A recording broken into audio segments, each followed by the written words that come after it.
didn't eat a big meal before she went, did she? No, not at all. But it's the left and right turn. She got car sick. I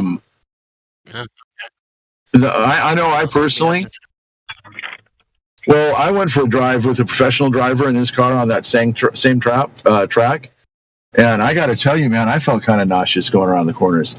It's one thing when you're holding onto the steering wheel and you know where the car is going to go, and you're looking that exact direction.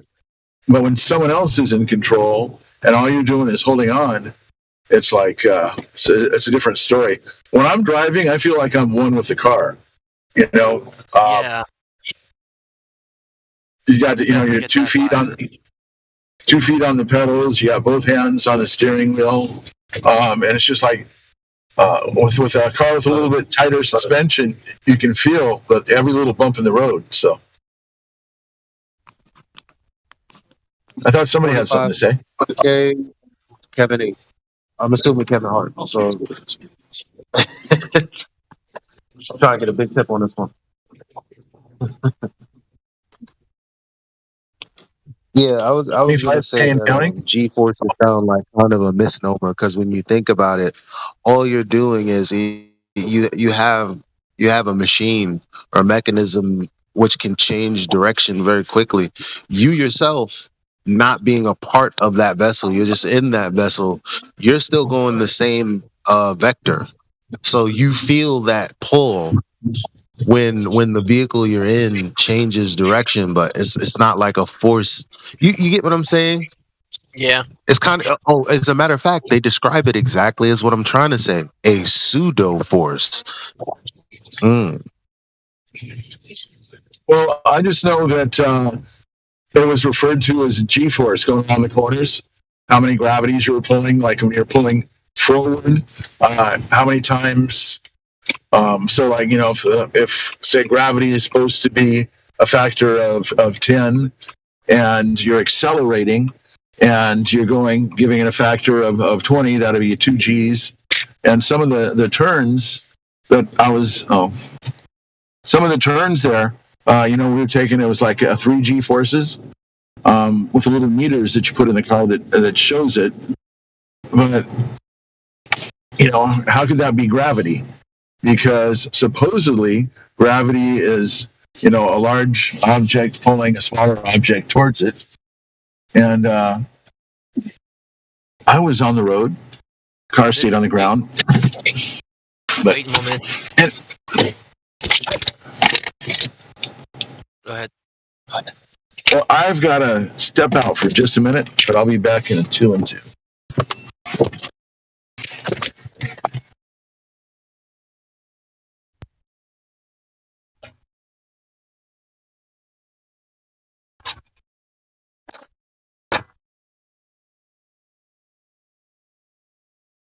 You could easily just call it the V-force, or the M-force. Oh, we're getting some echo.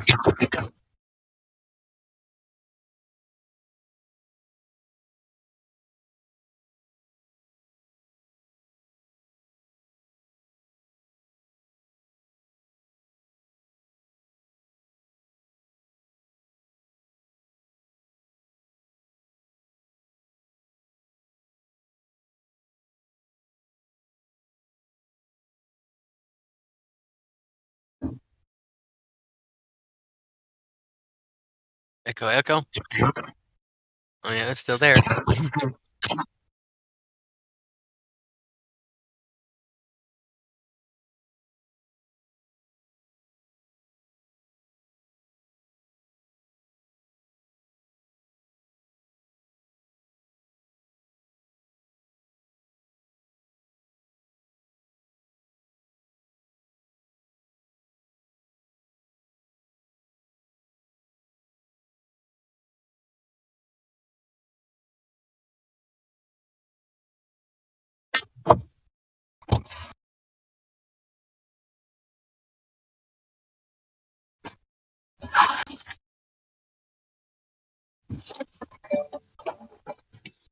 As soon as Striker, they can't for these.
Ah, man, it looks so fun.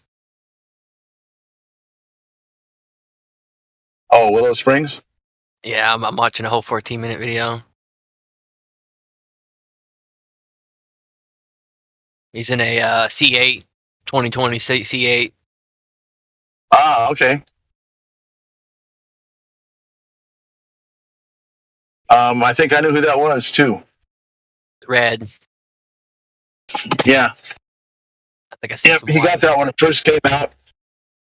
Yeah, he's a fairly big YouTube influencer. I can't remember his name. A little chunky curly hair.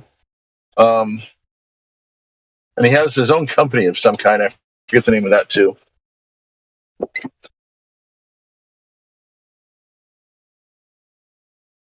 He's got a blue Mustang in front of him. Fastback, I think. You're on his YouTube channel. What's his channel name? His YouTube channel? Speed Phenomenon. I mean, yeah. Yeah, Speed Phenom. Speed Phenom. I mean, Phenom. Yeah, Speed Phenom. Yep. Yeah. Phenomenon.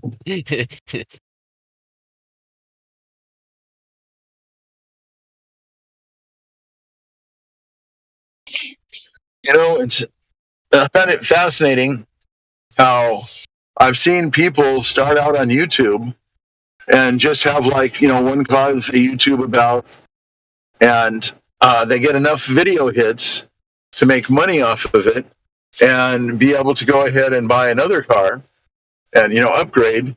And some of these guys have even given away cars. It's just phenomenal how they can go ahead and make such money off of just having content.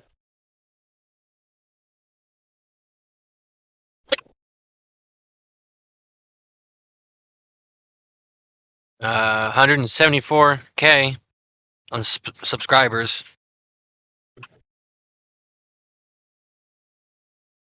Okay, what's going on here? Oh man. Okay.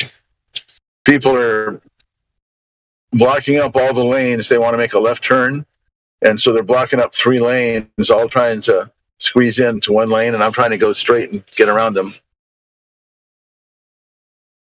I don't know if I can be heard right now.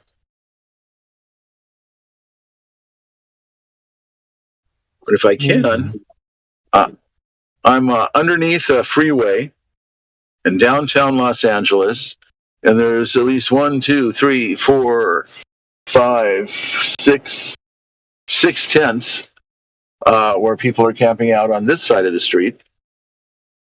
And I think about, there's people here on the street that, I don't know how they got here.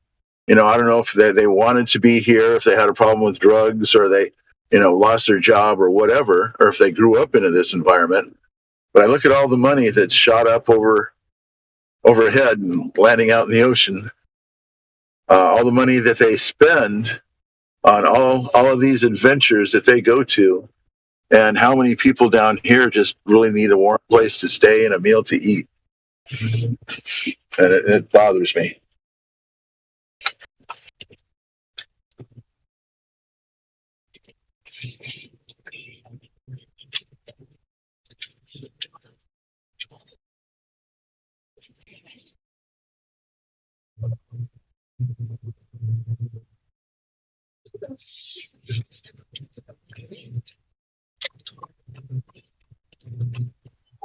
Or all those donations and memberships and that on YouTube, I guess, could be going towards those people instead of some guy just sitting there and talking and doing stuff.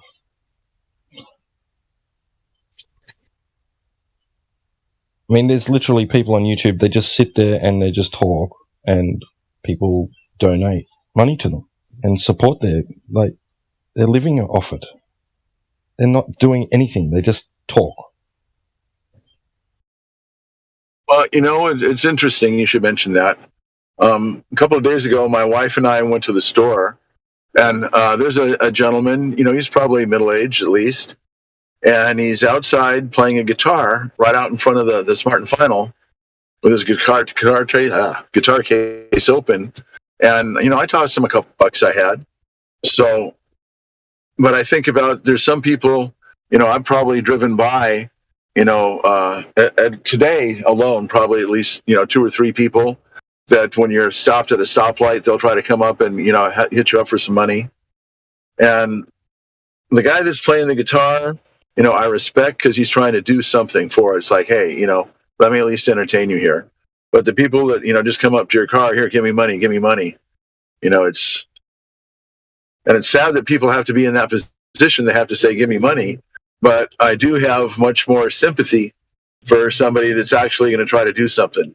I mean, even if they want to come out and volunteer to wash your windows, if a guy came up and wanted to wash my windows and I didn't need it, I'd go ahead and toss him some change if I had it, or a couple bucks or whatever, because he's trying to do something for himself and not just, expecting everybody to go ahead and give it. I don't know, maybe that sounds like a biased opinion, but I have more respect for someone that's actually trying to get off their ass and do something about it. But on the same hand, or the other hand, I've got compassion for the people that are out here living on the streets and don't have any place else to go. Right. Exactly. Yeah, some of them will even just just draw pictures, whatever. They'll just and try and sell them. At least it's something, I guess. They'll do a dance in the street for some money. Well, there's been a couple of times in my life, and a long time ago, praise the Lord, that I was homeless. I lived in a car, slept in my car. I had a job, and I'd sleep, back in the parking lot in my car. There's another time in my life I didn't have a car. I had a motorcycle, and I was out of work, and I didn't have a car to sleep in. And I went to this church that had it was a covering over between the 2 buildings, like a walkway there that was all covered. And I knew it was there, so I went in there, rode my motorcycle in, parked it there, and fell asleep. Had my helmet on, so that was my pillow. And so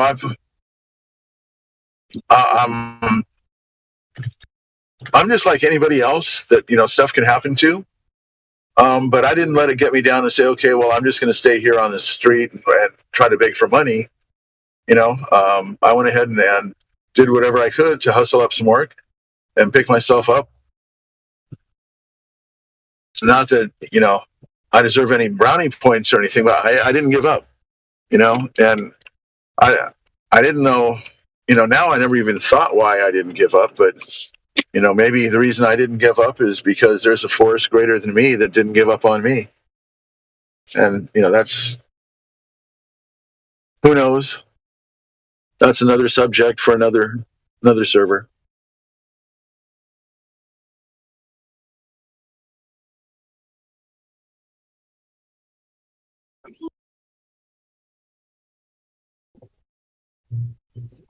Yeah. From what I've seen, for some people, it is like a living to beg on the street. It is their job. That's what they do. And then one guy, he'll go and sit near like a beggar and try and beg also, and the beggar that gets upset. And this is my spot. Go for it. I've been here for 5 years. Oh, okay. Well, I'll tell you, I've seen, we used to have this one section. I haven't seen them there for quite a few years now, but it used to be like a couple of guys and a girl, and they'd take turns hanging out in the center island of an intersection and begging for money. And then one might be at the corner, one would be in the intersection. The other was off either drinking beer, taking a piss, buying beer or whatever. But, and the one guy had a sign up that said, need more money for beer. And people give him money. And there's another time I was out on a road trip for work, and there's this guy in a wheelchair with a sign that said disabled vet, and he was wearing, American military army jacket, I don't know if that was his real name or not, but he was wearing it. And, people were giving him money. And we stopped into a gas station or a restaurant or something, but we were there for a little bit. And we saw the guy take the wheelchair, roll back into the parking lot, and had a van there. And his buddy, he got up out of the chair, handed the jacket to his buddy, and his buddy went out in the chair and went out to the street. So, these guys were just taking turns. And, you normally just pass by somebody like that. No, shit, the guy's in a wheelchair. He's a vet. Let me help him out. So the guy's probably just got that army jacket from a thrift shop. Right. And it's sad. Like, they've probably got the idea to do that from actual legitimate people that are hard up and are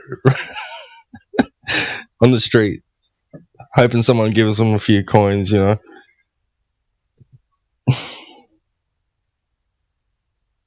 Unreal. And, civilization is advanced. We've got cell phones. We've got, 4K TV and internet and, just about anything that we can imagine at the present time.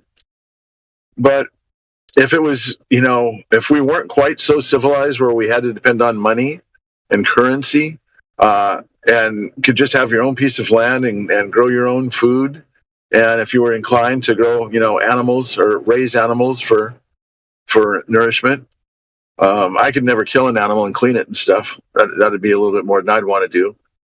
But it seems to me, instead of sitting down watching TV, people would talk. Instead of listening to CDs, people would be making their own music. Instead of, I don't know, instead of all kinds of stuff. But I wonder about that. What about a fish? I mean, surely you could gut a fish, right? Well, I could eat a fish. I've never gutted one. I feel guilty pulling the hook out of its mouth. I've been told that the fish can't feel it, but how do you know? Have you ever asked the fish if it hurts?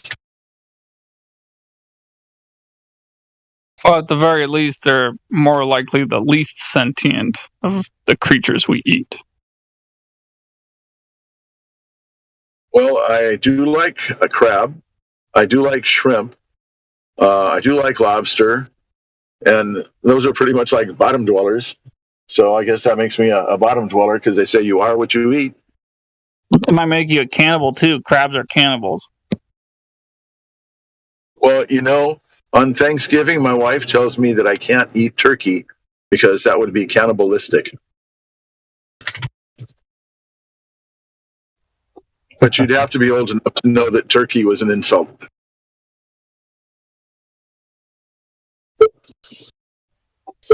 Yeah. I've seen the Simpsons episode. Was that on The Simpsons? Yeah. There's a scene. So, were they called somebody a turkey, or they said that Homer couldn't eat turkey because that would be cannibalistic? No, yeah, where it's used as an insult. I can't remember the exact context of the scene, but it was to do with the insult turkey. Yeah. Don't know it. We know the chicken one. We all know that one. I don't know about no turkey one.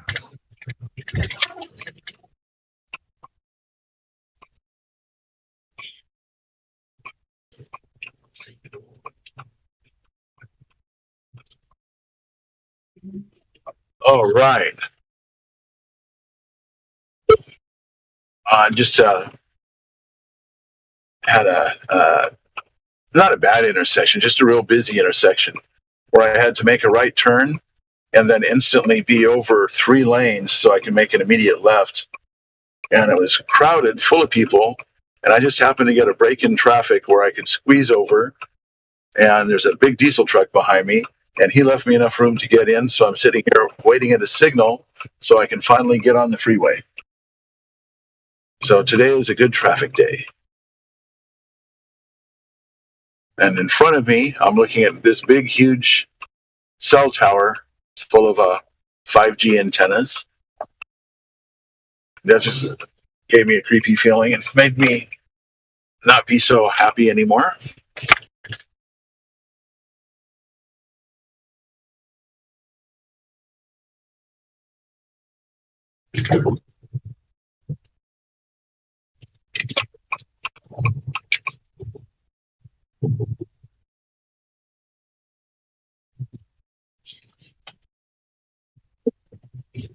There you go. I posted it in the live stream.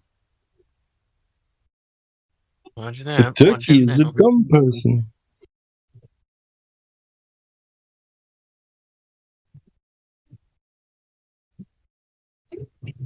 Quit jiving me, turkey.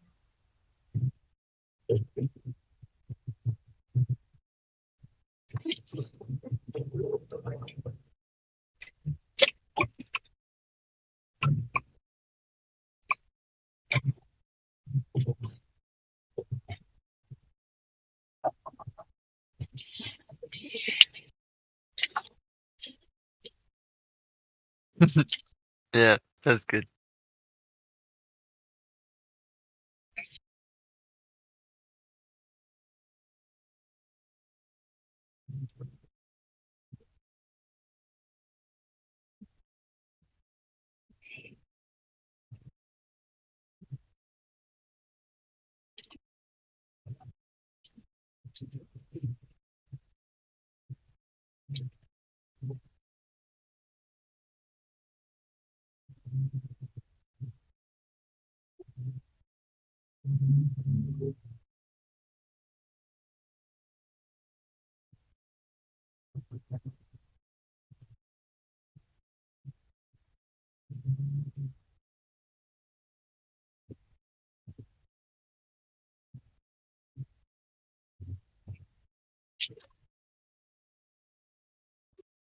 What's up, Wave Mixer? Your wife just flat earther yet, or what? I'm just chilling out on one of Los Angeles's finer freeways, stuck in traffic.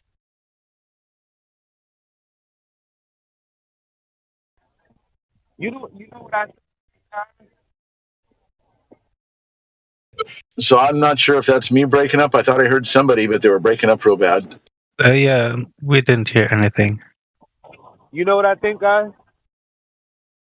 What do you think? I think either we've run out of proofs to show people, or this room itself, or the people in this matrix, right? I feel like we don't do a good enough job at finding those out there with observation. Because after the Black Swan, I'm pretty sure there's got to be thousands of people that went out there to try to recreate it. But we haven't brought that to this place. So I'm wondering, where are these people? Like, do they post on YouTube? Do they post on another platform? Because there's got to be so much more observations than what we're pulling from. I think all the young, but I don't have like a camera. I use my binoculars. I think a lot of the younger generation are on TikTok, and I'm not on TikTok, but I hear that is the hottest topic on TikTok. Yeah, I think it's 40 billion or something like that. Like for the hashtag or something. No TikTok rhyme, man. I'm out here in the woods. See? Yeah, I'm not hanging around TikTok. You know, TikTok is too much ticky-tacky for me. Too much bullshit. TikToxic. But that's what's popular with the kids nowadays. So that's where they communicate. You know, Facebook is that's where my mother-in-law goes, is on Facebook. But you know, the social media thing, I think that's, you know, maybe there's new stuff, but yeah. Oh, Mom, you're on Facebook. Mom, you're on Facebook. Oh, you're so old. Yeah, my dad's still on it. I mean, we know it doesn't work. We've noticed the evidence that they're hiding some of his posts. And my dad does some pretty good freaking speeches too. Write downs. His Facebook. Yeah, well, Eli, how like no one sees it. Okay, go ahead. Sorry, I was just going to ask Eli. How has he got any ideas? Like, you got a proposal how we could coax people in here that have done those observations?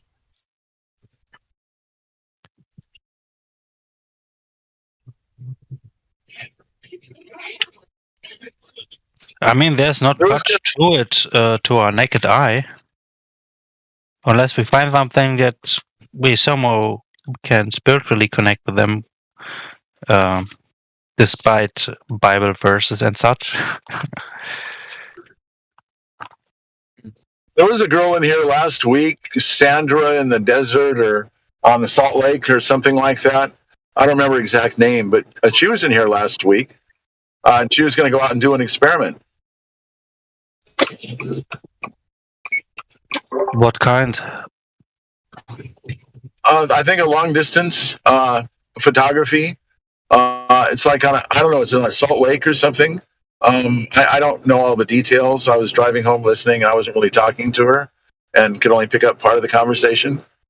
But I'm sure there's somebody on here now that was listening when she was on. Yeah. I never heard of her. Yeah, okay. Do you remember her name? Stacy. No, it wasn't Stacy. I don't know, man. I think it got changed twice or something. So that messed me up. And whoever was talking to her said, "Oh, are you so and so?" And she goes, "Yeah, I am." So it's like, she's must be somewhat known. Yeah. I don't know everybody. I'm just definitely remember the conversation. Yeah, but she was getting ready to go out and do a conversation, do not a demonstration, an experiment. She was going to go out and do an experiment, so maybe she'll come back, or maybe she has and given her results. But I'd be interested in seeing what it was. But it's just going to be the same thing that's already been done. So, the long distance over water has been done. That's the only thing that people are doing those things the only thing for that themselves. That's what's encouraged. Oh, there it is. They want to go out and do the observation yourself, so that yourself. You're not taking it on faith. You're not just watching some video and go, "Oh, yeah, cool, that's flat." I got it right. It was Stacy. It was Salt Lake Stacy. Was it Salt Lake Stacy or? Yeah, Salt Lake Stacy. I didn't get the first two parts right, but I got Stacy right. See, it's teamwork. We'll remember.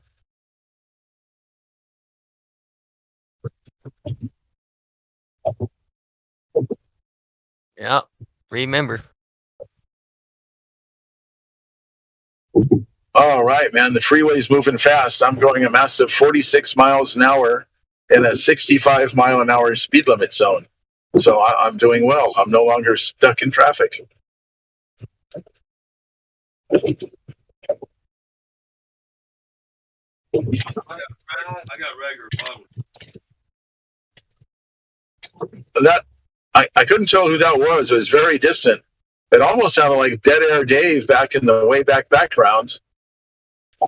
Yeah, we got some people over in the back. My cousin Vernon and my cousin. Oh, that was on your end. Person talking. Yeah. Okay. Him, and the other freaking ran into a coral snake here in Texas, right at their freaking feet. He's got a picture of it and everything. An actual coral snake, and he caught it. Caught it live. It's got the red and yellow killer fellow on it.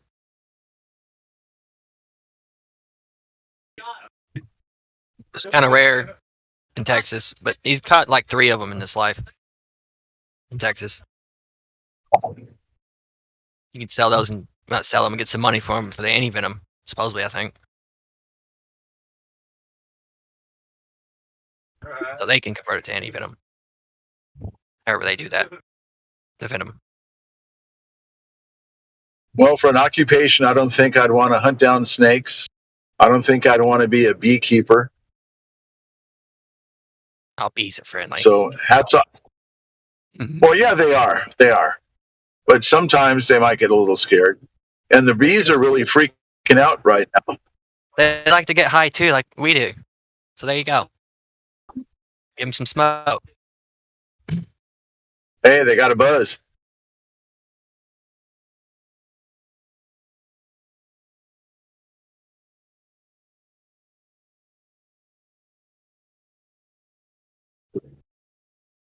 Those damn mean wasps.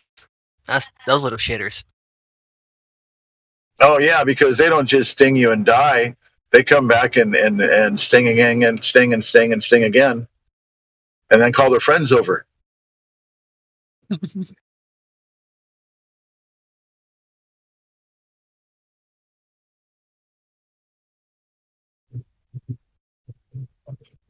Yeah, we've had wasp nests right out under the eave of the roof.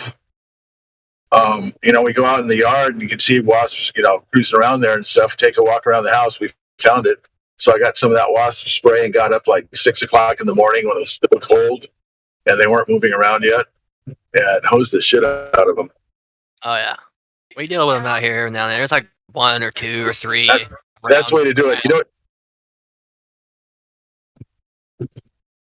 You don't want to spray a wasp.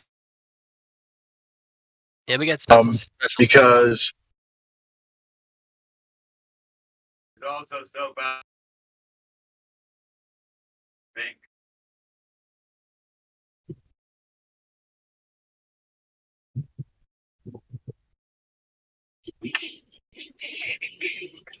they're huge too.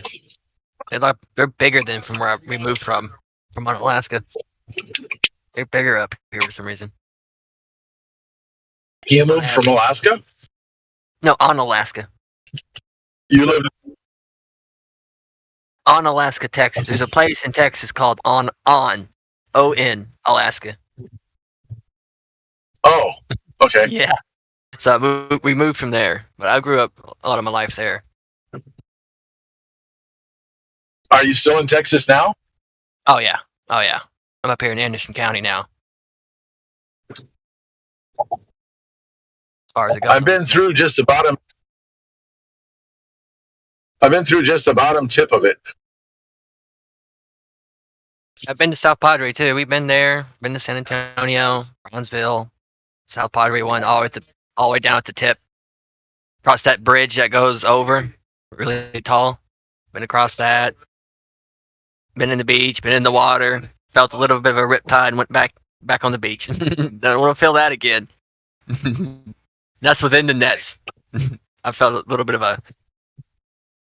of rip current there. I felt that. I said, okay, no, I'm going back. That was a little dude too. It was like 10 or 11. What? And the fishies and whatever they were trying to tickle me. Pretty big fishies too. There could have been those little sharks. But my cousin Vernon was there. My cousin Catherine, brother. We were all there. It's all good.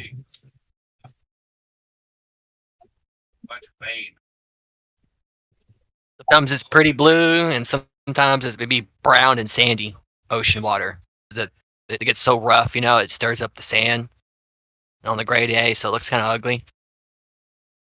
But when it's a blue day, man, the water looks like crystal clear. Well, not clear, but, blue and aqua bluish. Doesn't look like that out here in LA.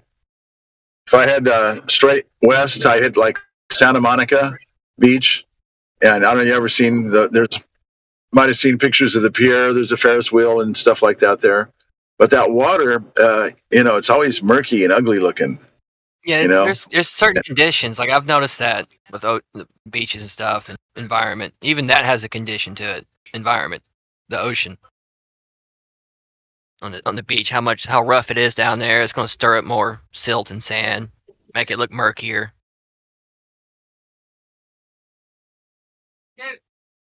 That who knows what man's doing to it? Maybe we're polluting it, and it's just getting uglier over time. I hope it's not that bad.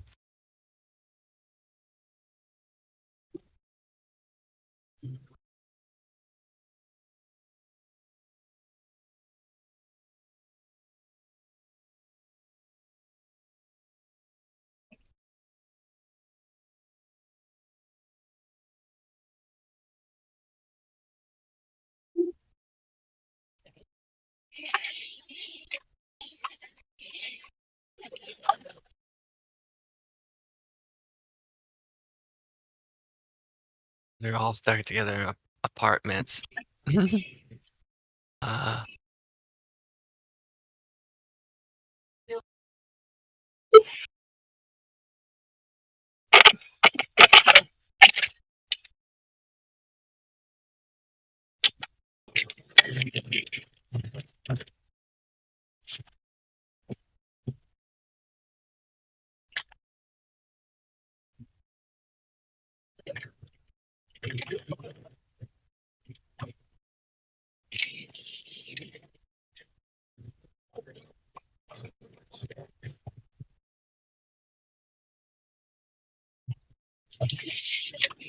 guess that's a hint.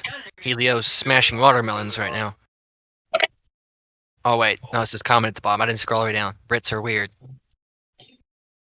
Okay. Not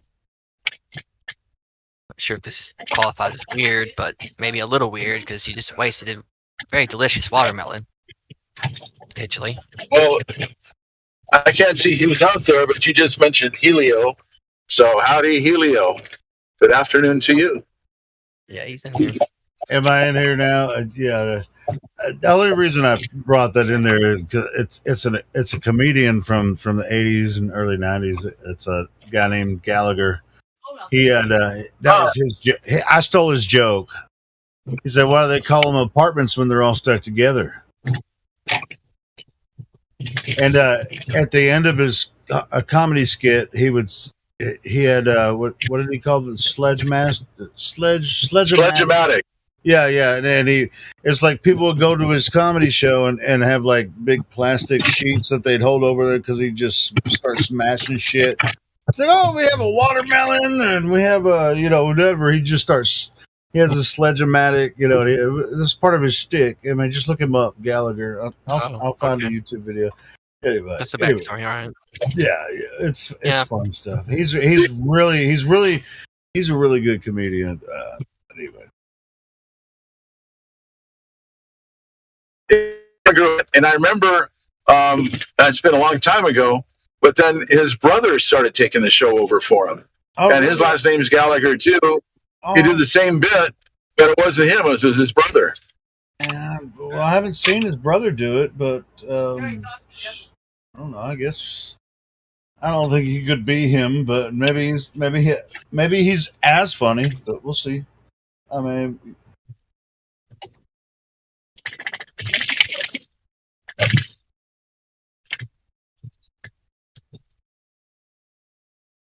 Sledge-o-matic. I'm just gonna send a short video of the Sledge-o-matic. I mean, but you should watch all. If he's just funny, just like really witty. It's like when he goes through his old shtick. It's like he does leading stories, and you don't really get what he's talking about until he gets right down to it, and then he's just like, see. It's just kind of like one of those things. Or sometimes he'll do some one-liners. I don't know. He was always great. I mean, I loved him when I was a kid, man. He was awesome. I mean, it's a fairly clean comedy too. So if you don't like the dirty shit, Gallagher was always like clean comic. I remember one of the bits, kid in, and he said, and it was like I think a show official. And he said that he's bringing it in, because they have to pay her now too. So she's going to have some money for a college fund. And she was there for like, maybe a couple minutes at the most. But he was damn right serious about it too. He got her up. She earned money there for college. So my hat's off.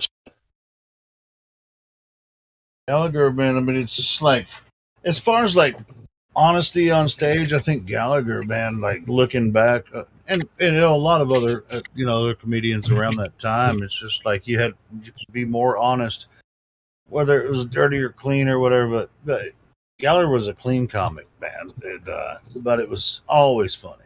I used to love watching Gallagher, man. Carlin was honest. He wasn't always the cleanest, though. Not always, but for the most part, it depends on the audience. I mean, it just depends on or at least the platform. But it wasn't like no Eddie Murphy, like dirty, stuff. Which I like that too. But some people, wouldn't. It's like when it comes to funny, it's either funny or not. It doesn't matter if it's dirty or clean. Yeah, there's a joke, and it's got to be the person, the performer. The presentation has to do a lot with it too, because you can have a really great joke, and somebody doesn't know how to tell a joke, and it'll flop.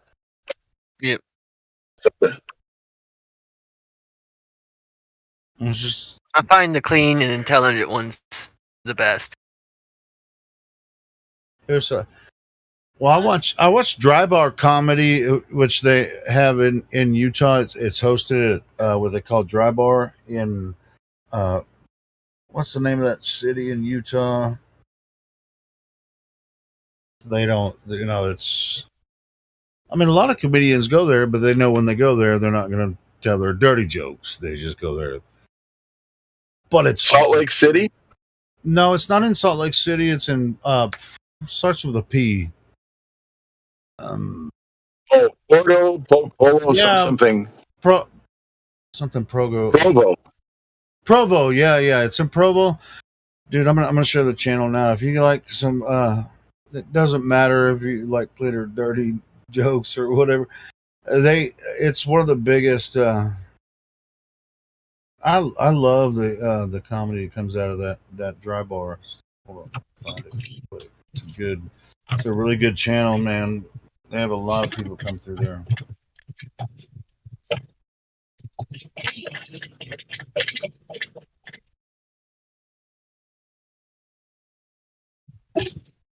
Started growing my hair long, but yeah, a lot of people that perform in different venues, they have to kind of clean it up when they go to Dry Bar, but it's so popular they just tell their best jokes, without getting with all of the cursing and freaking stuff. So they have to kind of but they still want to be there. It's just weird, see some of the comics that you've seen in other platforms clean their act up when they go to Dry Bar. So that's cool. But here's the channel. Yeah, there's a couple comedy shops out here. I think one's the Comedy Store, and the other is the Laugh Factory, maybe, out in Hollywood. Yeah. Pauly Shore owns one of them.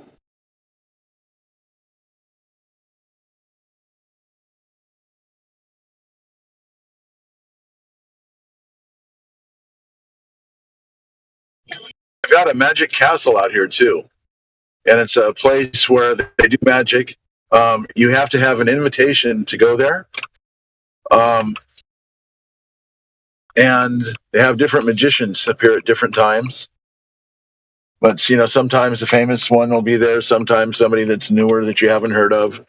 But my wife and I actually got invitations to go once.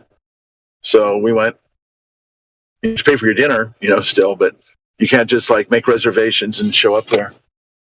There's not a lot of comedy clubs where I live, but there is one, and Jim Brewer came through in that club, and I wanted to go, but I didn't go, but I wish I had. But there's some But yeah, there's only a couple of comedy clubs where I live now, but maybe they'll make some more. Who knows?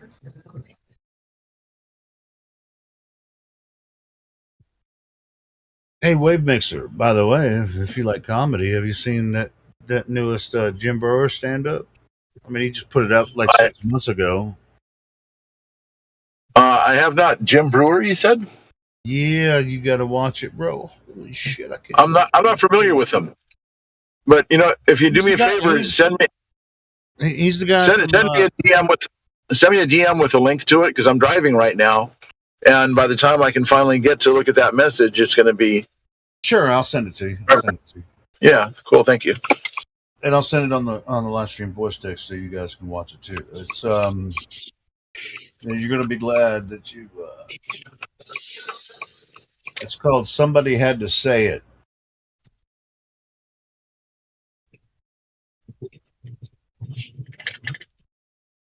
Pretty insane.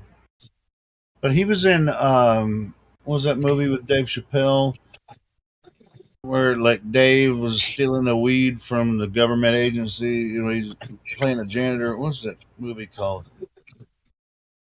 It kind of sounds familiar.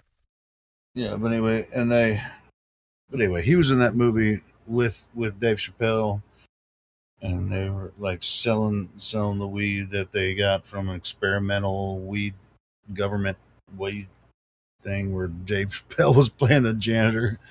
He was stealing the weed and then selling it to the public and shit. And anyway, what the fuck was the name of that movie? Pardon my French. Not hitting me right now, but anyway. Well, speaking of comedians, I got the pleasure of actually seeing the Smothers Brothers play live in Pasadena about 35 years ago, maybe. You remember? You remember the Smothers Brothers? Yeah, I mean the name sounds familiar, but I can't think of their act. One brother was real dumb, and the other brother was a little bit smarter. They played instruments. One of them played the guitar, and the other, I think, played the violin.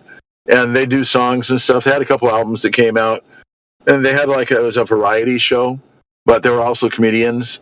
And at the end, Tommy would say to Dick, he'd say goodnight, Dick. So Dick would say goodnight, Dick. Yeah, I sort of remember that. Yeah, the movie I was talking about, Morvis said, is Half Baked. You remember that one? No. Oh, Half Baked. Half Baked. Yeah, Dave Chappelle and Jim Breuer and I can't remember the other guy's name that was in there with them. And Dave Chappelle was working as a janitor in a government facility, and he found out they were growing weed there for experiments and shit. And then he started grabbing some of that weed and selling it.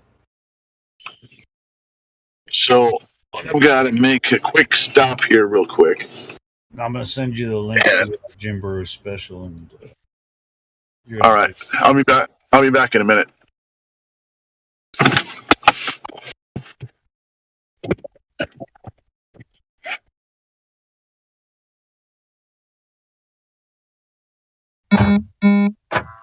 Yeah, if anyone that's listening hasn't listened to that Jim Breuer special, can't believe they haven't taken it down from YouTube. We start talking some of the shit that he says on that video, they'll take our channel down, but for some reason Jim's still up. Oh, good.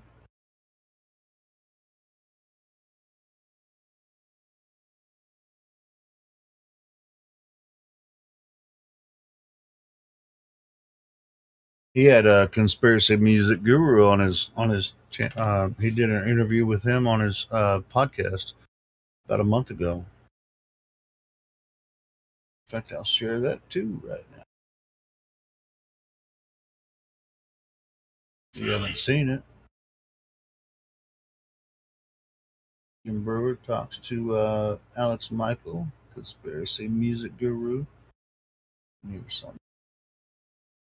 Oh, no, it wasn't live.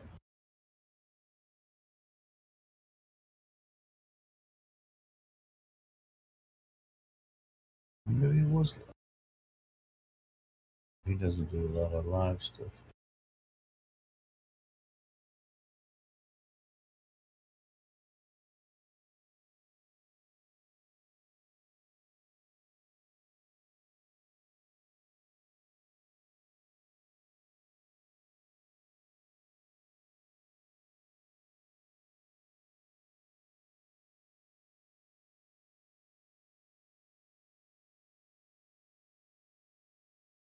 Oh, here it is.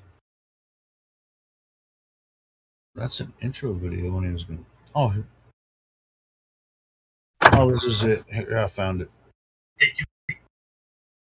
Yeah, he talked to Alex a month or two ago, and so this is the link for that one. If you haven't heard that, it's really good.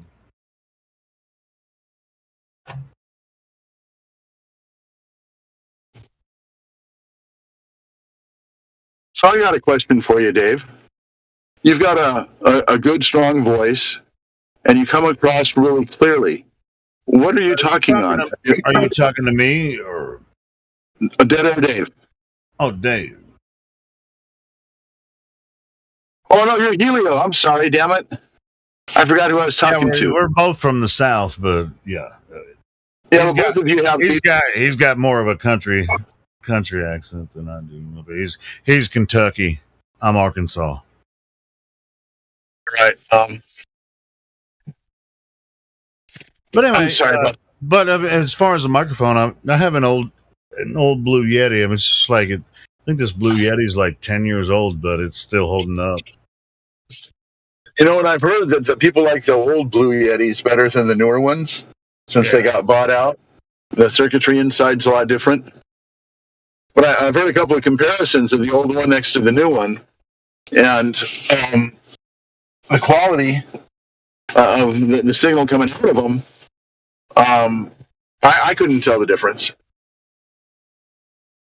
But it's just like Blue Yeti. I mean, there's several settings on there. There's actually two microphones inside. So there's one that faces one way, one faces the other way. Let me turn this around and see. Let me change the setting and see if it sounds any different if I change the setting on there. Hold on, let me. Got a freaking stupid reading glasses on. Let's see. Look at this. Like you can set it to where you can only hear it from the front. Like this is the front microphone. And that's louder. Like it's kind of set up. I haven't changed anything yet. I'm closer to it. That's why I'm saying you can set it where you can, just have it directional toward the front, or you can set both of them up where, you better have both of them active, anyway. But you can also set it where, like, somebody can sit on one side of the microphone and the other person can sit on the other side of the microphone, and you can have like a one-on-one interview. So I'm curious to actually see what the difference, if you can tell if it's different. Hold on, let me turn the microphone around and then set it up on the phone. What's this sound like now? Is it totally different now? So they're pretty close. They both sound good. It sounded louder on the other one, but you said that was because it was closer to your mouth. So yeah, I'm at the same distance. I'm the same distance now. Yeah. And so it's a good sounding mic, and I'm very glad to hear that you said that that's what you're talking on. Yeah. I just purchased on Amazon the Yeti Pro X. And so it's actually got like 4 cartridges in it. Brand new. Oh, brand new. Yeah, straight off Amazon. Yeah, Amazon said this one's pretty old. I bought it from a friend for like $75. Well, that one sounds excellent. It sounds excellent. There's nothing wrong with that mic at all. It sounds great. Yeah, I've recorded those parodies that you may have heard. The vocals and stuff. I recorded that on those songs on this too. So, well, that's part of the reason that I decided to go ahead and get a mic.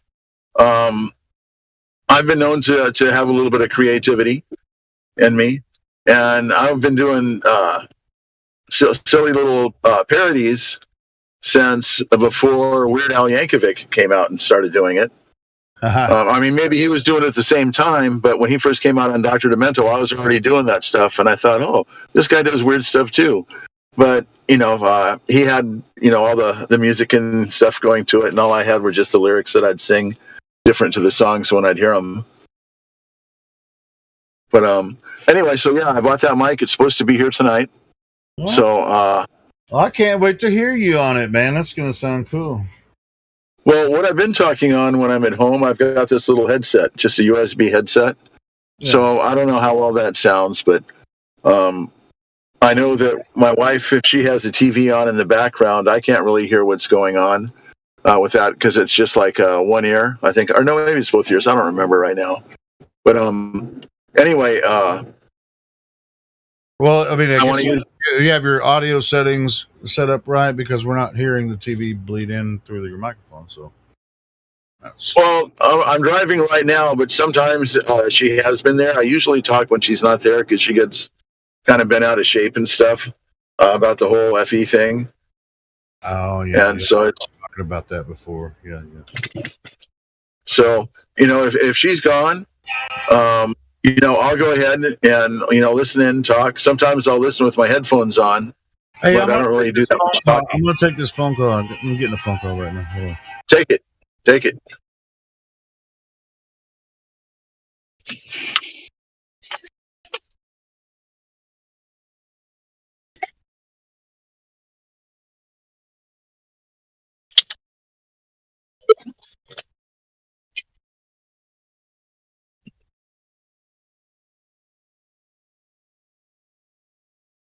So it's a cool 74 degrees here in Southern California.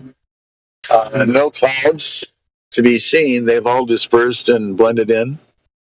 A little bit of a breeze. So it's kind of a nice, pleasant day for being in Southern California.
That's weird. I took the call. This person been calling me, which a lot of I get. I ignore every call that I don't recognize the number. A lot of it's spam stuff, so I just don't. Like if that's important, it'll leave a message. But anyway, this person called me like 3 times today. Third time I answered, and it sounded like a little kid. Is this Destiny's dad? I'm like, no, I'm not Destiny's dad. And she said, okay, hung up. Then just call me back. And then I started worried about Destiny. I'm like, is Destiny okay? I listen to too much and watch too much crime dramas and shit. I'm like, Destiny okay? So that's why I took that last call. It's like, is Destiny okay? I was like, when did she give you that number? She said, oh, it's today. I was like, well, I guess you probably got the wrong number. Sounds like she's probably 12 years old or something. It's like, yeah, that's not me. I don't know Destiny. I want to make sure Destiny's okay. When I was about 12 years old, my friends and I would do stuff. They had this thing that was called a toll-free loop around, and you could call a certain number, and it would just play this message. And then in between the message, when there was a break between the message and it looped back, there was a blank pause area for like maybe 3 seconds or so. And anybody that called that number could hear each other, and you could talk. And so we'd go ahead and yell out our phone numbers. And then so if a guy heard a girl's phone number, he'd go ahead and call her. And, I actually met some girls in person doing that. Other things that we used to do on the phone is like call up a tobacco store and ask them if they had Sir Walter Raleigh in a can. And if they said yes, then we'd say, let him out. He can't breathe. I remember doing a few prank calls when I was a kid. Well, and at a certain point, I mean, since I'm on here, I mean, I don't think at this point, if somebody really wants to troll me, it wouldn't be hard to find my number.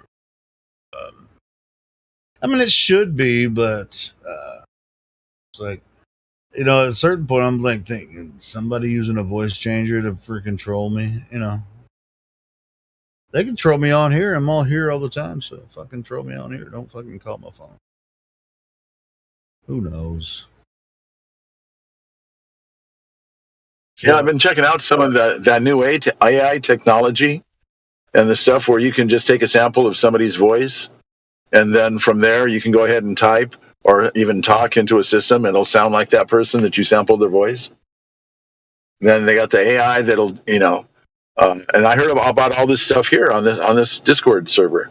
Another one where you can either talk or type in a description, and it'll go ahead and create a picture, and like a painting or a photograph, and look realistic. Crazy. It's crazy, the technology.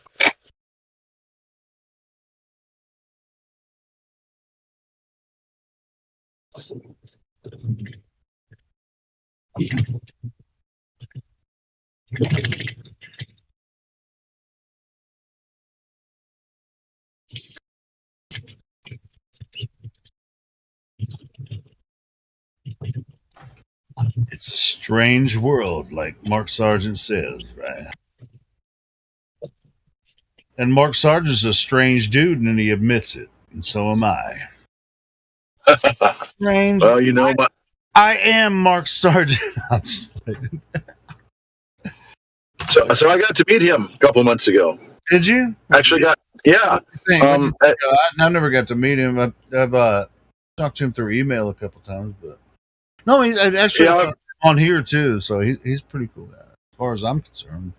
I mean, he's a strange guy, and it's a strange world. Strange guy in a strange world. Well, I'll tell you, Mark Sargent is the one with his flat Earth clues that got me looking into stuff and saying, "What the fuck?" Yeah, he's one of my first people I came across too. So yeah. And out here in LA County at the beach, we've been having meetups. Well, not we. I've been going to. Sure. All that stuff. Yeah.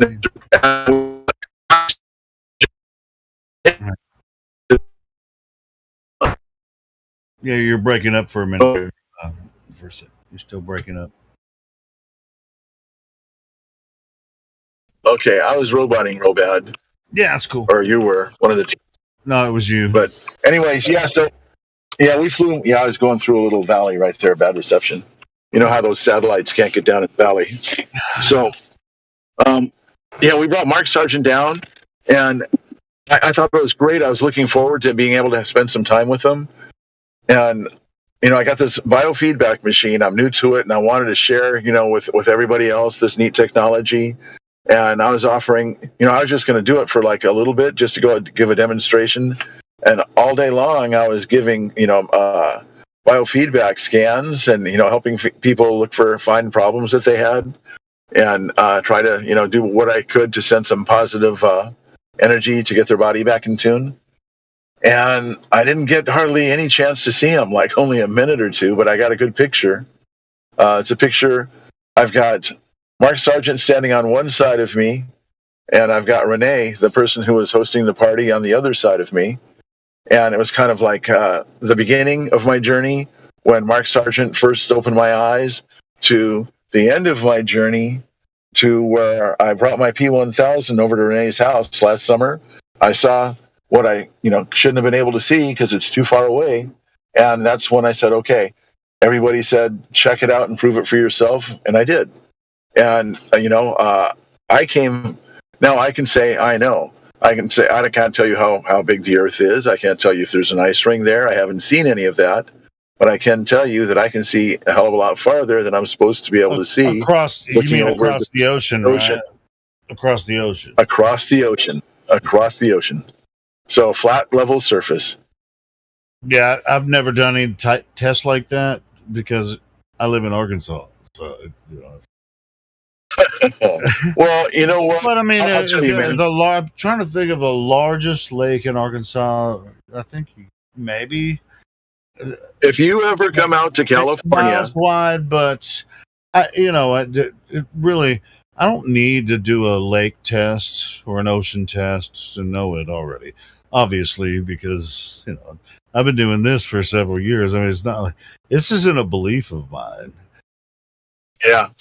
Anyway, listen, I'm pulled in my driveway, and I gotta go in, check to see if my package has arrived yet, say hello to my wife, see what we're doing for dinner, and carry on with the rest of my day.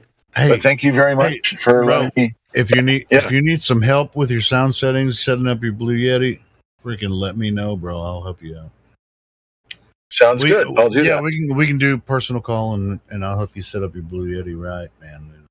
Sound great. All right. Yeah, there's a software program, something voice or I forget. No, you won't need it. You won't need it. Okay. Once you plug it in, it'll just add it to your Windows setting. You use Windows, right? Yeah. Yeah, just plug it in. Yeah, it's supposed to be it'll recognize it. Yeah, it will be, but you're gonna have to go through a couple of settings to test the settings, and I'll be willing to go through that with you if I'm available and you have time, or you can try it out, test it on live stream. But yeah, I'm willing to help you out with it. Just okay, make a few adjustments in Windows and on Discord with your audio settings there, and I'll help you out with it. You're gonna sound cool. Great, that sounds wonderful. I'm looking forward to it. Yeah, it'll be fun. As a matter of fact, I need to buy another one too because this one's kind of old, but it still sounds pretty good. Hey, why upgrade when it sounds great? You sound excellent. And, I'm sorry I called you Dead Air Dave, but the two of you both have very strong... Shit, I call people by different names, too. It was just like freaking Comurray came in here the other night and said a few words, and I thought he was Sasha. Like, they totally sound different, and it was just a few words. And like, India was like, he doesn't even sound like Sasha. And I was like, oh shit, I only heard him say a few words and I was distracted, Anyway, so yeah. I get it. Bro. When I'm listening on the computer and I can see on the screen the thing where the little avatars are and I can see them, with a green circle and so I know who's talking. That's how I get to know how everybody is. There's a few voices that, I'm beginning to recognize now. But, I listen on different mediums. Sometimes I'll be at work listening on my headphones or speakers, and that sounds a little bit different, than the speakers I've got at home in the headphones, and that sounds a lot different than my phone going through the car stereo. So yeah, it does sound different. So, yeah, but through all of those mediums, you sound excellent. You have a definite broadcast quality voice and sound. Yeah, hopefully you got your Blue Yeti today, man. That's. I want to get a brand new one too, but I would hate to get a new one and it sounds not as good as this one. That would suck. It would like I spent $130 on a new one and it wouldn't sound as good as this one. I'd be like, damn it, I want my money back. All right. Hey, I gotta go. Bye. All right. Peace, brother.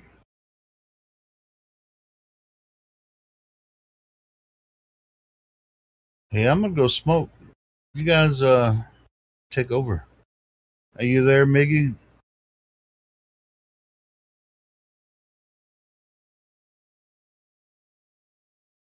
In here.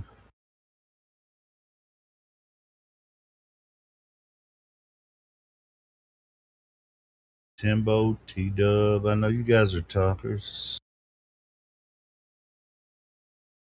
Take a smoke break. I like Wave Mixer. He's a cool dude. What's up, T-Dub? Yeah, hey. How you doing, brother? I'm here, but I'm gonna have to jump off soon. Yeah, it's pretty late. Aren't you in New Zealand? No, I'm in Australia. It's you're only, in Australia. Yeah, it's only 10:30 a.m. here, but my tablet's Sean, I'm mixing you up with another New Zealander. Hold on. You're in Western Australia though. I mean, Eastern Australia. Yeah, I'm Eastern. Yeah. I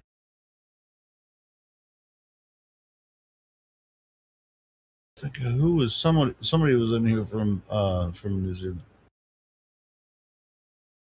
Get this shit mixed up. And we're so far apart from each other. I get you guys mixed up sometimes. Can you forgive me?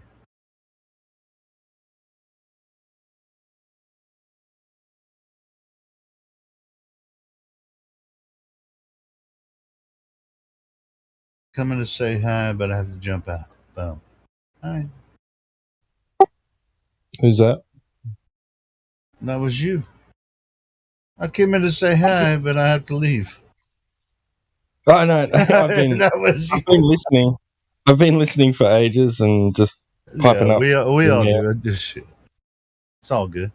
Everybody's got lives, bro. I mean, you can't sit there on here 24 hours a day. Yeah, everybody's got shit to do. Yeah, of course. Definitely. Just messing with you. It's probably a good thing that batteries go flat, right? Maybe so.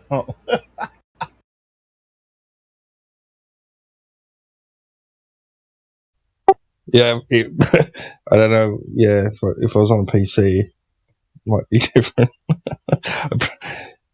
Are you using Bluetooth headphones right now?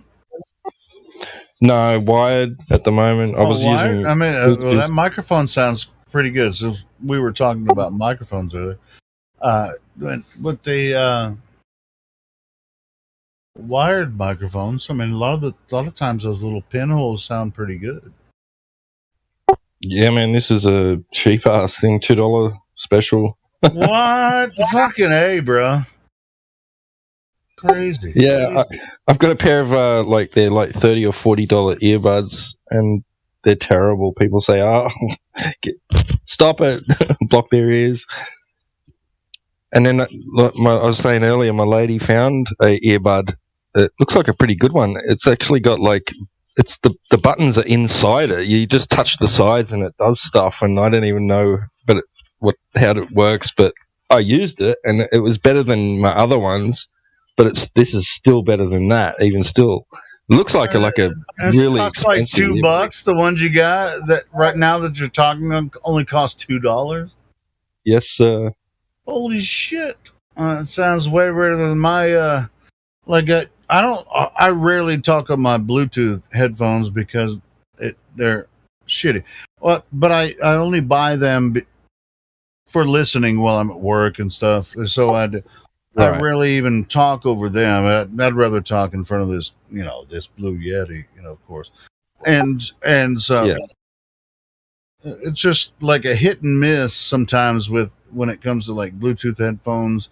Sometimes they sound good. Sometimes you feel like a nut. Sometimes you don't. It's like, I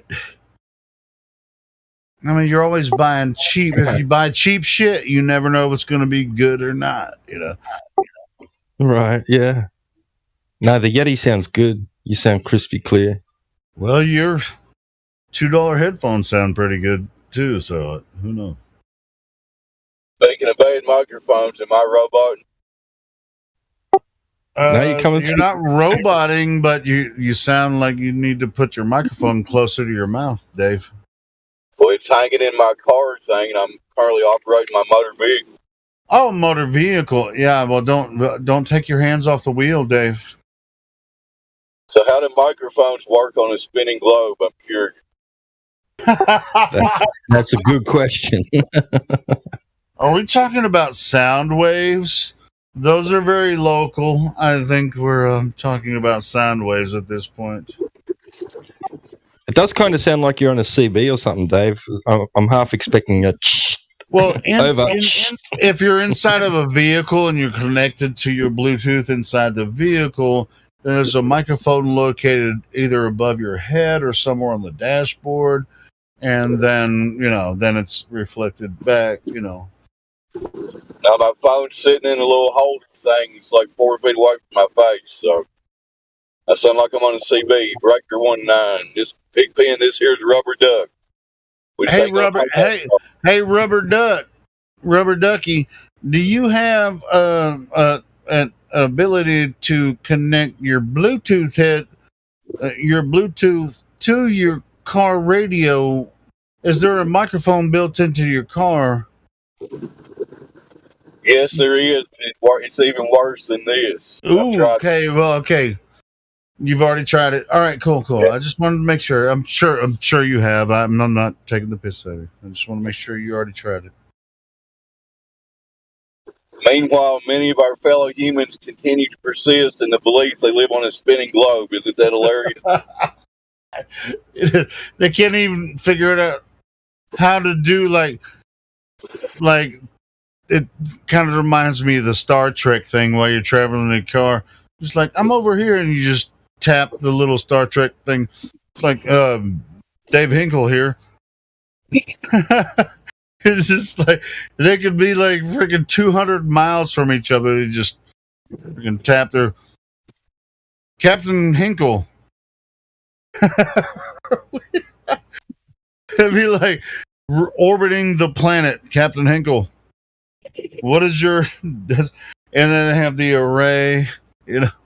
Oh my goodness. Captain Beam me up, Scotty. I'm giving it all she got, Captain.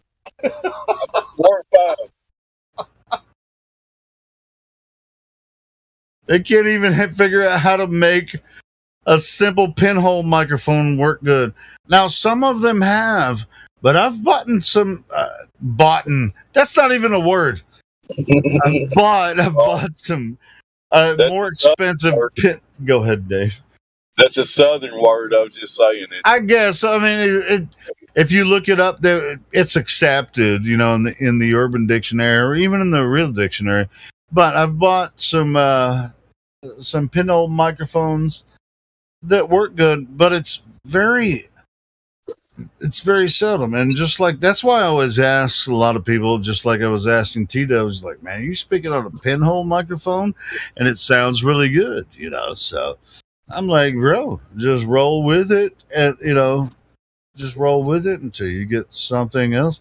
Because I think most people in here talk on either pinhole microphone or over a laptop, little pinhole on their laptop or something. It's just like, as long as it's working, don't change it, you know. And T-Dub sounds fine to me. Yeah, I thought he sounded pretty good on that one. No, but he said he bought a Blue Yeti. I'm looking forward to see what that sounds like. Oh, that wasn't me. The other guy, yeah. Oh, my bad. That was Wave Mixer. My bad. Yeah, My Wave bad. Mixer. No, yeah. My bad. See, it's way too late for me. I've already been drinking too much, but whatever. It's so gross. So we got no new people on here, I assume, right now. Y'all talking about microphone.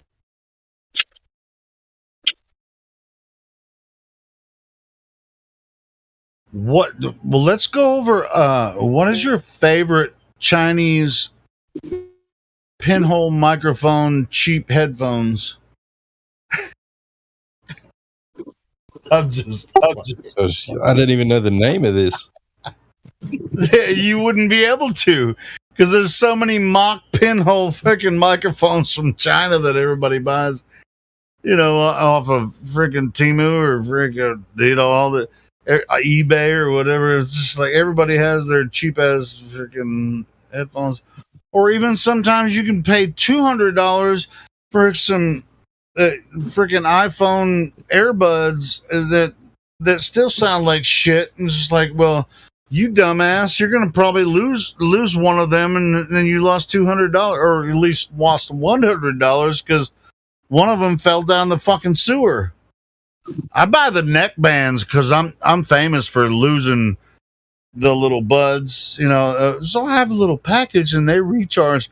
Those motherfuckers only last for like 4 or 5 hours, you know, battery charge. I buy the neck bands that I buy last 12 hours, do fine. The pinhole microphone works worth shit, but you can hear me at least, and it costs $17 for one set, and I'm not going to lose them. They're not going to fall down a fucking sewer somewhere and fall out of my ear. And so they're always around my neck. And then I put them in, and they're always going to be there. So congratulations on your $300 freaking iPhone headphones that you're going to fucking, the earbuds that you're going to lose. Just buy another $300 set of earbuds that don't even sound as good as a little pinhole microphone that you can just buy from eBay or Amazon. It seems ridiculous to me because I've already tried the little buds you put in a little package and it's like, I stick them in my ears. It's like if I get talking long enough and I move around enough, I'm going to flick my hand, and just knock one out and it's going to fall down the sewer. It's going to, fall somewhere in the grass. And I'm just like, I can't find it, It's like, fuck, well, there goes fucking $300. Fucking assholes. Doom and gloom, man. Like a diamond ring. It'd be like someone, I got engaged and you go up to your husband and be like, yeah, I know you spent $30,000 on that diamond ring and asked me to marry you, but I got drunk last night and lost that motherfucker. What? It'd just be like you personally buying some AirPods. You're marrying those AirPods to yourself. And you go out, it doesn't matter if you get drunk or whatever, you get in, in some situations, like you just flick your ear, you're just like, oh, you're trying to flick your hair, you got a fly on your head, knock one of those earbuds off, and it falls in the fucking river. Well, there goes fucking $300.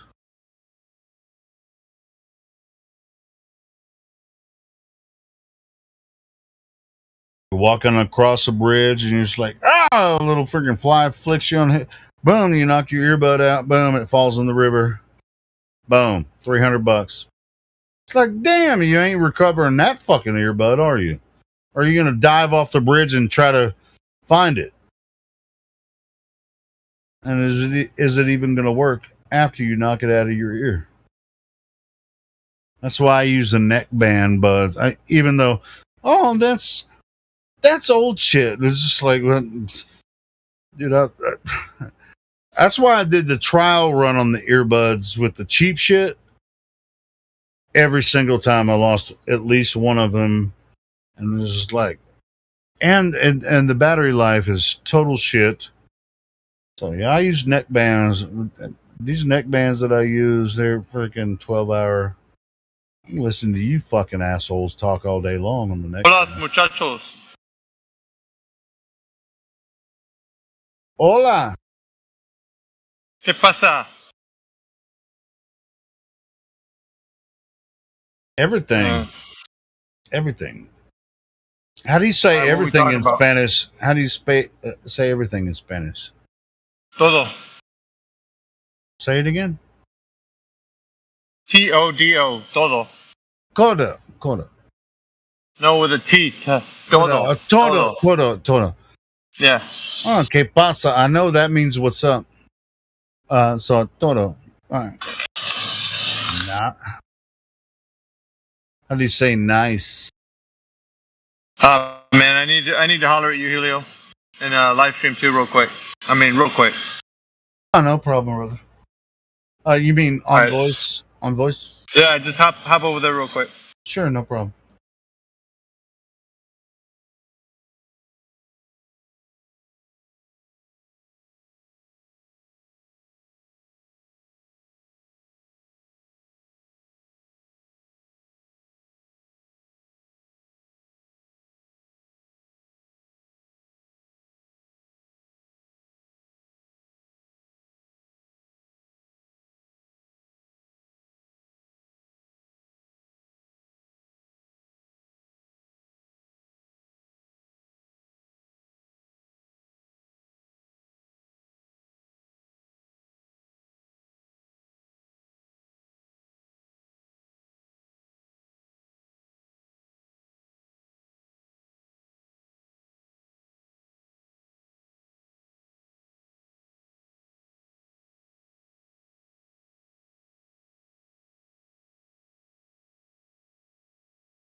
As for my American friend, the CIA thinks it can infiltrate the mountain of Dr. Crud. You can't scare me, you slant-eyed yellow bastard. Take him to Detroit. No! No, not Detroit! No! No, please! Anything but that! No! No! No! This way, gentlemen. I'll show you to your rooms.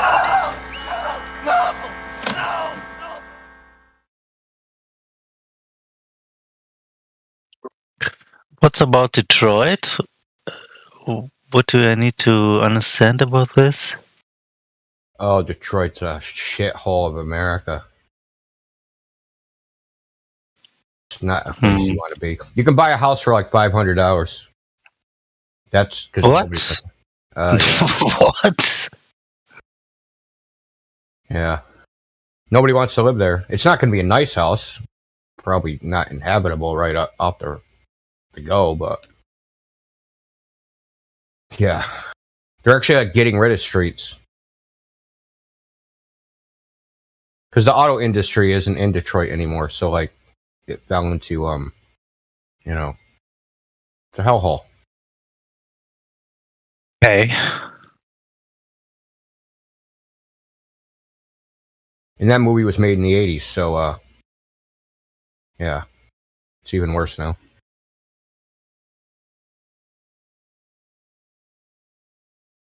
Yeah, it's a damn shame when they build those big factories like that, use them for like 20, 30 years, then they just abandon them and leave them like abandoned junkyards. It's horrible. You're right. It's a damn nightmare.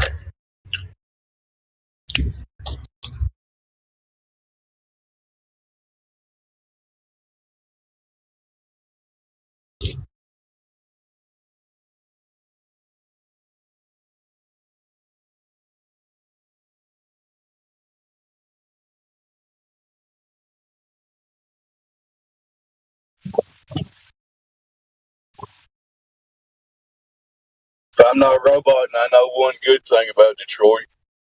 Am I roboting? No, you're not.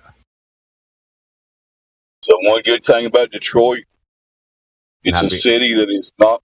It's a city that's not moving because it's not on the exterior of a spinning globe. So that's a good thing. Here, Ripcord, since you're not in America, I'll post some lovely images of Detroit in the live stream.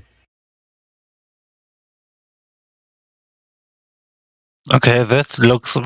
Oh my gosh! What a horror house! What? Who was that comedian that used to do the Detroit Pistons joke? You get a Piston jersey and a Piston pant. Y'all get it. Anyway, I'll shut up.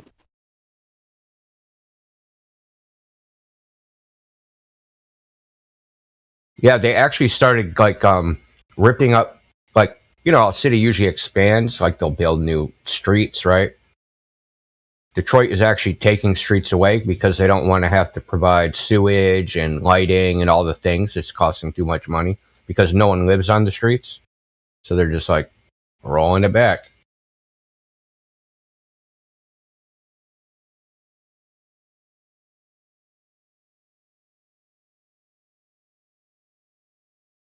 Yeah, I've seen pictures of that, what you're talking about, a while back. And it looks like I'm posting them in the live stream.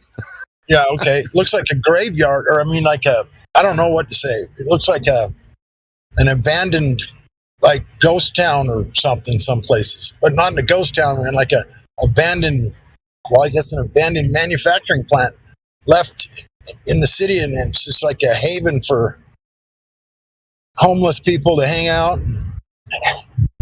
probably steal metal and recycle it and whatever else. I don't know. It just seems like to me there'd be a lot of nefarious stuff going on in areas like that. No light and stuff. It wouldn't be a place you want to wander around in, I don't think. Yeah, the graph I just posted, Ripcord, is the population decline. So it went from just under 2 million to just over 500,000 in, you know, what is that, 70 years?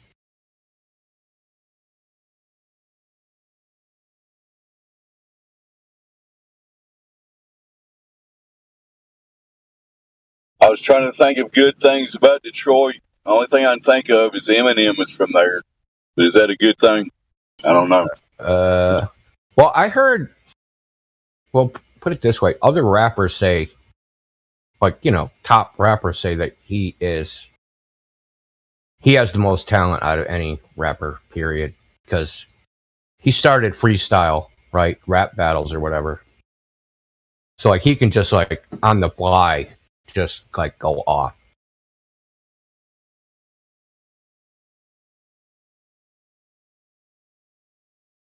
I bet he thinks he lives on a spinning globe, though. So there's that. It wouldn't shock me if he didn't actually, but he probably does. It's like that movie he made, that 7 Mile or whatever it was called. They did them on the fly rap battles and stuff. That I guess that was part of his true life history, and to some degree, I guess. Yeah, semi-true story or whatever you call it. Right, somewhat, yeah. Ron Shackleton. That movie was 8 Mile, not 7 Mile. Just saying. Okay, 8 Mile, 7 Mile, whatever it was. I'm short. I'm short a mile. Sometimes I'm short on a lot of things, so you have to get used to that. And this really looks like someone has dropped a bomb on this place. It's incredible. I even ride the short bus sometimes.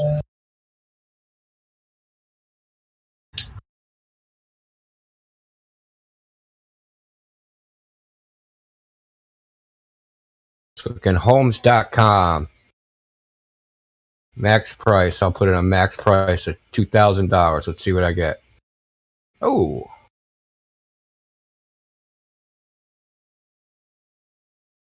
Is there anyone 14 houses living there? There's I went on homes.com. It's a real estate website. Okay. So like there's 14 homes for sale under $2,000. Oh my gosh, dude. Yeah. Is that in Detroit? Is that where that was? Yeah, Detroit. Wow. Under 2,000. They're fixer-uppers, obviously. Yeah, obviously, yeah. Actually, they're just like haul the trash away and build a new house there. You're not you're not fixing up what's left. Right. Yeah, I would imagine you're right.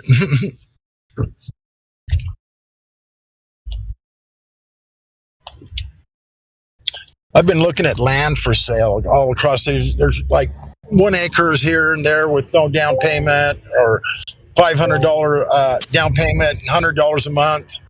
You have to build on it within 2 years of purchasing it, and you have to there's all these different rules that you got to meet. There's quite a bit of land you can get into in the United States still for pretty cheap, but it's kind of out in the middle of nowhere. And it looks like to me some of it doesn't have roads or wells or no water or utilities or any of that stuff. So I'm not so sure that's a very good deal, you know? Yeah, and the soil's probably rocky, right? Yeah. You know. Desert, rocky, just whatever, yeah. It's not plush and green, let's put it that way. You're right.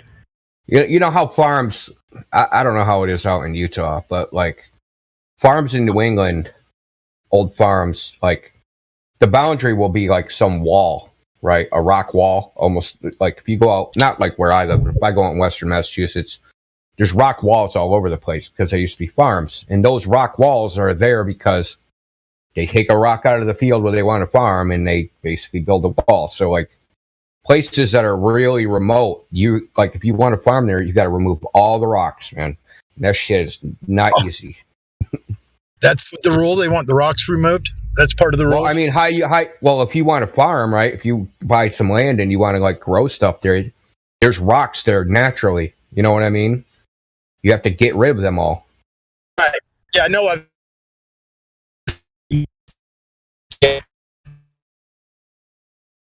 Open up entryways and leave, I don't know. It looked like there were pretty big parcels in between the walls, but I don't know. I'm not there. I couldn't give an account of all I've seen is what I've seen on YouTube and whatever. Jason showed me a lot of stuff. It's probably catching in the water. Like you have to dig a super deep well, or like there's a lot of rocks and the soil's hard or something. Like you never like. I'm now, sure where the hell are these clovers at? Are they hiding out today or what?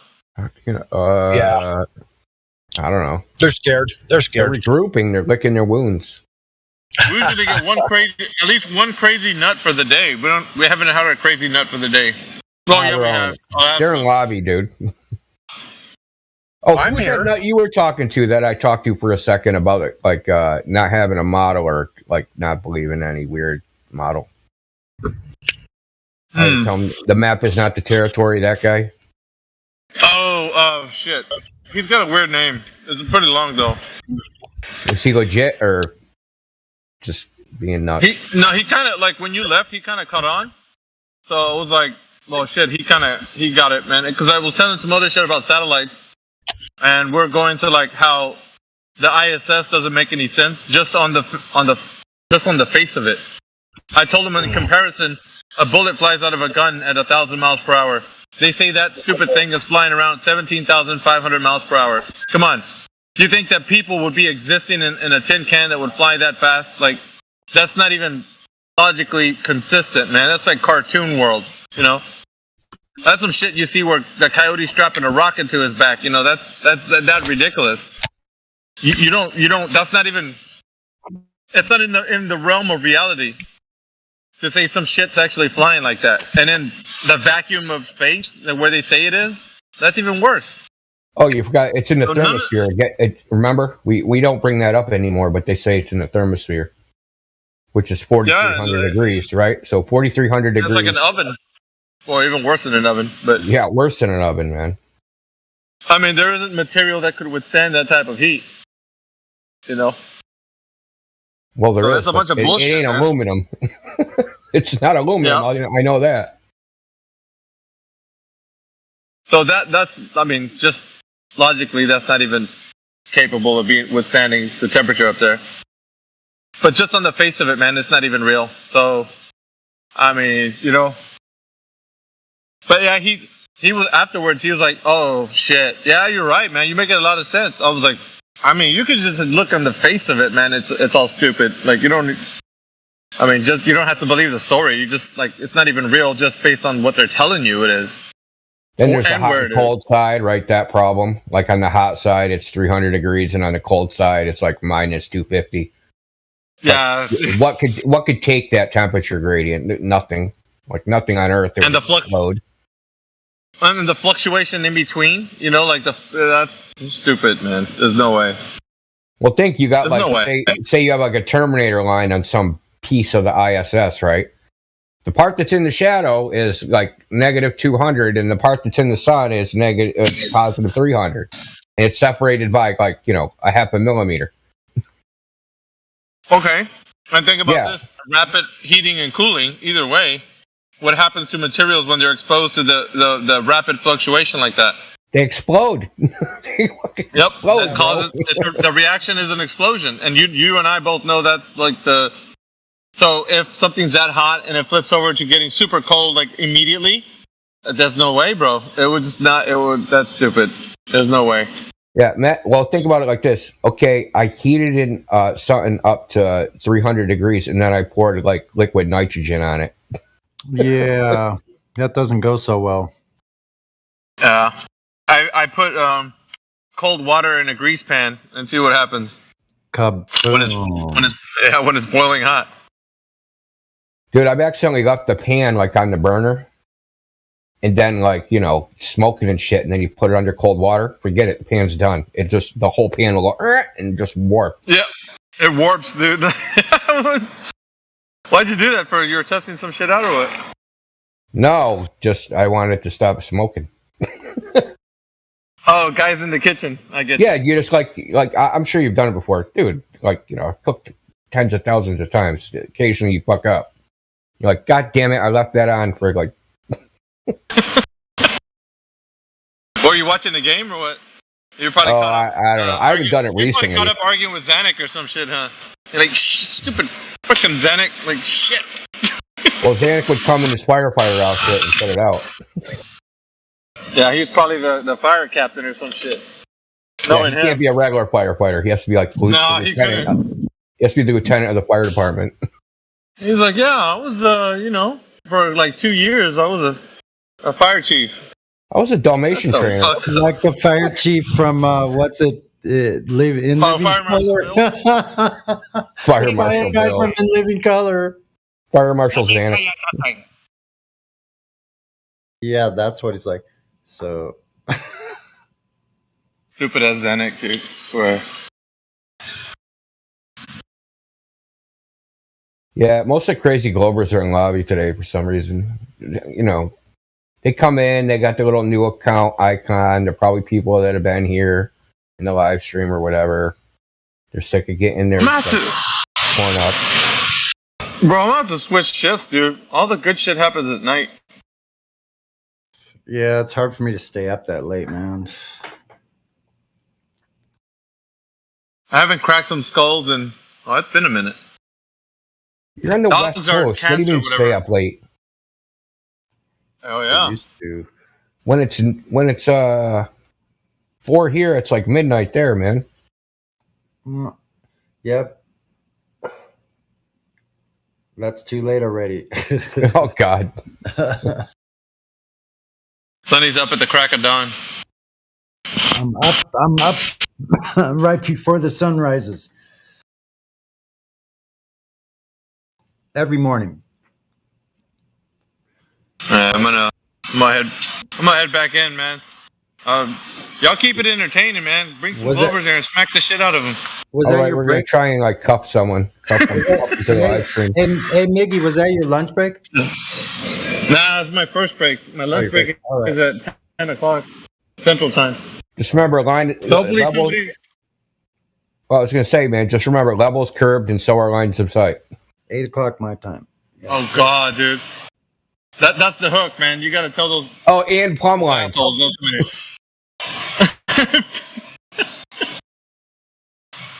That's gotta bait somebody, man. One of you Globers out there needs to be listening to the live stream. Be like, I'm gonna go tell them. I'll be back, dude.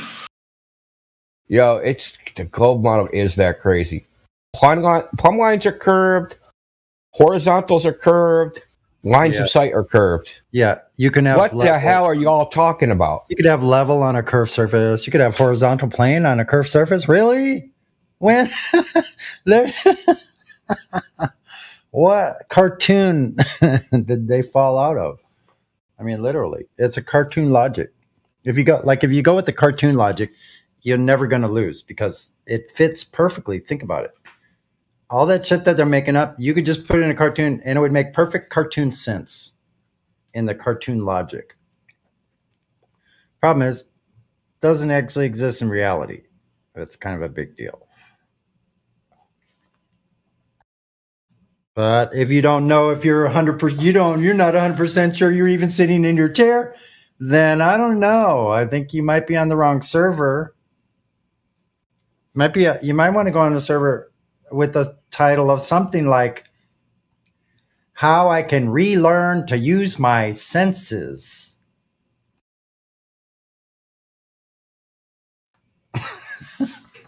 Yeah, it's more like I thought I believed in science, but everything I thought they told me in school was actually wrong. I learned the globe, and I thought plumb lines were straight lines, and I thought lines of sight were straight lines of sight, and I thought level was and horizontal were also a straight line. But then I grew up, and then they told me all those things are curved now. Yeah. What the hell? Exactly. Like, how are we building anything, right? Plumbs are curved, straight lines are horizontals curved. Why aren't we making bubble houses? I mean, listen, the first thing in our class was like, okay, class, everybody's going to draw one single line as straight as you can horizontally. First lesson in blueprint writing. The first thing you're going to do is you're going to draw a straight, best you can, straight line, horizontal line. One single horizontal line. A straight line. Well, the globe doesn't have a straight line anywhere except our line of sight, and actually as used in navigation. No, there is a straight line in the globe. It's from the center to the surface, right? So that line, yeah, that's a straight line, but that's the only line.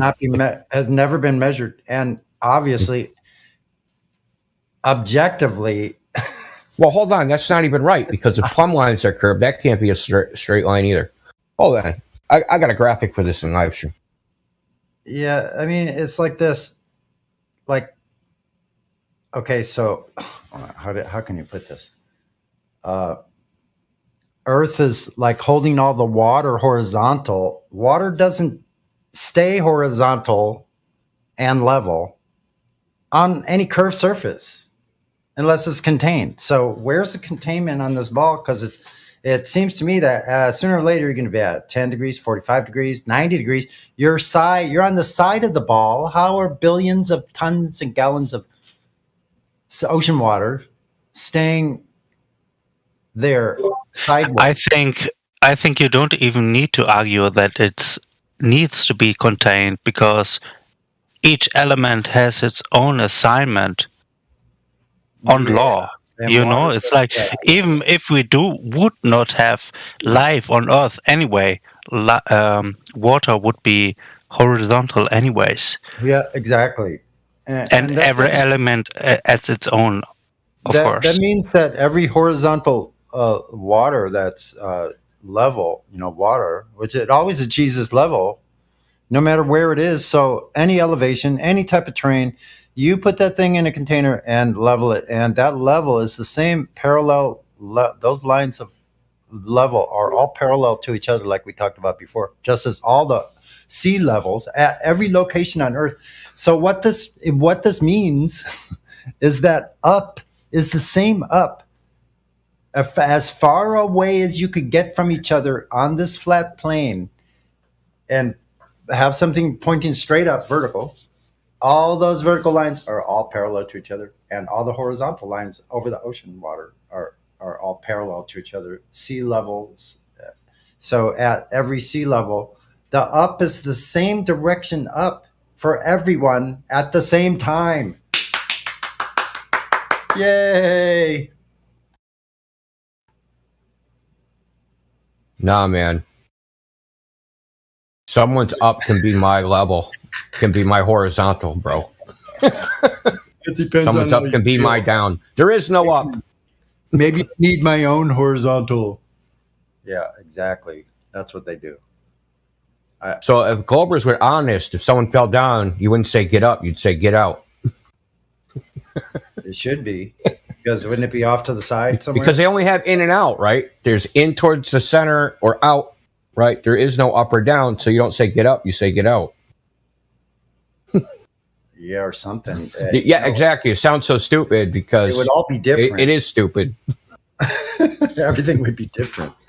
How tires are manufactured would be different. How suspension worked and anything rolling across the surface, all of it would be different. Everything would be different. And it would be nothing like we could possibly imagine, because it'd be the most twisty, turny, flying things, like people splattering up against walls. And it would be pretty chaotic. In the best of times, it would be a shit show. We got to do a shout out to Winter Rain. Shout out Winter Rain. Winter Rain's been around for years. Flat Earth Soldier. Yeah.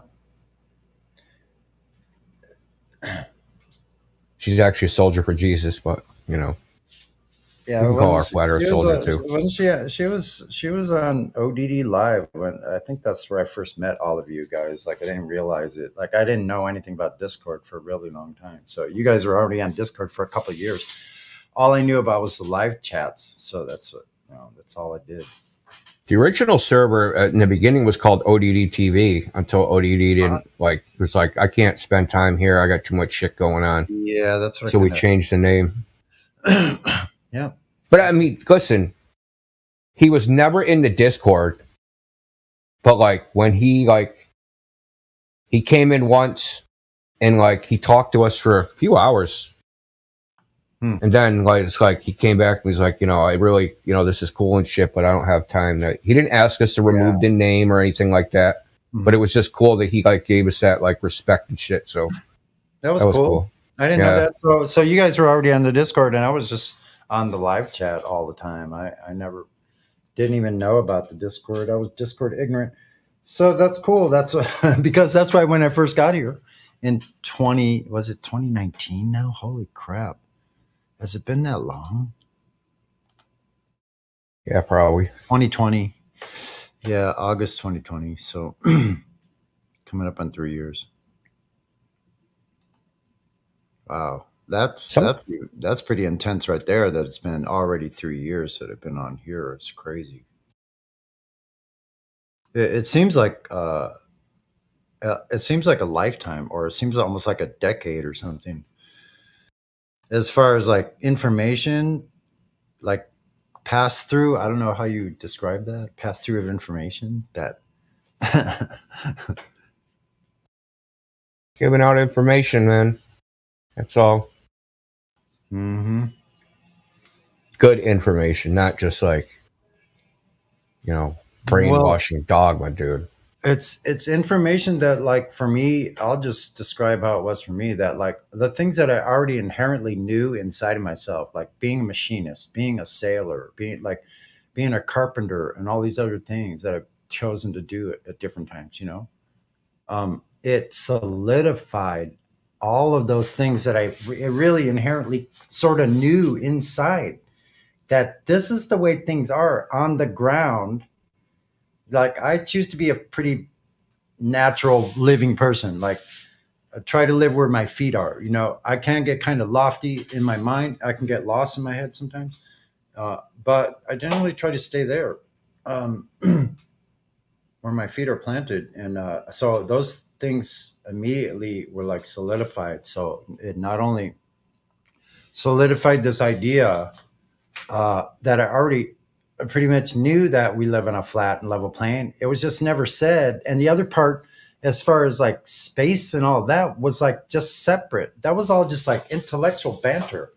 That's so funny. Like, for me, in my head, it was just like, I didn't really know or care or have time to go investigate any of those things. Like, I didn't care to. Like, I guess what I thought, I haven't even really thought about this. I guess what I thought was like, okay, so they're saying those people in the white coats that I laughed at all the time, like I was telling before. Yeah. I'm really sarcastic towards people that try to pretend to be authorities. Like, if they are, I'll listen to them. I'm totally from the state of Missouri. You got to show me first. Like, I'm skeptical, whereas like, I don't believe shit someone says to me at all. And that's my first stance. I don't believe a word you're saying. Now show me what you got. And so the people with the white coats always amuse me. And like the higher echelon, like even in the military, like it was amusing to me, because we all knew as blue collar workers what we were doing, that these people were book smart and that's it. And we kind of like would snicker behind their back. I mean, not being mean, because they did have authority over us, like if they wanted to, but we were not doing anything out of line, of course. Like, I mean, like there'd be a ribbing kind of going on and stuff like that. That would always happen on board ship, especially out at sea and stuff like that. But, you remind me, Eric Dollard is? You heard of that guy? Yeah. He was in the Navy. Uh-huh. And like, I don't have time to find it. I'll play it for you sometime. It's hilarious because he tells this story. It's just like you said. He tells this story about, Ensign, Einstein, or no, it's I can't remember what he called it. So it's like some higher up Einstein or something. Admiral Einstein is telling Ensign so-and-so Ensign Rodriguez how to connect a transformer, right, based upon his book smarts, and ends up blowing up the ship. Yeah. Right? So it's like, it's a cool story. I'll find it sometime and play it for you because it's hilarious. Hilarious. It is just downright hilarious. But there was actually stuff like that, sort of like that going on, like in real life. So now I'll tell you what, I still live here in San Diego. And well, if you follow the book, right? If you follow the book of what like modern physics says, and you try to hook up a transformer, you're going to hook up the leads backwards and you're going to blow yourself up. I don't know. I would have to go, like, for me, I have to do everything really slow, and I would have to just go which connection goes to what. Is one to the armature and one's to the other part. So I would just have to, like, I have to route everything in my mind so I can see it in my mind's eye and follow the lines through. Like, I don't know if you know what I mean. Well, transformers, like, there's there's a wire that wraps around a magnet. So, like, I mean, right. So, like, there's two connections on one side and two on the other. So, like, if you do them backwards, right, you basically blow yourself up. Yeah, exactly. Yeah. It's just the same thing as a transformer on my amplifiers. You know, there are a couple of them. There's a bridge that connection with a screwdriver and see what happens. Yeah, hell no.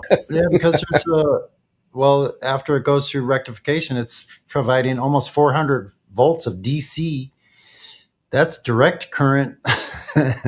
That'll blow a hole where exactly. If you short it, you're done. Like, yeah, and you hope that doesn't go through where your heart is located. So I played around with the amps like that.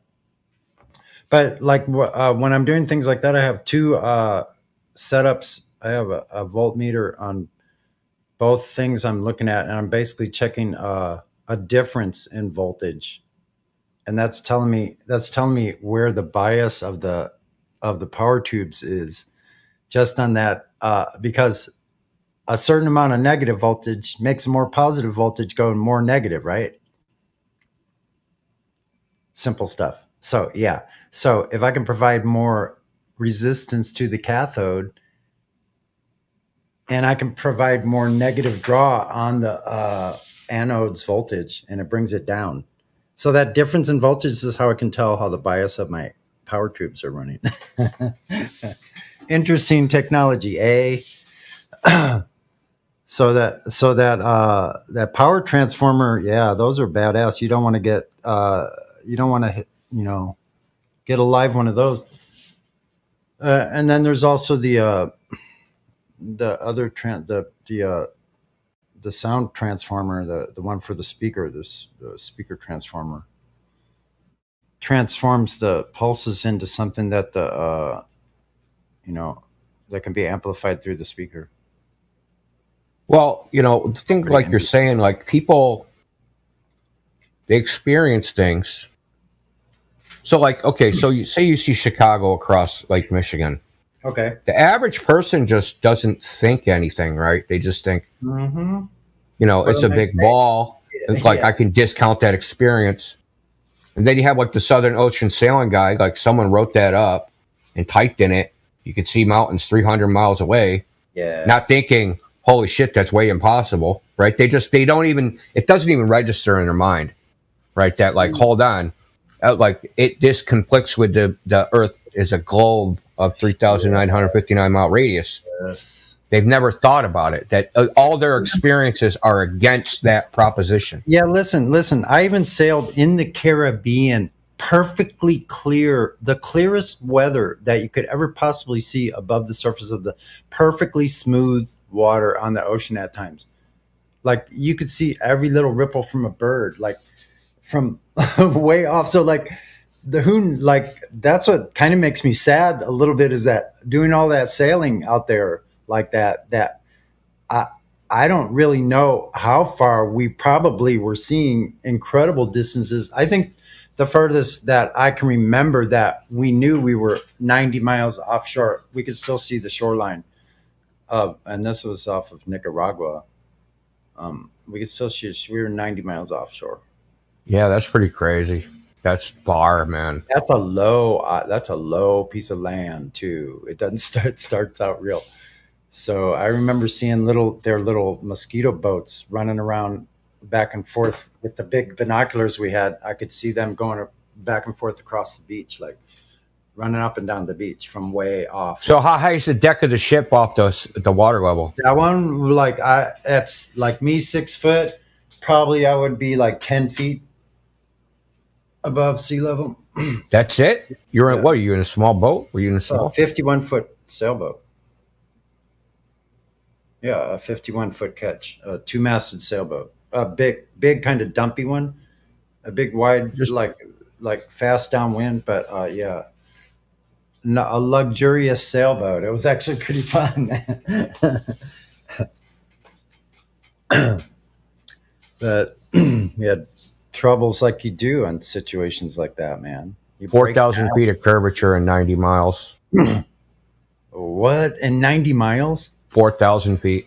4,000 feet? Yeah.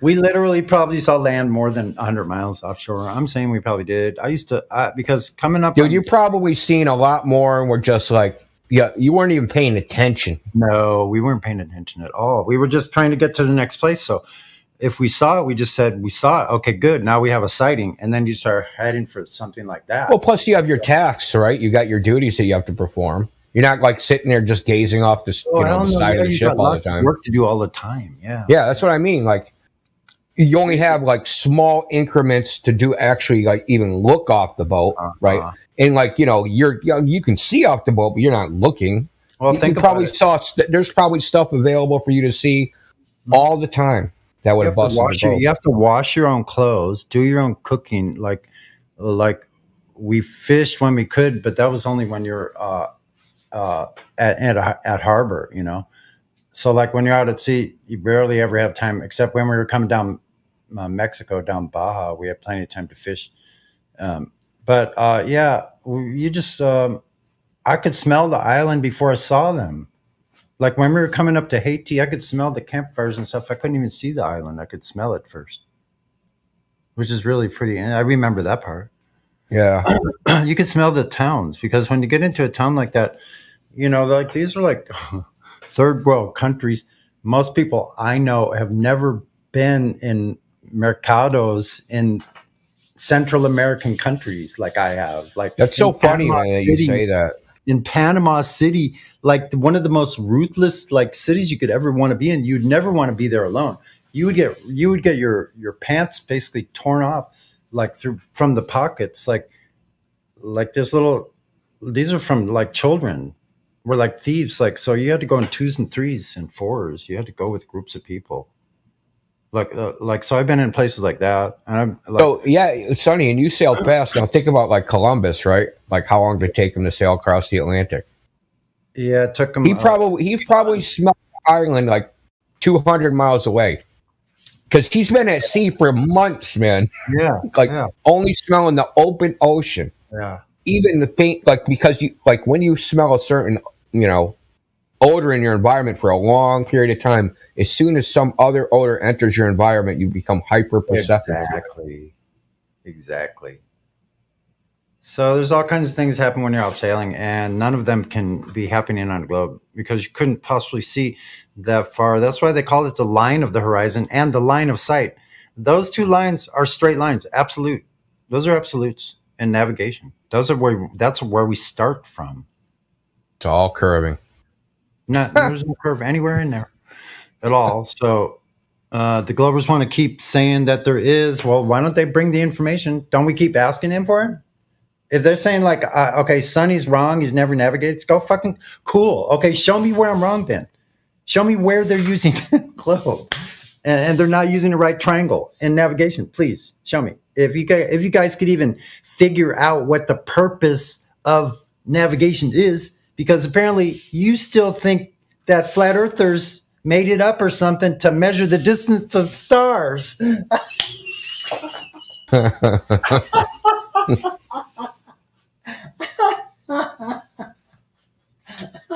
What's up, Helio? You alive in it? Fuck, man.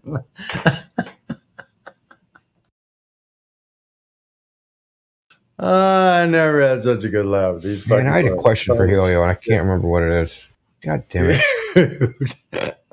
I swear to God, part of my rock hard abs at 64 fucking years old. That's right, ladies and gentlemen. Rock hard abs. That's Sonny. Like, I wouldn't have these if I hadn't laughed at these Glovers stories for so long. That's part of my regimen. So I got a new PR in like overhead barbell press by accident today. You what? Like a personal record. Overhead, behind the neck, overhead barbell press. Oh, shit. No. So I was trying to get, I could do like, the most I tried was like 155. And like, I can get that. I got that for like 3 last week. So I was going to try for like 5. Okay. And so when I put on, but I didn't notice that when I put on the 45-pound plate, I didn't take off the 25 and I covered it up. So I lifted like an extra 25 freaking pounds. I have overhead pressed like 180 pounds, dude, without knowing it. That's pretty heavy, yeah. I almost got it for 3. I did it 2 times and almost got it for 3. Because I was like, God damn, this feels a lot heavier than usual. I'm like, this fucking feels heavy as fuck. Like that. I mean, I did in junior high school and I guess a little bit in high school too. But I have like scoliosis and I'm not making excuses. I have a 16-degree curve to the left in my thoracic spine. I just like, yeah, I mean, everybody shouldn't overhead press. I'm not recommending it. I just like doing, so I weigh 183 pounds and overhead pressed 180 pounds. Dang, shit, man. I'm trying to gain weight. I need to gain it. By accident.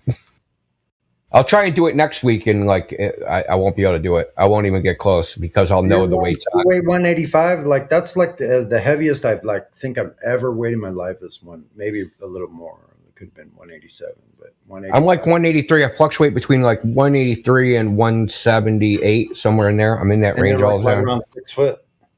Yeah, I'm like 5'11" and a half or something. Yeah, I'll just call it 6 foot. I'm rounding up for the ladies. If I stand up straight, I'm 6'1". Now recently, it's weird because when they filter me on Tinder on the profile, I want to make the cut. I got to be 6 feet or taller. Dude, I weigh 160.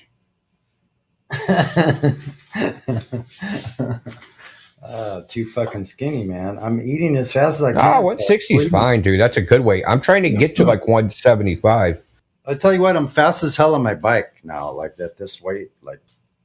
I work at it all the time too, and I ride like 10 to 15 miles at 5. I was 5 to 10 miles every day. Now I'm doing like 10 to 15 easily. So I don't know.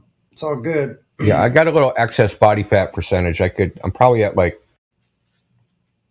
between 16 and 18% body fat. I want to get to like 12. So I got to lose like 5 to 6 pounds. I won a raffle, and in that raffle was a $20 McDonald's gift card. I'm going to go get I know I shouldn't, but I'm going to get like a ice cream sundae and a chocolate shake. And what? Get the French fries. What the hell's wrong with you? What? You can't go to McDonald's and not get the fries, man.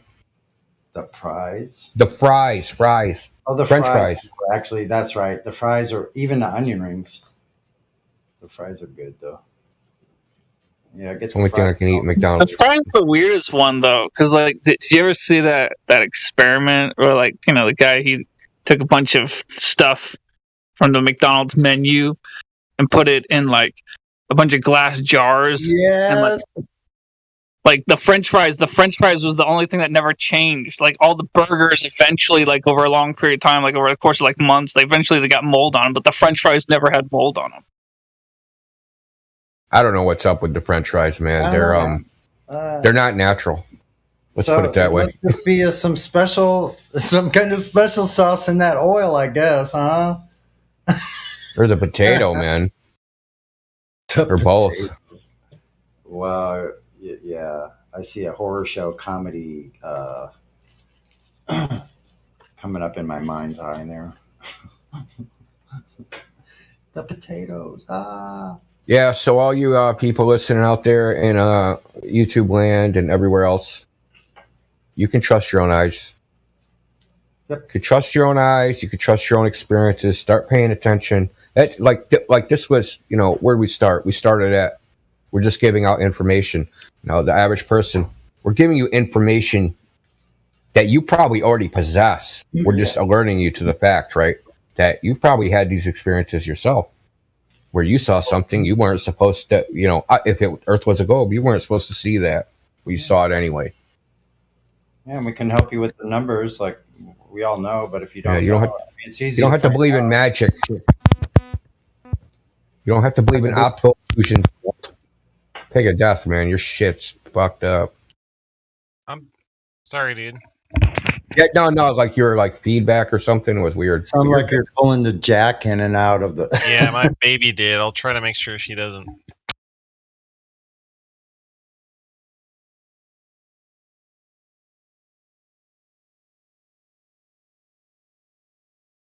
Because people don't people don't have the information that flat Earth gives people. They just don't have it. They're not aware of all the bubbles in space and all the space factory and the lack of evidence and just. I mean, think of the it. consequences of if there was an ISS orbiting the Earth at 17,000 miles per hour. What all the consequences of that would be? That those things make it impossible for that to happen. Yeah, think of it. Well, think of it like this: like we've already done all the homework for you, mostly. So, I mean, it's not like you're still going to have to think for yourself. Yeah, eventually. We've already looked at it and changed our mind, and now we can show you what information changed our mind. Like so, if unless you're stuck in that situation where you just refuse to change your mind and want to ridicule, before investigation or whatever that is, the height of ignorance. Is contempt prior to investigation. So yeah, you could check it out yourself, man. Yeah. I suggest just go find an anti-flat earther and listen to their nonsense. You'll be like, oh shit, dude, this dude's nuts. That's the number one flat Earth proofs right there. The existence of the anti-flat earther and then nonsense that comes out of their mouth. Yeah, or like you could go any different route, but a lot of that is subjective and. Only dude, they're like they're like the Karens for the shape of the Earth. Man, I know, like the shape of the Earth, Karen. The cheerleaders. I like cheerleaders better. I think they need to put on some little tutus and do some little dances. You can't park your flat Earth server here. You gotta move it. I'm calling the police. Guess what? Somebody get that meme out now. I demand it. I'm sure it'll be here by the morning. So get the meme out for the anti-flat earthers being cheerleaders dancing around in their little tutus, doing their little Glover dance, whatever that is. So I think that ought to be something we could go to and get that. Should be ready at hand. What's the name of QE's website? Can't remember the name of it. What's the name of QE's website? QE has a website. Yeah. Oh, wait a minute. Is it Quantum Eraser? No, I don't. No, it's no.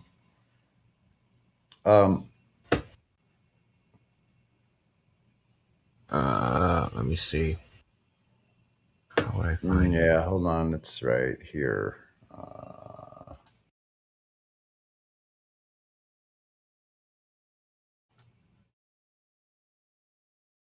The Wig Snatchers. Let's see. Where's Wig Snatchers? It's about to go off. Oh my god! Like the last 32 things. GlobeTerminator.com.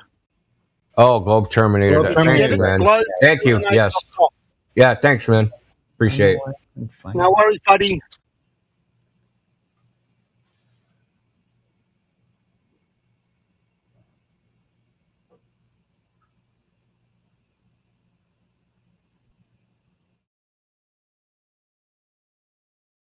That's when you know you got too many subscriptions. You can't even find your friends on there. I got websites. So many. I gotta start streaming. Why the hell isn't he already on here? I'm sure I have him in my bookmarks as well. Websites.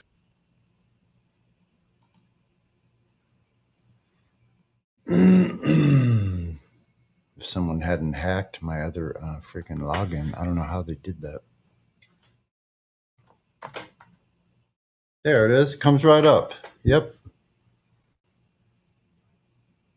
GlobeTerminator.com. There's a link. Get the mocha frappuccino. You know what I'm talking about? Yeah, man. Get one of those big old mocha frappuccinos and how did I do?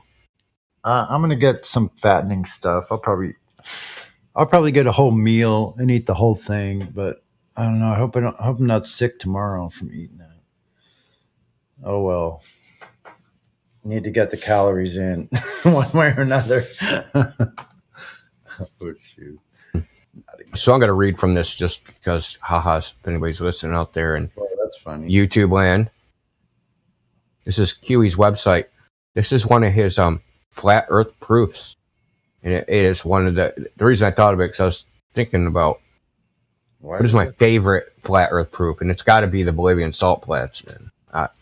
The Bolivian salt flats are just like I don't know how Glover can explain that away. I really don't. There's someone else that's got Globe Terminator. Hold on. Let me see. What was that?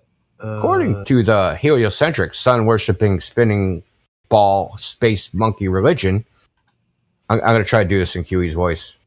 Every point along the tangent in every direction from your feet drops. Vertical drop away from you at 8 inches per mile squared. The Salar de Uyuni in the Bolivian Andes is the largest salt flat on Earth, exhibiting less than 1 meter of vertical relief. That's the profile. Over an area of 9,000 kilometers squared. Longer wavelengths in the digital elevation model correlate well with mapped gravity, suggesting a connection between broad-scale salar topography and the geode similar to that seen over the oceans. Mm-hmm. Citation, Borsa, Bolivia from Kidamatic GPS. That would be a good place to do. This is a geometrically flat plane. You could have a myriad of topographical features on a sphere of mountains, ridges, saddles, spurs, depressions. You know what you can't have? A geometrically flat plane. And this one is over 9,000 kilometers squared. Therefore, how can ballers stage climb cling with a kung fu death grip to their fairy tale religion that has one of its foundational tenets, a vertical drop, and yet at the same time have a flat plane with less than 1 meter of vertical drop over 9,000 kilometers squared? It's a violation of the law of non-contradiction. For an encore, can they reconcile married bachelors also? This is real simple and easy to reconcile. Ready? Altard position. According to the heliocentric, sun-worshipping, spinning space monkey ball religion, every point on a tangent in every direction from your feet, vertical drop, drops away at 8 inches per mile squared. So, the study, Salar de Uyuni of the Bolivian Andes, the largest salt flat on Earth, is exhibiting less than 1 meter of vertical relief over an area of 9,000 kilometers squared. So, no vertical drop. The vertical drop should be spinning ball religion 1,000 kilometers, 62 miles. Vertical drop is 791 meters.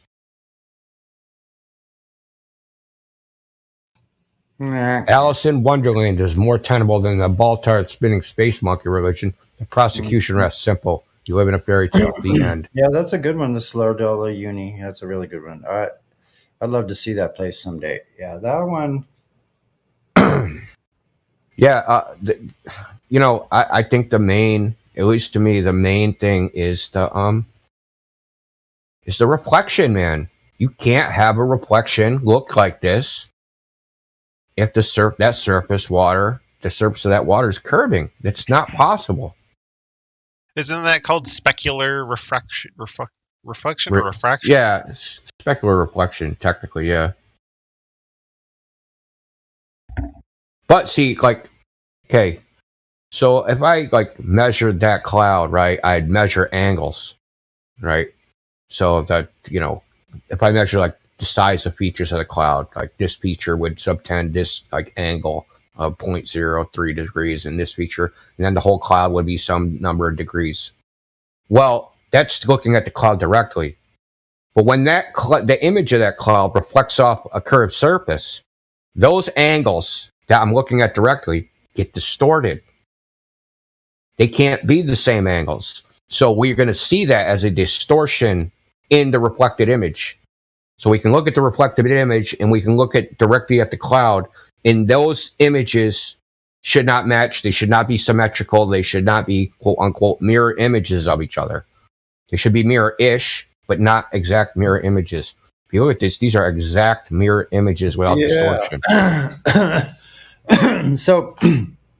So if Earth was truly a globe, why weren't the Globers in here telling us how this reflection proves that they're a globe, that it's a globe? They should be, because should be the first what one. they'll say, well, they'll say things like, and I've heard this before, they'll say, well, it's so big that it approximates a planar mirror.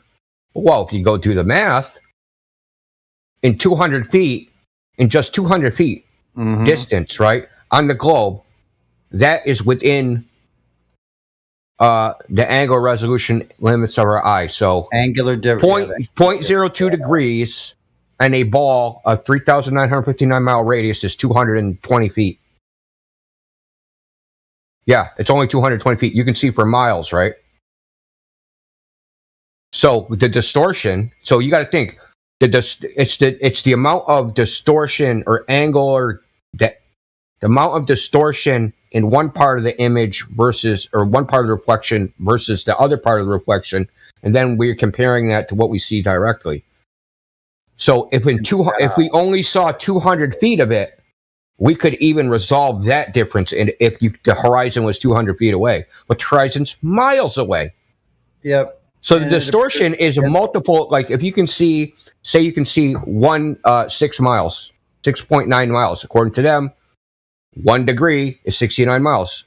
So 6.9 miles is going to be, it's going to be a tenth of a degree. We can easily see that, because if you look at a protractor, right, they have markings on the protractor of tenths, right? Yep. And we can see that. We can see the tenths of a degree on the protractor. And all these things, as well as the change in elevation angle, the angular differences, like let's say from the line of sight to all other angles on, let's say, just this one image of Solar Del Uyuni, where the lady is standing there from her point of view. All of that would be curving away at different, like, right, at a certain rate, like you said, like so. Yeah, and I've tested this a couple of years ago. I took an actual mirror, an actual real mirror, and took pictures and, like, you know, looked at it, and it's the same, right? If you take a picture of it, then you throw it in something, right, and you measure the angles, right? If you take this image I posted and you measure the angles, like from the top of the cloud to the horizon, and you count the pixels, they'll be the same. There's going to be no difference. That means they're completely equal. And the reason they're equal is because the angle of incidence equals the angle of reflection. All the angles of any part in the image, right, on one side of the reflection should be equal to the angles on the other side of the reflection. Period. End of story.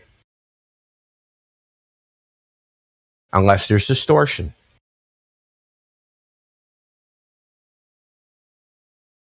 And the fact there's no distortion proves it's not a ball. Sorry, folks. And see, this is the information the average Glober just does not have, right? They don't have this information, or never thought about it.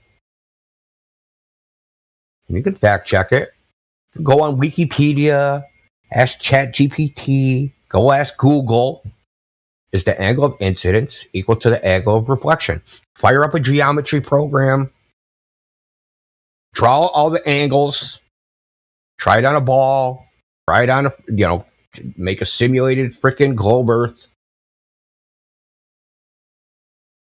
Right? Simple shit, man. You can just fact check this.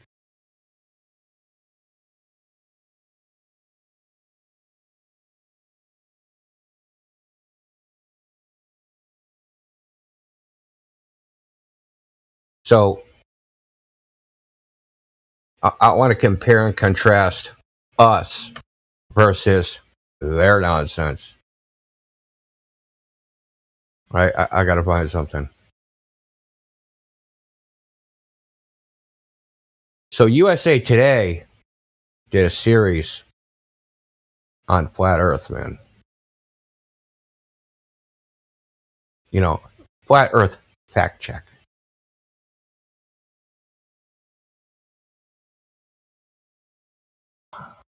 I can hear the straw man coming from without even reading the article.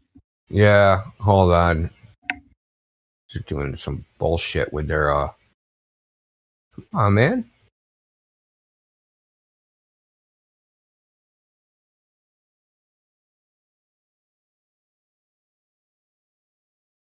Getting their stupid pop-up, man.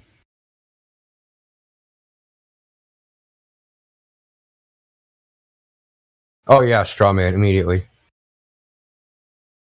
Claim. The first photo of Earth's curvature was taken on April Fool's Day. What? On March 9th, Facebook post features an image of the Earth taken from outer space. The first photo of curvature was published on April Fool's Day, reads the text in the image. The post garnered more than 60 shares in less than 3 weeks. Other versions of the claim have been shared on Twitter and Facebook. Fact check. Our reading is false. The image in the post is dated correctly. It is not the first image of the Earth's curvature. The first such photo was taken 2 decades earlier in the 1930s. 1930s. It doesn't say when it was taken in the 1930s. It doesn't say what that image is. It doesn't say anything.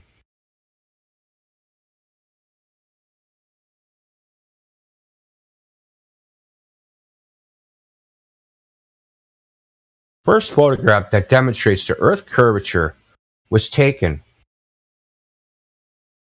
on December 30th, 1930, by U.S. Army Captain Albert Stevens while he was flying at an altitude of 21,000 feet.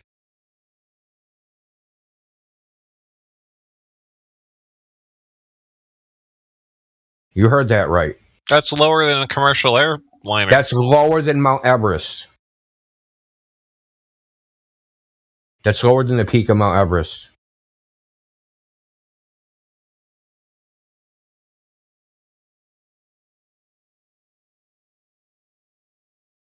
Five years later, Stevens took another image documenting the Earth's curvature from a high-altitude balloon while aboard the Explorer 2. Well, at that the image also captured divisions between the upper levels of Earth's atmosphere, the troposphere, and the stratosphere. So let's find that image. Oh, yeah. That's not the image. So it cited something, right? It cited Stevens took another image documenting the Earth's curvature. Oh, here. I got it. Let me see. Here it is, man.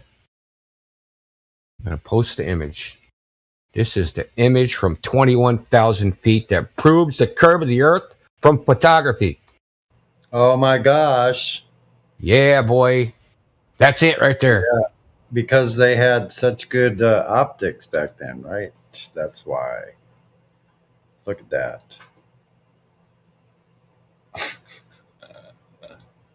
So, watch this. Like, if you actually knew how far those, like, what to deal with that? 21,000 feet. 21,000 feet. 100. Got a bunch of clouds off in the distance. So, how long does it say the Andes are away? 267 miles. Let's just put this in the curve calculator. That's not a curved lens. So 5,000 feet of those Andes mountains should be hidden by the curvature of the Earth, and the horizon should be 177 miles away. So, like half the distance or something. Yeah.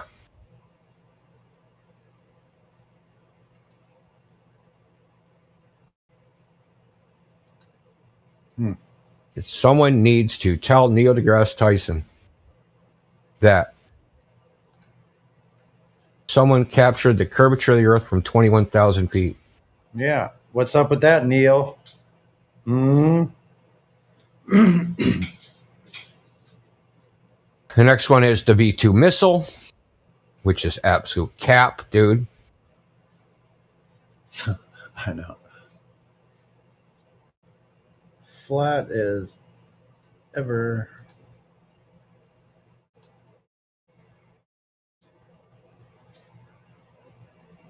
They have like these things that like it doesn't even match the globe at all. Anyway, I'm not going to get into that.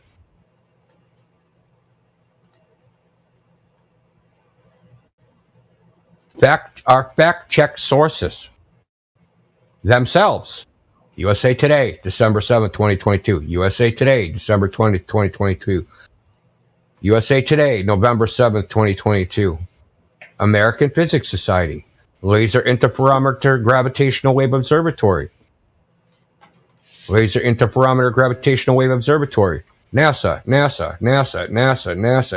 National Air and Space Museum, National Oceanographic and Atmospheric Administration, Space Center, Houston. Scientists also take the curvature of the Earth into account when conducting certain experiments.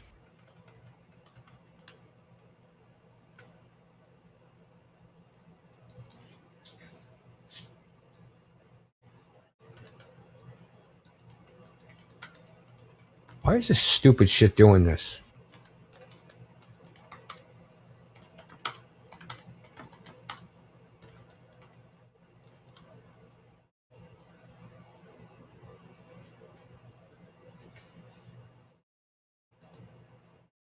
Trying to read this site, man, and it keeps saying my ad blocker is on and it's off. Oh, man.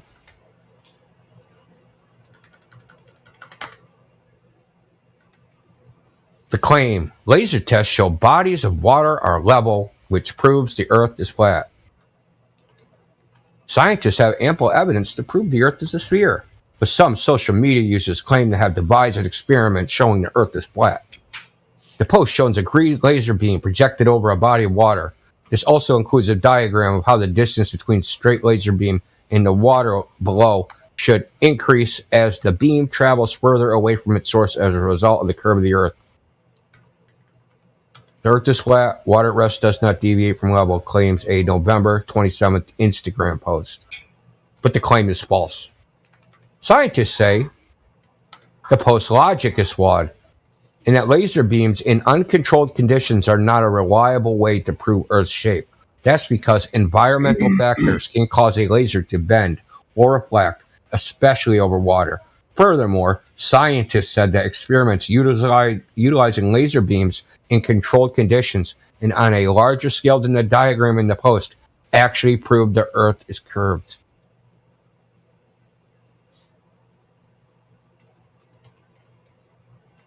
Laser tests in uncontrolled conditions unreliable due to refraction. This post logic is fundamentally flawed according to Oliver Krios, a project scientist at University of California, Davis, Department of Earth and Planetary Sciences. Now listen to this. This is his... Level does not mean flat. Level specifically means at a right angle to the direction of down, Krios said in an email. On a spherical planet, the direction of down always points close to the center of the sphere. Scientists agree that kinds of uncontrolled laser tests, especially when conducted over water, are not reliable ways to prove the Earth is flat. Lasers, or light in general, behave in odd ways that counter our intuitive understanding that light always travels in straight lines. Various environmental conditions can distort and bend or refract a laser beam, according to physicist Jason Steffen. Unless you have uniform air composition, uniform humidity, uniform temperature, and uniform pressure across the whole length of the instrument, then the laser beam will wiggle. You heard that right. Wiggle. He didn't say curve, he said wiggle. Said Stephanie, associate professor. It wiggles. Unless you have this is their scientist expert that said laser beams will curve, or the test is unreliable. Okay, Unless you have uniform air composition, uniform humidity, uniform temperature, uniform pressure across the whole length of the instrument, then the laser beam will wiggle, said Stefan, an associate professor of physics at the University of Nevada, Las Vegas. When you're over water, the humidity is a bit higher, so the refractive index is higher, and it would cause light to bend towards the surface of the Earth. Okay, so I'm going to tell you what the problem with that is. This is nonsense. The absolute value of the refractive index is not what causes light to deflect. It is change in the refractive index. Somebody should fire this guy for, like, how is this guy teaching physics? Hey, Indio, what causes this to happen? What I just posted. What causes? Hold on, I'll look at that in a second. I want to finish reading this. Refraction can bend the laser along the Earth's surface to make it appear that the globe radius is much larger than it actually is, or even that the Earth is flat, according to Kralos. If the weather conditions are just right, refraction is so strong in a thin, very thin layer of air above the water that a laser beam could, in theory, travel all the way around the globe. So it means you can see the back of your head eventually if you... You could illuminate your own ass, dude. How do they know that's not what they're looking at when they're looking out now? So how come... So check this out. How come the sun doesn't set and we see a sunrise on the other side? Right? Because the light can go all the way around the globe, right? So theoretically, right, it could go all the way around the globe, come up the other side, and we'll see another sunset. Yeah, We'll see two suns at the same time, and it could just keep going around and around and around, and we see infinite suns setting on the horizon. You're not really seeing the sunset, children. You're seeing the sunrise. It's not what you think. Okay. The scale of laser tests is too small to show curve. Furthermore, the scientists say a laser test on the scale described in the diagram, even in controlled conditions, would not be large enough to prove the Earth is flat. That's because, listen to this, dude. You're going to shit yourself. That's because the Earth's curvature only drops by 8 inches per mile. Duh. According to 8 inches per mile, bro. 8 inches per mile. Oh, they didn't put squared in there? No. Retard. According to David Brown, this is USA Today. According to Dave, because the Earth's curvature only drops by about 8 inches per mile, according to David Brown, a professor of physics at North Carolina State University. Oh. The So he's diagram in the post. describing a slope then. He's This guy hasn't describing been, a slope. this guy hasn't been fired yet, so you're right. It gets worse. The diagram in the post describes a laser test over less than a half a mile. They're describing a slope. Less than half a mile. No, it's not a half a mile. Look, they just made that shit up. Shut up. Yeah. Do you know any laser test that's a half a mile? Well, I mean, do you know any experts that actually look at the math would even describe it that way? He's just pulling that shit out of his ass. Or any physics teacher that would not look up the information before he spouted it out. Wrong. It's insane. If their detectors were spaced every 200 kilometers instead of only, oh my God, this is Where's the Jeranism thing. Where's the fact? Hold on, dude. This must be the Jeranism thing. They literally conflated two things. If their detectors were spaced every 200 kilometers instead of only 200 meters, they would see the effect that they are showing. What the hell are they talking about? When scientists utilize laser beams over long distance for other purposes, they need to account for the curvature of the Earth. For example, the Laser Interferometer Gravitational Wave Observatory is a large-scale physics experiment and observatory designed yada yada yada yada. Two perpendicular 4-kilometer-long arms. Wasn't designed. Because the tube is so long, the Earth's curvature was a complicating factor when installing them in order for the lenses to function properly. Because they're not designed for that. Okay, to ensure a perfectly level beam path, weren't they just saying that level was perpendicular to the direction of gravity, which points towards the center? So now they're flipping back to level straight when they just said level's not straight 3 seconds ago. Exactly. Anyway, And to they don't ensure have any- they no, don't have dude, any such Yeah, thing you as a just predictor. yeah. I'm reading this for the laughs, dude. We're reading this for the laughs, bro. No, because listen, Helio. I don't know if you were here before. So I laid out like a piece of our evidence, the Bolivian salt flats, right? Yeah. And now I'm giving their evidence, like what, because me and Sonny have been talking about. We're just giving out information, right? We're not trying to brainwash anybody. Oh, sure. So of like, course not. here's the information we gave out. Now here's the information they give out. I want to compare and contrast ours, like the quality of our information versus the quality of theirs. Okay. So we go on a slope, Earth slope. Oh shit. Now we go on a slope. Yeah, you gave it up. You just gave it up. Say it over again. Or slope.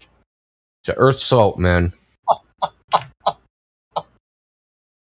My fault. I was the one that brought up slope. No, Continue hold on, your man. argument.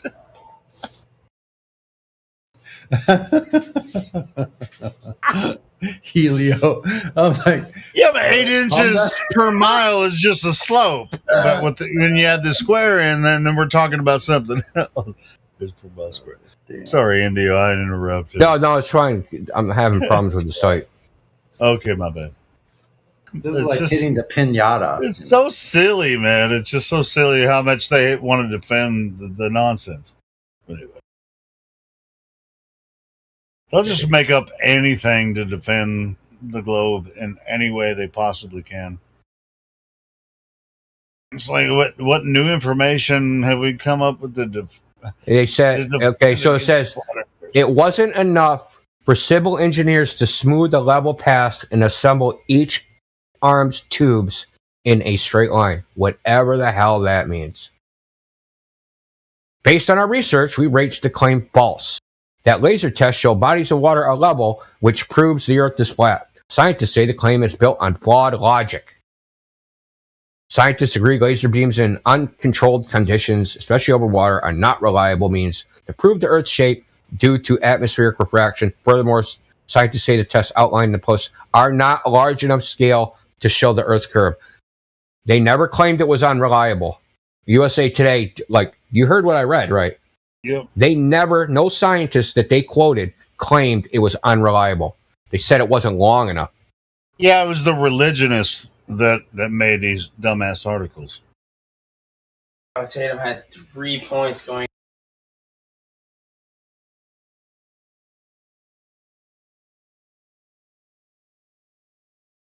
Yeah, their religion is globe, and they're going to say whatever it takes, even though they're full of shit.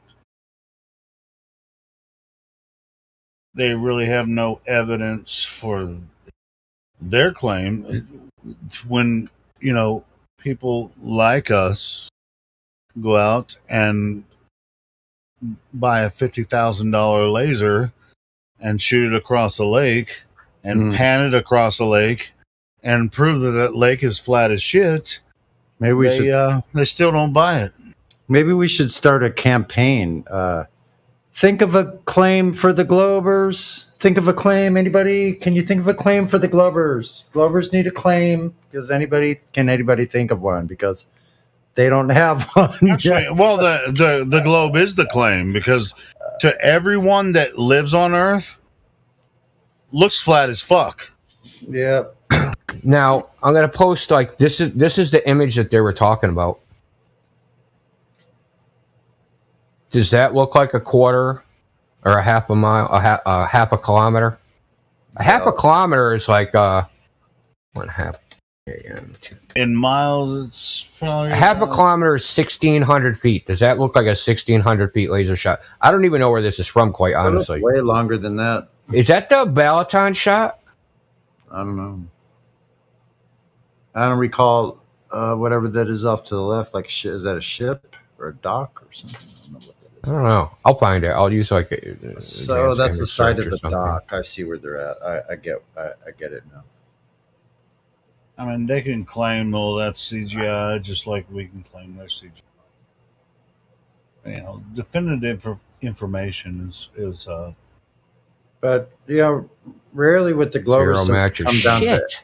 to It rarely comes down to evidence with these Globers, though. So, I mean, well, we're not trying to defeat them. Obviously, Well, the Earth whole is point- not the stupid globe. Go ahead. Well, I just want to illustrate the point of the quality of our information versus the quality of theirs. Theirs, everything USA Today did, right, were misquotes, incorrect assertions, right? It was just they posted the quotes of the scientists. The quotes that the scientists made weren't the same as what they said the scientists said. Like the part where it said the curvature, like a light beam can curve, that wasn't an actual quote. So like what they actually said, they put in quotations, the scientists said, it can cause it to like jump around, right?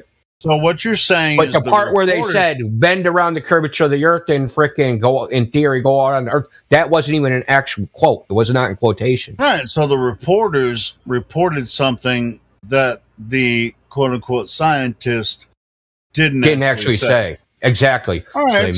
They misquoted the scientists. They got facts wrong, right? So that's like, no surprise. That's the quality of their information. And like I did this on the live stream. Anybody can check. They can go look at the article themselves. I'm going to post a link in the live stream. Go look at the article yourself, dude, and read it yourself. Is anybody really going to argue that 8 inches per mile is a correct prediction? Go ahead. Defend this. This is what the...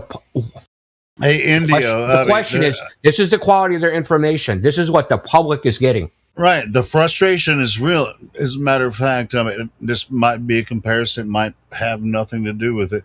I've listened to audiobooks. Sometimes while you guys are talking shit on here, I listen to audiobooks like murder mysteries, and the detectives in these murder situations. I mean, I guess I can compare it to they murdered the flat Earth by presenting freaking false information. Sometimes the detectives have to fight with these reporters about the real story. I can't give you the full story, but they want to put out false information while these investigators are trying to figure this shit out, right? So the public gets disinformation first, and all the assumptions come out, and that's the first information they get. And so that's why the detectives hate this fucking information, you know? It's like, why are you fighting against me when we're trying to find the fucking killer? Yeah, I don't know. Because, like, why would they kill anybody? Can't figure out the motive, so they didn't kill anybody. I don't know. So I want to read this part one more again, because the whole thing is the claim. Laser tests show bodies of water are level, which prove the Earth is flat. Certainly do. Okay, so hold on. I want to get into like what they did. So the first thing they said, level does not mean flat. Level specifically means at a right angle to the direction of down. Kuros said in an email. On a spherical planet, direction of down always points close to the center of the sphere. Okay, you heard what he said. Right angle to the direction of down. On a spherical planet, the direction of down is always close to, or always points to close to the center of the sphere. Okay, so let's move on. To ensure a perfectly level beam, the Earth's curvature was countered by GPS-assisted Earth-moving high-precision concrete work. It wasn't enough for civil engineers to smooth a level path and assemble each arm's tubes in a straight line. So, they start off, level's not flat, then level is flat. That's what I'm saying. Which one? Make up your mind. Yeah, you might think what I was in their own. They contradicted themselves every time in their own shit. You know, it's just like I was saying. It was just like, don't let it's just like with these detectives. They're like, don't let the information out to the public until we actually figure out what's going on. Well, the main thing I wanted to point out is that scientists set up a condition, right? That if it's level on a spherical planet, level can't be a straight line. Well, they set up LIGO. and they made a straight level line.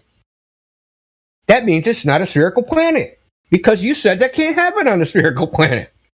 What planet was sphere? Well, he said that on a spherical planet, level is 90 degrees from the direction of down, and that's not a straight line. Then later on in the article, they cite LIGO and says that took civil engineers a special process to make a level line that was straight. So what a bunch of morons. Well, the people that made LIGO think level is straight, but the guy in the earlier thinks level's not straight. So here's my question then. Do we have a confirmation about the formula that determines the air magnification due to temperature differences in the distance? Of course not. Yeah, of course not. Who has made this? It's impossible, because every centimeter or meter or mile, we have differences. So, I'm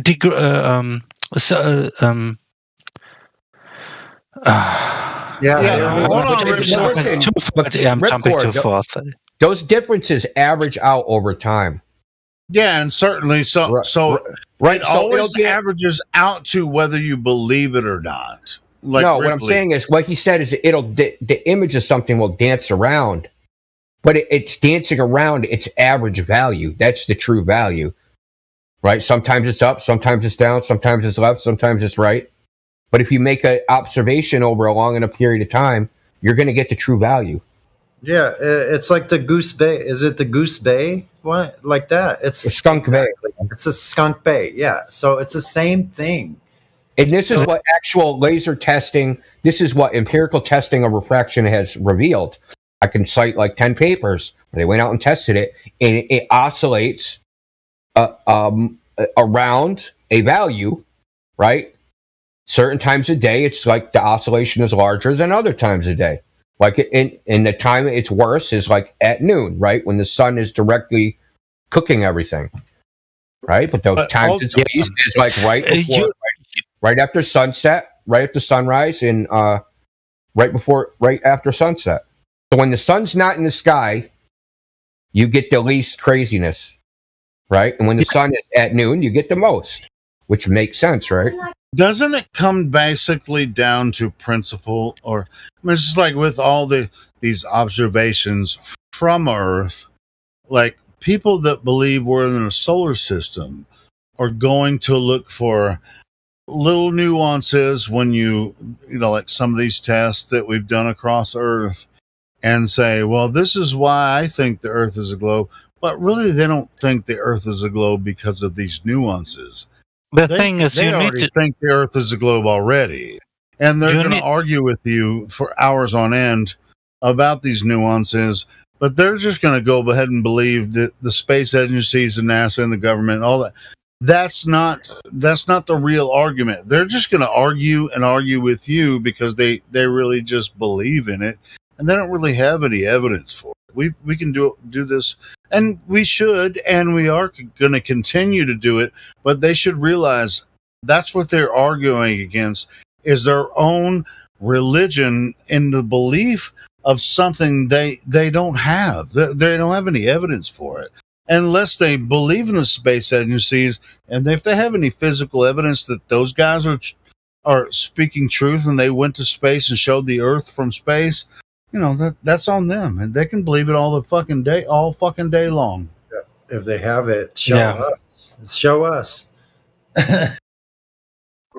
You need, of course, the least amount of disturbance which is observed in the evening and the morning. In terms of air temperature, that you would be more likely to make the most accurate readings about this in terms of distance measurements and such. But during the day, especially in summer and what have you, it's like all over the place. Especially if you are in the waters or near waters, the air pressure and gases gets ridiculous. It's like it's wobbling. It's like we have seen the videos. It's almost sure, impossible. But Ripcord, how is that going to prove shape of Earth? It starts with like whoever introduced the idea of the solar system and Earth being a third rock from the sun. They're at fault. I mean, the way you observe Earth is the Earth the way you experience it, a level stationary plane, just like everyone else does. If you want to believe the Earth is a globe, but you can't see it, you're going to have to come up with all these weird ideas, and it's like, oh, there's some refraction here, and over there, I'm looking over this distance. And the only reason they would make these simple, weird arguments is because they don't fucking believe NASA. Yeah, but their observation point is as soon as an mirage takes place, so-called mirage, this is their way in explaining everything away. This is the whole cause of this. Yes, exactly. Yeah. Go ahead, brother. Exactly. That's that was my point. Yeah, exactly. We're making the same point. Go ahead, bro. I didn't want everybody to shut up. I just wanted to. No, I mean, for me, temperature measurement is exactly the thing that we should make effort in some way or form, or I don't know. I have not listened to anyone who made this effort. I cannot do it myself because it's ridiculous in terms of accurately measuring something. You have to have spaces in which you can measure different temperatures, each on its own, and then measure magnification from that takes place. Yeah, I know, Ripcord, and that's the reason I brought it up and I interrupted the conversation, because it comes down to ideology, not real measurements, because you have to make presumptions if you're trying to compare and contrast globe Earth versus flat. We're not actually talking about the same thing anymore. You're talking about ideologies and religion in the ultimate conversation, because the only way you can experience the Earth, as a human living on Earth, as a level, we experience that as a level stationary plane. You can believe it's a globe all day long, but physical evidence shows that it's not this third rock from the sun in the solar system. Now we've been through this, over and over and over and over and over for several years, and we're going to continue this until people realize that you only believe the Earth is the third rock from the sun, but we all live on Earth, and you don't have any evidence that anyone else in the so-called universe experiences anything besides, other than what humans do here on Earth, which is the only place that exists as far as I know. You got a point. Hey, but I'm not discouraging anyone from going into debates and doing this, but I mean, just as a basis, I mean, you should be like, hey man, have you ever seen outer space, or have you been there? Or, I mean, that's sort of like basic things. But if you just like the refraction argument, that can go on for hours, and it sort of gets boring for a lot of us because we've been in it for years. Just like, bro. But the principle, I really kind of stand on the principle of the thing. I mean, all of us live on the same Earth, don't we? So it just after all of those arguments just kind of wind down, it's just like, well, you just believe you're on a globe, and we don't have any proof. We can just like throw the arguments back. So now you're just on a playground of debates, which really don't add up to anything, and there's no standard to the debate. It's just like, but the flat earthers actually have standard. Hey, we have a standard. We know that everywhere we walk across Earth looks flat. We see the sun, moon, and stars moving in a pattern above our heads. Causes this the seasons.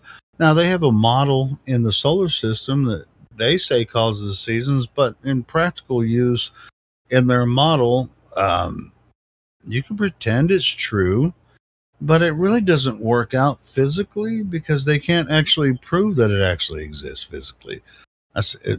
Sometimes I'll use the word "actually" too much, but they can't prove that it works physically in the real world.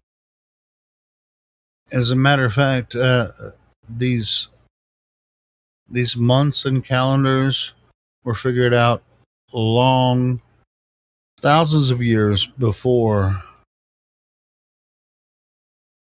this globe idea and the solar system model. So it's whether or not you want to believe it. I mean, a lot of people that do this solar system stuff, and that includes most of the Christians and Muslims, and it doesn't matter about religion and all that kind of stuff across the world. They believe that Earth is a globe too, so it's not even about that. And flat Earth isn't a religion either. It's just taking a look at where we are. Don't the Muslims read the Quran though? Like in the Quran, it describes the Earth rolled out like a carpet. Sure, yeah, but even with that, I mean, it's the same with Christians, and it's different. And the Asians, they have different ideologies too. So, I mean, but this idea of the third rock from the sun and the globe and the solar system is so pervasive throughout multiple cultures. It only took them 100 years to convince the world, the entire Earth, that's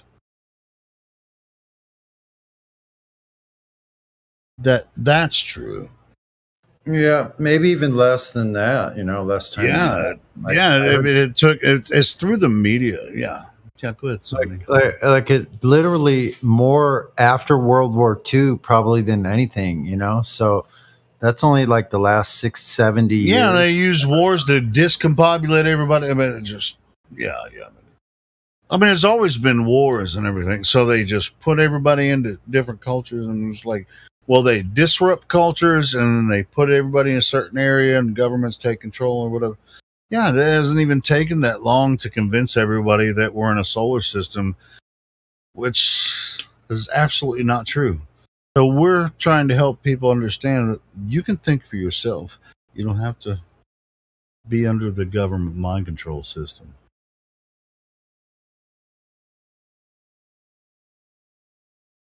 And flat Earth is just a term.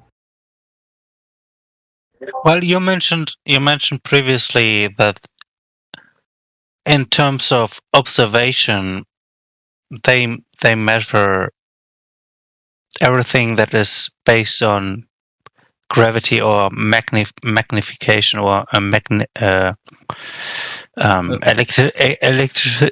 what is based on electromagnetism. Yeah, exactly. And what we see with our eyes has nothing to do with electromagnetism.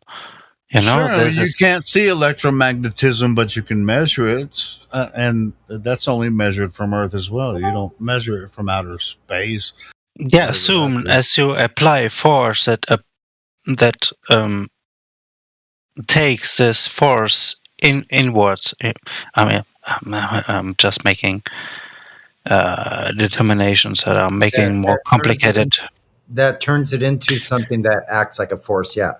So it's an invisible something or another that causes other things to act upon each other, such as the armature of a motor or something, Yeah. Or the rotor. Those were called force. Yeah, this is we tried to make explanations based on their observation, but what is our observation? It's like we make it based on our eyesight, and therefore we can apply every formula that has to apply to a curvature, and we disprove them in terms of their mathematics, in terms of curvature measurement. And as soon we go to the compass and such, we have struggling arguments in terms of position, where, for example, a triangulation in a Bermuda Triangle and such happening, which we do not know where else it does happen on Earth in terms of the jiggling around and where you are actually at the place, if you are at that very place.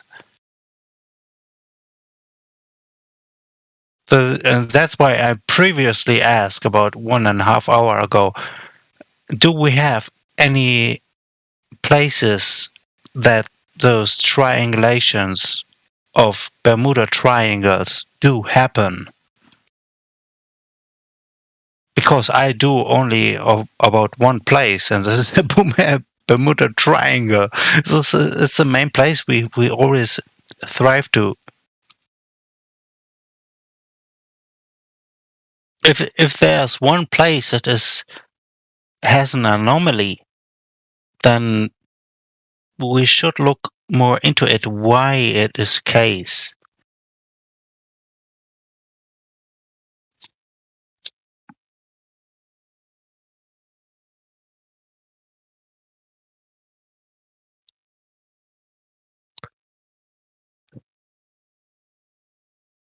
Because if we look at the flat Earth as a whole, more likely, and we do see one place that has this very place that has these anomalies, maybe we could apply these in terms of different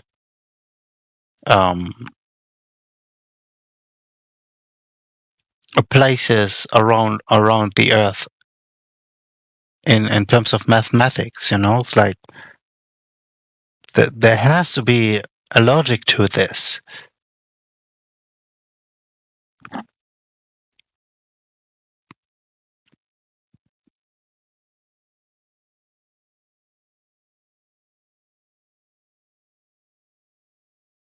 I mean, basically that everyone is silent. I mean, I get someone thinking. I hope so. Yeah, I don't think there's any other way around that as far as will people come around or not. I don't think there's any other choice. Like if you're asleep, you have no other way to go but to become more conscious or more awake. So it's not like you're going to have people that are conscious going back to sleep. No, of course not. It's an oxymoron. It's like it's a no-brainer. Right. So it can only go the other way. It's just like, I guess what we're all wondering is how long would it take, and then what? Like what's going to happen then? Like if it did get to a tipping point, and I think that's what we're talking about. Speaking of tipping points, I think there may come a time, but who knows what'll occur. We've seen some pretty strange things in the last few years, so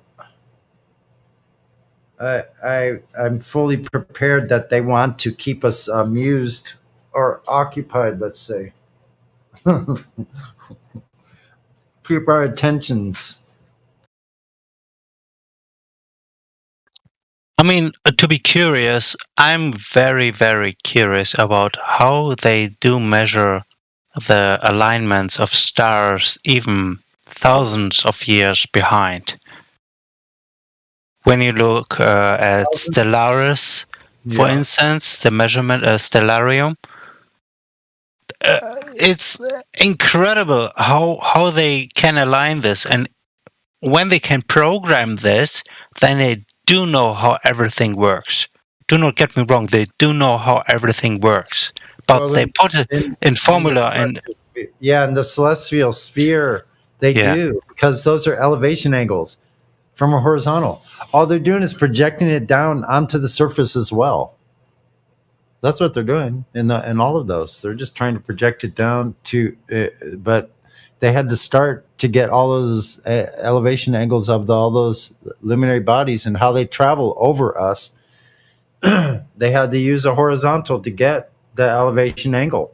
And until they knew it so well that they actually print them in the books that I talk about in navigation, the maritime almanacs you use to look up the zenith of like every freaking luminary body at every second of the day throughout the whole year. And then there's the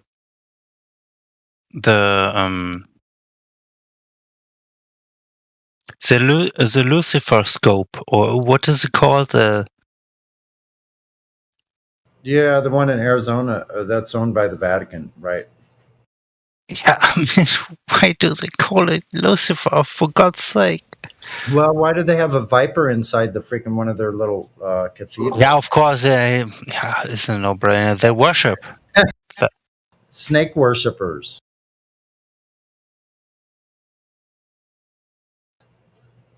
Whoever thought like Egypt ever like went away, or those cultures, like if you ever thought they went away, no, they didn't. No, it's like when you look at the prophecy from Nebuchadnezzar, who dreamt about the top was gold, the breast was silver, the waist was bronze.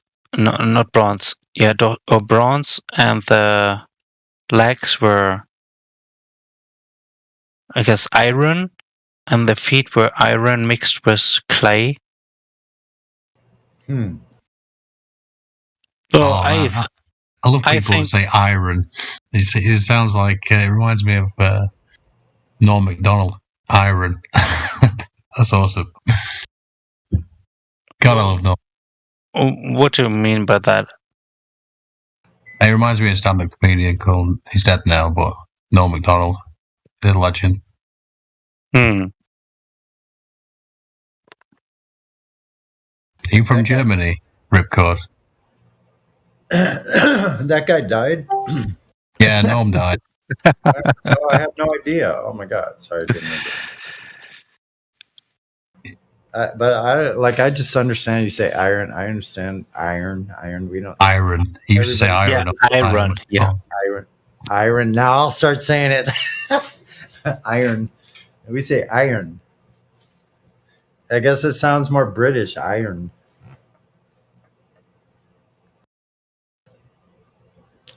Who knows? Just little words he used to use, like sojourn. You know, where's that gone? Sojourn. But he were doing that, Larry, and whatever that guy's name were, he used to do the interviews, and he said iron on that, and he corrected him. He went, iron? You mean iron? Normal, like, oh yeah. Just the way he were. Normal, like, fucking genius. He was next level. Yeah, I mean, each and every element in terms of his vision stands for a type of power, of course, for a kingdom who has come.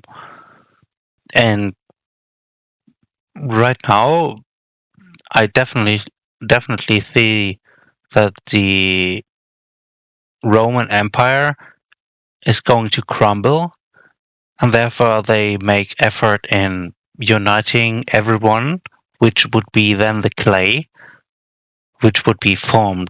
However, it's like when you have not moral guidance or a guide who determines you're very supposed to be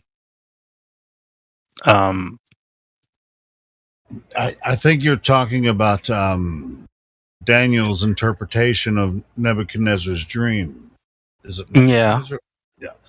Yeah. Where the feet of clay and iron, which means a collapse of, because clay and iron don't blend. Right? So I mean, it Yeah. seems powerful when it's powerful, right? So then, but then it's really your folks. foundation is under feet of clay. What's up? Good evening, folks. Do we have any Arabic speakers in the room? Because we've got some bullshitting fake Muslim flat earthers, so just hope there was someone who can speak Arabic. Anyone? No? No, sorry. Well, I tried the other Muslim flat earth Discord as well, but no joy. Cool, man. There's no point in VC verifying them because they are bullshit and I don't have to speak Arabic. I already know they're fucking full of shit. But, what are they so it's up to you guys. If you want them down to sort of kick them around a little bit, we can VC verify them and you can ban them if you want, guys. Yeah. Well, can they speak English enough to kind of... Yeah. But they're trying to say that the Quran says specifically that the earth is flat, where it says it's the immovable, it's stationary, and it says it's been flattened, but it doesn't say the earth is flat in the Quran. He's like, there's so many parts of it, and he's saying you don't understand, it's Arabic. They're talking absolute fucking bullshit, man. All right, well, check this out. I mean, ultimately, hey, when I say flat Earth, I don't mean the entire Earth is flat. I just like to use the term because it triggers people. We're talking about the realm, the only place that we can understand and live. All humans, we live here. Bro, sorry to interrupt again here. You want these guys down? Do you want to chew them for a little while? I mean, they're just assholes, like they're full of shit. They want to come in and discuss Quran, but I wasn't going to give them VC verified.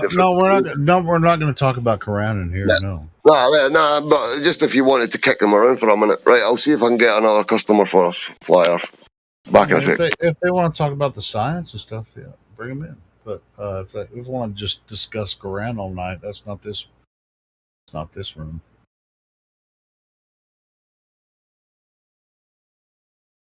I mean, associated content, can they could go down to the Baklava's channel. Yeah, they're welcome in the server, but just like in this room, we're not going to sit and discuss Quran all night. Different thing. I mean, the people who are in here do not know about much, I guess, unless I can only speak for myself, of course. I've read something about the Quran, but I do not agree with it at all because it's sometimes so contradictory, but it's another topic. I mean, I grew up as a Christian American, so I'm quite familiar with a lot of Bible stuff, and I'll often bring it up, when I'm talking to other Americans or other Christians or whatever. They've gone through the same process and upbringing that I have, so we're familiar with it. But as far as making that the standard talk, that's not it's not what I'm all about. If it means something to you, as far as culture goes, bring it on, But as far as like an overarching belief, everyone has to believe it this way because the book says this way. That's not what we're about in this room. At the very, everyone that gets involved in this room, you can say whatever you want to a certain point. But if you want to get into religious discussion, there's another room for that in this server.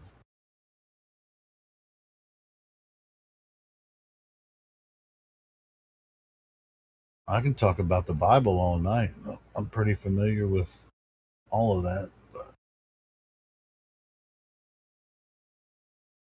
Yeah, I personally really would like. Well, I think it's legitimate. I think it's legitimate. As far as Quran believers and Bible believers, and, even Zoroastrian is everything, Eastern religions and all that kind of stuff. But that's not what this room is for. We're talking about the evidence that the Earth is what it presents itself to be. And I think that's important to most people in here, and I'll say that because if you get off into religious discussions, it's gonna be gonna just take away from what we're about in this room. Yeah, unless it confirms the very statements we're making. And I mean, I can say, just like in the Christian tradition, and a lot of people, I mean, it just makes sense, in the first verse of the Bible. In the beginning, God created the heavens and the earth was without form or void. We can go to the first chapter of Genesis, and there's really no argument against that when it comes to flat earth, as far as that goes. And in most religions, if we're going to do religion, there's almost no argument against that. But beyond that, as far as religion goes, we're not going to be able to do much beyond that. Yeah, this is what I asked previously. What would be the element states be if we would have not pressure, or would be not in a pressure environment? Right. This would coincide with a statement of what is being about form and void, because the firmament has not been made at this state yet. Right. As what I'm getting at is like the creation had to come about instantaneously. The evolutionists and the atheists, they said it was a gradual process and it just became something. But that's impossible through science. It's been discovered that what they're saying about it is impossible. They don't care what God you believe in or whatever religion and however you want to establish that. It's completely impossible for what they say, unless it was instantaneously. Like I said, in the beginning, God created the heavens and the earth. Boom. The only explanation the scientists gave about this is the way everything came about in terms of evolvement from a micro biological. They don't have any real evidence for it, though. That's their story. They don't have really any evidence for it. Yeah, and what I'm talking about is they only have explanation how life came to be, but they do not explain how the environment came to be. This is the whole topic, basically, in a nutshell. Yep, that's right. You're exactly right, Ripcord. They have explanations all day, but they don't have any evidence.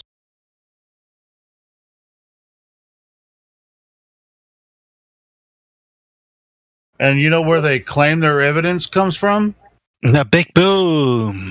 The Big Bang, or they dig down in earth and make up stories about what they find under the ground. Mm-hmm. And then they take radio telescopes and look in the sky and they make up claims about, what they find and say, well, 45 billion years ago, they don't really have any physical evidence for that.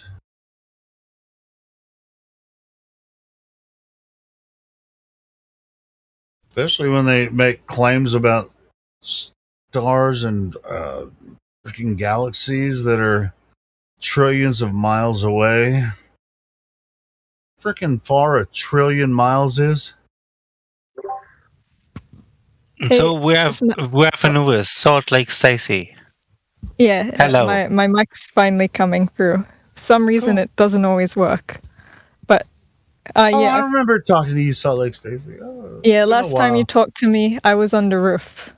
This time I'm on the ground. Yeah, you're on the roof. What's that mean? Yeah, I was on the roof watching the solar eclipse. Oh, okay, cool. Okay. Yeah. This, and I think in October we're gonna most of the United States is gonna. We got another solar eclipse coming. It's going to be an annular eclipse for a lot of people.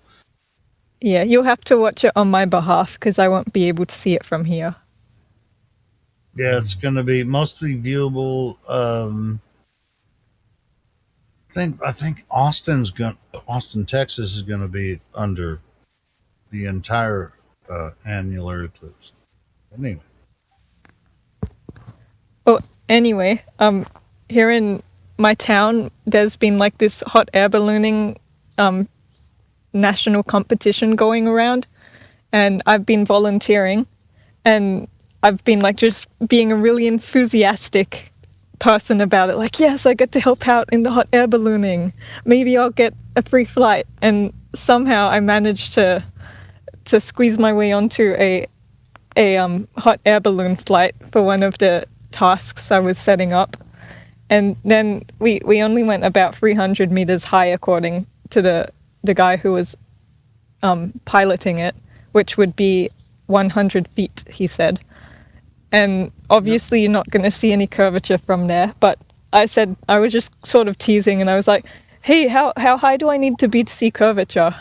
And I really appreciated the pilot, because he was like, oh, if you took a commercial flight to say, from Perth to Sydney, have you seen curvature then? And I lied, and I was like, I think so, probably, just to see what he'd say. And then he was like, no, you wouldn't. So I appreciated him for his honesty there, and he didn't seem to answer me where curvature would begin. That's cool. So you did go on the hot air balloon flight? Yeah, I got onto it. What was it like? That really, sounds cool. It was so cool.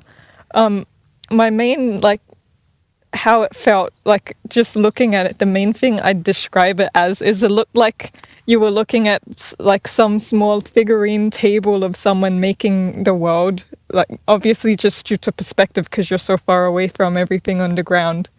So it looked like that.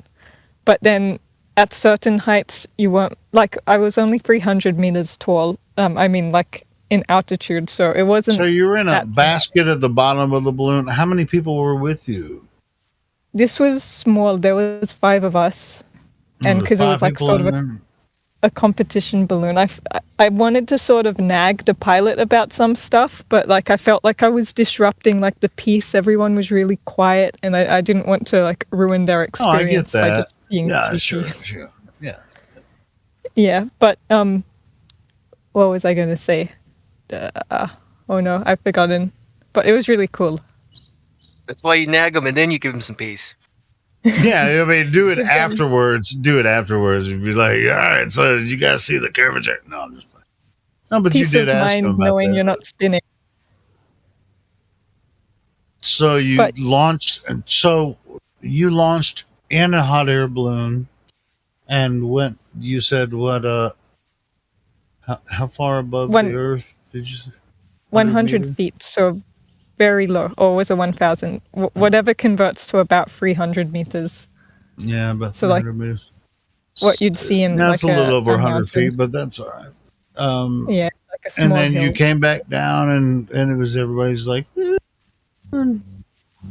yeah. I but guess you were I was talking to people about flat Earth there afterward.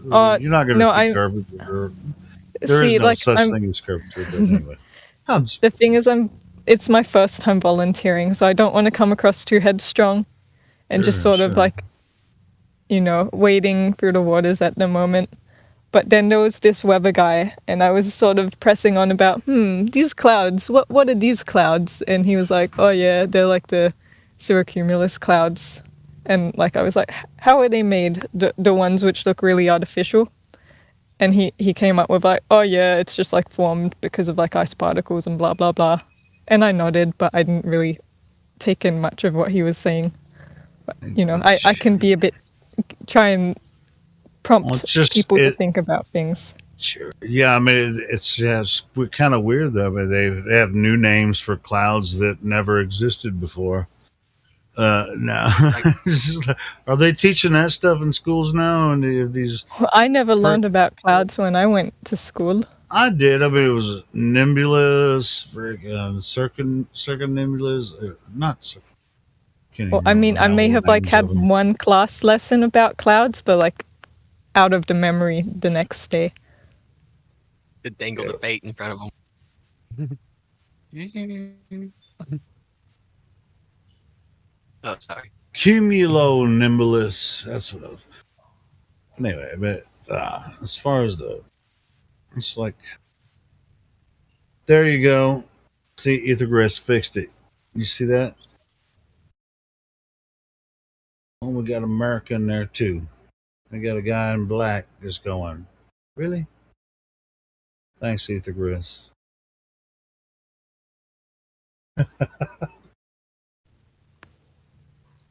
Well, he just disappeared. Chat as he did it. In the live I'm stream. going to say that one. Unless he's not in.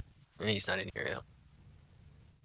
No, he's not listening. Well, I mean, he's probably listening because he saw what I asked him to do, and he actually did it. So thank you so much.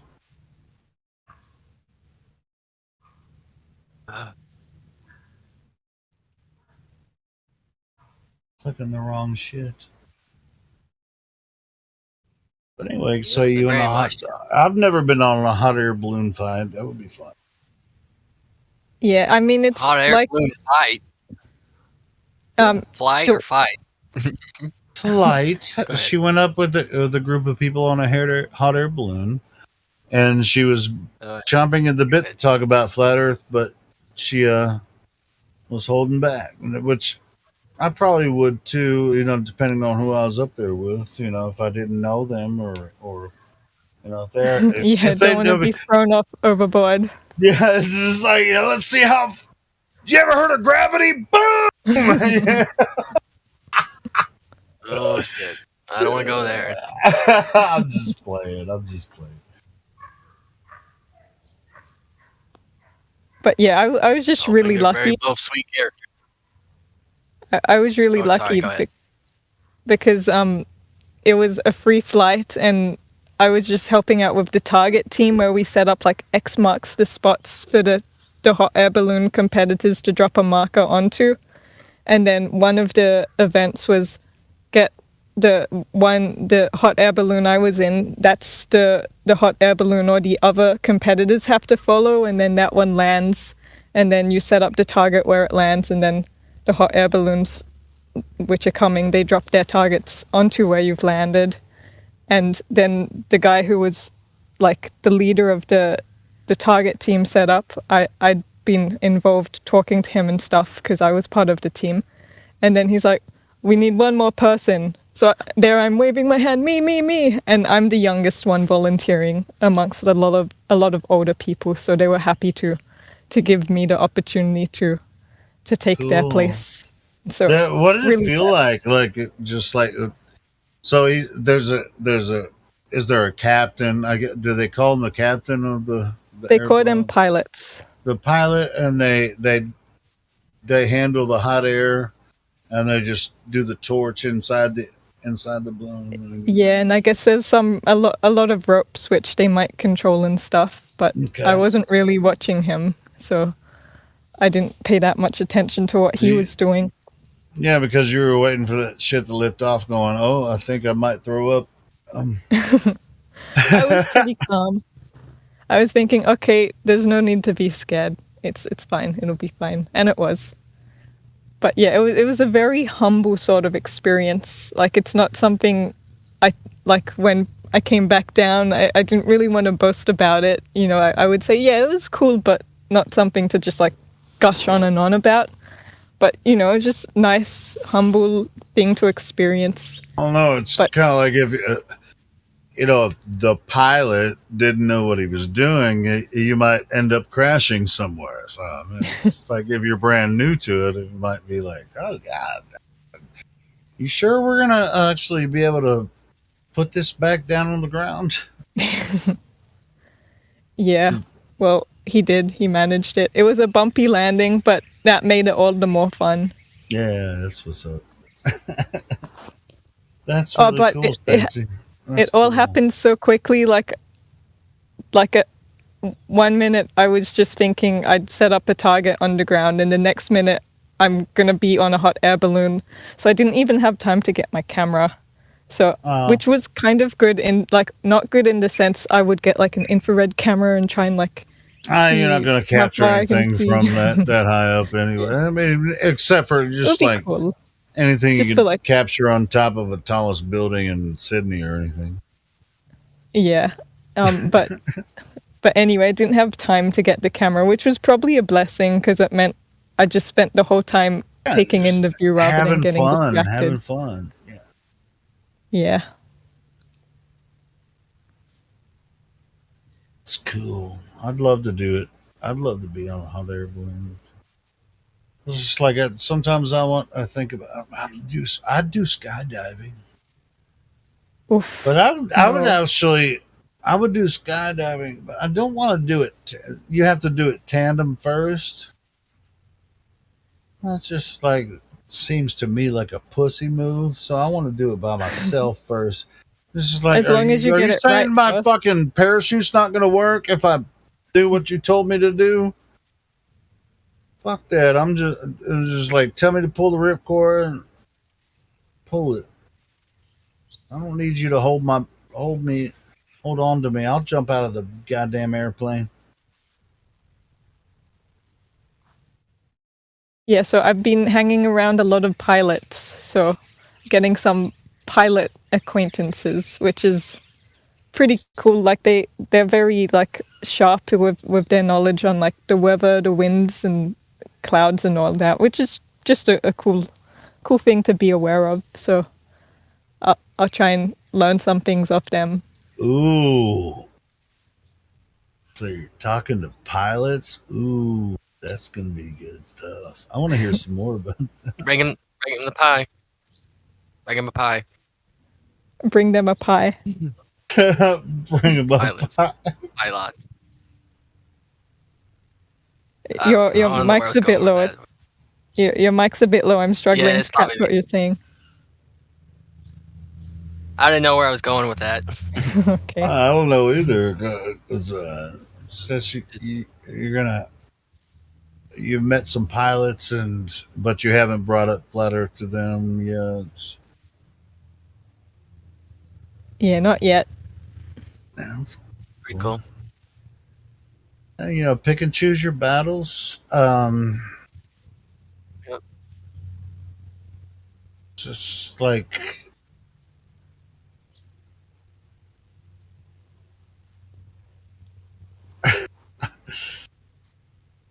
pretty sure that's CGI. Obviously, but anyway.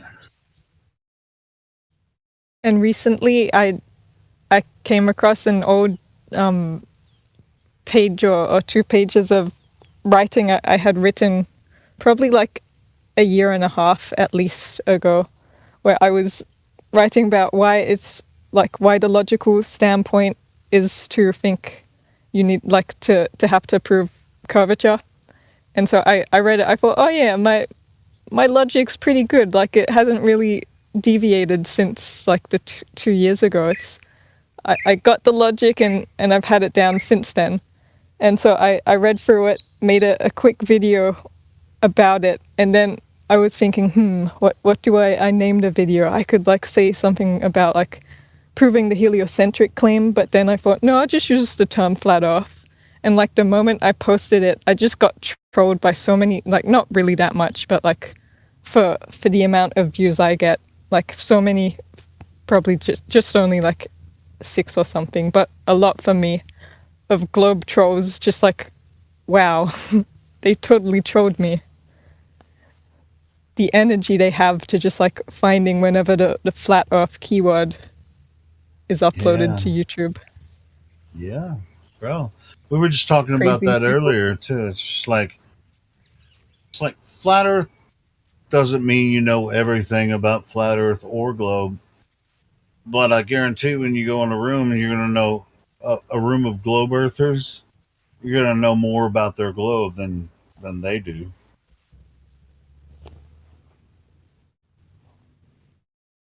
You can sort of feel confident if you want to. It just depends on if you want to deal with a bunch of mindless religious zealots. Yeah, if you want to deal with a bunch of religious zealots for the globe that are just going to be like, well, I believe it because everybody else believes it, and you're the one making the contradiction here. All right, so let's take a look at Earth. Okay, they just shut down whenever you start getting to the brass tacks. Which is a term. Brass tacks means like the It means the same in Australia or wherever. It just means the fundamentals of what we experience and the the compare and contrast of the ideas. Let's get back down to the nitty gritty. That's another one. Yep, that's one I The know. brass tacks and the nitty gritty. Let's get back. Let's get to it and see what you know and see what I know, and see if what I'm saying has any has some relevance to what you are talking about. What I'm talking about. Are we talking about the same thing, or are you a believer just like Miggy does, and you're just like, all right, let's go through the 3 points. So, do you believe in the globe Earth, or do you just do you know the Earth is a globe, or do you just believe it? It's like, bro, you ultimately find out they just believe it because they, just like I did, I believed it was a globe. Back in the day, I would describe it as believing, as in back in the day, as in I still think it, but like when I was actually in it, I was believing it out of obligation. Like, that's just the way it is. Yeah, It's obligation, you're obliged everybody to. knows it's a globe, so why don't you believe it's a globe? Well, if you're willing to talk to me about why I don't think it's a globe anymore, well, let's talk about it. And then once you start to get into it, it's just like, oh, you're a freaking conspiratard, weirdo. It's like, bro, I'm only 2 seconds into my explanation of why I don't think it's a globe anymore. It's like, well, I don't want to talk to you anymore.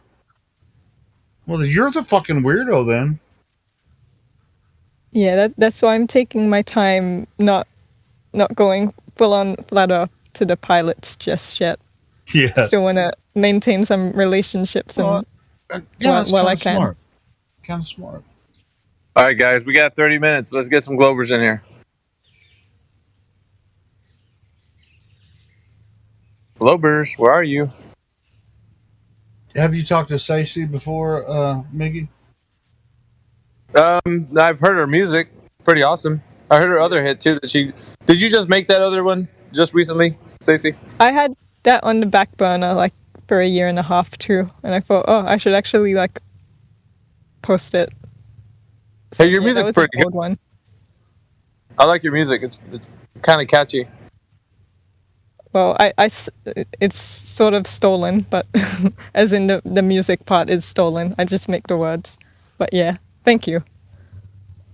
Yeah, I think anybody. I mean, music. But I think your lyrics and the way you sing it and stuff is catchy. Stolen or inspired? What was that? Stolen or inspired? Stolen as in I stole the backing tracks because I don't make my own music and I'm not, just like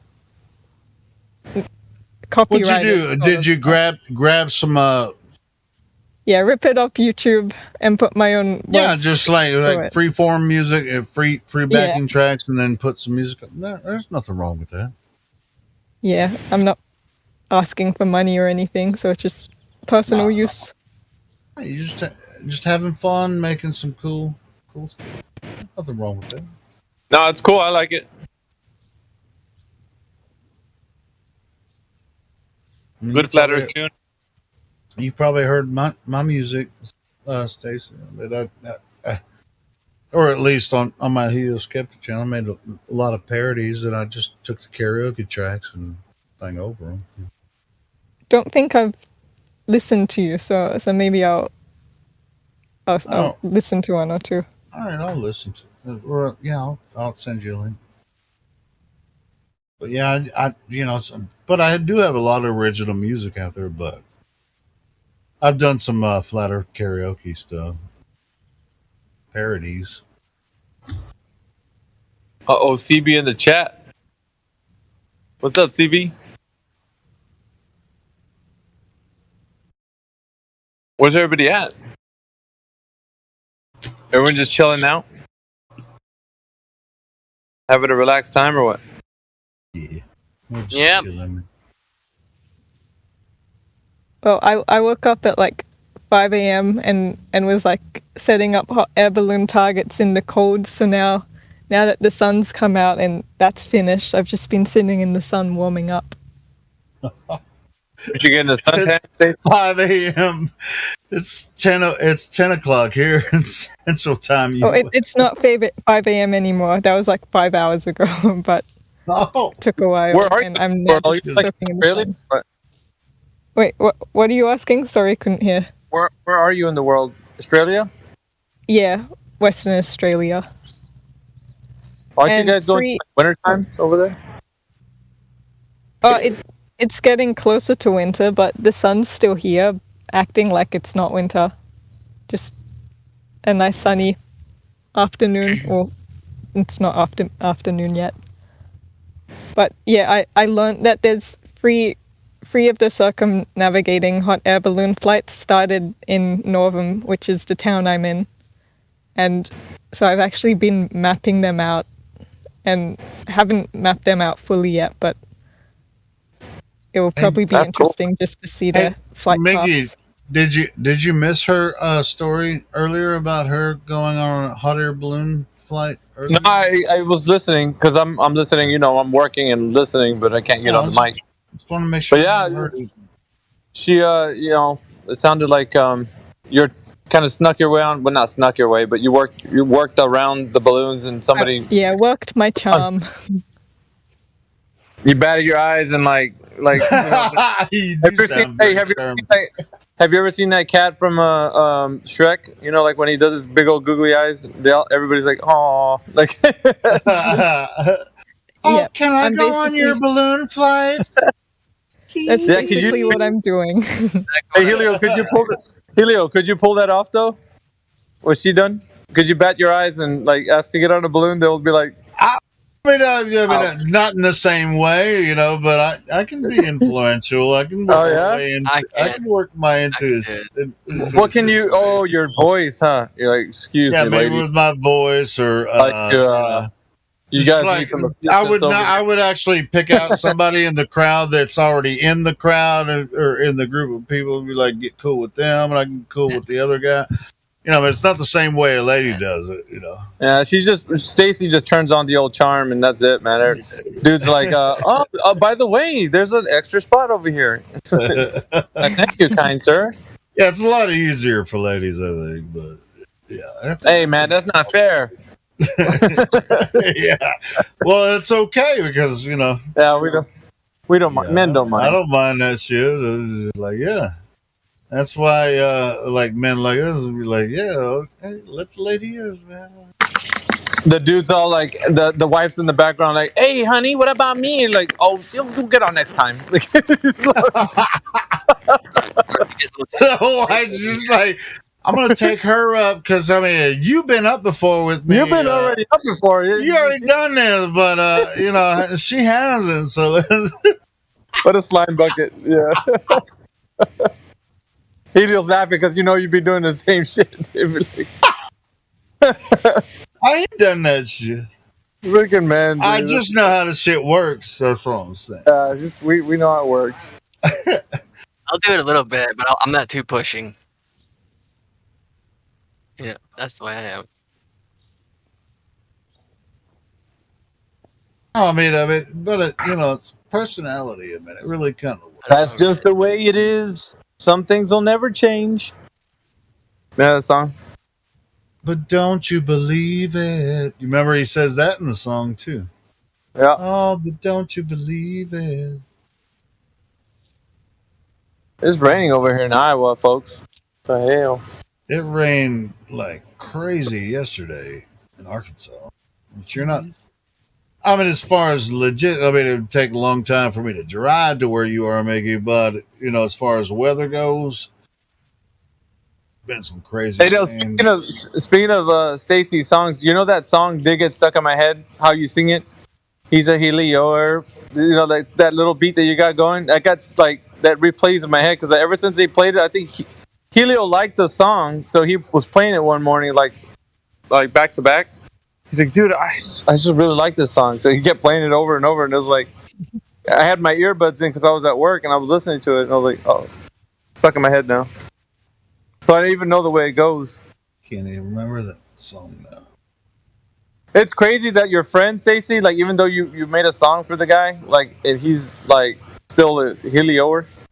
he hasn't let go the globe. How am I missing this? You post it now so I can listen to it again. Bro, you're the one that replayed it like over and over. That's how I know it. How long was it ago? Months ago? Shit. Not even, man. It was like I'd say a couple weeks ago. What the? Like maybe 2 weeks ago. You were playing it back to back, and you're like, dude, I really like. I remember hearing you say that. I really like this song, and I didn't even know who sang it at first. And then you guys said that, oh, this is Stacy. She's the one that sings that song. Man, shit, you might as well just play it. How about that? Since we don't really have too much going on, well, the freaking Globers are being scared and whatnot. You got the link? I mean, it's not. Yeah. I want to hear it a second. I haven't heard it the second time yet. I know as soon as I hear it, I'll be like, it's gonna, dude. You know, I've got so much shit going on, and I'm a drunk, and I often miss shit. So it's 6 o'clock. Helio already drunk, making it obvious, bro. You're making it awkward, bro. I think that's what TV says. I do make it awkward sometimes. You and Ron, man, y'all need to hit up the old night shift and just give each other shit and make some like content or some shit. Bro, get for shit content. What? You name it like meanwhile back in the ranch or something. The name of the show. Meanwhile back. That's better.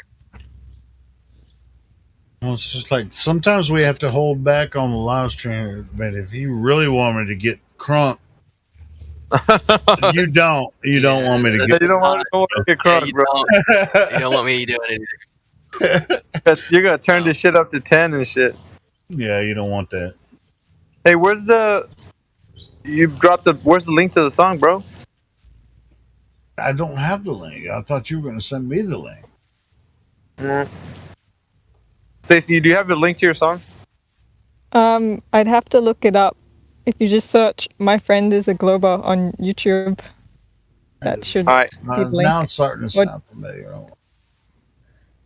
But hey, that said, Glober, he's if some of you have been listening on the live stream while I've been on talking, he's been talking about doing this drone test, and AI made it like sort of commented on like why the drone test sounds bad, because I brought it up to the chat, and then I got the excerpt, like a 5-minute excerpt of what he said about it, because I told my friend, oh yeah, I was talking about the drone test to like some people in the Flat Earth forum, and like they thought it was a bit of a dodgy test, and he's like, well, why did they think it's like bad? Tell me. And so like I gave him the excerpt, and then he ended up messaging me back, my Glober friend, with like sort of a response to what AI had said, and as to like why his academical sort of understanding of light means it will be a great drone test and super accurate. And so now he's sort of agreed. I've got him to agree to have a chat with AI about it, which is good, because like AI is probably more technical in knowing things, whereas I'm very he's basically a steel trap when it comes to this. So he's basically the resident global psychologist here. Global psychologist. he likes using $10 words and all that fancy book learning. Yeah. We over here, we po folk don't know too much. You know, we get by with our $2 words, but we make do. Yeah, if you come up with AI, he'll get him situated. Or hook him up with Mayhem, because I heard he's a pretty hell of a guy. Yeah, you can get that guy. off the rope. No, I'm just. But you know, it's whatever. I'm just saying AI just like, well, actually, yeah, it doesn't matter who he initially meets. He's gonna eventually meet AI if he goes far enough. Now, The one resident thing, psychologist. yeah, one thing is for sure. You know, once you get to the point where truth has to be spoken, you can't avoid the whatever comes after that. So, we can tiptoe around the fact that it's going to come. You know, it's still going to get there at some point. You know, when you're going to have the actual, okay, if it's a globe, then this is what you're going to notice. So, like, we can make it all fancy and pretty like, but then at the point where the truth happens, like, he's going to have to confront what that's going to look like. You know, because usually the person either going to handle it okay or they're going to spiral. Well, you know, most of the times. And I find it most often that if you've been talking to him for a while, you kind of already greased the skids. So it probably wouldn't be that big of a blow. But if you're, like, if he's kind of combative and just, like, doesn't want to come to it, whenever AI gets to the truth, he's going to spiral. Like, that's just the way it goes. It's just normal psychology stuff, you know? It's not like, it's a process. Usually, however much invested people are in it, it's like the kind of reaction they're going to get whenever they get to the part where it's just, yeah, like, like if somebody new joins, it's like, oh, you should talk to homeboy or talk to the other homeboy. It's just like which one's going to be the best? No, it's the ideology altogether. I mean, we have different personalities, but we're all talking about the same thing. Yeah, because like on the one hand, AI might do it, but then, you know, he might not jive with him. And, you know, it might be Indio or me or someone. Like, it all depends on, like, how he reacts to the person. And that's why it's kind of good to bring him into a place where there's all of us here. Because then everybody's like, okay, well, you know, let me try it a different way or whatever. And then, you know, that person kind of gets through versus someone else. And it just depends on, like, how the person is actually responding. I don't know, because you know what I mean, Helio? Like, when somebody real technical is explaining something, the person might get offended because they feel like they're asserting their dominance of their intelligence over them. And when somebody's just speaking like normally to them, they don't feel as threatened because you know what I mean? I don't know. I do.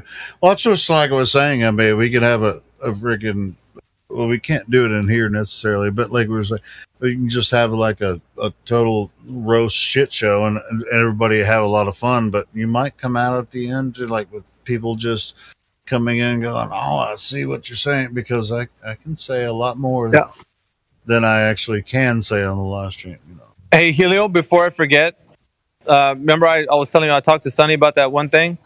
I'm going to shoot you the thing that he shot me in the DMs, and you're going to freak out because he already like formulated the first half of what I was talking to you about. Right. Cool, yeah, because I was working on a couple, I was working on like the first part of it, but anyway. Yeah, definitely. I'm gonna DM you, but when I DM you, it's gonna be basically what he DM me. So okay, and then and I think that's a good start. So just something to cool. I think thinking about it after you talked to me, I was like spent a little time on it. I was like, I think that sounds pretty cool. So anyway, yeah, let me get the DM real quick. Cool. Y'all should put that music on because I'm gonna have to head in in just a minute. My 30 minutes is almost up. Oh, you working? Unfortunately, bro. Yeah, it sucks. Well, I'm gonna be working in about it's only 10:30. I got plenty of time here.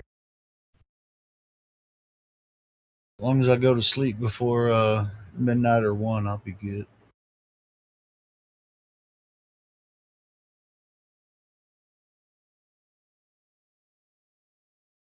All right, I'm gonna send this to you.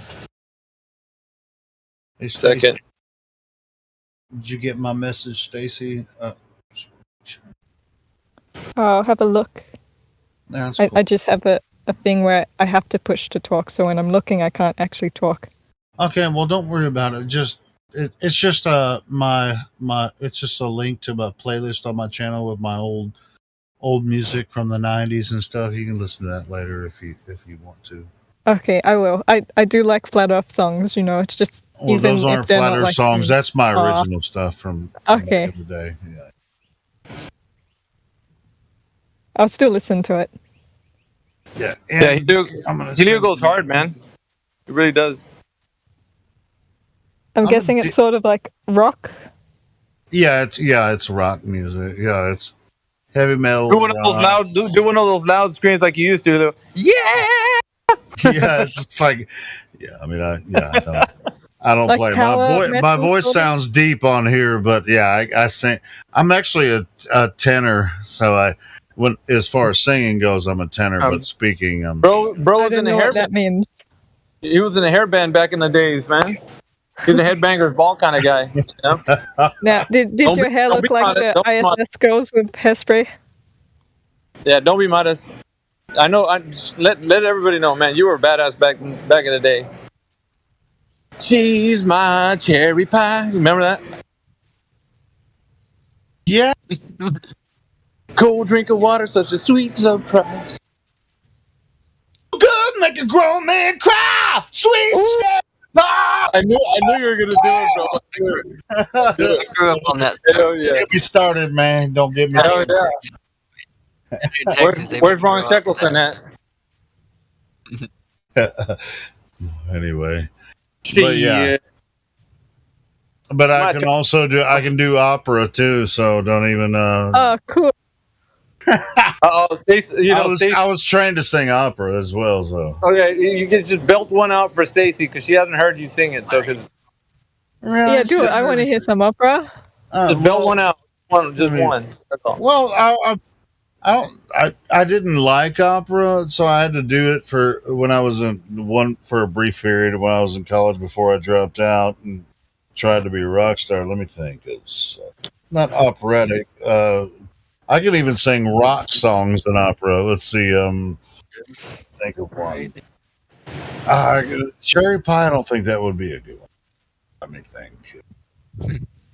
Hey, I'm gonna head back to work, guys. But I'll be listening to my earbuds. All right, he's gonna be listening so that he can hear me do something and Hell yeah! operatic voice. I used to mess with the guys when we were writing songs in the band. I would sing the songs in an operatic voice instead of my rock voice. Let me think. Welcome to the jungle. We've got fun and games. We've got everything you want. Honey, we know the names. We are the people that you find wherever you may need. If you got the money, honey, we've got your disease in the jungle. I don't know. I mean, that's not even a really good choice, but in the jungle. See, I can do it in the rock voice. Good to you, sinner. I can't even do that right now.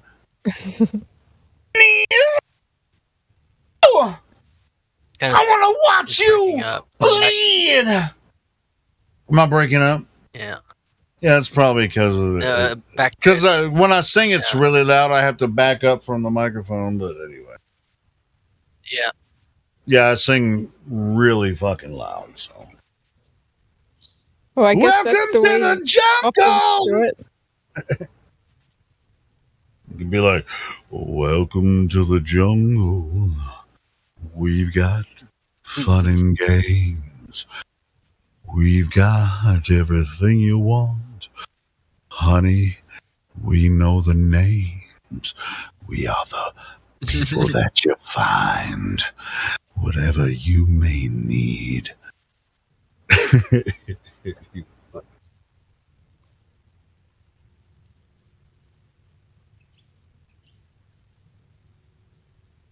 Just it do what it do. All my music's out there, pretty much. Most of it. Do you regret any of your music, or are you like happy with how you've always sung and stuff? I freaking I listen to my own shit all the time. It's just like when I'm not talking to you guys, I'm either listening to audiobooks. I don't even really listen to anybody else's music much anymore. I mean, I'm like, I'm a huge metal fan, so it's like trying to be a fan of metal music.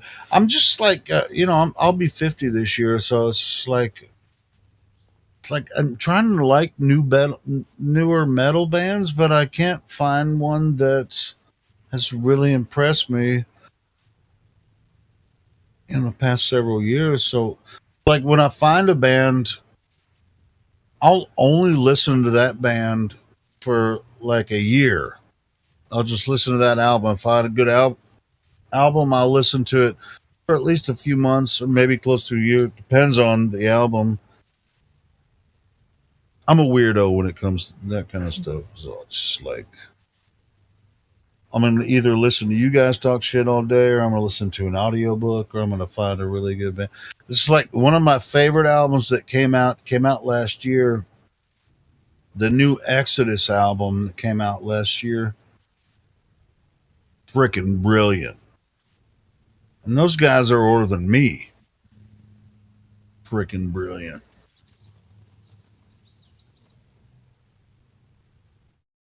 Like as far as a lot of music goes, I listen to my old shit all the time.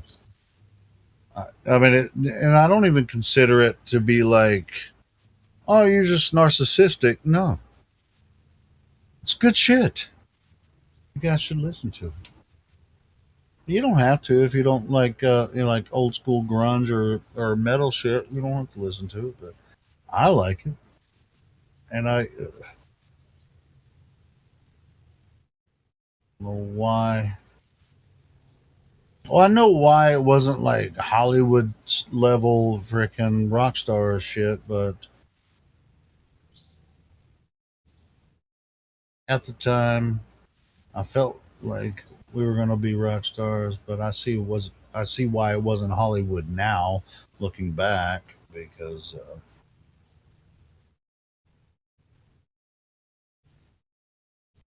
gonna have to listen to it and come to your own conclusion. Yeah, well, I'll listen to it, and if I like it, I'll let you know. And if I don't like it, I won't let you know. There you go.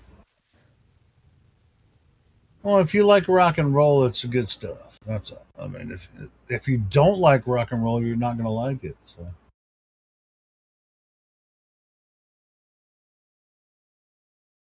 pretty much as simple as that. Let me play one song since nobody's talking. Let me song to play. Well, before you play it, I just want to say I don't like rock and roll. I like third rock from the sun and roll.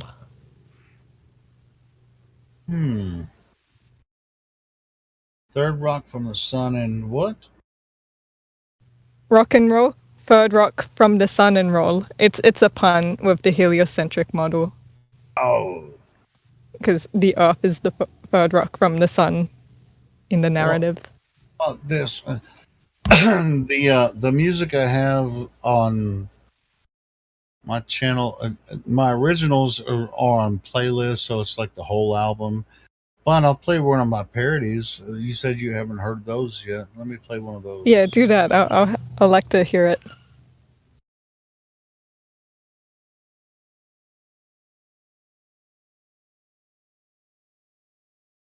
Freaking windows open here.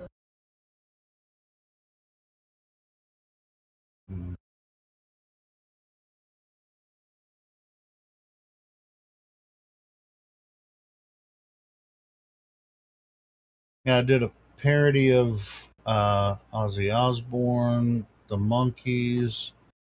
I even did one of Richard Marx. Which one would you like to hear? You like Ozzy Osbourne? I'm not super familiar with any of the names, so choose any. Let me think. I can't do the Ozzy Osbourne one. That one. Oh, I did Queensryche. You'll like this one, I think. Happy. Bot command.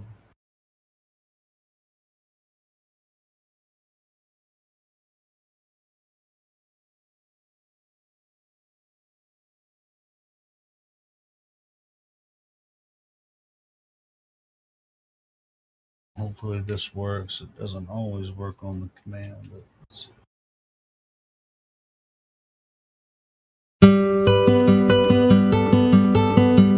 Sounds like it's working. This is a karaoke track. must now tell you why. As you awaken from this global lie, despite what they have said, Earth is not a globe spinning, but instead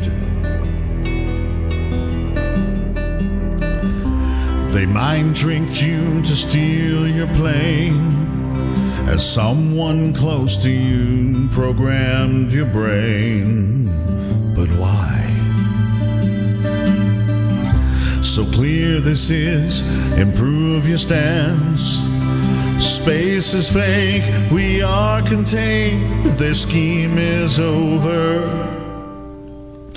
The truth has just begun.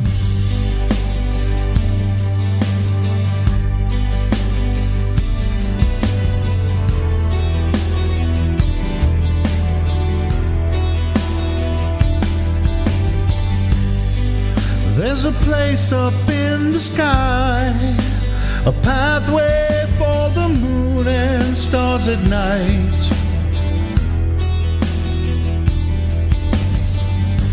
No parallax viewed of them, we're only using real lies, and truth is shared.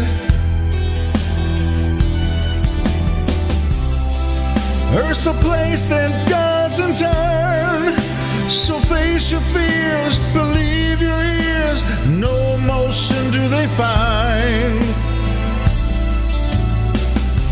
I'm handing you this lovely world, promise me that you will seek this logic with devotion.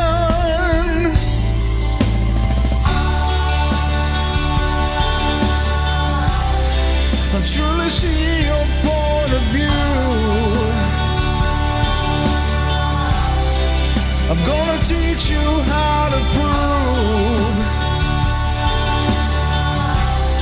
I still detect the global lies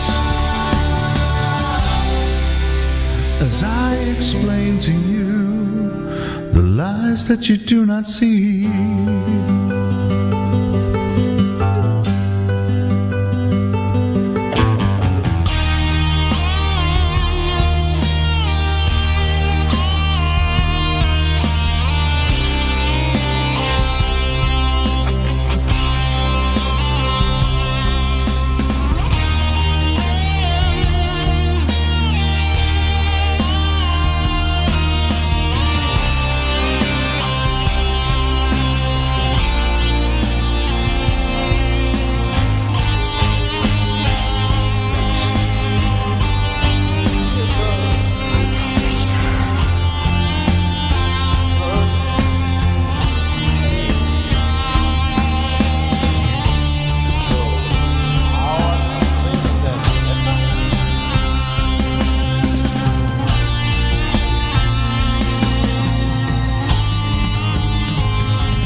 If you're blind, I will help you see. You must deny the vicious lies you believe.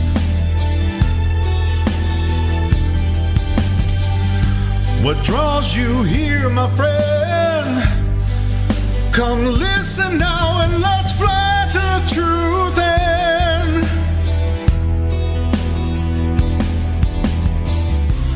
Giving advice for you to learn. Forsake the claims, let truth sustain your soul set free from lies. A heartfelt yearning to be end, lost in the illusion using real lies. You will despise all the global lies, but truly see your point of view. I'm gonna teach you how to prove. Still detect the global lies as I explain to you.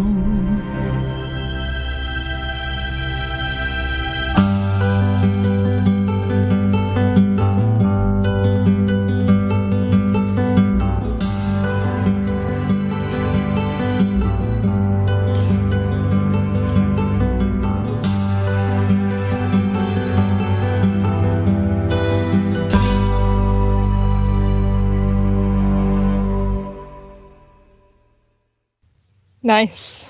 That was fun. Oh, sure, stitch you up.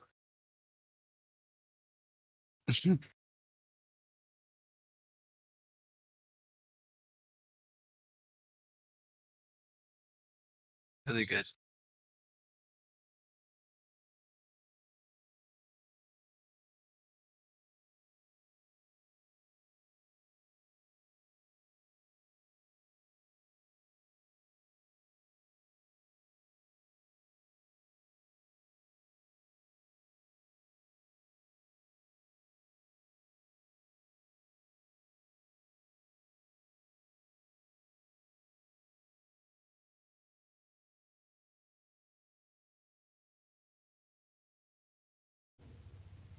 And today I learned something about compasses. So at the balloon thing, I was talking to the people. I was like, hey, I have this compass, but it's really annoying because it doesn't really work because like the pivot of it is sort of off in the sense like if you have the compass level, the needle can get jammed and like not actually point north.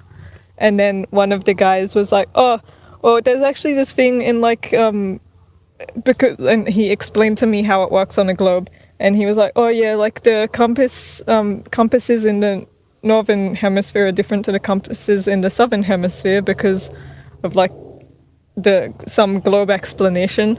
And then I thought, oh wow, that's actually interesting. He was talking about like what was it, magnetism, obviously. So really, you brought up the compass with them? Yeah, and anyway, the point is, he said like there's a deviation like in the magnetics from the north to the south, and the compasses are different. And so I flipped my. Yeah, it's true. And I thought, wow, that's actually interesting, whilst rejecting his globe Earth explanation for it. And then I flipped the compass around, and it said made in Sweden. And it's like, wow, it is from the north, and like the pivot point must be like misaligned for me in the south here. And so, hey, I learned that like the compass pivot point sort of changes depending on your position north. So yeah, well, their globe Earth explanation for the compass, well, it lines up with the magnetic field of Earth. That's how the compass works. That's the globe Earth explanation. But in Australia, it doesn't. It doesn't do what it does in the north. So do they make compasses in Australia? Yeah, of course. Okay, so do those compasses work different? Well, it's just what they were talking about is the pivot point where the pin or the needle on the compass, the pivot point is like a bit disorientated depending on which part of the Earth you are, because like if you're more north, you'll have a stronger, I think it would be like a stronger magnetic field to the north. So, doesn't matter if the Earth's a globe or not. It's just a cool thing about magnetism depending on your latitude, I think.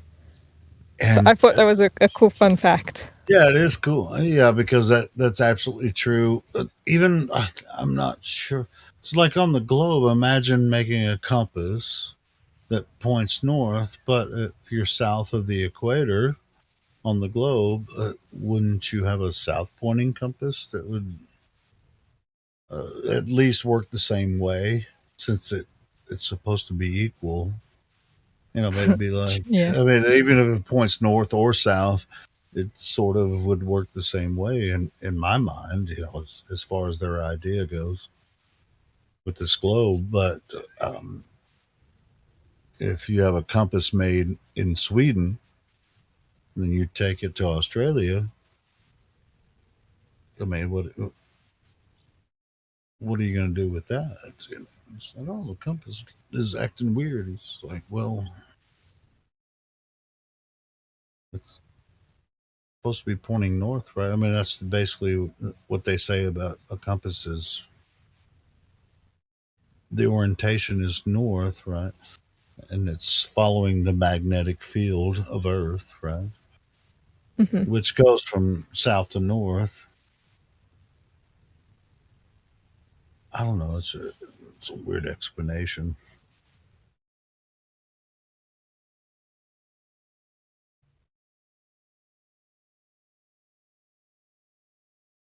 It's just like the whole design of the entire thing wouldn't necessarily work out in my mind. Anyway, talking slow.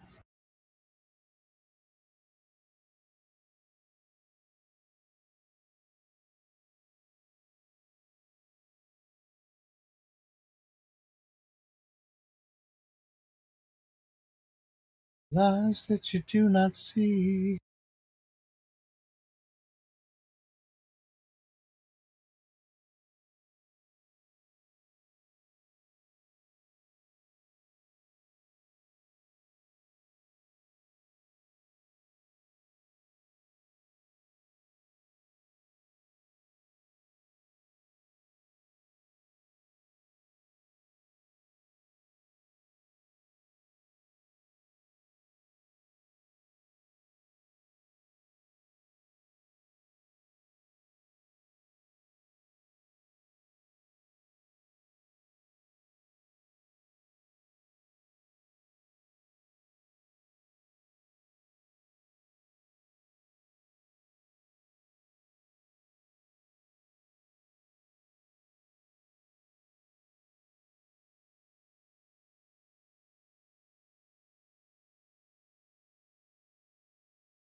I thought flat Earth was only true in fairy tales, meant for someone else but not for me.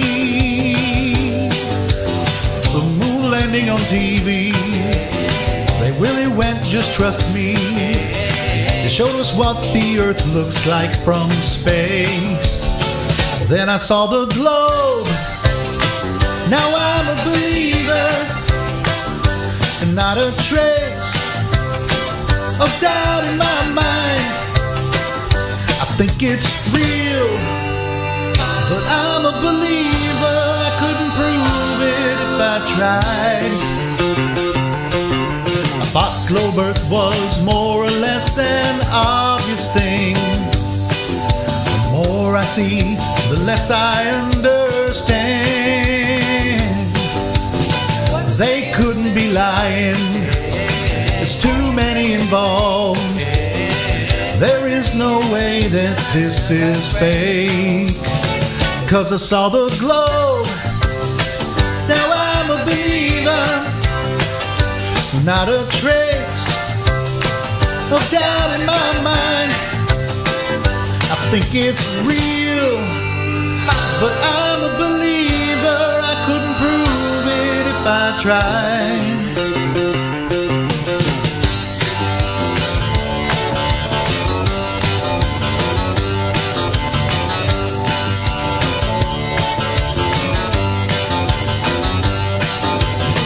Think they're out to get me, that's the way it seems. Flat Earth has haunted all my dreams. Then I saw the globe, now I'm a believer. Not a trace of doubt in my mind. I think it's real, but I'm a believer. I couldn't prove it if I tried. Then I saw the globe, now I'm a believer. Not a trace of doubt in my mind. Yes, I saw the globe, yeah, yeah, yeah, yeah. I'm a believer. I'm a believer. Yeah, that was fun too. But I don't think I'll sing along because I'm not a believer. Well, it's like it's just like I saw the globe on, basically meaning that you saw the globe from NASA. I'm a believer. Yeah, it should be like the world's national anthem, or as in like those still gullible. I wrote the lyrics on that one. Thought flat Earth was only true in fairy tales, meant for someone else, but not for me. Okay, I need to interject. Go it, please. I'm still on that article, man. I had to find that image that they were referencing. That was actually that was not half a kilometer. That was 8.1 kilometers. So yeah, another fact check fail for the fact checkers. Got to fact check the fact checkers, man. Yeah, who trusts those fact checkers? Were you listening earlier? Did you hear? I was reading it. heard. Yeah, the USA Today article. How bad was that, man? Yeah, if you could have like seen my face, the amount of times I would be eye rolling. Oh. 8 inches per mile, man. We go on a slope. That's what 8 inches per mile is a slope, man. That's what the scientists told them. 8 inches per mile. So let's trust the scientists. 8 inches per mile. They didn't add the square, dude. That's what it's just like. This is like slope Earth. Now, is it intentional or is it accidental? That's the question. No, yeah, it's intentional to make us look ridiculous, as if we don't know what we're talking. No, they're trolling us, or possibly they're just entertaining us because we see it so that other idiots. Well, maybe they're trying to check the other people, but of course their intentions are. Yeah. So the thing is, the USA Today has a whole series of so-called flat fact checking, right? A whole series, like multiple pages of this, all the same thing, the same nonsense every page. Yeah, it's pretty disgusting, quite honestly. Yeah, not surprising though. Matthew Ernst posted an article about it. Posted a thing about it. It's not surprising either. I haven't seen him in a while. Did he eventually get banned again?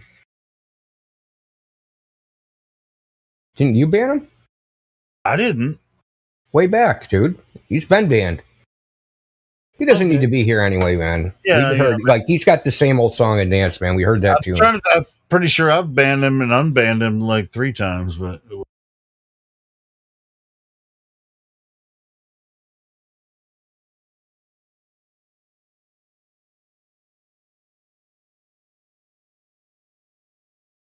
Want me to read another one? I mean, there's a whole bunch of them, man. They're all pretty train wreck, man. Yeah, it's silly, man. I mean, what are some of the topics? Oh, well, I mean, everything. Apparently, this one's radar technology wouldn't work if the Earth was a globe. R rating, false. Scientists say the post logic is flawed that radar technologies account for Earth's curvature. Furthermore, the curvature of the Earth plays into some of the limitations of radar technology. An abundance of evidence demonstrates the Earth is spherical in shape, including images of the planet taken from outer space. And so that's the first line in the article? Yes. Well, not the very first. The very first is the claim, right? So that's the claim, and then an April 20th Instagram post features an image of a world map on a radar screen. You think radar works on a ball? Reads the text in the post? Think again. The post garnered more than 1,000 likes in 4 days. So they're monitoring, obviously. This is how much they love to hate flat Earth, right? So they can put out something like that, and they get that many views and likes in, a day or two. Like, oh yeah, it's people will follow flat Earth ideas, and they like anti-flat Earth stuff. That's because they're a bunch of pussies and won't actually come in here and talk to us about it. It's like, oh, I'm a hero for the anti-flat Earth. So want me to read their debunk? Armin Derry, a radar researcher at Sandia National Labs, acknowledged this in a 2013 report on the effects of Earth's curvature and atmospheric refraction on radar signals. The Earth isn't flat and radar beams don't travel straight. This becomes more noticeable as range increases. Both Schultz and Dorey told USA Today radar beams do not travel in perfectly straight lines as the atmosphere is not uniform in density, moisture, and temperature. Generally, the atmosphere is less dense at higher altitudes, which causes the radar beam to bend along the Earth's surface. The ancient Greeks were the first humans to theorize that Earth may be spherical in nature, according to the American Physical Society. Modern scientists have discovered ample evidence confirming this case. For example, so they go totally off topic, right? They just like run away from their own claim and start talking about Polaris, also known as North Star, would always be visible in the night sky if the Earth was a level plane. Physicist Jason Stepan, that same retard from before, the 8 inches per mile guy. And that's not the case, as people in the southern hemisphere are unable to view the star. USA Today previously debunked an array of flat Earth posts, including those that claim a laser test proves the Earth is flat and Antarctica is really an ice wall, not a continent. Fact check roundup. Debunking the flawed science behind flat Earth claims. USA Today reached out to the Instagram users who shared the post for comment, but did not receive an immediate response. So I want me to debunk this. There's something called over-the-horizon radar. They just built a system in Australia, where you are, Salt Lake Stacey. It's called the Jindalee radar station. It's on an island that's in like off the coast of northern Australia. They said that they can pick up planes taking off or flying over North Korea. Wow, that's a long way away. Yes, exactly. And are they saying it bounces off the ionosphere or something like that? Well, according to this guy, it just goes around the curvature magically. But see, there's a problem with that. Even if it did bounce off the ionosphere, because you're getting a range, right?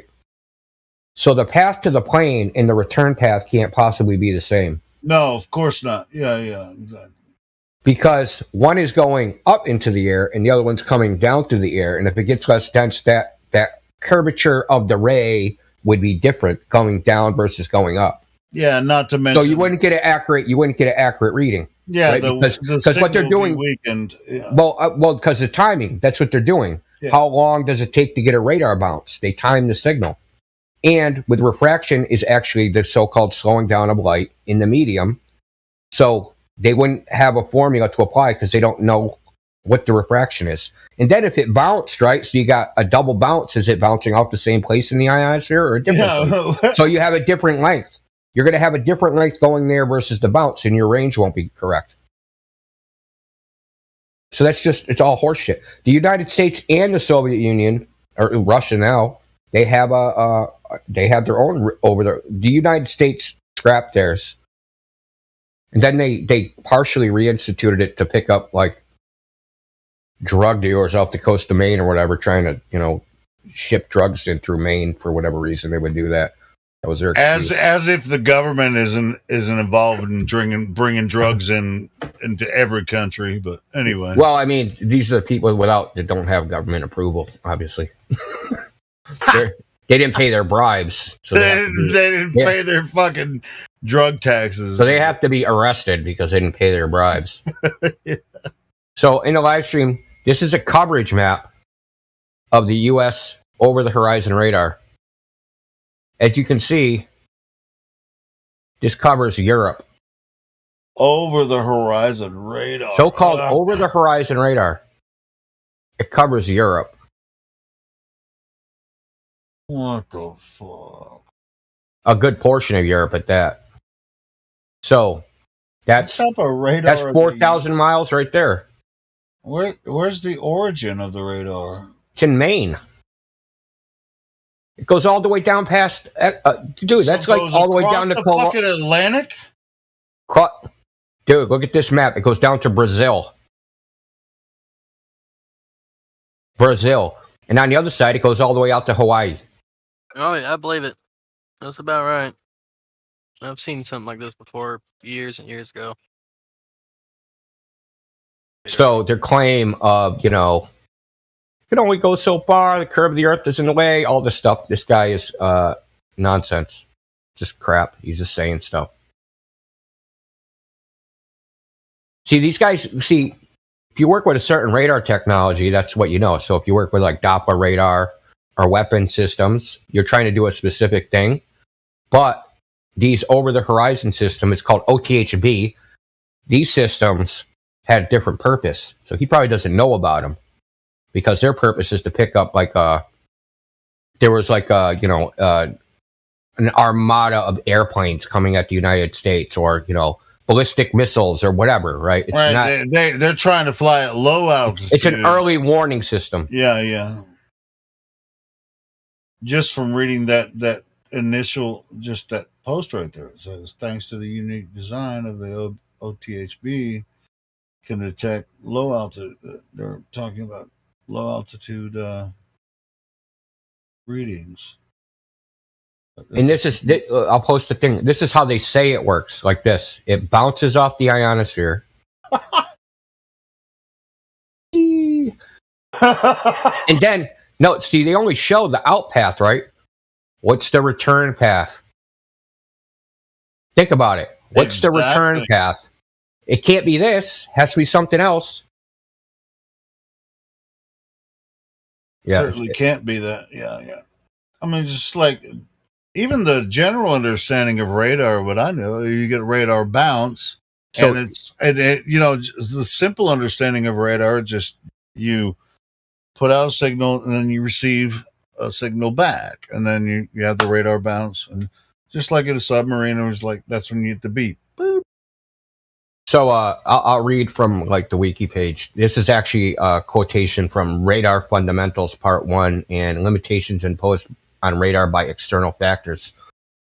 So thanks to the unique design of OTHB, radar can detect aircraft thousands of kilometers away, even if these aircraft fly at very low altitude. However, since OTHB radar use a very low frequency, they are not only highly inaccurate,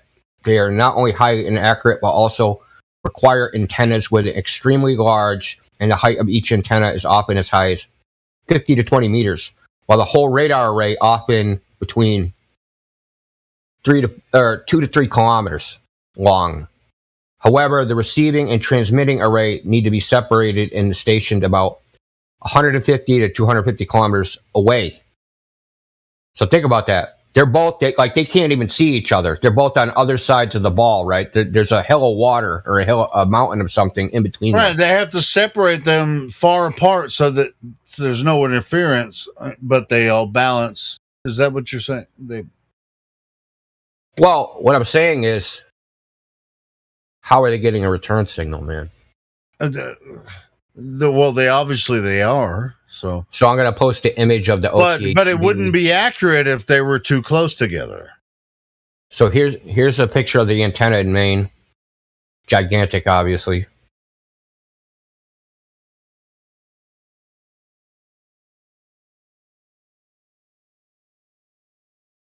So you have to separate them hundreds of miles apart to get an accurate once you send the radar out to get the receiver and get an accurate area of the receiver bounce. You have to separate them. Otherwise, if you put them too close together, then you wouldn't be able to get an accurate. I got another graphic too. This is kind of funny. Trick shot. You son of a bitch. They're doing trick shots, man. What if the target's doing that? Wait, where are they saying the ionosphere is? Why not go 2 bags, you pussy? Yeah, that don't make any sense to what I've seen. I guess that is 2 bags. 3 bags. 3 bags in the corner pocket. And you don't even know where it's bouncing from or what it's bouncing No, off. they don't know the path. They don't know where the path is. Well, they're making it up because it's not actually. They have to make it up. They have to because it's not actually doing that. Well, they go, okay, we're picking up things too far away, but it's a globe. how do we explain this? Has to be bouncing off of something. Well, right? somebody has to know, because when they build these big radar systems, they just build it. Now, did they design it to bounce off the ionosphere? Of course not. Of course not. So, It's like you got kindergartners talking about school bouncy. Let's use bouncy. It's supposed to be a ball. Let's use the word bouncing, like a bouncy ball. Yeah, they designed it to travel as like radars. Radar waves travel in a straight line. I mean, you were saying that they're saying that nothing. There's no straight lines on the globe anymore. That's all over. Yeah, it's done, man. Yeah, so plumb lines are not straight. Horizontals are not straight. Level is not straight. Microwaves don't travel in a straight line. Nothing is straight. Light doesn't go straight. Lines of sight aren't straight. Like nothing's straight anymore. Linear everything's globular. That's not. No, that's Nothing's not straight. Everything's globular. Again, submarines travel across over the curve underwater. So right now, USA Today is 0-3, man. 0-3 for fact checking. 0-3, man. They have a gigantic budget. They can pay people to do whatever, and they're freaking 0-3. And we're doing this for free. Hey, we need to contact USA Today and rebut their articles, and let's get an article in their paper so they can retract that shit. That'd be a good idea. Excellent idea. Those numpties. Yeah, so good thing they pay attention to their science. Why didn't they check to see if they gave them the right information? No, just blurt it out just like it was that. Like that. Sounds like another case of them making it up as they go again. Or like you said, making the mistake on purpose. Is that our next step to kind of go ahead and start contacting here's one of the propaganda agencies and start just challenging their dumbass articles? I was actually thinking about like going through these one by one in like a video or a live stream, because this is a train wreck, man. Okay, this is actually recent, May 8th. So May 8th, right? Why people think the Earth is flat? Do you think they're going to use any so-called scientific evidence, measurements, the curvature, measurements for rotation? Now listen, dude, it gets better. Experts say flat Earth claims endure in large part because of repetition enabled by social media. There's what you might think of it. There's what you might think of. Who the hell wrote this? There's what you might think of as a misinformation feedback loop, said Jeffrey Blebis, a professor at the University of Cincinnati who specializes in misinformation. He's a misinformation expert. He has a PhD in misinformation. Yeah, so would you trust someone like that? If you have just one false claim from one source that gets repeated by other sources on social media and fringe outlets, suddenly it sounds like it's coming from all these different sources. And if all these sources are saying the same thing, then people erroneously think there must be something to it. Oh, you mean like this entire article? Someone get that guy in here. Do you understand? No. It might be time for us to take a proactive. What did he just say? That you shouldn't appeal, like if you hear it from a lot of different sources, that you shouldn't just take it at face value. You mean like the Globe? Is that what you're saying? Like the Globe, we shouldn't just take it at face value because we get it from a lot of different sources? USA Today fact-check team has investigated a wide range of flat Earth related claims, including those built on misunderstandings about feeling the Earth's rotation or how planes fly, quote, straight and level if the Earth isn't flat. And you know what happens? They don't let comments on these articles. They won't let you. Oh, of course not. Yeah, they won't you comment, dude. An intern is writing this shit, dude. Okay, yeah. We also debunked variations of the related conspiracy theory that space is not real. Flat Earth theories on movement, other science. Earth isn't curved and doesn't rotate. Our rating, false. Earth is curved and does rotate. And there are several ways scientists have proved this, experts say. Isn't that like a loop right there? The experts say scientists proved this, but aren't the experts the scientists that say they proved it? Right. But even worse, the people that wrote the article didn't actually talk to these quote unquote scientists. They just wrote it. This is like, but this is like Xanax. They were assigned to write this article by their propagandist department on USA Today or whatever, propaganda. Just listen to the sentence again. The Earth is curved and does rotate, and there are several ways scientists have proved this. Experts say. Who are the experts? The same scientists that say they proved it? This is like it's redundancy. The weapons of mass destruction, right? Yeah, it's redundancy. That Dick Cheney went on television and they leaked information. They gave the New York Times information that weapons of mass destruction have been found. The New York Times quotes anonymous sources, says weapons of mass destruction have been found, and then the person that leaked that information cites the New York Times as the source of their information. That's a loop, dude. That's a crazy loop. And this is the same thing. It's a small loop. I mean, it seems really small, like loop. Okay, so the curvature of the Earth can be seen from an elevated vantage point, and rotation of the Earth impacts daily functions like Roots planes fly. This rotation can be felt because humans feel acceleration, not speed. Okay? Did you hear that one? No. Rotation can't be felt because humans feel acceleration, not speed. The surface of a rotating ball is an acceleration. Another fact check fail. Like every single one. 0-4 now. Earth isn't curved or moving. Air pressure couldn't exist without a container. False. Ample evidence, including photos, atmospheric processes, lunar eclipses, and the movement of stars, demonstrates Earth's curve in motion. Gas pressure in Earth's atmosphere is caused by gravity, pulling matter toward the planet's core, so there is no need for a container.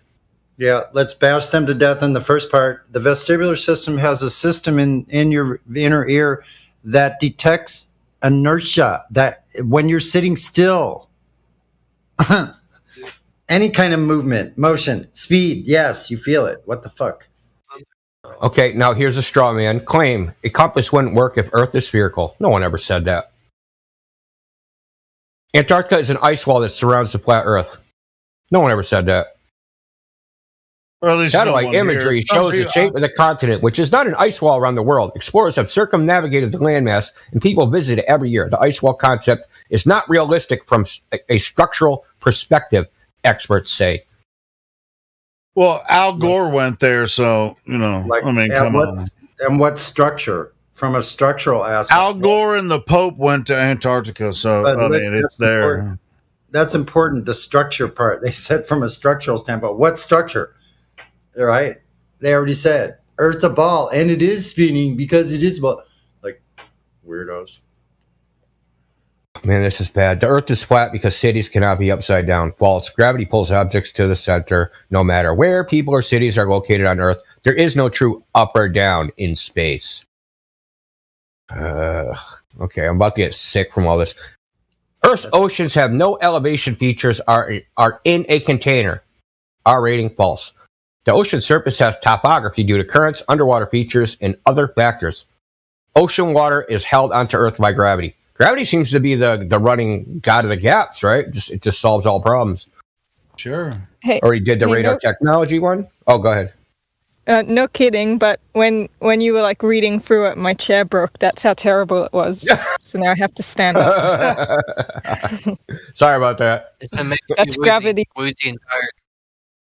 I've been like, it's like taking it all in. Okay, so here's another one. Claim. Photo of solar eclipse taken at South Pole proves Earth is flat. False. Scientists explain that a variety of factors, including location and time the photographs were taken, for why the sun appears to be moving in a straight line. Time-lapse pictures of the eclipse from anywhere else in the world show a curved path in the sky. I'd never heard that one. I don't even know if that's legit. Planes flying straight and level prove the Earth is flat.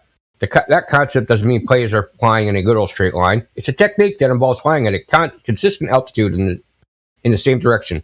Pilots constantly have to make adjustments to maintain speed and altitude. A plane flying from one location to another would never be upside down because the Earth does not have an inherent top or bottom. Image of the Chicago skyline taken in Indiana proves the Earth is flat. Scientists say the post calculations are incorrect, and the photo actually proves the opposite. Chicago skyline is visible from the photo's location at the Indiana Dunes State Park. Oh, so up can be up when it's upside Yeah, down. this is like how many different? How long have they thought about this concept? I have to. Where no. they go overthink this shit. Hold on, to make dude. the Earth a globe. It's weird. The Dune State Park is not in Indiana; it's in Michigan. Oh no, there is one, but that's not where they took it from. They took it from Warren Dunes in Michigan.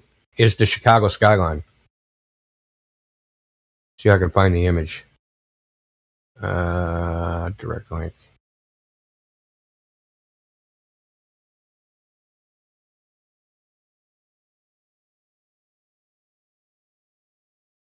I've never even seen that image before, quite honestly. And that couldn't have been taken from Indiana, man, because it's facing north. So I'll post. Who the fuck is this Flat World Logic guy?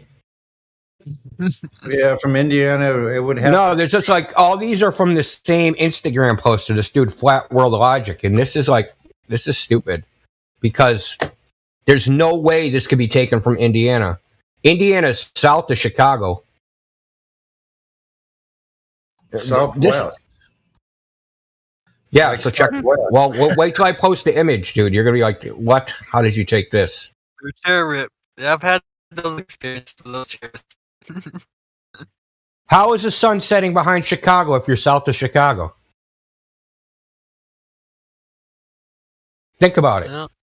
Has to set to the east, not to the north. Who the hell is like this? Is who's checking this? I don't even know. Yeah. Well, it seems like all their debunks are coming from this Flat World Logic. Yeah, and it's no doubt. I wonder who this guy is. It's no doubt. We need to do a deep dive on this guy. It sounds like a FES like ploy. It's probably them. You understand? It's probably them. It's probably the people doing the debunks. Yeah, they're probably the ones. No doubt. They thems, them theys. Who would they ask? I mean, what experts would they ask to do that? Oh God, want to hear a retarded straw man? This is horrible. What? Lack of stars in space photos mean they were created with a green screen. Who the fuck? What? They got some strange correlations. They try to wow, they're like pinned a tail on the donkey, except they're on the wrong. That's a crazy straw man. No, it's pinned a tail on the elephant, and you're on the donkey wall. Sorry, wrong again. Video shows NASA astronaut Ryberg. If this comes from the same person, I'm gonna shit my pants. Let's see.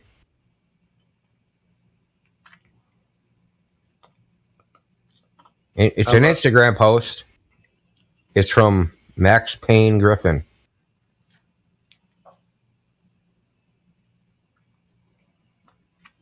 Sounds like one of those God. Novel authors or characters.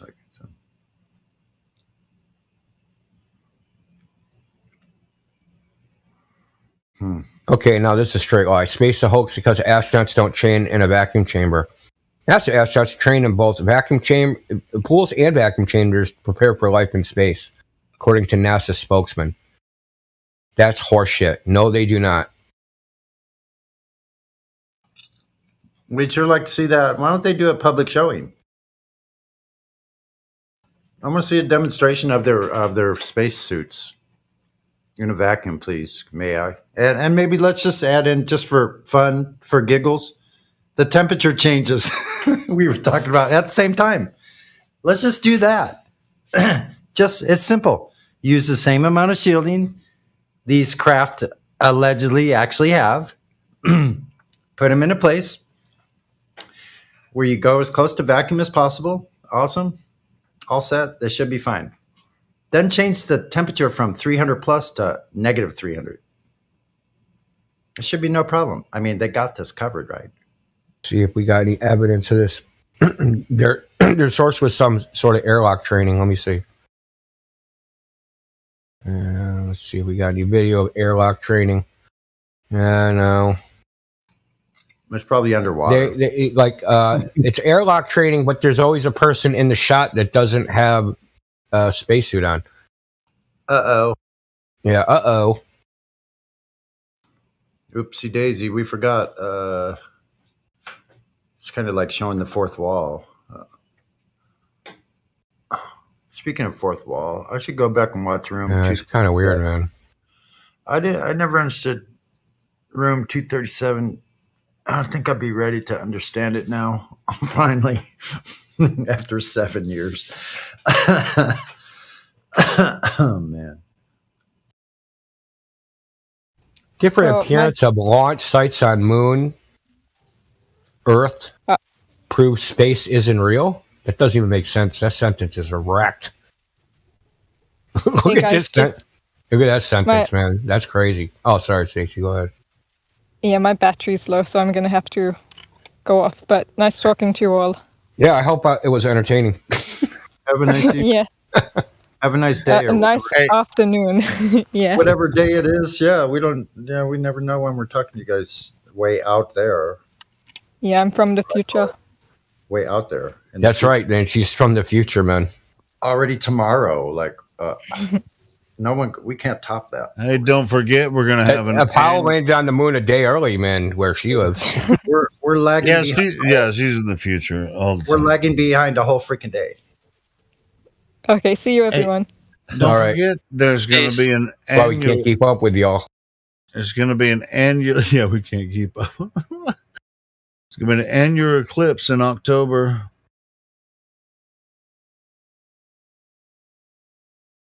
You guys know about this one, right? October is only a few months away. But, the annular eclipse is going to be awesome. It's the total annular eclipse is going to hit Austin. Let's see. Going to hit Portland. Not going to hit Vegas, but it's in northern Nevada. It looks like it's going to hit Salt Lake City.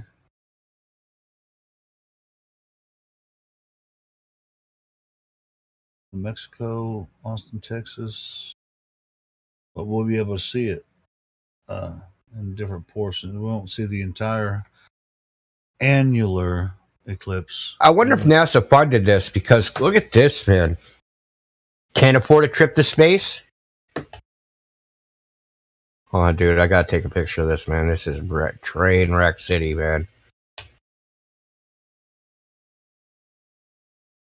God dang, dude. The propaganda is so bad, man. Yeah. I mean, it's like they're like going all in on this shit. Can't afford a trip to space? Check out photos of planets in our galaxy and beyond. Yeah. Sorry, they've never taken a photograph of a planet. I've seen this behavior anywhere years else ago, and knew it was never going to change. It was only going to get worse. Amazing photos from NASA of Earth and more planets throughout the solar system and beyond. That's how you're going to take your trip to space, man. You just look at their CGI images. Here's a lovely one. This is one of my favorite. Oh my God, I can't believe they actually give us some pretty colors. Look at this one. Oh yeah, boy. That's 100% a photograph. No, it's not. No, obviously. Dude, here's the funny part. You can see the interlacing imaging in it. Like it's not a simulation, but a model inside of a computer. Oh, it gets better, man. So have you ever seen this? So this is the new hotness that you're looking at. That's Cassini. Here's Pioneer 10 that they sent out there in the 70s. Oh, you'll love this, man. Look at that, man. So they didn't have computer graphics, so all they had was colored pencils. Yeah. So they just drew an egg with colored pencils. You're supposed to see a photograph, you know. You're supposed to see a photograph of Saturn. That NASA said, this is a photograph of Saturn. Yeah, it's a photograph of someone's colored shitty fucking art, dude. They're like, hey, let's go to third grade. Everybody draw a picture of Saturn. The best one gets to be called a photograph of Saturn. Little Jimmy wins. Here's your NASA sticker.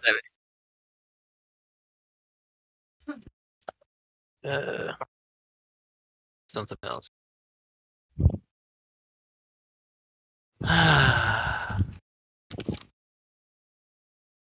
This one's also bad. It looks just like they're like they took a picture through. They cut a hole in a piece of cardboard and then took a picture through it of something that was blue. Because that ring around the edge, like of the so-called planet, that's diffraction from like taking. There's too much light on the other side of the hole, and this thing is not thin enough, so it actually captures some of the light on the edge. Pretty nuts that this is what they try and pass off, man. Oh, the ultimate photograph. Not sure how they took this, but you know, whatever. Oh, here's another one. Yay, space photos. It just gets better. I think they put them in there and they make them cartoonish on purpose so that you think the other cartoon ones are real. Right? Because it's a comparison thing. I think it's an attempt at that. Yeah, and an overstimulation. That too, like pretty pictures and stuff. They're really well. It makes you go, oh, they can't possibly fake the way a planet looks, man. Look at what they did. Look at this cartoonish thing over here. Yeah, this is what it would look like. You know, they just believe. You know, they just believe scientists. They go off that mostly, not actually questioning nothing. Next, Mike.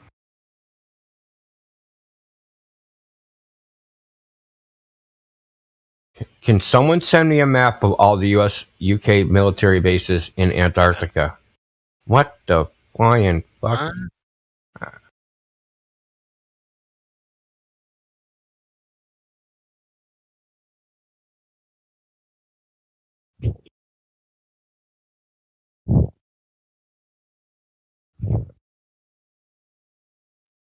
Just troll them back, man. That's what I do. Just troll them right the fuck back.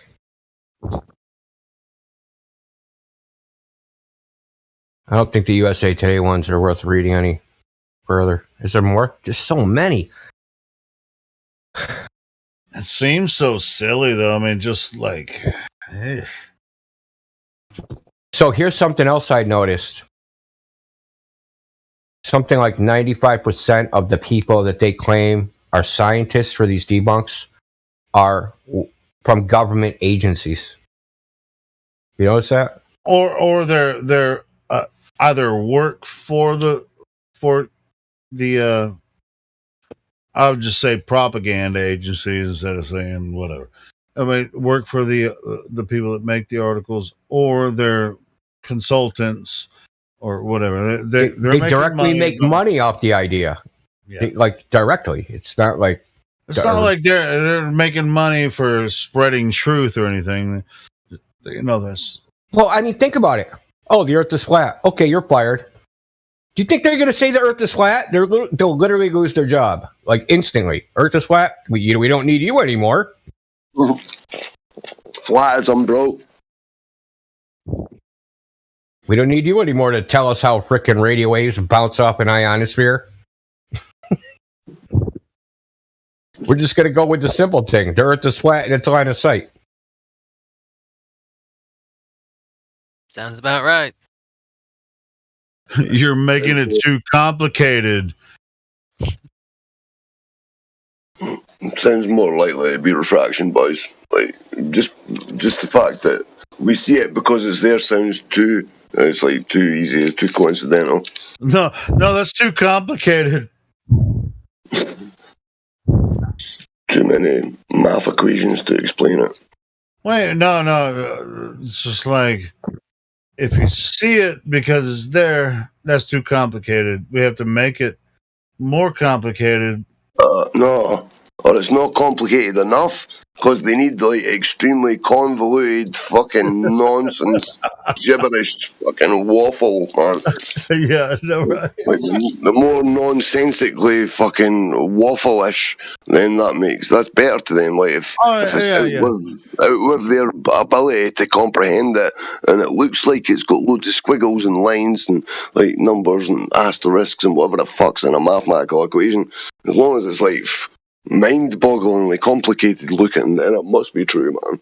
Yeah, radar waves travel in a straight line, but then, like India was saying earlier, I mean, the article says that they don't travel in a straight line from source. That's straight lines are less complicated, so let's make it complicated. And then you can have your article. Let's throw a bunch of math at it and make it more complicated. As long as it's got peer review stamped at the fucking other end of it, then everything's fine, man. It's fucking hunky dory. Holy shit! You still got that thing going on? Who's that? That lung infection. Oh, right, no, well, I just got diagnosed with a lung infection a couple of days ago, man. I only got my antibiotics. I started yesterday. So, I'm hoping, like, I've had the chest pain for a month, like, just under a month now, man. So, the hospital never identified that it could be a fucking lung infection and never even thought, we'll give some antibiotics to see if it clears up. So, I've been suffering with severe pain in the chest for weeks now, almost a month. So, I'm hoping that they've just not seen it quick enough, but now that I've got the antibiotics, I'm hoping that it completely takes the chest pain away, not just the lung infection, because I've definitely got a lung infection now, but whether or not that was also the cause for the weeks of pain, I'm hoping it was. So, and that means that these tablets are going to cure it. I hope. Touch wood. If not, I'm still going to die. But it's been a ride. It's been a good ride, man. I'm glad I bumped into 24/7 before I shuffled off this mortal coil. Some C and some vitamin C is what you need. The good kind, that is. What was that? What was that? Sorry, bro. Vitamin C. I don't want to give too much medical advice now. Still not sure what you're saying, bro. You lost me. Vitamin C. You know the vitamin C? Take vitamin C, man. Eat vitamin C. Vitamin C, man. Hey, I thought you were saying vitamin C or fucking... Fuck the fuck. I wasn't sure what the fuck they were trying to say. Yeah, man. But Andy was talking about it for ages there, and he's like, oh, man, I'll send you a link and you could buy some. And he's like, it tastes really disgusting. And I'm like, man, I've already got problems digesting and keeping stuff fucking down. Me just taking spoonfuls of vitamin C, man, like just gulping down big barrelfuls of fucking vitamin C. That doesn't sound that appetizing, bro, to be honest. Like, hey, maybe have but maybe some vitamin C supplements. Pass out. Wake up in 6 hours, you'd be well. maybe the odds a bit of supplement would help me, but fucking, I don't know about eating big loads of it, man. I don't know about that shit. Yeah, don't do that. That's what Andy was trying to convince me to do. He's sending me Amazon links that I could buy a big tub of it for like 25 quid and start eating fucking 2,700 milligrams a day or some shit. Like, whoa. They don't take much. Just a little bit to keep you up every other day or sometime in the week. I recommend shitloads of scotch. I'm not gonna. That's my medical prescription. Shitloads of scotch. Dude, remember what I was saying about the They said some eclipse they saw in the South Pole in Antarctica. I just posted an image of it, but now dude, that is an absolutely straight line. Period. Well, and it just happened. Are you talking lately? No. It happened. Let me see. I was just looking at that. What is that, India? It's a time lapse of a solar eclipse taken 3/4 of a mile from the geographic South Pole on December 4th. I'll see what year. 2021. The South Pole they claim is on the ground. Like they're taking the point of reference from what Mark Tantus. Of what period Dude. to win? Pardon me? So that was taken every 4 minutes. So every frame is, part of it. The moon was, according to them, the new moon blocked 90% of the solar disk.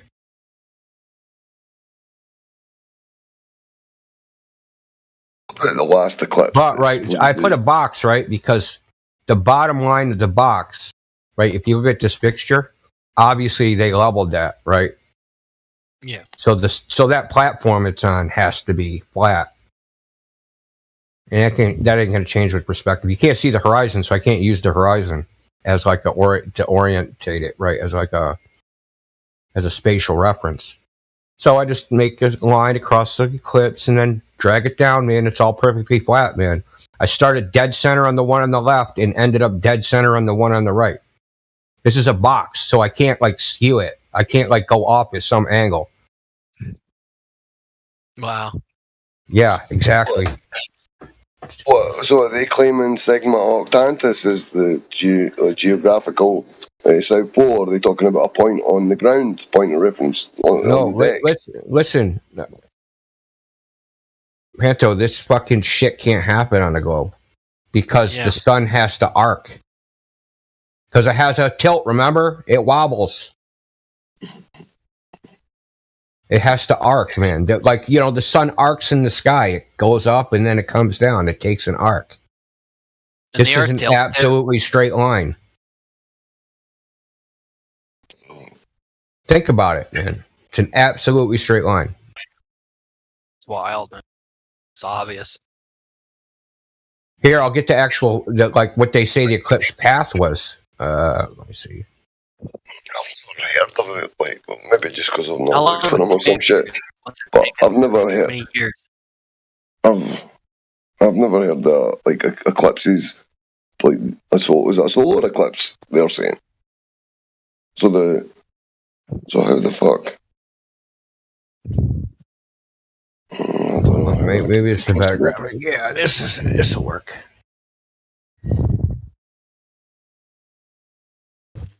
But see, that's the path the sun should have took. It should have made this arc, dude.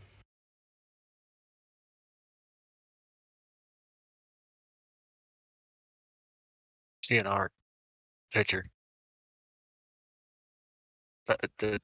In the live stream, that gray part, that's the arc of the sun. On the gold model. And their refutation of this was basically nuh-uh. That's basically what they said. Nuh-uh. Doesn't prove the flat earth. Nuh-uh.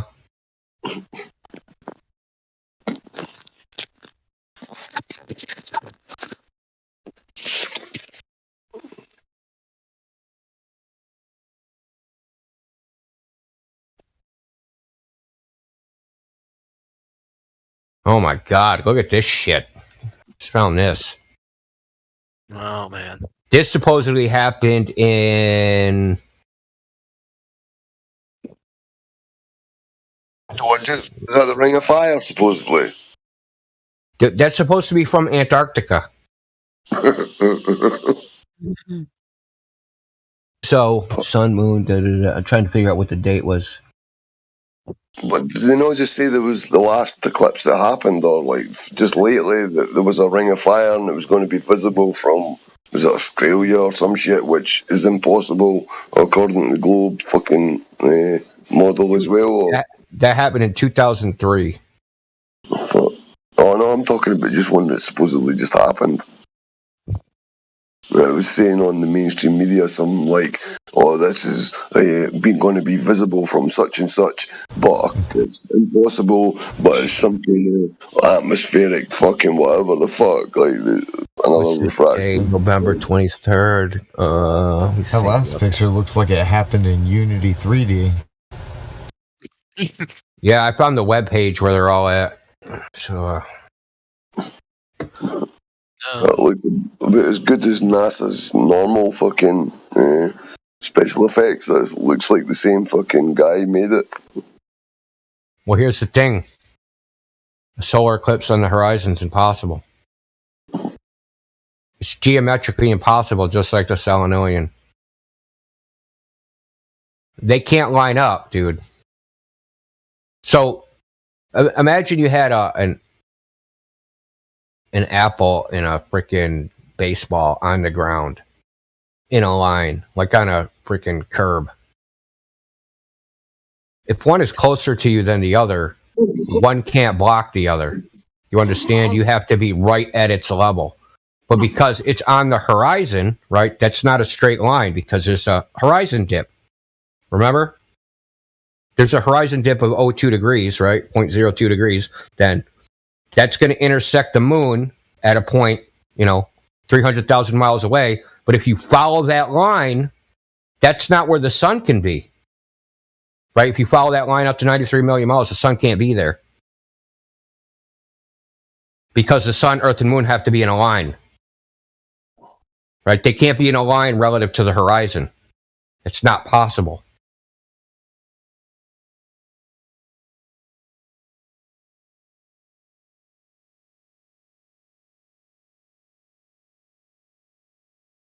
So a guy named Mike Boll, he's a flat earther, came up thought of this.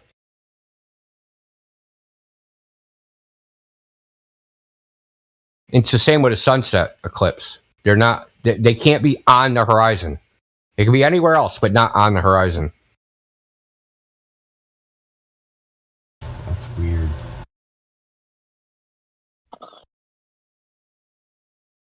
Oh, I think I've seen that guy's name before, Mike Ball. Yeah. That's pretty cool. That's weird, though. That's interesting. Here, I'll take a screenshot. This graphic shows it better. Yeah.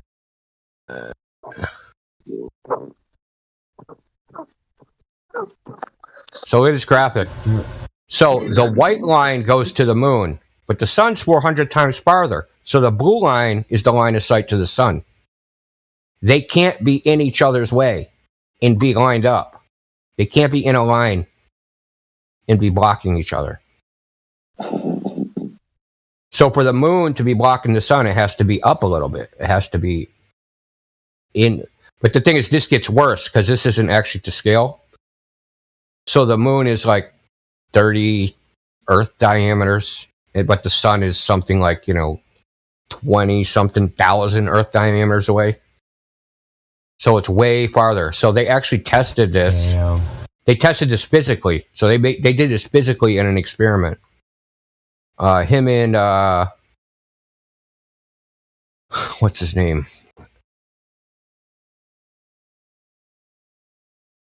Mr. Thrive and Survive. That's his name.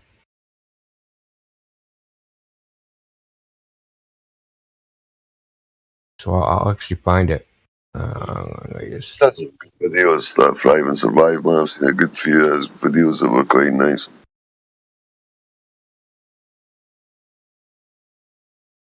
Yeah, I don't know what happened to him. Oh, has he not been posting anymore? I haven't seen anything from him in a long time. I'll look on YouTube. I know at one point he had health problems, but then I thought he got in shape or whatever, and seemed like his health problems went away.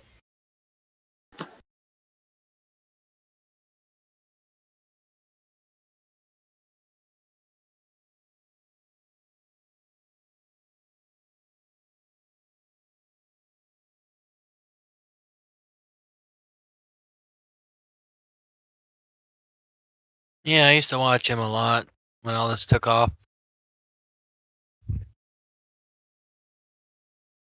He kind of dropped off.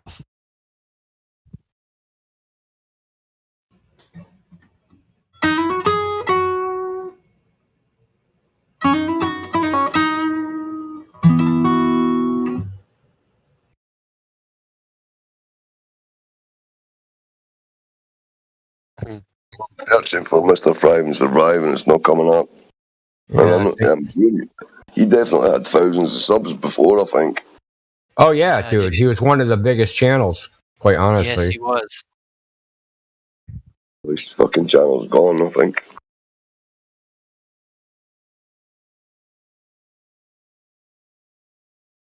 First thing that came up was Flat Earth Explored, but he's only got like 1,300 fucking, 1,033. He's got fucking subs. But that can't be him. But that was the first thing that came up when I searched for Mr. Fry and Survive. Came up that Flat Earth Explored. Yeah, anyway, the point is that this eclipse, it's not possible. Why change the habit of a lifetime? I mean, of the many other things, like I've been doing this for like 2 hours now. Shit, that's impossible. Oh, you didn't hear earlier, man. I was reading from USA Today. They have a whole series on like fact-checking flat Earth. And one of the ones, it quotes a scientist saying laser tests aren't definitive because it wasn't far enough, because the Earth only curves at 8 inches per mile. No squared. No squared, man. Just skip the squared part. Just 8 inches per mile. Ski slope. And it's not even a very good ski slope. You're not going to get going very fast. If you got an 8 inch per mile grade, dude, you're not skiing fast at all. But the 8 inch per mile squared, that's not about curvature, that's about the amount of drop there is, yeah? Yeah. He said it was 8 inches per mile. I'm dead serious. This is what they published. USA Today is like, it's a national newspaper. It's the only one that's national. Yeah, this is the level of shit we have to deal with. Scientists that suck at math.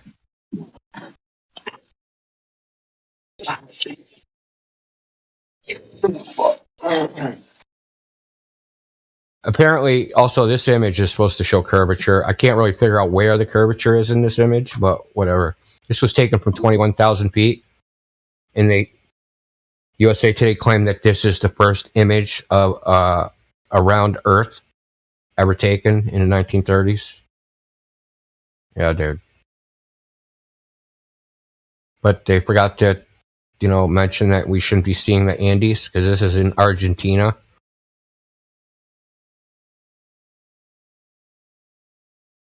Yeah, it's pretty pathetic, man.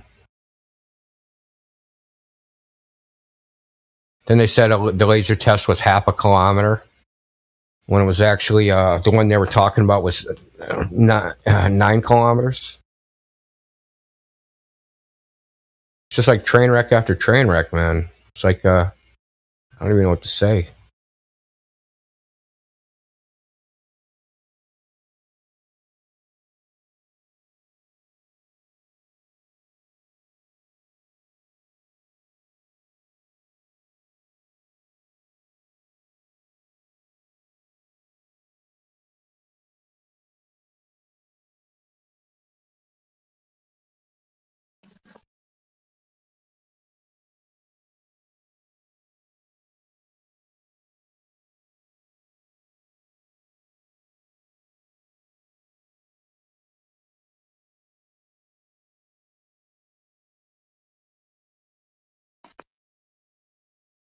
So this little eclipse trip was funded by Astronomical Tours.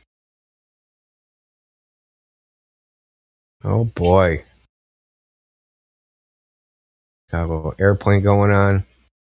Oh yeah, this is some good shit here.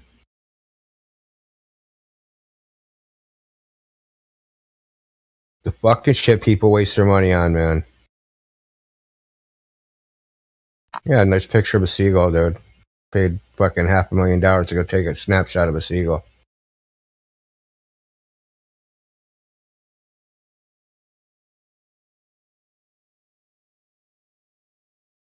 I'm confused, man. Your little chronology of images aren't making sense, man.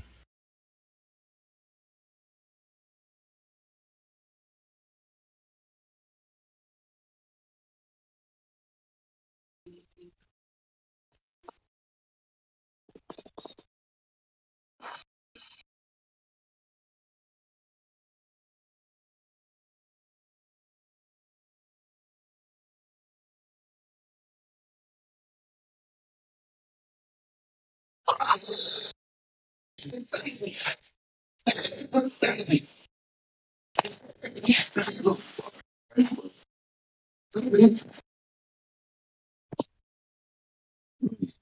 the hell?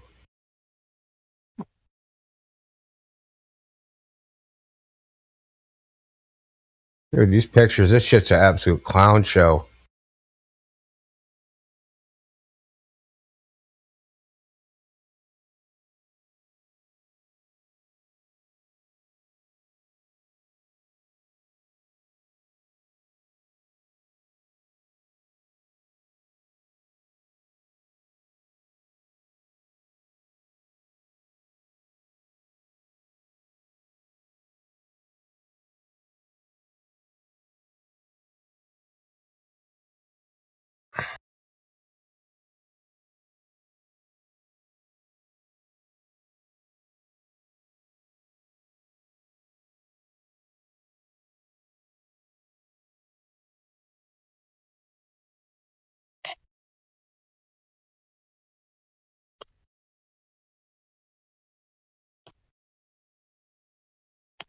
Huh.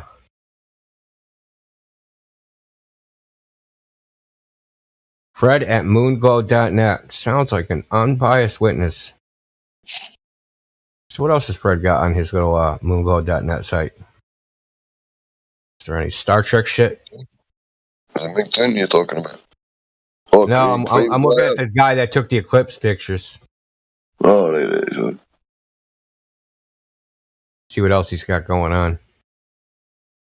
Moonglow Observatory is a small astronomical observatory run by me, Fred Bruenes, as a hobby. One of my favorite activities is taking pictures of things in the night sky through my telescope. So I created this website to share my best pictures with you. Please start at the top or pick what is of the most interest to you. Last updated in 2012. Apparently he discovered a comet. Or not. Do you credit? Oh yeah, I got a plaque. I discovered a comet. Shit, dude, I need to start fucking look. I need a plaque. Anybody else want a plaque? I mean, I'll take a couple. Dude, so this is what we're going to do, right? So you're going to take your telescope and you're going to point it up, and I'm going to throw a quarter in the air, like 50 feet in the air, and then you get like the glint of light. Look, it's a comet. Then you'll get a plaque, man. We'll be co-discovered. I was good at clay pigeon shooting, I'm sure. Chuck a quarter up, I'm going to be able to fucking precisely pinpoint it with my telescope before it hits the deck. Sounds kosher to me.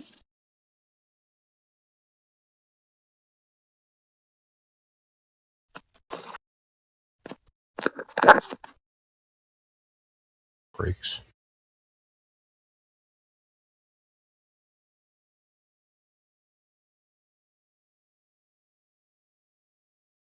Oh, this guy's so lucky, man.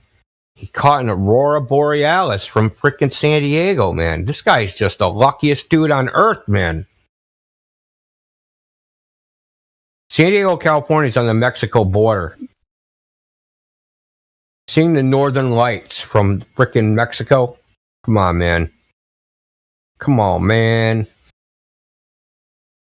Dude, he's catching frickin' impossible eclipses, comets, impossible Aurora Borealis.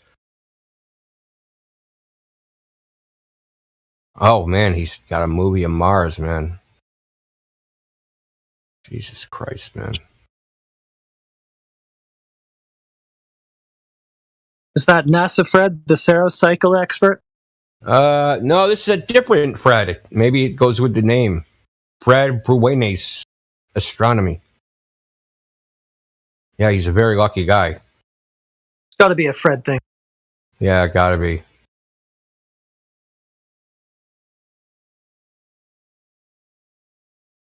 It's just a legit chain wreck, man. I've been going at this for like 2 hours of just like eviscerating these motherfuckers. It's too easy, man. I still can't get over the 8 inches per mile, man. Like, what the hell is that? Even us, like, again, deliberately to look stupid to like people who have looked into it, but to the glober who doesn't know shit about his religion, like they probably never even noticed that the squared was missing. And so is that again just another thing to make us like making people notice? Like, you never even use squared, but like most of these average fucking globers, they don't care about anything. Like they're oblivious, man. It was a fact check article from USA Today. They're like, "Oh, right, fuck." Oh, that's the whole point. That's what I was talking about. That like I went through. They have a whole series of like, fact checking flat Earth claims, right? And they have article after article after article. I went through like 6 articles, and every single one was wrong. I was like, dude, they're like 0 and 4, 0 and 5, 0 and 6. Like isn't just like, oh, they're wrong. They're just like they had their facts wrong. Just their facts, period. Like 8 inches per mile. One of them, they're like, level is perpendicular to the center of gravity, and on a spherical planet, that's the direction of gravity points toward the center. Then at the end of the article, it says LIGO, in order to level their instrument, had to account for the curvature of the Earth, and they said that level was straight in the end part. Right? So in the beginning it says level is curved, and at the end it says level is straight. Like, dude, you can't make this shit up, man.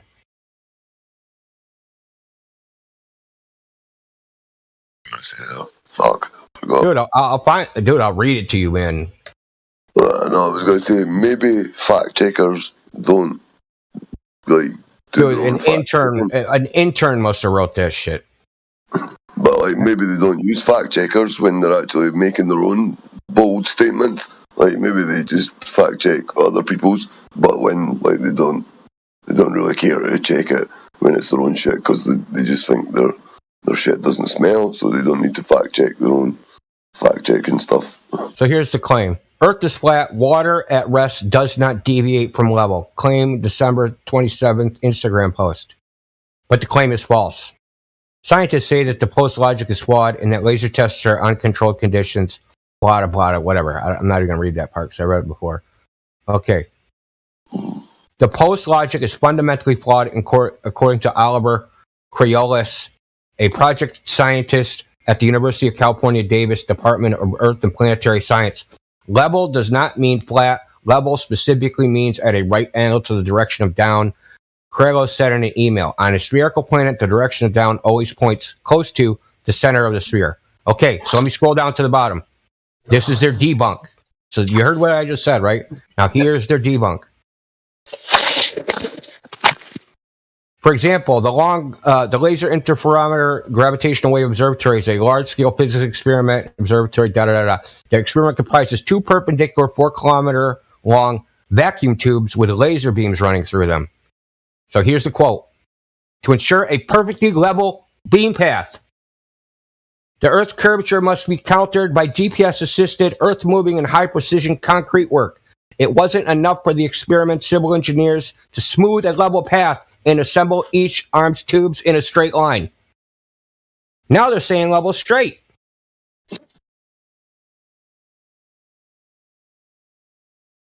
So LIGO says that level's straight. This guy says that level's curved. And he says, level's curved on a spherical planet. So if LIGO made their shit level and straight, then it's not a spherical planet. So this is just like one example. Like you go, like I went through, you weren't here, but I went through a bunch of them. This is the whole point of this exercise is that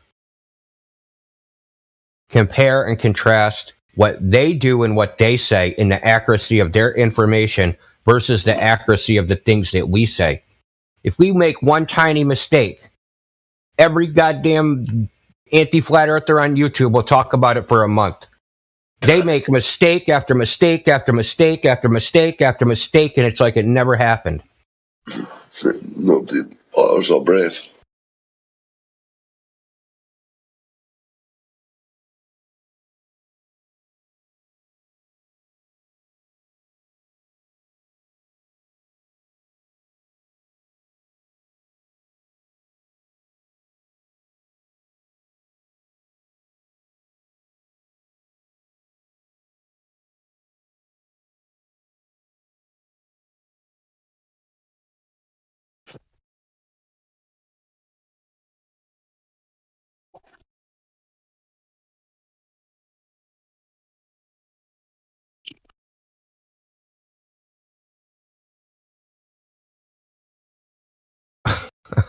Dude, flat earther in here? No, I might jump in his stream, dude.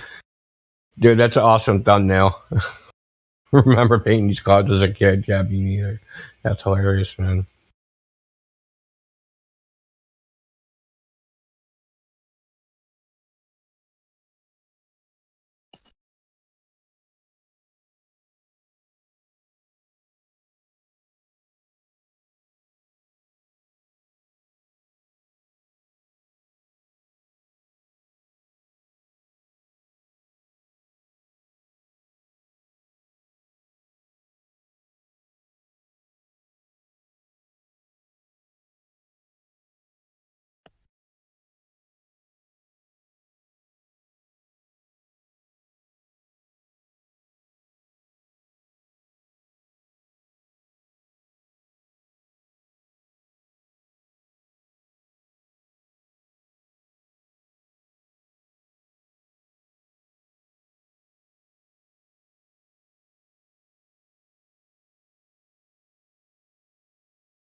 Oh, Jesus, fuck. Yeah, check out them Airborne. It's called Airborne Gummies supplement, immune system supplement. That's a good one. No, I'm gonna shut up now. That's medical advice.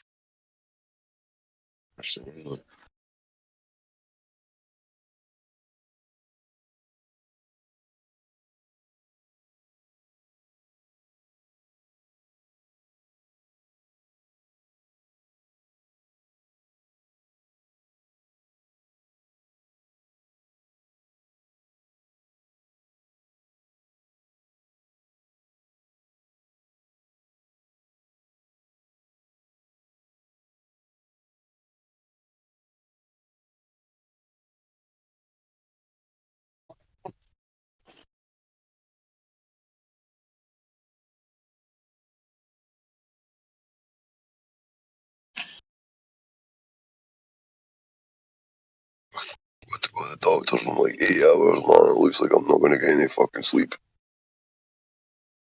Well, that's not good. You got to get your rest when you're ill like that. Oh man, I'm fucking done with sleeping. Have you been drinking water?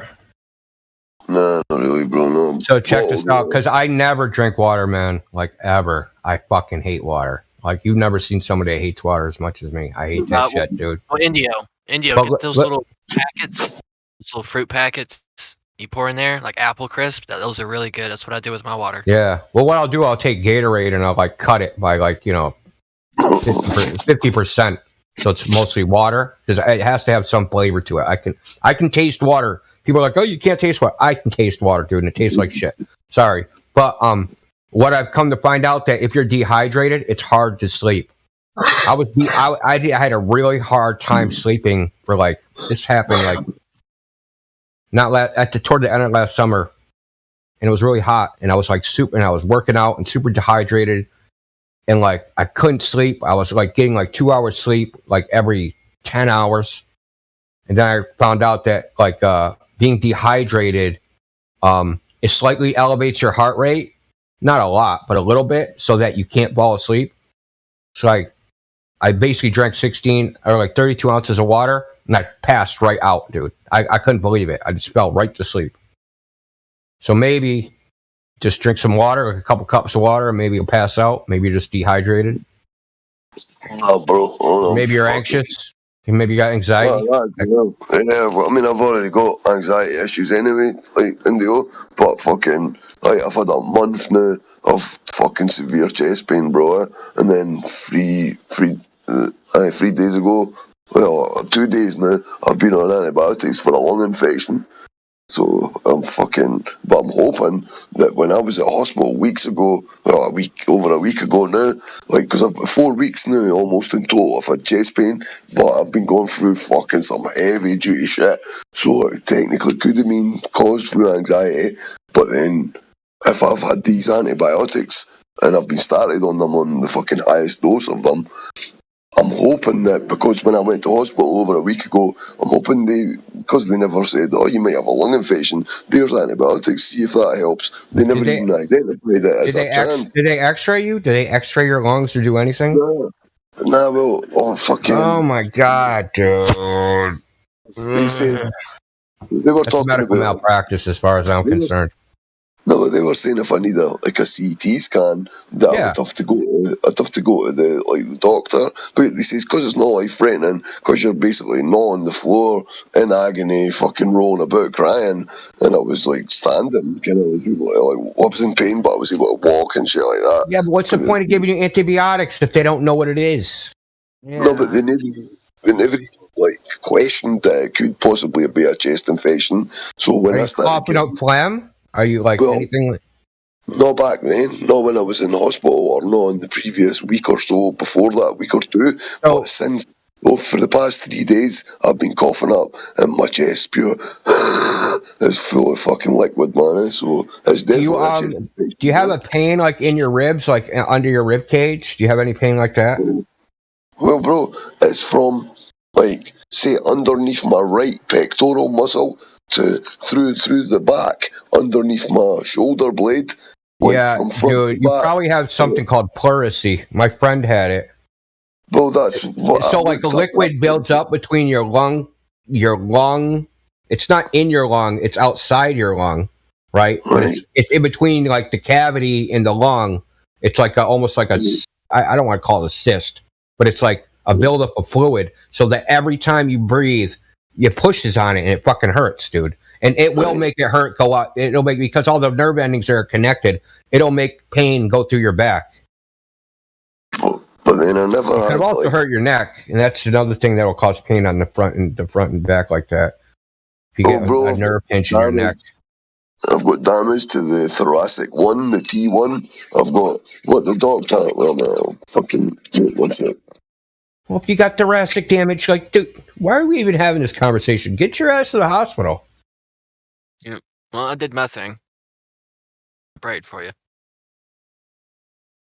Yeah, I mean, like, yeah, you got like a real problem. Like when you have a problem, listen, I'm not for hospitals treating chronic illnesses because they're not good at it.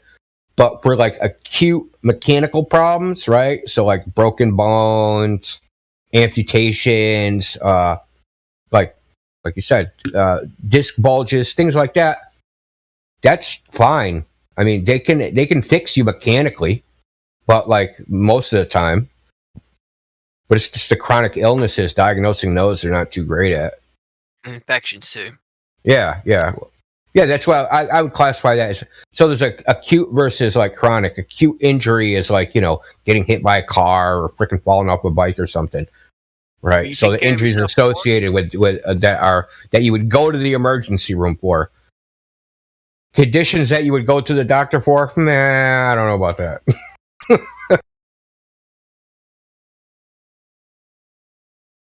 That's a big May.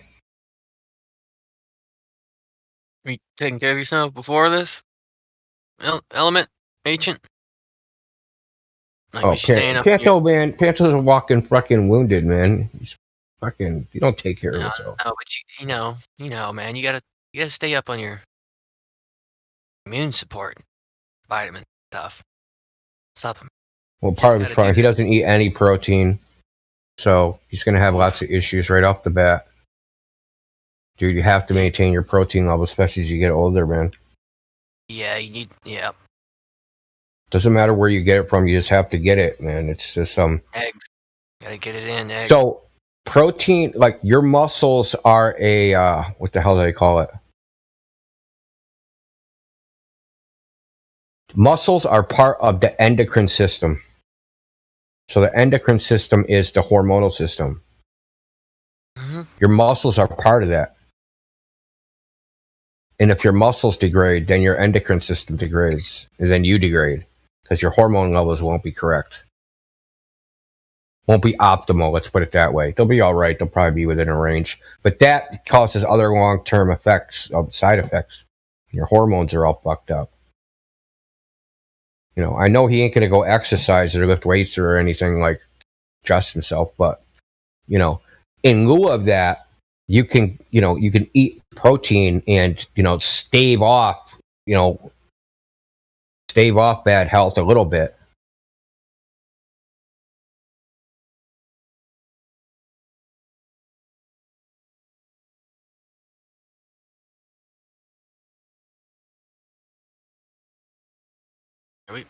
We've always usually stayed up on our nutrition here. Yeah, I mean, everybody's got their own ideas of what they should be doing. Vegan, eating freaking beef, eating protein, eating fish, no carbs, fasting, not fasting. I believe in all of it. Yeah, but the thing is, the benefit of those things are really tinkering at the edges. I would say not having a high processed food, carbohydrate diet, right? You don't want most of your calories coming from processed food, carbohydrates with high glycemic index. You don't want that. There's 100% that is bad for you no matter what. But after that, right, after you take out the known bad thing, right, this is known to be actually damaging to your health, then it's the benefits are Depends on your lifestyle, depends on your body type, depends on your genetics, depends on it depends on a whole bunch of different things, whether you should be vegan or eat meat or not eat meat or frickin' all these, there's differences of human beings. Some people should be eating fish all the time. You know what I mean? But they don't like fish, so they eat meat. It's not going to kill them, but they'd probably feel better if they eat fish all the time. You know what I mean? But it's you're messing at the edges, right? You're talking about doing one versus the other is 1% better. It's not you're going to have a freaking life, an epiphany, life-changing moment because you switch from freaking meat to fish. I mean, it was a little bit of fork when we kind of switched off our diets, the unhealthy diets, to more organic foods that we found from moving up here, countryside. Well, you'll have short-term benefit. I'm talking about in the long term. In the long term, when you're talking in a 30-year span, the difference between someone that ate fish the whole time and someone that ate meat the whole time, there's almost no difference.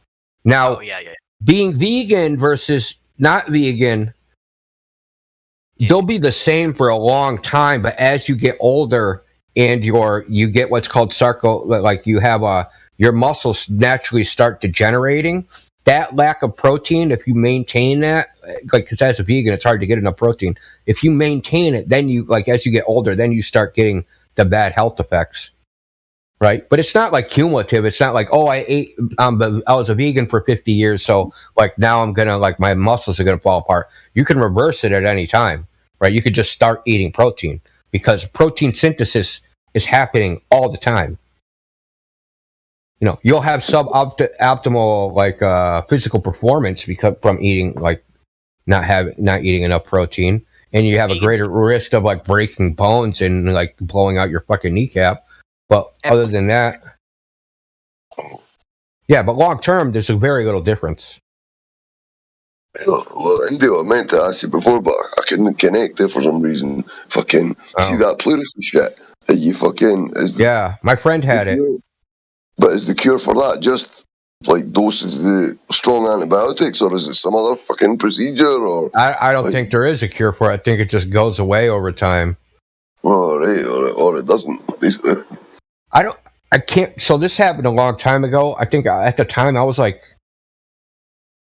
22 maybe, and my friend was 19. So which is a really weird age to get it, right? So. Oh, is it an older sort of person's issue? Well, I mean, he was born fetal alcohol syndrome, so weird things like that was he didn't have the greatest of health anyway.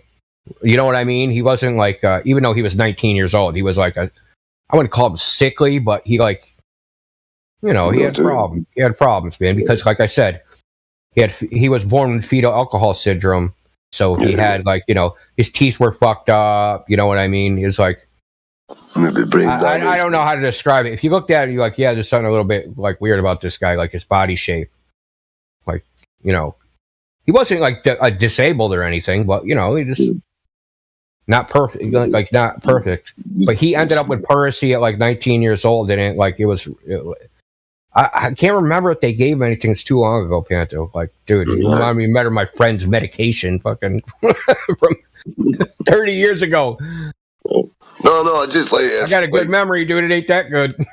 No, just if something stuck out to you, kind of a crazy procedure. I just remember him telling me it hurt like a motherfucker, and he described it as if it was going through his chest and out through his back. Well, almost not quite as bad, but I don't know if you've ever had a collapsed lung, pneumothorax. Yeah. But the pain was I couldn't even say on par, because a pneumothorax is fucking extremely fucking agonising pain. But this has been ongoing now for fucking 2 weeks, man. And it's fucking wearing me down, man. It's fucking. You got free healthcare, don't you? Yeah, at least that. Yeah, that's why. The healthcare there sucked, huh? In Scotland, wherever you are. That's fucking the whole of the UK, man. It's, apart from like, if you're close to a big city area and your postal code or your zip code, if that comes under like if you're in a really fucking condensed area, then you wait longer on operation times and shit. But in the UK, generally, it's quite good, man. Well, then how come you feel like shit? Think about it, man. Can't be that good because, like, in my opinion, they're fucking you up. I don't think they're helping you. I'm not getting like. There's nothing they can do, bro. Like. Yeah, but they didn't do any tests. No, but why didn't they do a CT scan? Why didn't they do an MRI or an X-ray or fucking whatever? Don't get CT scans unless you've been fucking referred by a doctor, unless it's fucking like as an emergency. Like if they identified something that said I needed a CT scan as an emergency from accident emergency, like they would have to like say I was in a car crash and there was X amount of pointers saying that I possibly had this specific spinal damage. That's what I don't understand. Like, if you have free healthcare, why does it matter? Like, just give them the CT scan. That person, whoever's running the CT scanner, they're at the job anyway. It's not like they're not going to be there. Nah, but the CT scan, like, that's only, like, it's only going to be used as an emergency thing if you're in a threatening situation. No, but like if I went to my general practitioner, my normal like family doctor or whatever, then as long as it wasn't an emergency, then he would put me on a waiting list, and as long as it wasn't nothing like again close to life threatening or like extremely serious or whatever, if they never acted quickly, then I would just get put on a waiting list. I mean, how often are they using the CT scanner? Well, the ones for E&E is like very limited, and like they'll use it as little as fucking possible. But that is again, as I said, depending on your zip code, depending on how many people are in your area, how many percentage of people of those need CT scans. That's some communist shit right there, man. Yeah, well, that's all about fucking. Look, in the United States, you'd have like health insurance, right? And you do need a referral for a CT scan, but typically as long as you meet certain criteria, your insurance will pay for it. But it's like, then it doesn't matter what day is. I mean, but if you want, you could say, give me a fucking CT scan in America, and like, here's the fucking money. Give me the CT scan. I don't give a fuck what you say. And you can get one. Yeah. But, you know, I'm surprised they don't do something like ultrasound, though. You know, because ultrasound is very cheap and it's non-invasive, and like it's easy to operate relative to like a CT scan. It's easier to interpret the fucking results. Like, I don't get it, man. Like, I just don't get. This is the thing. So you come and you present with symptoms, and based upon those and what you tell them, they say they give you a diagnosis, and then once they have the diagnosis, they think about a treatment. I don't understand how they could give you a diagnosis that you had a lung infection without any outward signs, right? Like something, coughing up phlegm, you know, fucked up mucus, ear infection. Like the mucus, man. Like even when I was in the appointment, I was coughing my lungs up anyway. But they listened to my chest front and back. Oh yeah. I guess they could do that. Yeah. But see, when I was in the hospital, when I was in accident emergency, when I got taken up with the chest pains a week and a half ago, I never had any clogged chest. I wasn't wheezing. I was having like difficulty breathing in deeply, so I was deliberately breathing shallow all the time. So I wasn't taking deep breaths. I was breathing in and out really quickly, so I wasn't having to like extend or contract the bag of my lung. Look, Panto. So that's like a misconception that you should take deep breaths. I know. Listen, I have a person. Just listen, Panto. Just listen to me. I know a person. They were a respiratory therapist nurse that worked that worked in the ICU. So people that were gonna die, that's who she worked on, and she did that for like a decade. She's seen babies die, people die, old people, young kids, like, you know, all through it. She's the one that keeps them alive when they're like, you know, in a medically induced coma. She makes sure they stay alive. What she told me is that taking a deep breath isn't the important part. She said, the exhalation is to exhale as much, right? Exhale as much gas as possible to compress that inhaling, like filling your lungs up. It doesn't matter because if you don't like she said, the lungs are like little bags. And like if you don't get all the CO2 out of that little bag, there's always be some resting at the bottom. And basically, you're using less than your lung capacity because when you inhale, no matter how much you inhale, those little bags can only be filled up so much. And if you leave some air in there, then you're not getting as much oxygen as you would normally get. So what she said was exhalation as much as you can until basically you cough, and then inhale again. Inhaling was the problem. If I inhaled deeply and I filled my lungs up, like over half full or whatever, like half full or more, basically that's when it was sore. So I was only breathing in and out quickly, so I never had to fill my whole bag of lung open. I understand, but that's because, listen, what I'm telling you is your lungs were being filled prematurely. You weren't you weren't emptying your lungs completely. That's what I'm trying to tell you. She said, this is what we do this is what you have to do to increase your lung capacity if you have trouble breathing, is to exhale as much air as you possibly can. No, but the reason I mentioned about not breathing in and out fully was because if I breathed in too much, I felt pain. If I kept I kept my breath just short, then I never felt as much pain, bro. So that's the only reason I was trying to limit how much air I took in, is because it wasn't really sore, or it was a little bit sore, but it wasn't really stabbing painful unless I breathed in too much, or if I coughed or sneezed, or what else was it? Yeah. So I feel like a broken rib, basically. Kind of, man, yeah, a wee bit. I think I had a cracked rib one time a long time ago, but I've never had a broken rib yet. But there's nothing really they can do for it because it's done. They can't really you putting on a fucking you're not going to get like a stookie or a plaster cast.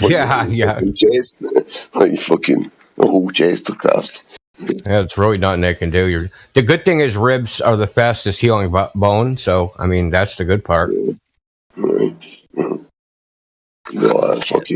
I remember fracturing the metatarsal in my foot, and they were like, "Oh, well, we could put a plaster on it for you and that if you want." I'm like, "What do you mean if I want?" They're like, "Well, we don't have to put a plaster on it. It's up. Some people want one on, some people can't handle the foot one." So I ended up getting one put on, man. It was like up to the fucking knee, and then just the only bit sticking out of my fucking the bottom half was just my toes. So my fucking first day, I only had the plaster cast on one day, and I was lying in the bath, and it was my right leg, so I was hanging my right leg out the fucking bath, and I was just sitting there thinking to myself. So I never even really had to get this plaster cast put on, man. And I was like, fucking thinking about it. And I'm thinking to myself, if I just sink this fucking whole plaster cast right into the hot bath, it's going to eventually get soft and I'm going to be able to break it off. Did it fuck me, I soaked the whole thing in it and sat there for fucking, I don't know, 20 minutes, half an hour. And it wasn't getting any softer, mate. I expected it to fucking start giving way because of the hot water and shit. And then I was like, fuck. Then I had to get out the bath with a whole saturated up to the knee fucking plaster cast. And I'm like, oh, fucking, it's heavy as fuck now because all the materials are saturated in water. And then I'm like, what the fuck? And I had to go and get a plasterboard saw and sit and fucking try and cut it off my fucking leg, man. It took me fucking forever trying to do this shit. You're a fucking train wreck, man. What the fuck, Pancho? What the hell you doing? Why did you do that? It took me fucking 2.5 hours to see. Once I soaked it, and once I was knocking on the next door neighbours' doors, and oh my man, you're gonna have to give me some kind of saw or fucking something. I need something, and they're raking through all their toolboxes and shit. So that's what. Oh man, they should make a movie about you, man. Bro, it would have to be an extended version, man. It would be fucking now 3 hours extra footage, fucking the lost tapes. That's a good guy there. He's a fucking close friend. It's been a fucking long life. I hear you. Man, fuck, because like half of you even listening don't even know the half the story, man. Like I fucking scalded my foot with a boiling kettle of water. I was like fucking out of it, and I was trying to make a cup of tea, and I fucking tipped the whole fucking kettle of water over my fucking left foot. It was like 3rd degree or 4th degree, whatever's fucking worse, 3rd or 4th degree burns. And I was fucking in a bad way, man. It was like, holy fucking shit. It looked like a horror story looking at my foot, man. Jesus. I stepped on slag before from a pot coming off the burner, and it broke. Despite of pluck it out. Despite of topic, I really, really like your voice. Dude, you sound so awesome. Who's that? Who's this? Who are you speaking about, bro? Yeah, I'm talking about you. You sound really awesome. Well, is that not Drace? We're not speaking to Drace. It's Ripcord you're speaking to. Was it Ripcord? No, the other guy. He's from the same country as Drace. I don't know. The guy said is it my voice? I take it. I thought that was Drace. You sound like Drace, man. Fucking hell. He's like your doppelganger. Mm-hmm.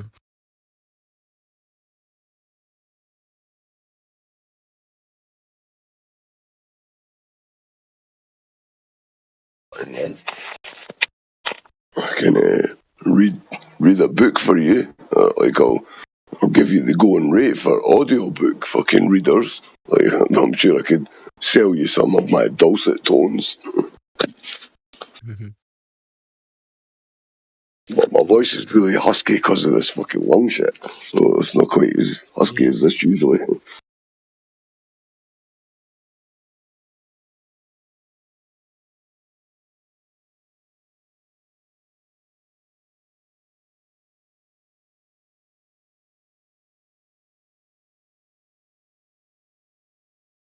Anyway, 24/7 radio.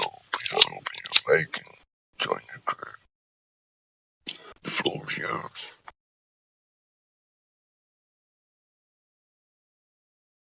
No comment. Okay.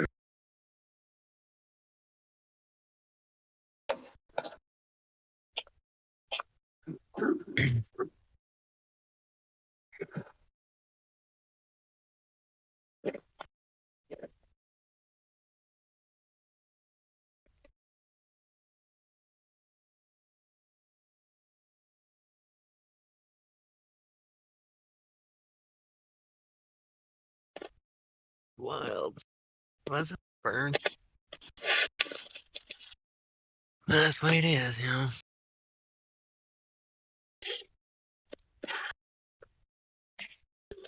Stop fucking smoking cigarettes, man. That's really not helping me in the fucking slightest. Yeah, you definitely should back off the smoking a little bit when you got this. Well, I'm fucking, because of the stress of it, the stress is making me smoke more. So it's like I wanted to just calm a little bit down by smoking a fucking cigarette.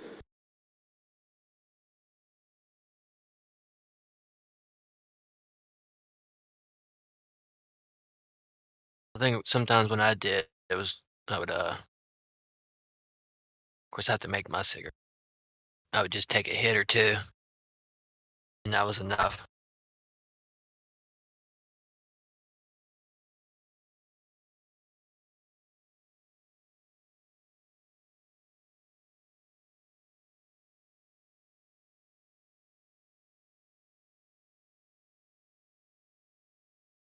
Did you get exposed to anything before? I don't know. When the pain came on, I had some major fucking stressful shit happen just over a month ago.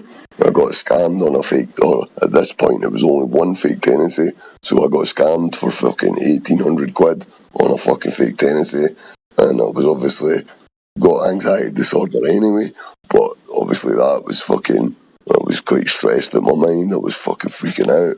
I lost, at that point, only half my money, but fucking, I was fucking freaking out, and then I ended up fucking, it wasn't getting any better.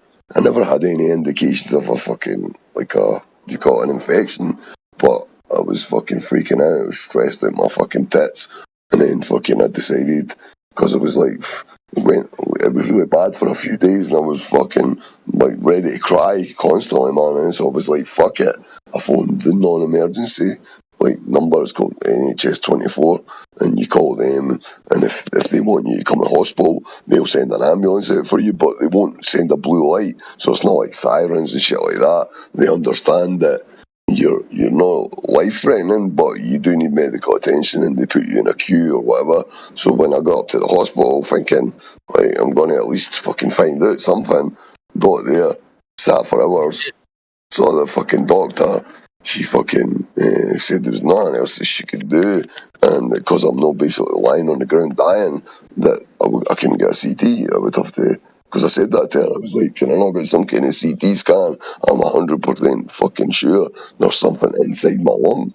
But she was like, fucking, because it's not life threatening, and you're talking to me, fucking, you're in a bit of a state and such, but you're not rolling about the floor crying, basically. So if I needed a CT, it would have to be done by a general practitioner, and they would have to, obviously, depending on severity, stick me in a queue for that as well. But then a few days ago I started getting fluid in the lung, and then thought to myself, please just be a fucking, or like what Indio said, that pleurisy shit. I hope it's just that, because then it's maybe not quite as bad as the outcome that I'm already convinced of is happening. Like, I'm already convinced that this is really the worst shit. Like, I'm fucked here. I'm convinced that it's too late. I'm dead. That's what I'm convinced of. But maybe if it's this pleurisy shit, maybe it's not curable, but I don't know. Relax, bro. I'm relaxed, bro. I'm Scottish. Please don't tell me to fucking relax, mate. Fuck's sake. Man, I was in a fucking club on fucking, just on Saturday there, and because I'm fucking Scottish, and this fucking bouncer, man, I tried to buy the drink at the bar, and I was standing there, and I was like, excuse me, dog, to the lady. I was like, can I get a pint of Peroni? And she's like, she sort of nodded her head, and I'm sitting there for a good few minutes. And then it looked like somebody who was after me got served before me, and I'm like, can I get a pint of Peroni after you've served that guy?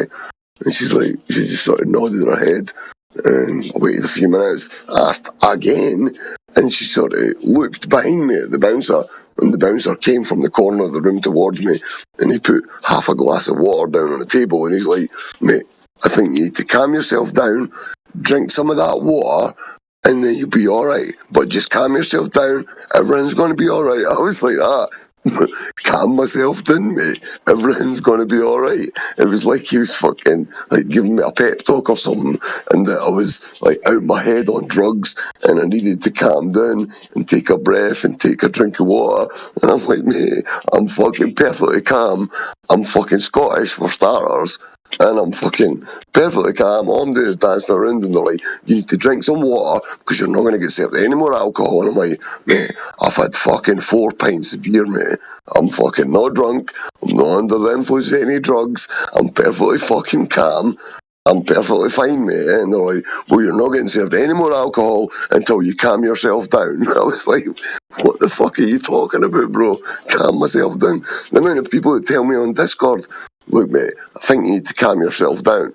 Especially since I had that on my other account, my Spake Face account, I had a picture of the profile picture was an angry baby, and because of the Scottish as well. But as soon as I took that profile picture, constantly people would be saying to me, bro, I think you need to calm yourself down. Like, without a word of a lie, mate. Incessantly, people tell me to calm down. They don't speak to many Scottish people, so they think that I'm being either aggressive or angry or, I don't know, fucking something. They make all these ulterior fucking things in their mind that they think I am or I'm doing. So, no, I'm perfectly calm, bro. Jesus fuck. Other than the fact I'm convinced I'm going to die. Like, apart from that, I'm not really fucking perfectly calm. But apart from that, like, everything's just normal.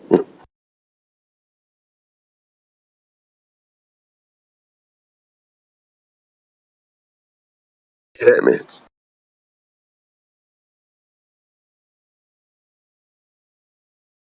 No, no comment.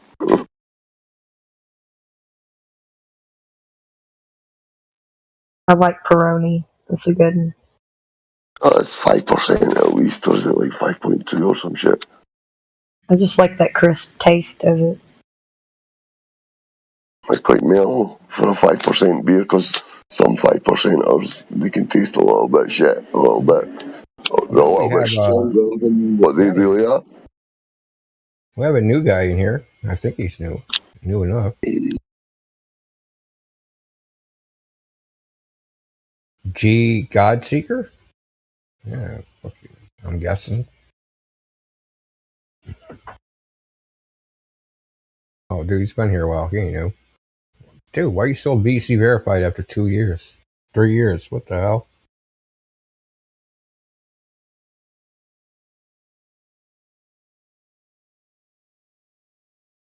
So if a ghost.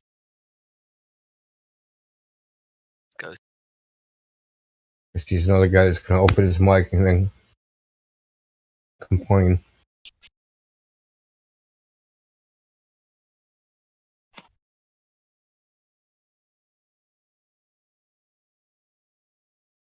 Voice participant. Is there a reason why water has just a listening pass? I don't know.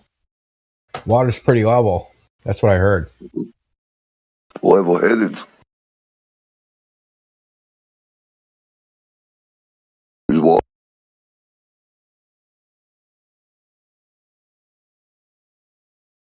Like a newbie. Well, he's a bit of a troll picture, to be honest.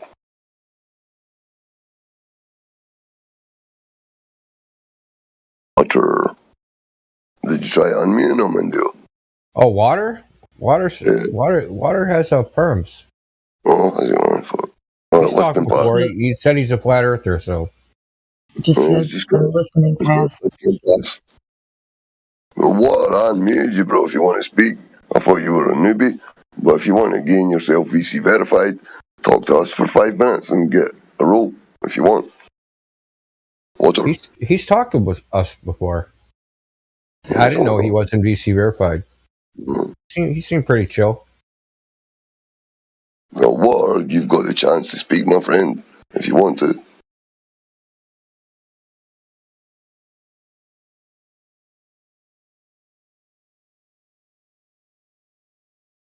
What about Pig of Death? Or Pig o' Death? He's a flyer, huh?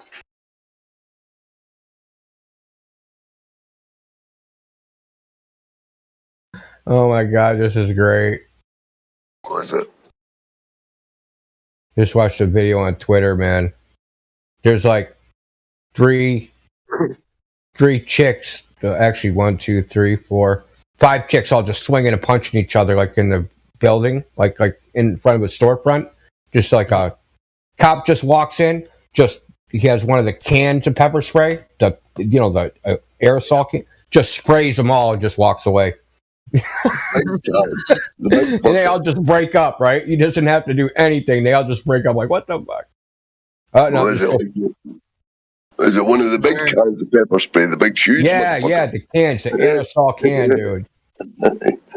Was the lesson learned? The fire extinguisher pepper spray. We should have had the rest of the camera reeling, and the lady said it, the answer for it. Did y'all learn y'all's lesson? You have to answer it. Each one of them. Oh my god, see that picture of Bill Nye and fucking Neil deGrasse Tyson? That makes me want to be sick. Literally in my mouth. Oh man. What the fuck? The one that Helio posted. Fucking hell. Oh yeah, I didn't. Yeah. Oh, that's fucking sick. Yeah, What the fuck? I didn't spend nothing but a millisecond on that, and I got off that. Imagine those two guys on the nest. Oh, Bill, I love you, bro. I love you, Neil. Dude, I love that stop. Bill. Get it out of my head now. I want to hear this shit. Like, Bill, I really love you. No, I love you, NDT. Nah, man, I love you more, Bill. No, NDT, you know I've got so much love for you, bro. Name. Let's see if I can see that. I don't know if I have to have Twitter to be able to view that, but I'm going to try.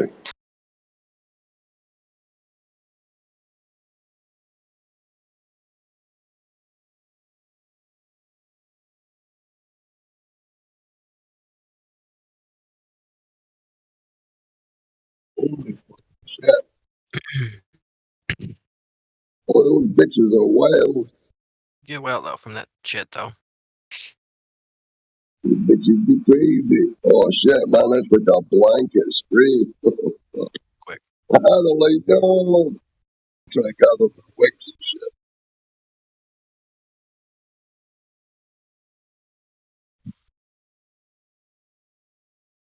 Fucking hell, man.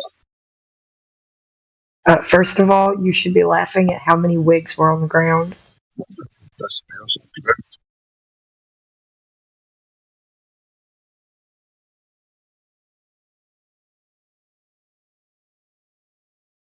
Like, did that girl know if she picked up the right one?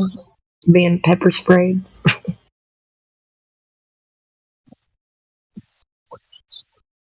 Helps.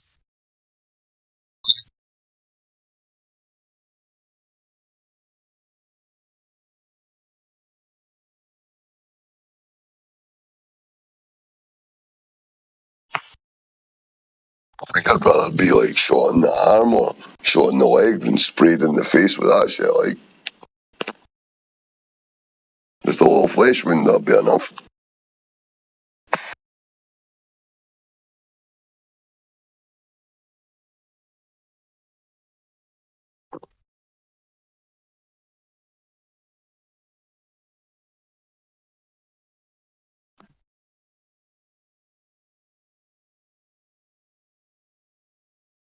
Yeah.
Full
of fucking gaming.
disconnected.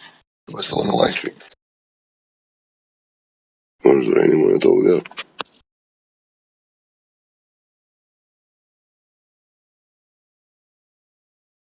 Here, I'm just reading. Oh shit, sorry, I thought it was fucking maybe disconnected there. Oh, you're good. Is that you, Jenna? Oh, this is Flatsy. Oh, it's Flatsy. I shit, so I don't recognize your voice. Sorry. Or Kim, if you remember. I'm Kim. Yeah, I remember both. I get mistaken for Jenna. I guess she's on here a lot. Is that sorry? Yeah, she's been pretty active here and on the YouTube. And Oh, Jenna. Right.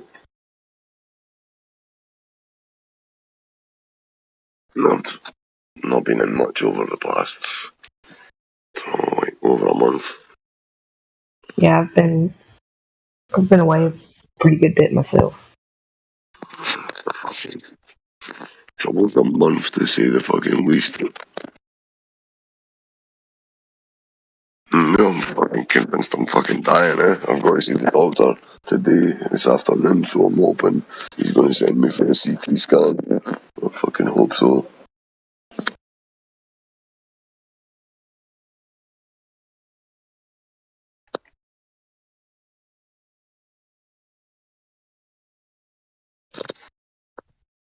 Oh my god, I want to post this so bad. I don't know if I should post it in the live stream. Yeah, okay, I'm just doing it. Oh, shit. Yeah, I shouldn't, but... Put it in the, so it's not on the Nah, live stream. dude. Check it out. Yeah, I did it. Fuck it.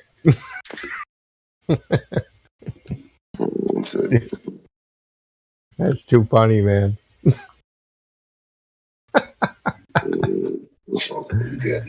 Sorry, I grew up on Star Wars, man, so that shit is hilarious to me. What the fuck? Holy shit. That's a classic, man. Fuck, see. Oh, Hey. man.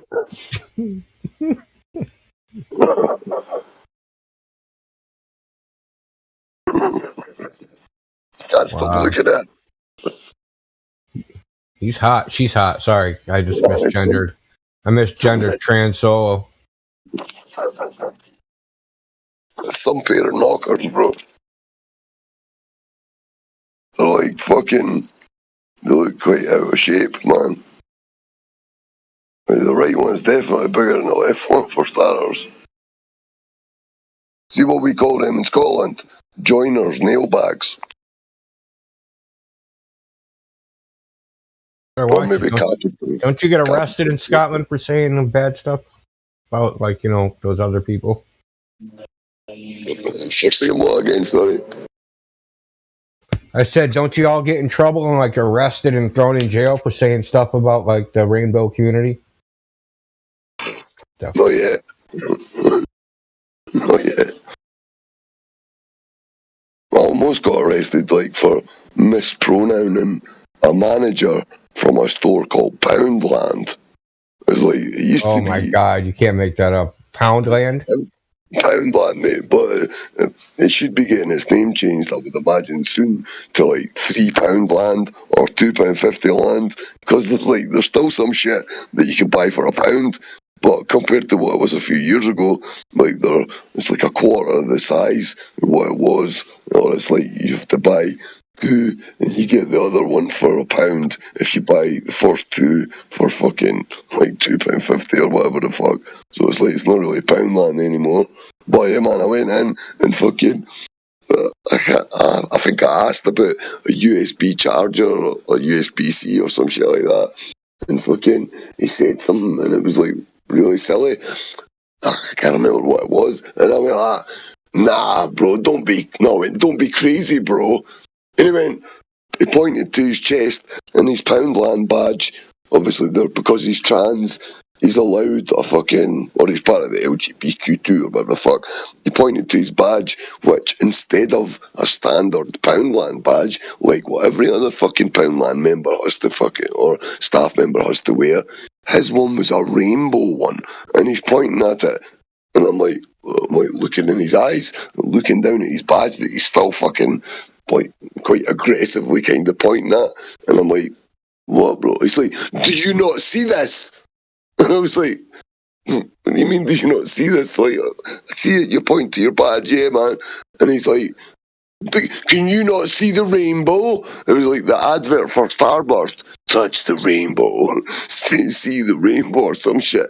And I said, oh man, you're not being serious, bro. I said, bro, again, eh? And then he was like, look, do you just want to leave the store and put your belongings down there and I'll put them back on the shelf? Do you just want to leave? He was like, he was desperate for a confrontation, man. But I was more giggling, I was more laughing at like what the fuck he was saying, like rather than me getting involved and getting fucking drawn into a big palaver. Like it was so fucking funny, man. And he was meant to be a supervisor, and he's acting like that. Fucking complete asshole, man. Yeah, it's kind of. I actually saw a video of a girl complaining that the person was like, "Oh, are you a they them?" And she's like, "Yeah," and she was mad that she didn't have to correct him because he guessed right. Still mad. Can't make him happy, dude. See, the whole idea is just to piss people off. That's like to correct people, to like boss them around. Oh, don't call me that. Call me this. So if you guess right, then they're mad again because now they can't satisfy their need to be jerks.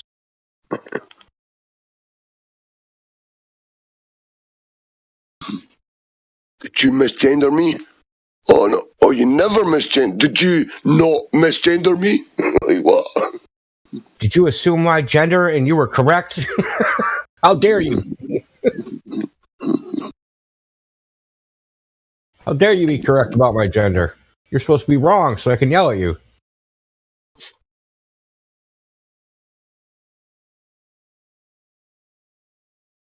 I always think, like, before all this, like, before the left sort of movement, if you want to call it that, got to the extremes, like what it is today, I always kind of thought that I was, like, I wasn't right, I wasn't to the right at all, but I would always kind of, maybe if I had to pick something, said I was, like, just off centre to the left slightly, because I thought, if you're gay, or if you're trans, or if you're this, or if you're that, do what the fuck you want.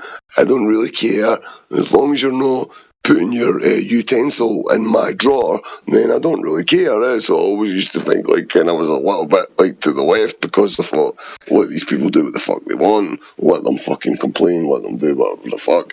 But like, I think that's a dangerous position to be in there, man. Like, to be one apologetic, fucking standing up for their rights to be completely delusional and to fucking delude children's minds and fucking, like, it's fucking a complete insanity, man. Fuck. No way. This gotta be fake. Just got you what? No, it's fake, did you say? Yeah, hold on. I'll post it in the live stream. It's supposed to be 9/11. A video I've never seen. I just saw 2 videos I've never seen about 9/11. It was fucking. You want me to post the Twitter link, or do you want me to post the video? I can do either. Oh, I'll post the video. Fuck it.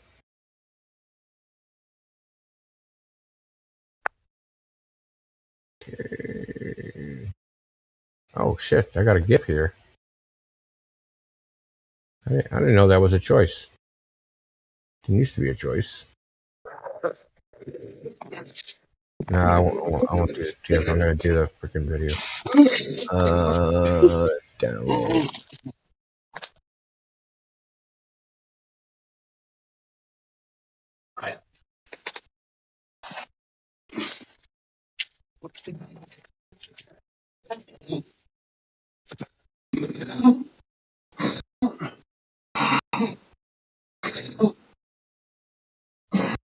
Dude, I bet you keep posting shit in the wrong channel, man.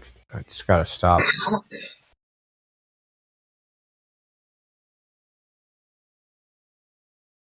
No, not that.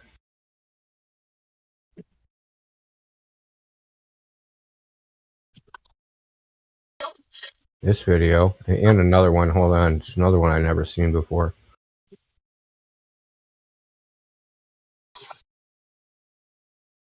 I thought I saw every single 9/11 video there was, man.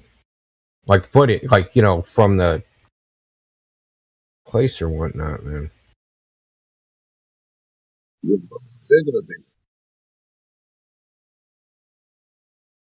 No, I think I've seen that before. But I've never heard the sound effects like that before, though. But it sounds fake. Dude, I've seen so many 9/11 videos. It ain't even funny, man.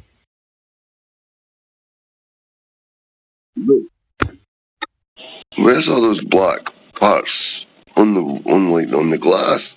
Like after it's like, I don't understand how that appears there, man. Yeah, I think that the first video I posted might be faked.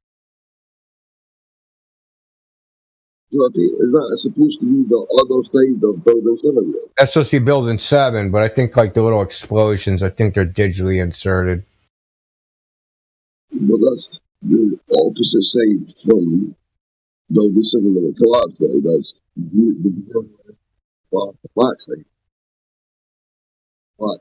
Thing on like above on the top was like because there was a fucking some kind of emblem or something on Building 7, like some kind of symbol. The second one's a little more interesting, though it doesn't reveal anything. It's just I remember seeing this. The thing it does reveal is that there's the second tower. It's got fires all the way up top, dude. Like the building hit 74, so like 34 is above it. That's like 300 feet. Why is the top floor on fire, man? 300 feet away. Like that doesn't like fucking make any sense at all. Because the floors are concrete. The fire ain't going up the floors. The elevators. See, this is another thing about the World Trade Center. People didn't know. The elevators don't go from the bottom to the top. They go up to like level 20, and then you have to get off the elevator and go on different elevators and go up, and then come off and then get on different elevators. So there was not one continuous shaft that went through the entire elevator or went through the entire World Trade Center. There wasn't like one long elevator shaft. There was no way for fire to get from like, so you had a section of like 20 floors. There was no way for a fire to get from that floor to the next section of 20 floors. I missed the start of what you said there because I was trying to, I was on the second clip, just trying to fucking get the audio level right, but then I realised you were talking. Yeah, I mean, don't worry about it. I mean, I just kind of missed the start of what you said, bro. Let me see. I'm still here. I'm listening. Elevator shaft diagram.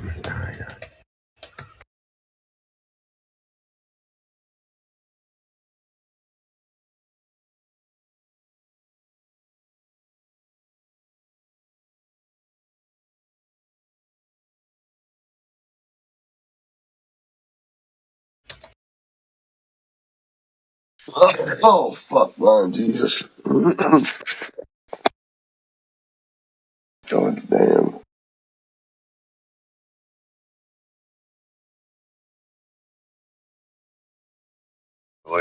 Like 5 of these antibiotics. Just trying to get them to kick right in.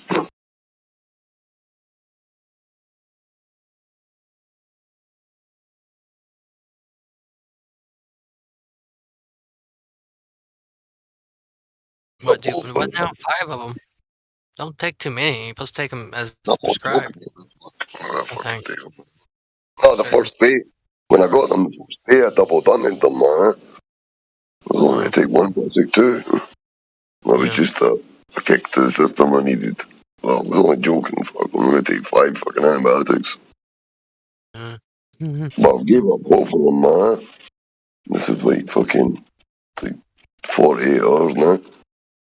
And the pain in the chest is exactly the fucking same as it's been for weeks. Or worse. Not going to even slightly better.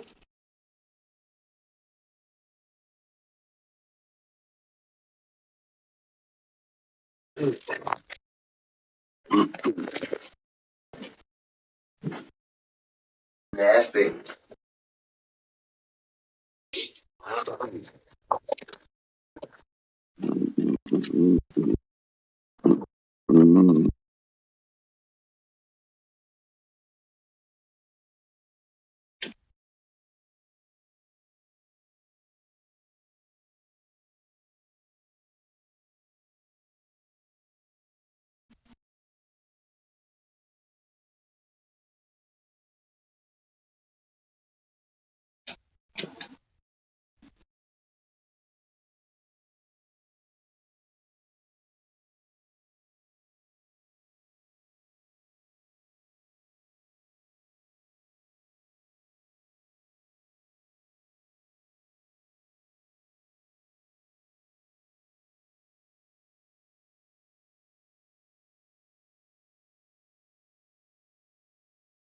I'm gonna take 5 antibiotics, man. I'm just gonna snort one.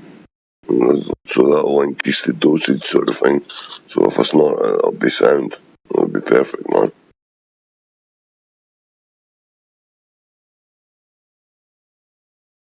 Do you think that sounds kosher? You're what? Don't talk about snorting shit on the live stream. Well, antibiotics, when they try promoting drug use at all. Yeah, I mean, people might misconstrue shit.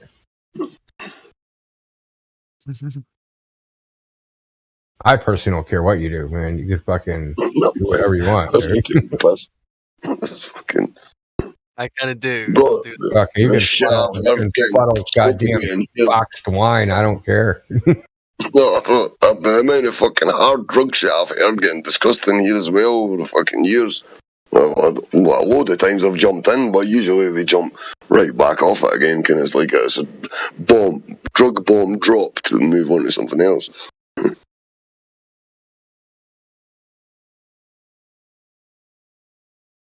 I mean, look, man, just to be honest, man, drugs aren't bad inherently. But there's some people that can't handle that shit. Okay? That's just a fact, right? It's like anything else. Some people, they can't just handle this shit. Right? They do, whatever. Then the next thing you know, they're robbing everybody and selling like your VCR. Right? And then there's other people, and I've seen it with my own eyes, man. People work, like, it's odd that we're talking about the World Trade Center. So there's a train. It's called the PATH train. It goes from Jersey City, New Jersey, and it exits at underneath the World Trade Center. It used to. I don't know which way it goes now, but there's a square where that PATH train starts. So it goes under. Basically, you get on there, you go under the water, you come out at Wall Street. Right, that's where the World Trade Center was, basically in that area. So that's what you would do.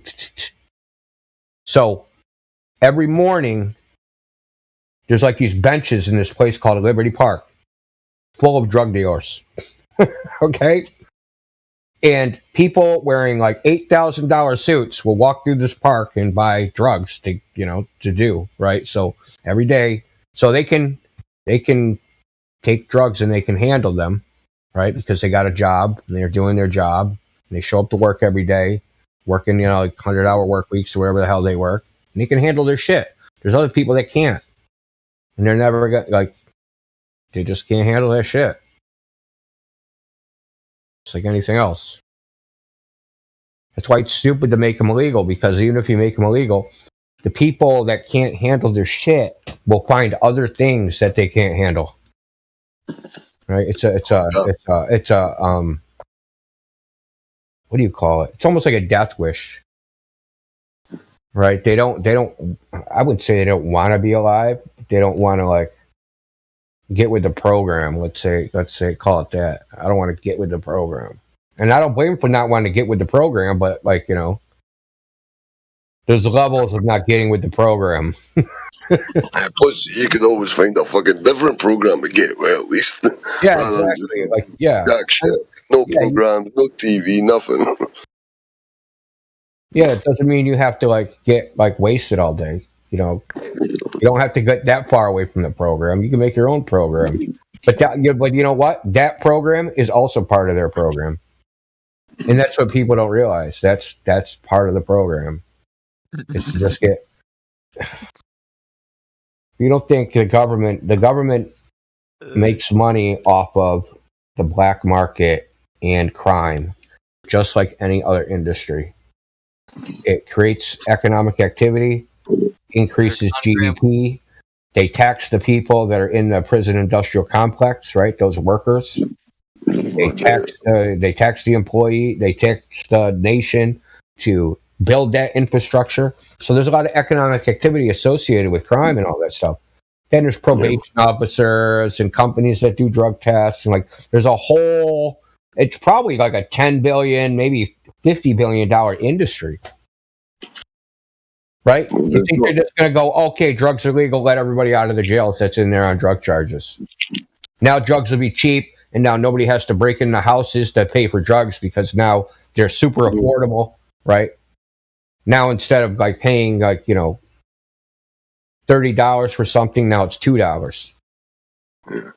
Right? So now all the crime associated with it, not just the drugs themselves, that crime's gone away, but all the associated crime that people have to commit to get the drugs in the first place, right? Or to protect their drug enterprise, right? So like gang violence, all those things, all that shit just goes away, just vanishes. Overnight. Let's go to all the jobs that people are doing. All the prison guards, they're unemployed. All the district attorneys, they're all unemployed. All the drug enforcement agency, now they're unemployed. All the probation officers, unemployed. Prison guards, unemployed. And then there's the medical staff that has to deal with all that crap, right? All the prison population, all unemployed. The people that make the jail people's uniforms, all unemployed. Pepper spray, all the shit, all the vehicles that have to be custom made to transport prisoners. The people that make the prisons, all that shit just all goes away. And then what? Now you have another problem. You have a shitload of unemployed people and drugs are legal. Need to do a legal racket. No, they're going to have to get out there and get a real job and do something productive for society other than like, obviously there's always going to be a violent element to society that's going to, but that's always going to be there. It's not going to go away. 20% of men or whatever are going to commit violent crimes because they're messed up.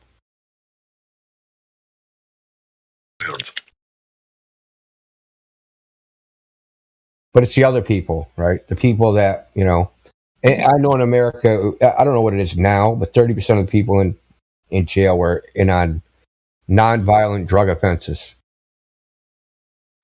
Bro, I saw a documentary, it was quite a few years ago now, and it was saying that because of the prison population that they've got doing jobs, cold calling, building fucking shit for the armies, like vests and stuff like that, and it said that the American economy would have a hard time functioning and going on if the entirety of the prison population that are working in industries, if that was completely taken out the economy stream that the America are earning per year or per annum or per hour, basically saying that the American economy would fucking likely collapse if all these jobs and all these industries and all that shit was taken out of the equation. And if it was like taken off the stock market or whatever, if you could. Oh yeah, we have private prisons in America too. So like Britain as well, bro. Yeah. So like there's dude, it's big industry, man. It goes well beyond just the jailers. There's so many things that offshoot that. Like I said, the prisons themselves got to build the prisons, right? And then there's the maintenance people, the people that maintain the prison. Then there's the electric company that has to sell the freaking prison electricity. And then there's the phone company, which makes a killing off of people in jail making phone calls. There's so many facets to it. There's prison uniforms. There's the prisoner uniforms. There's the prison guard uniforms. Then there's okay, so you got probation, so you got the drug monitoring, and then the prisoner, and then people on probation have to pay a fee to be freaking on probation, right? So drug monitoring, all those companies that do drug testing, right, drug compliance testing, they all freaking, now they just lost business. It just goes on and on. It's large, man. It's large. It's a lot. Like it's not just the prison themselves, but like the octopus legs go way out in every direction. Mind-boggling, bro. Yeah, it's mind-boggling. And then you have to think, man, cops don't, like, why would they pull people over now? Like, they're only going to pull people over for traffic violations instead of looking for, like, violations of drug laws. Now you got to get rid of all the canine officers. What do you need them for? Because you don't need to stick for drugs now. Like, so, like... dogs are getting put to sleep, man. Like you got to put the dog to sleep. Drugs are legal now. No, but like, the fill quotas are like, the numbers that we need this month, like we need these specific crimes filled, like to fill their fucking quotas, or like they're not going to get their bonuses or some shit at the end of the month or the year or whatever. Well, I think that like this is just a case of like the cure is worse than the disease. 100%, the cure is worse than the disease. The cures are worse than the fucking disease, plural. Like more than fucking one of the motherfuckers. Because there's multiple fucking other dodgy fucking cures. Look, I just tell you, like straight up, and this is going to sound harsh, right? But if all drugs were absolutely legal and they had their actual fair market value, they would be so cheap that nobody would do them, except for the hardcore people, and they would do them till they killed themselves, and then pretty much we wouldn't have a drug problem anymore.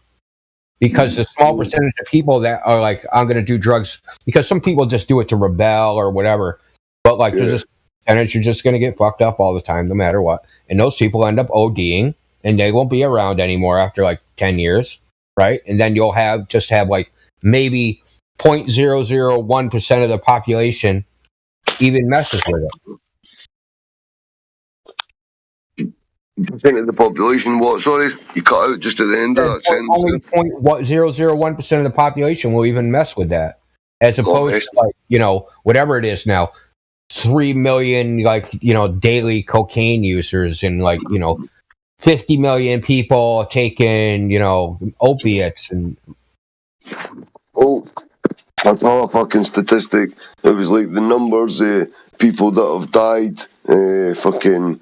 Due to I think you mentioned it the other week as well, from pharmaceutical drugs in comparison to illegal fucking drugs. Like, so the supposed war on fucking drugs, like, just war on illegal drugs, or war on legal fucking drugs it should be, and what the fuck?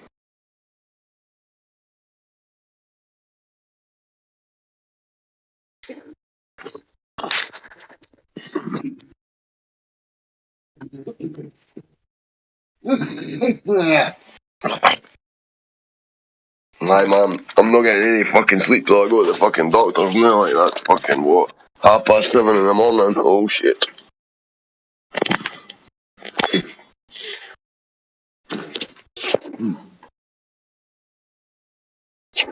Yeah, it's like 2:20 here. I actually got to go to sleep. Yeah, man, I need to as well, but if I go to sleep now, bro, I'll wake up like death warmed up when it's time for my appointment, and I'll probably just go back to sleep. So, if I go to sleep, I'll stay sleeping. I'm not going to go to the doctor, and I need to go, mate. Like, there's not much more joking around I could do with this. I need to make sure I get to that GP today and get him to fucking send me for a scan, man. I'll say him about the pleurisy shit as well, or maybe he's going to ask me, maybe do some other kind of test, I don't know. This is funny, someone said in the live stream, did you see that? No, what's it? 2020, well, he posted a while ago, please consult your local politician for medical advice. Where's that? If I scroll back, let's see it. Yeah, it was, who said that? Greg T at 1:48 a.m. 2020, consult your local politician for medical advice. Yeah, pretty much how it was. 2020. Oh well, 20 past the hour. The last hour or the hour before? Was it? Because I've got. Oh wait a minute, 20. Are you talking about like 4 or 5 minutes ago? It was 1:48 my time. So like I don't know. It's 2:20 now. So 30 minutes ago.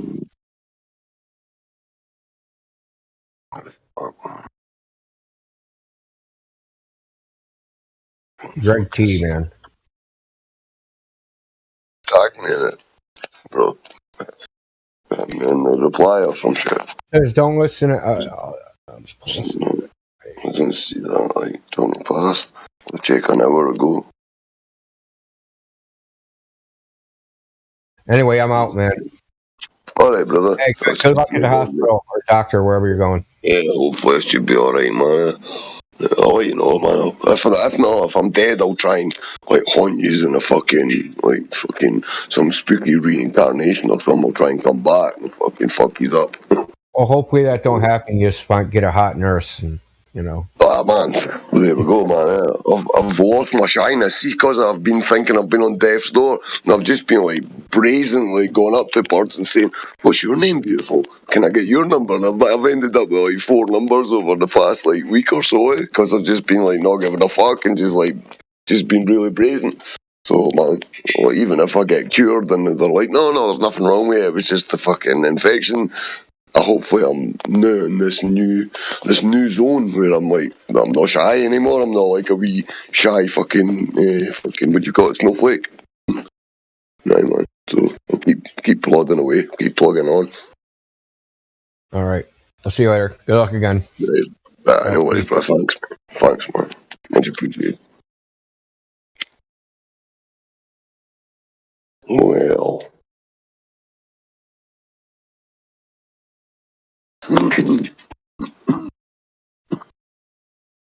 Fucking hell, man.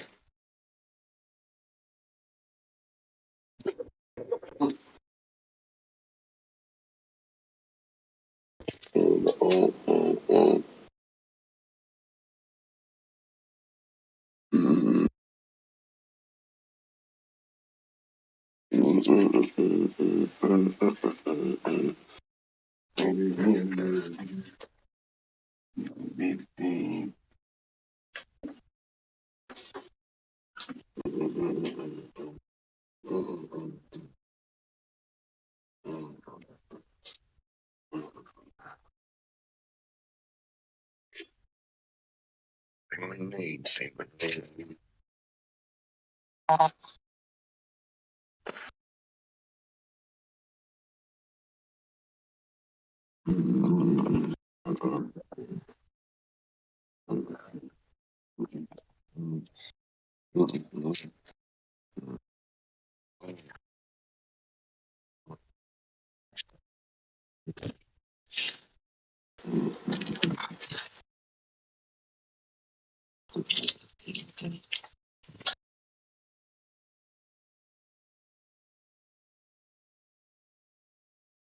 We got McToon the other night over in Tartaria saying that horizon dip equals globe.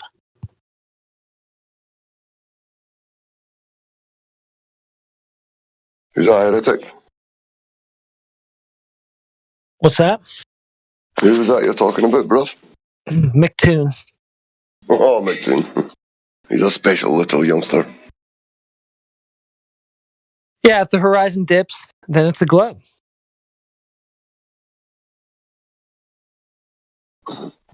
I didn't watch all of the stream. I caught a bit of it. And at the part that I caught, he was saying, okay, so if it's a flat Earth, the horizon won't dip at all. Oh, the horizon dipped. That's how we know it's a globe. That's what he was saying. Well, was this just a stream that just came out lately? It's just the last stream that he had on this channel. Oh, right. I thought you meant like last night. Tune versus Sin Cleanser and whatever Tartaria thing. Nah, fucking. I watched McToon's channel for fucking a couple of years. Hasn't anybody called him out on that already, though? Like, why would he still be saying that? Do those guys at Tartaria not call him out on that? Nah, man, they made him fucking mod, bro. That's why I dipped from that server. Why would you fight the flat Earth as a fucking mod? Yeah, dude, they had me as a mod there, And then the admin, he kept taking the roll off. He kept demodding me, and then I was like, what the fuck? Then he adds it back, takes it off again, adds it back, takes it off again, and then finally he's like, what gives? You keep giving like Globers my role. So I just quit the server. Like the flyer is classed and given permissions and responsibilities and flying the flag for a fucking server. That's like insane, mate, to give such a person who's blatantly not just anti-FE, but like a nasty fucking piece of work for that. Like asking for people to fucking get their fucking jobs lost because they're flat earthers and like fucking like that's like sick as That's fuck. the server's bread and butter, dude, is those mental cases. Because nobody's ever in there unless one of them is doing a goomball. Nobody's really there. Well, the last time I was in the server, the VC, everything was completely dead unless one of those maniacs was in the VC doing one of their shows.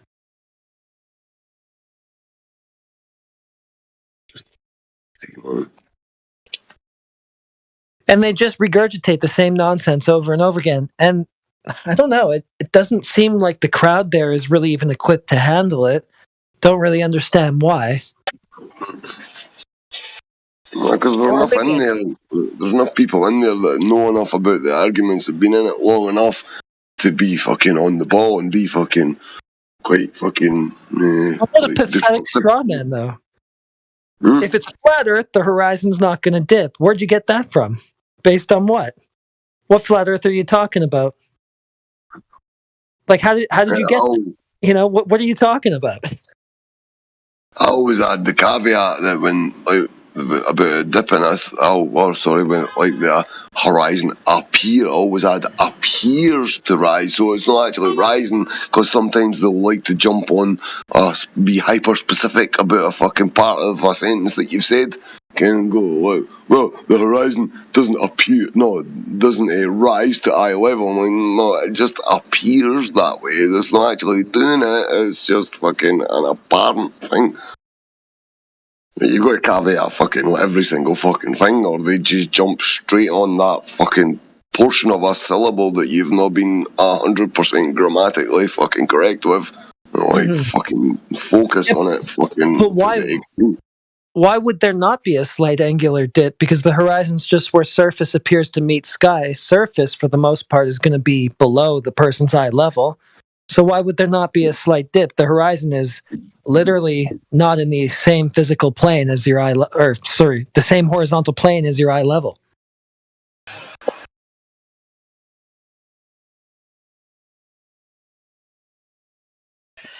I mean, there is a dip in reality. We don't measure curvature over the surface. They conceded the geometric horizon, yet they still try to push it with this dip angle argument. It's pathetic.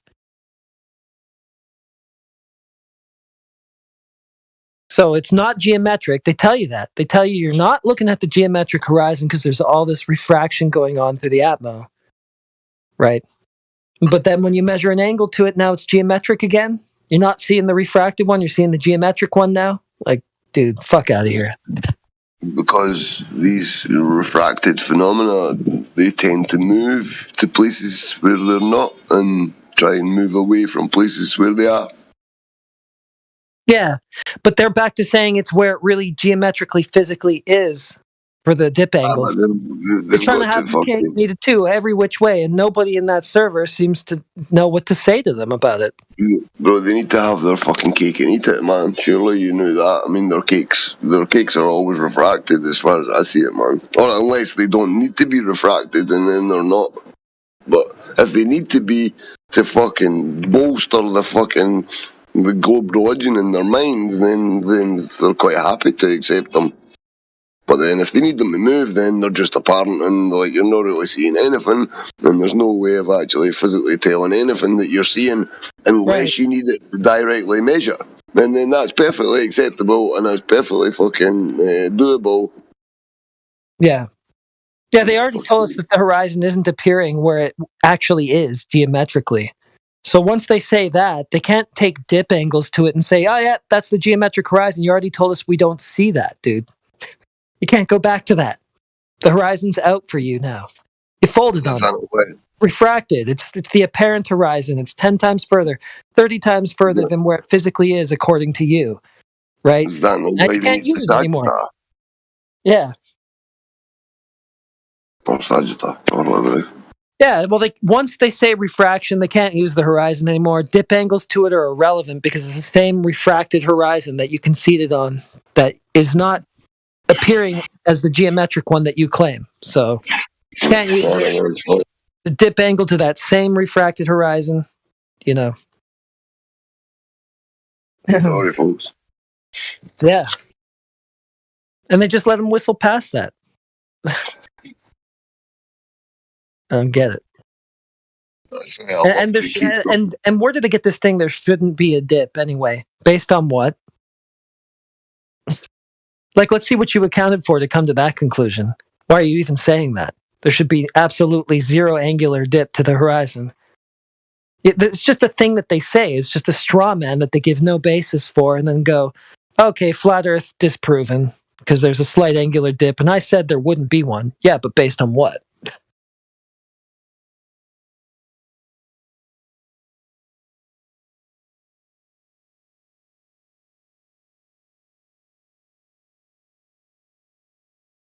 I'm fucking so glad I found this kind of fucking information back when I did, man. What the fuck would I do if I had to sit and watch the TV and Ancient Aliens, man? If I was still sitting in a Global right now and I hadn't had this 9 and a bit years of finding out this fucking information and I was still watching bullshit on the TV, man, and sharing this fucking nonsense, man.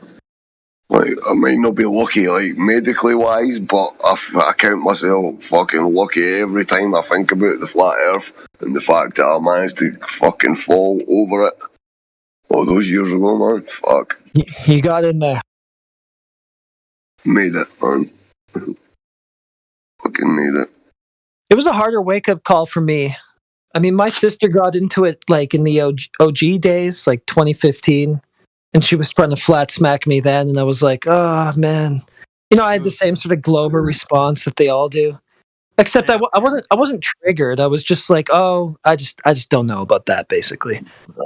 Oh, okay. But so, was it, like, obviously she hit you with the information first, but was it something she said that made the penny drop, or was it other stuff from other people on top of the stuff she'd already said, or No. like, how did you manage to... Well, all it was eventually I decided that I was going to just actually give it a look. Because I think, like, when she was first showing it to me, like, I just had, like, my preconceived bias and whatnot towards it, and I just wasn't really considering the information, right? And then there came a point where I was like, well, let's just humor this, you know? And then once I did that, the penny dropped, like, within minutes. Yeah. Yeah. You questioned it like that, the way you did it that quickly. What's that? That's usually a good sign. Is that how quick the process was for you? Just like that? Well, once I actually decided to consider it, yeah. It was like, wait a minute. That's a good point. That's another good point. These guys are actually making good points. Now I need to look into this, make sure they're not straw manning or bullshitting or whatever. And the more I looked into it, the more I found nothing for the Globe.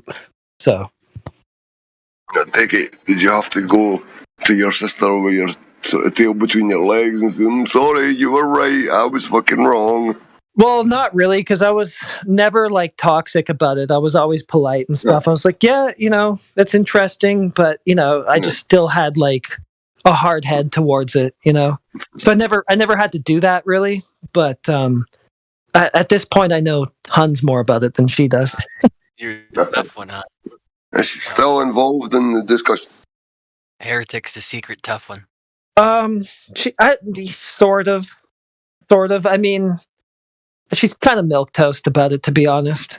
She was just sort of one of those ones that was like, oh, the ocean doesn't curve. Okay, it's a flat plane. Okay, so the cosmology's wrong. Okay, all right, just no problem, and didn't really get, like, I guess, as deep into it as I did. She's on this server. I can't even remember her name here because she's like, she's just VC verified, and she's never even been in the VC. So, what's her name? On the server, I can't remember. Oh, she's not been like active or that. It's not like busy enough. She's only been active a few times when I dragged her in here, basically. Doesn't really go on here on her own. Yeah. But like, you know how you were saying she kind of flat smacked you? Do you ever hear her like in a room or anything like that, flat smacking people, or like is it sort of fizzled out a bit, or is she still a little bit active in flat earth sort of circles, or? They always kind of drop it on everybody. Yeah, I don't know. She kind of just spreads the word to whoever. Yeah, I'm the same. Wherever I go on the fucking bus, in the shop, fucking wherever the fuck, man, I kind of sometimes size the people up, and I think to myself, like if I've already tried like 10 people previously in that hour or whatever, and I'm like looking at the guy, he's on the bus and he's on the back seat, and I'm like, as I'm walking up towards getting my seat on the bus, I'm like sizing him up, and I'm thinking, what would be the chances? Because I've already had like 9 previous fucking knockbacks from fucking whoever I've tried in the previous couple of hours, and I'm like, do I even try this one?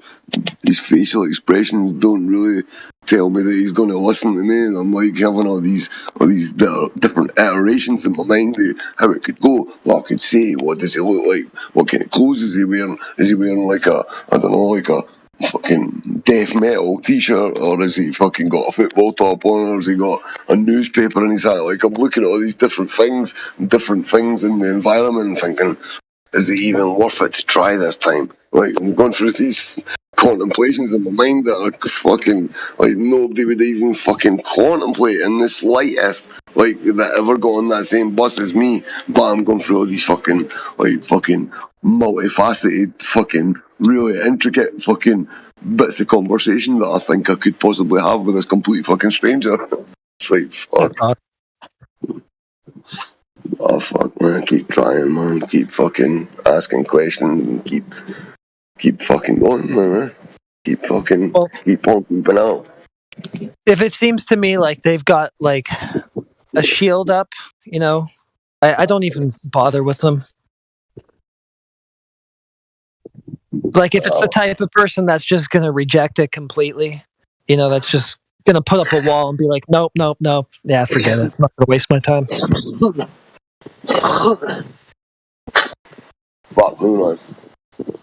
Oh. I've done it before. I mean, it's the same thing that we do here.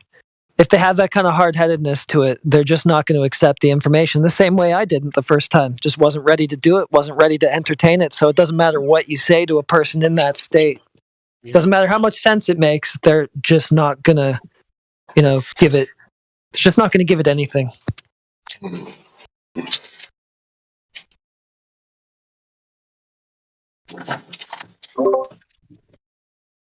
What are you on about? So we're just talking about flat pilling. I love flat pill, man. Flat pill is the new flat smacking. Yeah, that's actually what I should have said at first, because that's more what my sister did. It was more of a flat pill than a flat smack. And I was just I'm good on those pills for now. I like that term, man, flat smacking. I never loved it. I was like, oh, dude, I mean, it explains what we're doing, but it's just so, it's violent, man. I don't like it. Flat pill. That's not. Well, there comes a time that a flat smack is called for. There is the right candidate for the flat smack. It does happen. But a lot of the time, a flat pill is a better approach. Yeah, I mean, it's safer for everybody, man. Go flat pill. Safe and effective. Smacking can get you into some waters that got some waves to them. Damn. Well, you get the odd bozo who needs a smack. It does happen. There's a time for everything. No, you gotta do it, man. I've seen some of the best do it, and I was like, oh shit. Okay. That's how you want to do it. That's cool. That's great. Okay. That's a little aggressive. Yeah, a little aggressive for me, but it's not my style. But go for it, man. Yeah. I'm behind you, man. That deserves a flat smacking. Damn straight. Am I really good at? No. I'm okay. Like I throw out the most subtle hints sometimes. I'm like, Does the moon really look 238,000 miles away? Like, give them an exact number, you know. And then they just go, you know, they totally robot out, you know. Like, oh shit, you're screwed. You don't know nothing. I mean, sometimes that's all it takes, man. Just like ask somebody a stupid question like, does the moon really look like it's 238,000 miles away? Really? Oh, yeah, of course it does. It totally looks like that, and 100% guaranteed. I mean, no, they're not going to do that, man. Most people are going to be like, I don't know. But at least it, like, cracks their skull a little bit, man. It does pill them it's a very, very light pill to do that to somebody, man. You don't have to come up with, hey, man, the Earth's flat and we're not rotating and 8 inches per mile square. No, you don't have to go there, man, and do anything like that. Just ask them the most simplest questions, man. Like, does that sun look like it's 93 million miles away? Really? Does it? No, it doesn't. It doesn't look like that.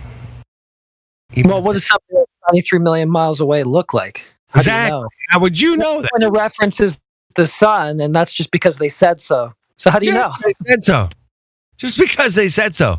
I mean, that's the simplest, you know, pill I can give you, man. Just because they said so doesn't make it. Would you have come to that number just by eyeballing it?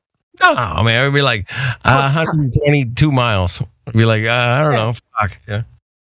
Yeah, nobody would. And when these globers reach for the answer, they don't even know. They don't even know what their own claim is about it. Yeah. Right? When you ask them, how far away does the globe model say the sun is? Right? They don't know. They just say, I don't know, like 1 million miles. Maybe it's some millions of miles. I don't know. Dude, I've had 20 guys come in here. I'm like, how far is the moon, man? And they're like, I don't know. It's far. Yeah.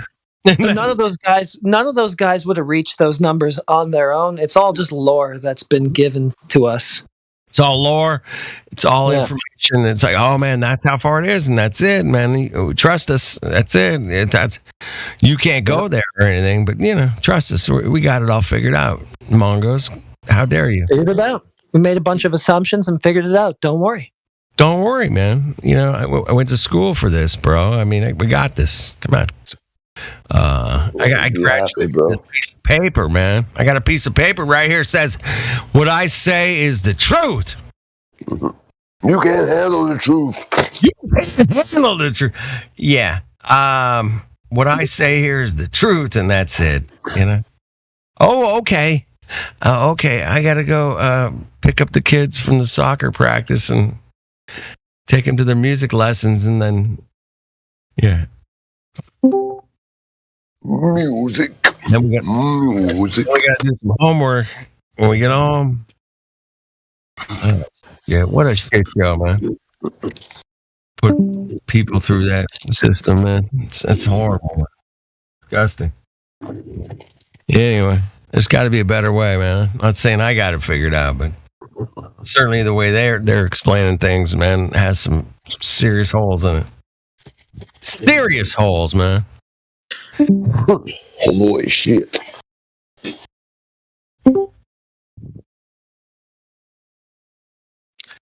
Ancient World Order. I love it, man. Love the name change. Just call me AWOL for short. AWOL. Ancient World. What's your name, bro? I'm AWOL, bro. Going Ancient World Order, bitches. That's where we're headed. That's flat Earth, man. That's where we're headed. We're heading down to the flat Earth, man. It's ancient. You know. Hey, man, if you go like type in flat Earth on YouTube and you click on a video, it'll say there's a little box down there, man. It says that the flat Earth is an archaic belief system. It's archaic. You know, yeah. They've even got it on the YouTube shorts now. See on the I've not even updated my YouTube app for I don't know, a month probably. It's been fucking weeks and weeks and weeks and weeks at least. But when you're on the screen watching the short, like whereas before you had to click on like the channel name, and then it would have to bring up like the whole screen with the video with the like fucking what would you call it? The small fucking like part of the screen has got the fucking like maybe it's like a third of the screen is fucking the picture until you expand the image and open it up so it's like a whole screen if you tip it on its fucking side. But even when you're in the middle of the short video, it's got it even before you click on like the name of the channel or any shit like that.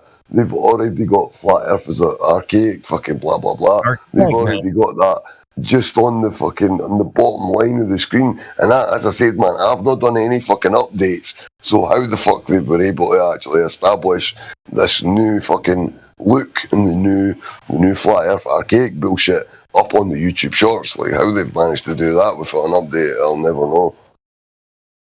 Wow. Hey, who's in here right now? We got it's been kind of dead, Mickey man. Like, is nobody in here?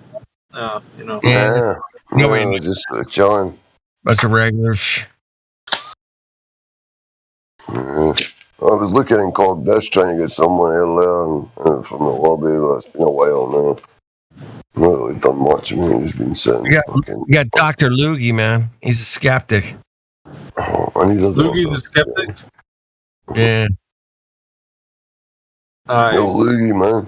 Come and tell us your tales of the globe. That's Donkey Kong, dude. Is that Kong? Oh, it's DK? Yeah. Is that Kong? Oh, shit. Yeah, dude. Holy Kong shit, man. Have you ever seen a piece of Kong shit? I'm asking. What shit? It could be Donkey Kong shit or King Kong shit. Nah. Cartoons don't shit, bro. Donkey Kong does not take a shit. He's a cartoon. Let me ask you this. Carrots are from Mario Bros. Have you ever seen the Earth from outer space? No. I'm trying to think. Maybe It hasn't been previous life. What are you talking about? Just asking you straight out, man, if you've ever seen Earth from outer space, man. That was a simple question. Yeah. Maybe in a previous life, bro.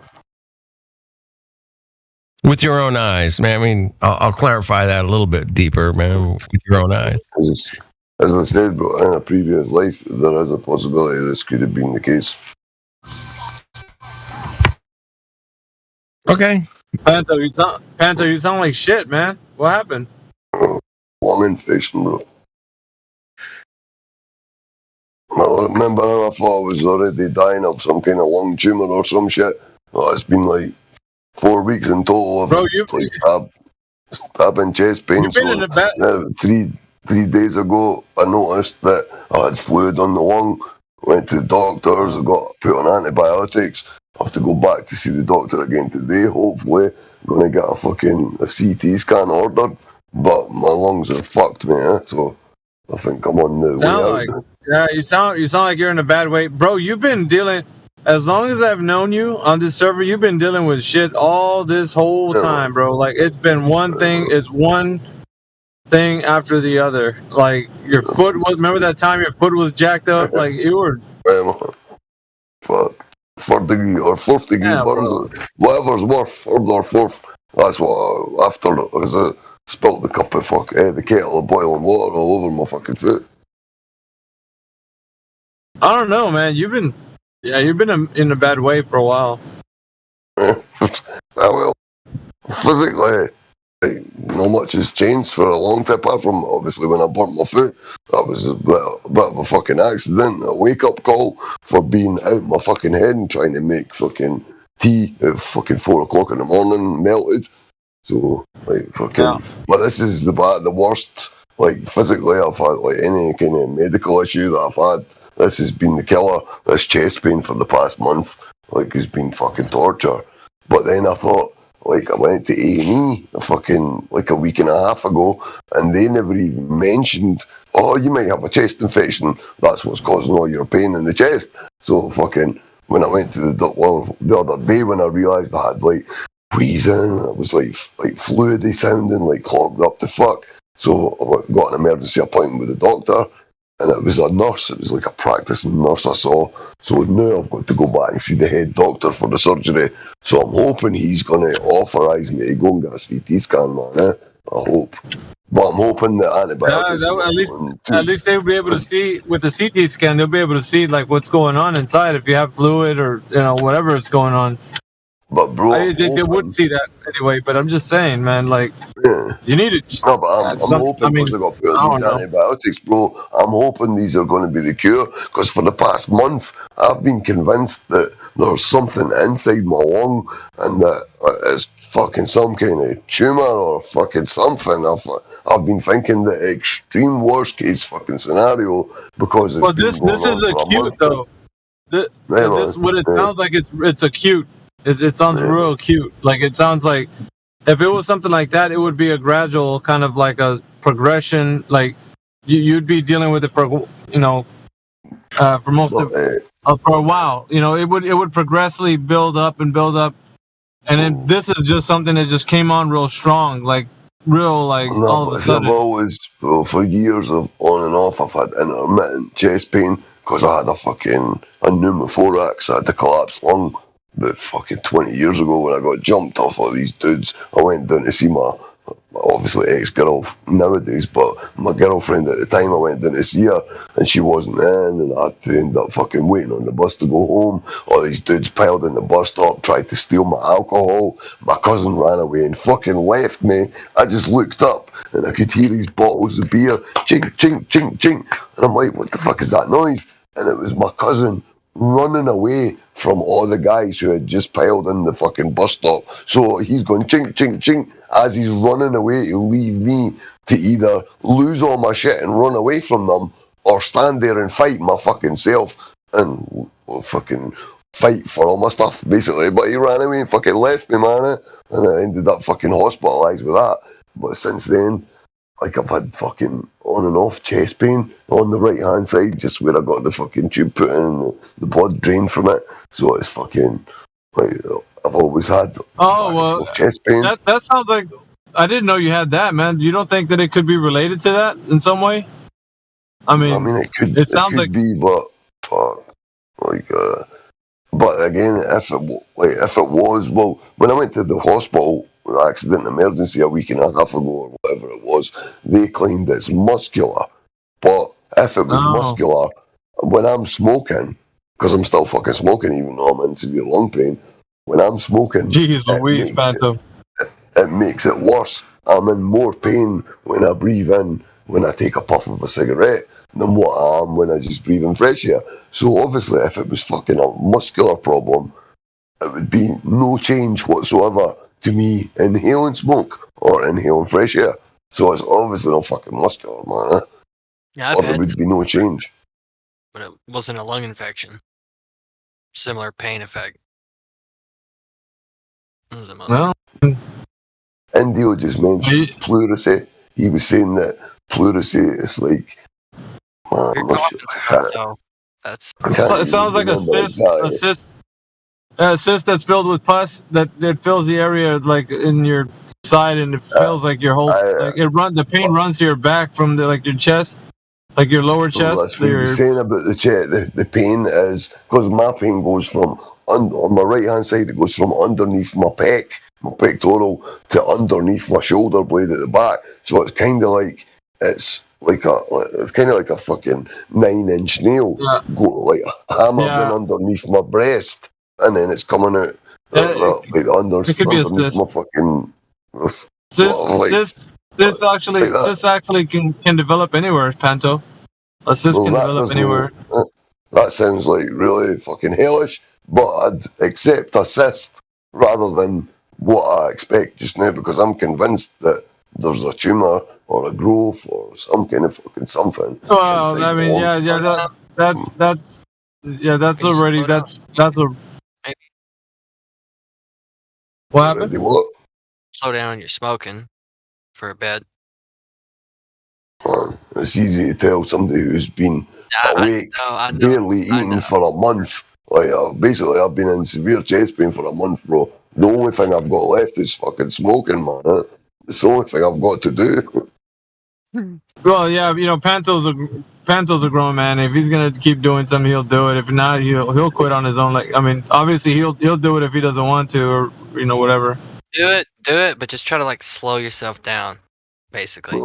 That's your See, because you mentioned it, That's what I did. bro. Because you just mentioned it. Now I want to smoke a roll up because you just fucking mentioned Yeah. it. That's what I'm saying. Like. You A grown ass man. Thanks, Mike. Yep. I'm about to get mine out now. Make one. Yeah, man. But, I see him in there. Freaking. man, I think this is going to kill me, man. It's about time something killed me, so. Hey. I prayed for you twice. It's ain't gonna kill you, man. You need the wise words of the professor. Hey, I would say smoke another one. Grab yourself a glass of water.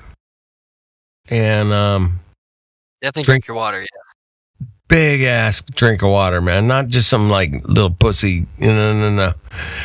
You like 16 and 12, 24 ounces. Just down it. There's something about water. It's so healing and magical, man. I don't know what it is, but it is. Every time I'm stressed out, man, if I drink like a couple of glasses of water, I'm good, man. Everything's good, man.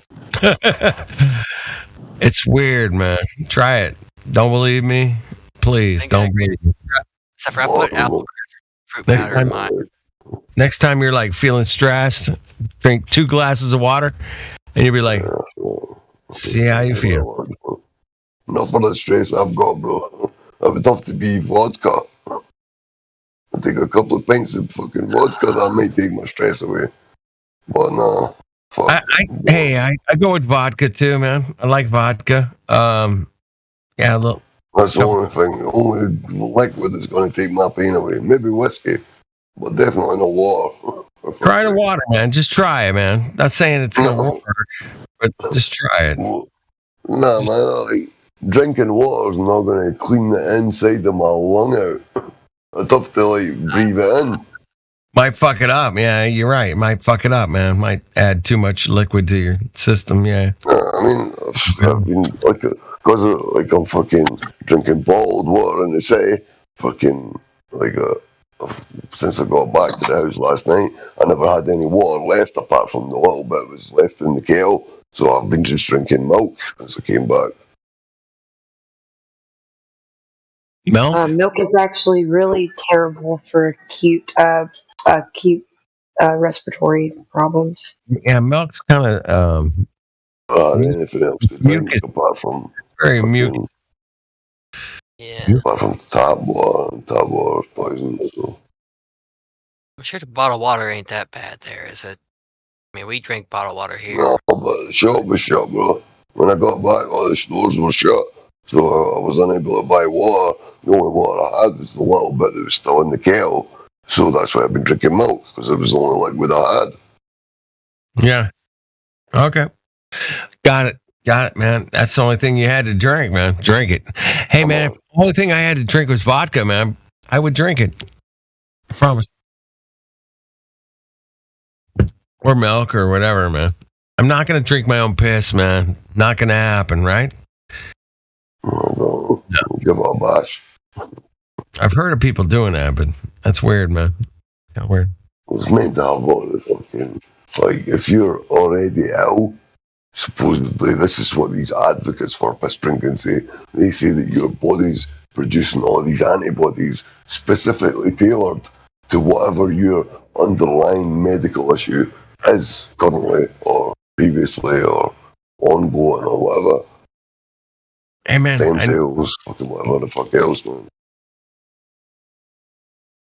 Interesting theory, man. So, I mean, that's just what these people say, man. Yeah, like, I get it. And that's what they say, man. Hey, they say they went to the moon too, man. I mean, like, you gotta that's different. That's different people. They don't drink piss and go to the moon.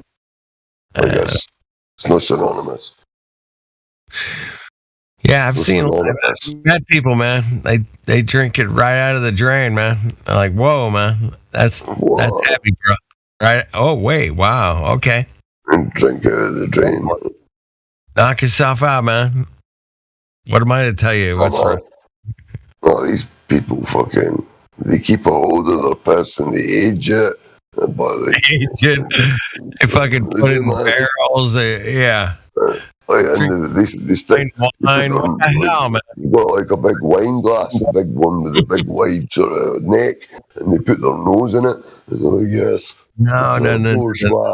Bourgeois 88. No, it's got a really musky aroma. You can almost smell the men's locker room. Oh, you can smell the men's locker room. And yeah.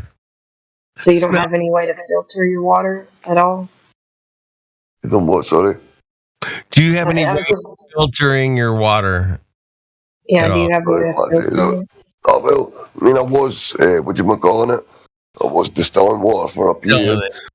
The start was shit, and for some reason, literally, no matter what I did, it said in the settings or in the little booklet, it says run through 4 or 5 whole total processes to take the sort of plaster, sort of the newish metal-y sort of kind of like the fucking the sort of just the new aroma that the metal's going to obviously put into the water, and it said run it 5 times. I run this distiller over 20 times because I was getting free electric anyway, so it never really bothered me how much it cost to do how many fucking like whole processes.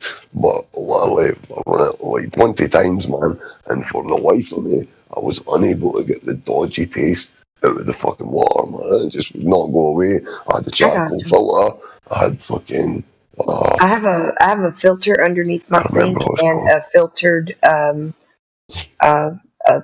like a container that you put water in and it filters through, and it has a spout on it. Yeah, so it's double filtered. I mean, I drink it straight from my sink though, because the cold water tap is filtered underneath the sink. Nice.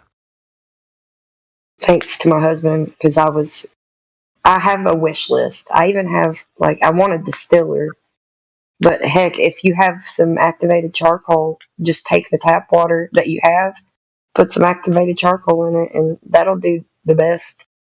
You're not getting rid of the fluoride though.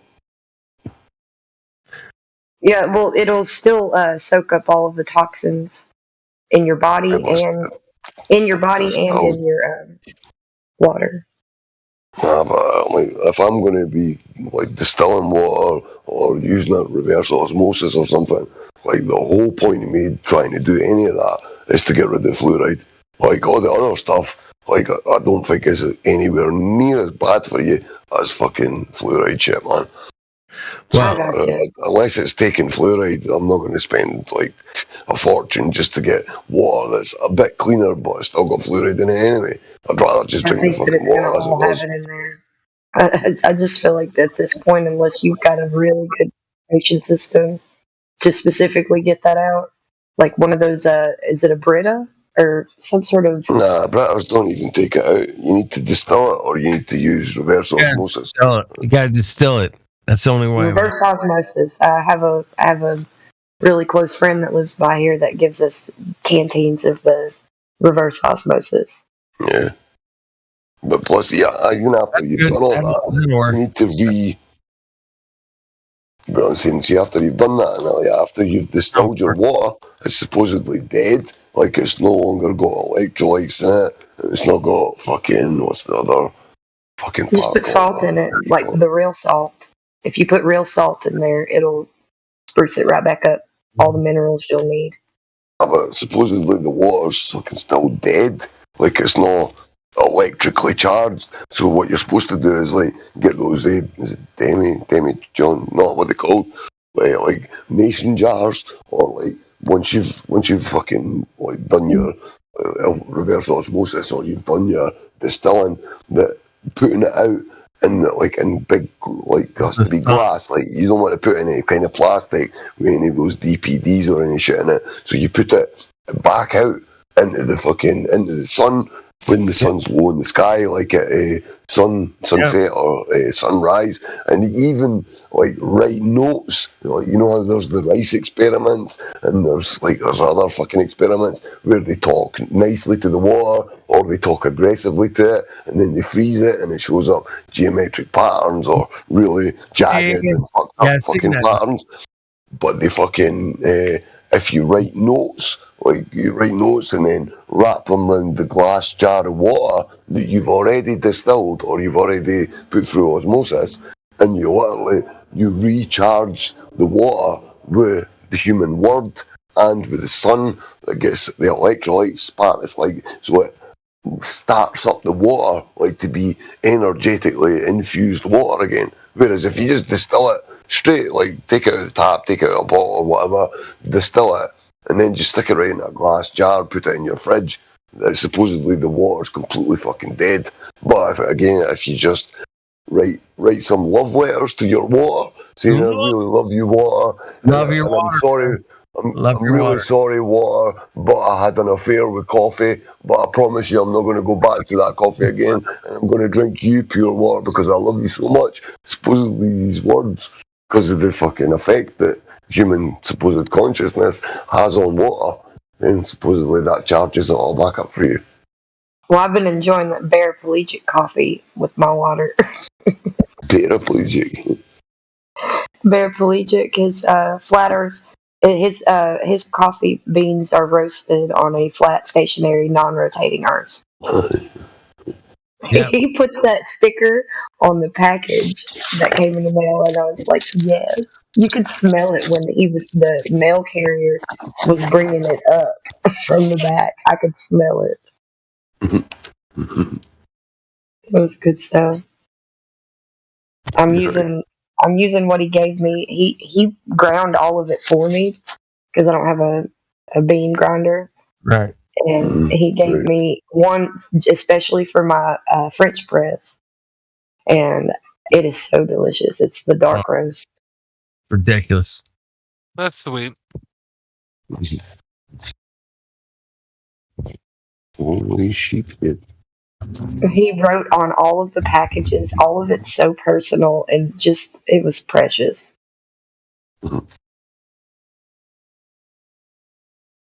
Shout out to Paraplegic Coffee, man. Dude, he's solid. Thank you, brother. Very much so, yes. Yeah. Say my name. Is water ever going to speak us, though? Well, we were just talking about a lot of water stuff here, man. I mean, we were up in the water grill, as they say, man. We were hanging out. Different. Well, you think somebody's going to make some kind of translator so we can actually have a conversation with water? Hey, Sasha loves to tell you that water can't lie. People do. Water will always behave like water. Let me tell you right here. My name's Sasha. I totally, in reality, have you ever seen water not behave in a particular way? Have you ever seen water behave like spinning on ball? Have ever? I love you, Sasha. Or he goes, why you think they're curvature when they're not? But see, because the accent, because he's cutting off words, see, to these globers, but these ignorant globers, they just class having an accent as being dumb. So to them, it justifies it in their fragile little fucking mind that we're dumb because Sasha has got a fucking accent. Like, so he can't even fucking speak English. He's retarded. Like, all flat earthers are retards. Where have you seen curvature in reality? Where? No. Where you see curve in reality. Curve in reality. Where you see this water no curving. Water no curve. Water no curve in reality. What the fuck are you saying? In reality. Water no curve. Reality.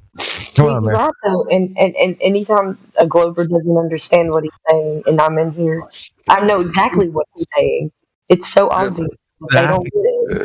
Yeah, but they like to fucking attack anything, man. They're scrambling. I mean, give them their due. They're at least still here attempting a fight, like even though it's shit and they've not got fucking legs to stand on, but at least they're giving it a fucking bash. At least, like if it wasn't for these motherfuckers at least trying, who the fuck would we speak to, man? It would just be us sitting here. Well, that's it, man. I love bringing new people in, saying, "Hey, man, what's up? What do you got? You got curvature? Or you got some bendy water? What do you got, man? Talk to me. You got some gas pressure? That'd be cool. Yeah, that'd be good. I love those kind of conversations and say, "Hey, man, what do you have for your glove, man? What do you got?" And we all know they ain't got fuck all. They got nothing, man. Shit, man. They ain't got fuck off. Shit. Fuck off. You ain't got fuck all, man. Sorry. But yeah, come on in. Yeah. And give us those little fantasy world Star Wars shit, man. Yeah, good luck with that. That's going to last about 2 minutes in here, man. You're done. You're gone. He gone. So, I always said, man, I got to go to the next person that wants to listen, man, wants to learn. And I think we do a pretty good job of that around here, man. There's some real cocks that come in here. Real cocks, man. Every once in a while, we get the cock motherfucker that's just like, oh, shit, what a... Dude. The cocks, you mean? The cocks. That's all you got? Yeah, you're gone. But, for the, there are people coming here, man, and go, hey, man. Dude, I don't know. I've been looking into this shit, and fuck, I don't know, man. I don't know. It's weird, man. It's weird, man. It's making me like look into shit. And when you get somebody like that, man, you're like, oh shit, no kidding. Yeah, it's making you start to look at reality, man. You start looking at the reality of physics, and then you're like, oh shit, man. Yeah, that bitch physics. Berkey. That's what I was trying to remember. The Berkey water filtration system. They even have the little fluoride filters that screw onto the big filters.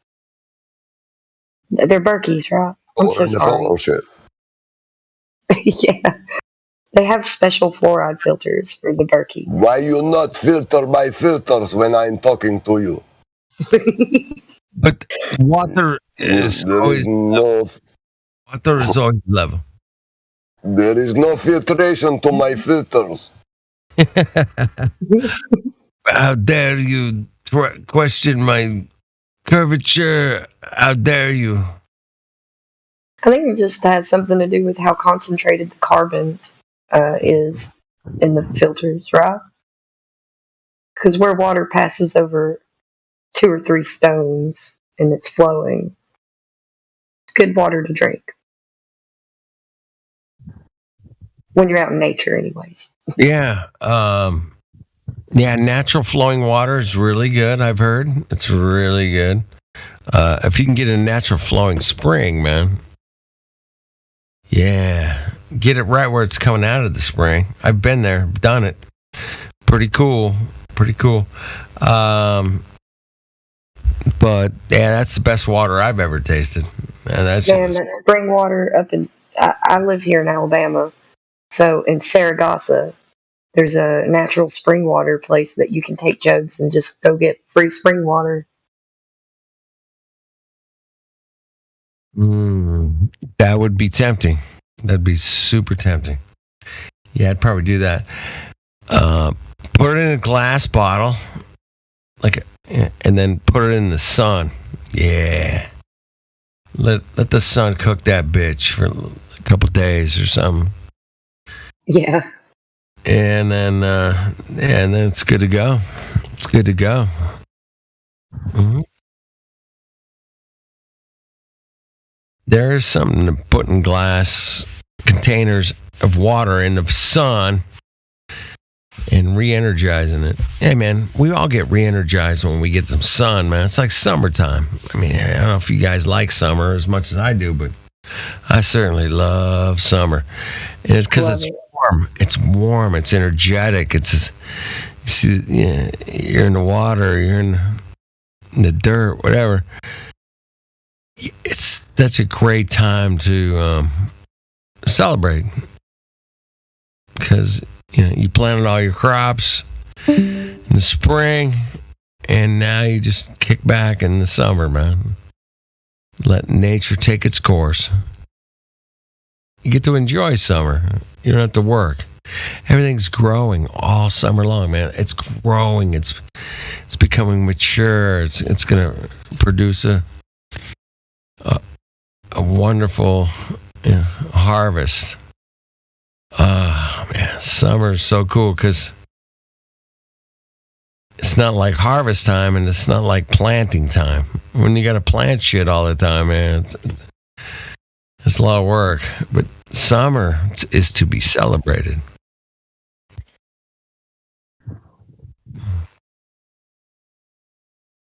So get your energy. It's where you recharge. Summertime. School's out. Fuck that. We're going to the beach. Yeah. We're going to hang out. Go swimming. Whatever. Summer's to be celebrated. It's coming up real quick, man. That summer. So once it hits, man, you guys enjoy it. Meanwhile, man, plant your crops, water your plants. Yeah, okay. I'd say that summer's already here in Alabama, so. There you go. We only get like 2 weeks of spring. That's it? Damn, that sucks, man. Yeah, we get like 6 weeks, probably. Yeah, somewhere around there. We've had some freezes though. Like it would get hot, and then it would. I thought that the first one was the blackberry freeze, and then there was another one after that. Like I don't know. It's been weird this year. I wish I had like one of those old farmer's almanacs. I was gonna say the Farmer's Almanac. Hey, that thing's pretty damn accurate. So check it out. Don't believe us. Don't believe it. Farmer's Almanac. Check it out.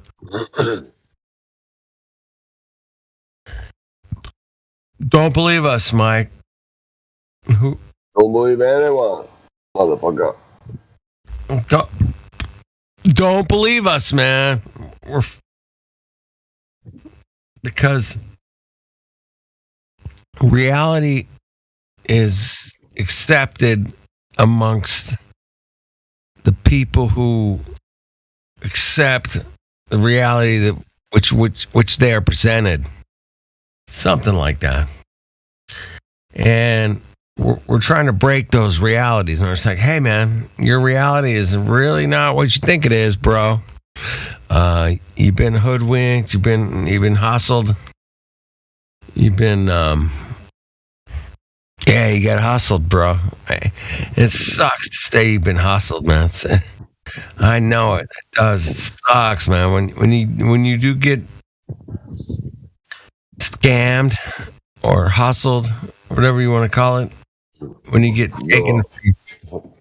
taken for a ride, it's a real bitch to own it. You gotta fucking own that. I just got scammed, man. I lost £3,300. I had like maybe just over $4,000 about fucking 4 or 5 weeks ago. Like when I came to the place, I'm like, nah, after getting scammed with these fake 2 fucking tenancies, I was down to my last like £150, and I just got £1,000 the other day, last week or so. But man, I was down to my last, and then obviously because of all that shit happening, I was thinking these pains in the chest might be like through anxiety, like it might be something to do with that, and then I don't think it's that either. Because then I thought that it was possibly because of the lung infection. I thought maybe that's what I've had all along. I've had a chest infection. It's not been fucking it's not been caught by the hospital, and then I've just been in all this pain because I've just had a chest infection. Nobody's treated it, so I hoped I'll get the antibiotics, and when I take them, fucking, I'll double done them. So I took my double dosage of fucking antibiotics. I expected to wake up yesterday and at least feel like it's halted, like it's no longer making progress, it's no longer as bad as it was, but it's at least stopped in its fucking tracks. But it's not made any difference whatsoever, man. So fuck, I'm back to thinking I've got a lung fucking tumour or some shit. So fuck, man. I'm just hoping maybe, like, I still breathing, it's still really fucking painful. So with the antibiotics over the past 40 years, I've literally done not a single fucking thing. Not one single fucking thing. So I think I'm fucked, me old hearties. I think I'm fucked. Hey, guess what, man? We're all fucked. How about that? No, I'm like really fucked. Like, no, shit. Oh, man. Yeah, I'm fucked. Yeah, we're all fucked, man. We're all fucked. That's the bottom line, man. Nobody gets out of here alive, dude. Nobody. And there are things that are going to take us out, man. We don't know what it is. Old age, lung infection, cocoa, whatever. It's we're all gonna meet our limits, man, and that's okay, man. You just got to accept, like, hey, man, that's a fact, dude. That's like water's level. I mean, that's that easy, bro, to figure out that we're all headed for the same exact destiny, bro. We're all headed for it. It's okay, man. It's okay, man. You have to accept that, man. That's like accepting flat Earth or accepting it's not a globe. Same thing, man. You have to accept it. It's not a globe, dude. No shit, Sherlock. You've never seen the globe from outer space, bro. Have you? Anybody? That'd be cool if you got some evidence for that. That'd be great. You don't have it. You don't have no spinning globe perspective, bro. That's all in your head. And once you get that past your head, you're good, man. You're like, good. This is a solid experience we've all are going to partake in, man. We're going to partake all in this beautiful experience of Earth, and then we're gonna cruise along, man. We're gonna hit the road. You know what I mean? Hit the road, Jack. We're all gonna hit the road, man. Nobody doesn't hit the road. Everybody's on the same road. Do you mean Jack when you say hit the road? Do you mean Jack? Yep, you're gonna hit the jack, man. And I hit the road, Jack, and don't you come back. Oh, Jack. No. Back no more. Yeah, man. We're all gonna hit it. And that's a fact, man. Fact, Jack. Check it. Trust me. Fact, Jack. Don't you spit facts no more. No more. Hit that road, Jack. Hey, if nothing ever happens from here on out, man, I want to say, man, this is one of the greatest places I've ever been to talk to people in my life, man. It's it's up there, man. It's right there. I've had some other great times on other platforms, but this one's absolutely amazing, and I wouldn't trade it for anything, man. I wouldn't trade it. You could say, hey, man, there's $1 billion, $1 trillion. I'm like, nah, I'd rather have this experience with you guys, man. And talk about where we live and how we're living and where we're going to die. And that's where we're at, man. Physics, the physicality of reality, man. The physicality of reality, bro, is that, we're all going to, what do they call it? We're all going to kick the bucket, man. Every one of us. And I think there was I think there was a book written about this years ago that kind of opened, it was the beginning of my journey and it was called "Nobody Gets Out of Here Alive," and it's a real objective thing you have to realize. And if you're not willing to realize that, then you're not willing to realize a whole bunch of shit. The fact is, man, you can come up with all. I'm gonna put my brain in a computer. Yeah, fuck off, man. You ain't gonna put my fucking brain in a computer and I'm gonna live forever. Fuck off. No, that's just that's outer space thinking. That's ridiculous thinking, man. You're on a shooting ball, shooting through outer space, millions of miles an hour. Yeah, fuck off. There's no way you can do that, man. It's not going to happen. So It's not very fast, bro. It's going really slow. It's only millions of miles per hour through a fucking vacuum without containment. I mean, what's wrong with that, bro? I'll tell you, man, what's wrong with it, bro, man, is that, shit into outer space, we would feel it, man. We would totally feel it, man. You know what I'm saying? we would totally feel those motions, here or there, something tug. We got fucking, you got nothing? No, well, you can't detect the speed and the rotation at the same time. It's complicated. Yeah, okay, man. Great excuse, bro. I appreciate you stepping up to the plate, man, giving us your best explanation for this shooty ass fucking ball shooting through space. And it's not going to happen. So good luck with that, man. Let me know how it works out. We'll be here 24/7, man. We'll be here. If you got something, man, you are more than welcome to come on in. You're the professor, teacher, whatever. Doesn't matter. You got some mathematics to prove your claims? Mathematics? That's interesting. Oh, wow, you got math. Hey, man, I got all kinds of math, man. Will conflict and twist your mind from here to the moon. But is it reality? No. It's just math, bro. It's just math. It's some stupid numbers on a piece of paper or a calculator or whatever. Yeah, you're fucked, man. You guys, calculator guys are fucked, man. I hate to tell you. No. Oh, man, I'm fucking fucked myself, bro. Completely fucked, man.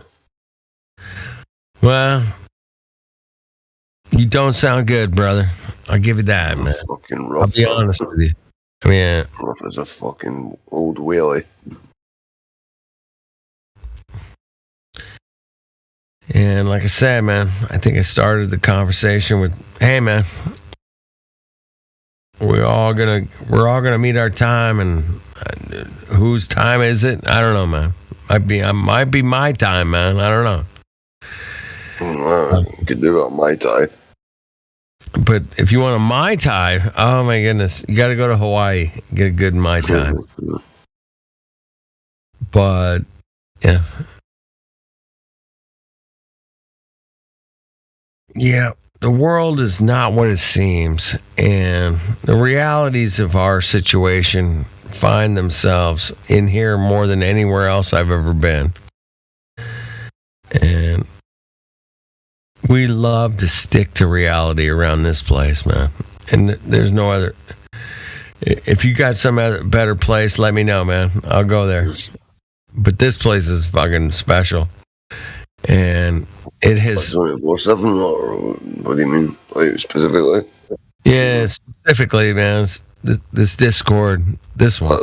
Or like the platform or the server?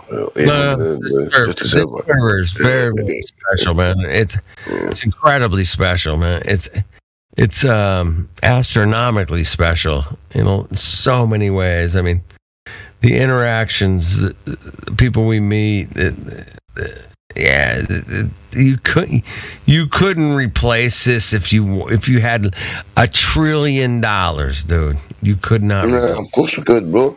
Bro, listen, just over 3 years ago, I'm not going to get into specifics, but the other server went down, and I'd only had my mod for about fucking 5-6 months or some shit. So I was kind of a noob. So like when the major shit was going down in the mod meeting, I never really felt like I had a place because I was like the most fucking green mod. Everybody I was like the latest one. So like I never felt like I had like the same grounds as people that had been here for multiple fucking years. Like I thought they had more rights to like make fucking like extreme statements about the extreme situation that was going on. We fucking oh man, I've lost my train of thought. Right, so oh man, completely lost my train of thought while I was fucking thinking about that, man. Discord, I'll tell you about the other server. Right, I was about so. When fucking this server came along, this server was literally started the next day after the major shit happened, and prior to it, before I even had knowledge that it was in the pipeline, I was completely broken-hearted, man. I was like, after all this time, I found the server. I've only been here 6 months, and bang, it's all fucking gone. Everything's lost. No matter how much money I thought that I could ever have, I could never replace the fucking server. But all we did was replace the server, the bare bones, the skeleton, the structure of it. But all the team, everybody that was in the team, literally came from the fucked up server that all the major shit happened, bang to a brand new one with nobody in it. But the next day, or that same first day that we opened up, we had 2 live streams going, we had almost 500 people in it, and we had the entirety of the 24/7 team working back together again, like within hours of the first one fucking losing its fucking wings. So like we could go down today or tomorrow and we'd be up and running again within hours, bro. Like, so as long as the staff team, as long as the family that have kept this place together and fought tooth and nail to keep it fucking as it is, then like they could delete us 10 times this month and we'd still be up and running again, even if it was on a totally different platform and we got completely like fucking totally banned, like if they never allowed us to restart again, and all like the mods or admin accounts were all banned and fucking IP banned and shit like that, we'd be on another platform someplace. There's already shit in the pipelines and has been for time. So like they're never gonna delete us. Like we're the family, the structure, the team, the system, like these people, the family that we have, mate. I think unless they ban us from the whole entire internet forever, which obviously they can't fucking do, like we're always going to be here, man. Like maybe not all of us, because I'm at death's door, but literally the backbone of 24/7, I think, will always be here on one platform or another, fucking someplace. Like they're not going to ever be able to like delete us now. Like they're too late for that, man. We will never be deleted, man. They can throw every fucking single cuck shit show at us. Ban us. Yeah. Go ahead. I dare you, man. Because we will unite on someplace somewhere, man. We'll find each other, man. Like, oh shit, you guys are over here. Okay. Here we go. Yeah. And there'll be thousands of us going, let's go over here now, because we can't go here anymore. We're done. I guess we're done. Oh, okay, let's go there. Because that's where we're going, man. Because if we're going where we can talk to each other, that's the greatest thing about this platform is we actually get to talk to each other. And you can tell when somebody's legit or, or not. You guys can tell. You guys are smart. You know what's up. When the real thing hits you, you know. And whether it's, Ancient World Order or Flatsy or Helio or... you people are real, man. 100%. Batman. Are you kidding me? You're a real one too, Flat Earth. Yep. Dude. Me too. Yeah, I'm in that club. I'm in the real club. You're in that real one club. All of us. I'm in the real club, fuckers. Take it or leave Did I it. hear Batman? You did. Batman. Did someone call me? I'm back. Put up the signal, man. Put up the signal and I'm there.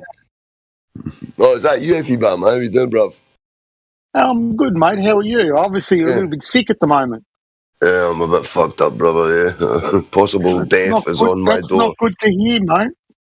Yeah, man, I'm still here for now at least, man. So I'll just keep, as I said, I'm not gonna like jump in my grave and make it easy for the universe to erase me. So I'm gonna just keep fucking struggling on if I can.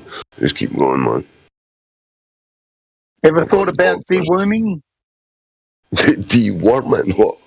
Mentally?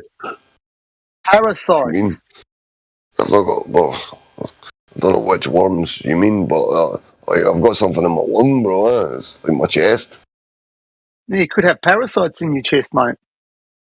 Well, Just have to be careful. Helio might come on and like shut us down again. Nah, but I mean, I'll go quickly again. I've had chest pain for a month. I was in hospital just over a week ago. They never even said, oh yeah, you might have a lung infection. Like I'm telling them, look, I've been in chest pain for fucking weeks here. Like I'm freaking out, blah, blah, blah, blah, blah. And they were like, basically you're not on death's door, so there's nothing much we can fucking do for you. That's blatantly what they told me. And if you need a CT, you need to go to a GP, you need to get referred, it'll take weeks or whatever. It's fucking for the process and whatever the fuck. So like after all of that, a few days ago I started getting really like liquidy stuff. Like I knew there was all clogged up shit in my chest. I was coughing up green stuff, and I thought, I wonder if I've had a fucking chest infection all this time, because I definitely have one now. So they gave me fucking antibiotics. I doubled bunted them the first day, and then I took them normally yesterday, and then last night and this morning I've took them normally, but still I've seen no relief whatsoever from the fucking the chest pain. The hospital says we think it's muscular. I'm like, well, you got to give me some muscle relaxants and some Valium. Oh, hey, no, we don't prescribe that kind of. I'm like, you're saying it's muscular. I'm saying it's not. Surely, if you're diagnosing it as muscular, then you should be giving me a relaxant for these muscles you're claiming it is. But they never done that. So I've just got to hope for the best. When I go to the doctor today, it's the head doctor in the practice. So I'm hoping that he's going to order a CT as an emergency for me. I fucking hope. But beyond that, I don't know What's the health system over where? What's the health system like over where you are? Is it good? No, I mean it's as good as the UK. I suppose it's like fucking free healthcare. Fucking depending on where you are and what your zip code is, depending on how busy the place you live in, how many people are in that zip code sort of thing, then you'll go into obviously a waiting list or fucking whatever based on severity, need for how quickly you need seeing. They'll be all based on a number of factors like that. Yeah, okay. Yeah. Well, you got to look after yourself. You can't let things. You know, it's the straw that breaks the camel's back, mate. Yeah, man, it's broken, I think, bro. No, don't say that. Yeah, we all get sick. I mean, I've just spent 4 weeks being sick with the flu. Yeah. It's a bit of a nasty one going around here at the moment. Yeah. I'm just hoping that it is just a lung infection. And all this time I've been in this pain, it's just because my lung's been infected. That's why I've been in the pain. It's a possibility, man. It's the best possibility that I've got now. That is just fucking because it's infected. It's been causing me the pain for a month now. There is a possibility, but I doubt it, man. Yeah, well, all I can say is just be careful, mate. Thanks, man. Be very careful. Things can get out of hand very quickly when you have infections. No, it's a bit. It's almost. support. You gotta have I hear that you. vitamin You know what, bruv? C, vitamin every Oh, now and man, then. like, that's not the thing I'm going to rush out and buy. Like, I don't see any vitamin supplement that I could get, even the best supplement in the world, that's not going to take away from what I'm sort of sitting with. Just the period I am and the situation I'm in. Nothing, like, no supplement's going to take this away, bro. So I've got to hope, fucking and pray that it's the lung infection. That's what's been causing my pain for weeks and weeks and weeks. So that's all I can hope. But I think if I had a lung infection for all these weeks, I probably would have been a lot more ill than what I am now if I never got it fixed. Like, if I never tried to do anything about it, then I think I would have probably, like, if I'd had a chest infection for 4 weeks, a serious one, surely, fuck, I would have probably been hospitalised by now if it was a lung infection for all this time. But fuck, who knows? I'll find out when I go to the doctor today, hopefully, man.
Anyone still there? Actually, I actually have a bit of a story to tell.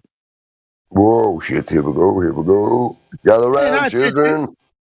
It's a good story. I got a phone call from a customer today, and he started having a chat to me. Well, I haven't spoken to him for, I don't know, a good 6 months or so. And he actually opened up and he said to me he believed the earth was flat. I was like gobsmacked.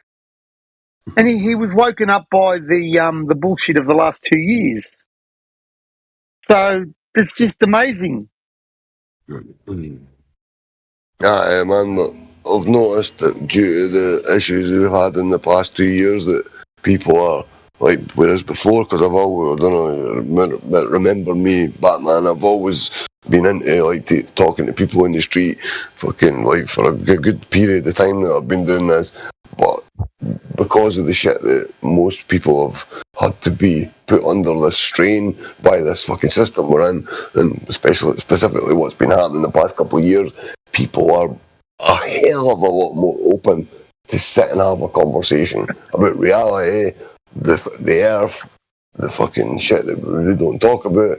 But just because they've been subjected to all this fucking bullshit for all this time, people are that pissed off with the system in comparison to what they were previously, that they're like, they're subconscious, they're called this. It's more like their mind is like, you know what? Fuck this fucking cog, this stuff. I know that the earth is flat and stationary, but I'm still going to have these conversations and I'm going to be pleasant while I'm having them. They're not going to be dicks about it. Like, they've not got all these like multiple pre-programmed responses, stupid questions. Like, well, if you don't answer the next 7 questions I've got in the next minute and a half, then the earth's obviously a globe. And it's not. It's like they're completely like miles beyond how bad they used to be, because I think the subconscious is that pissed off with the conditions they've been put into.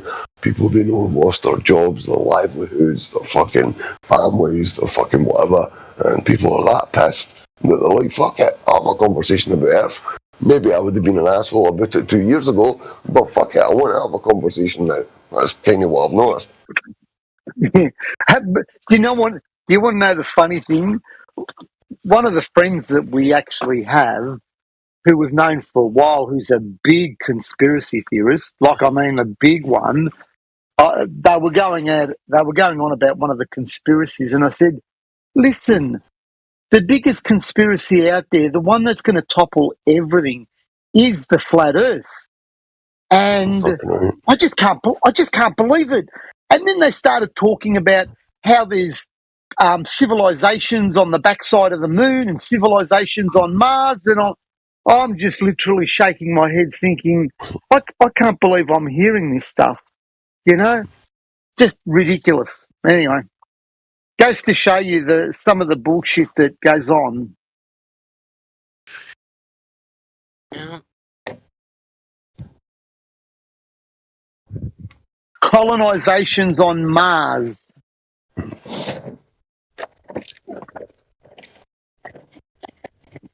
You've got to laugh, don't you?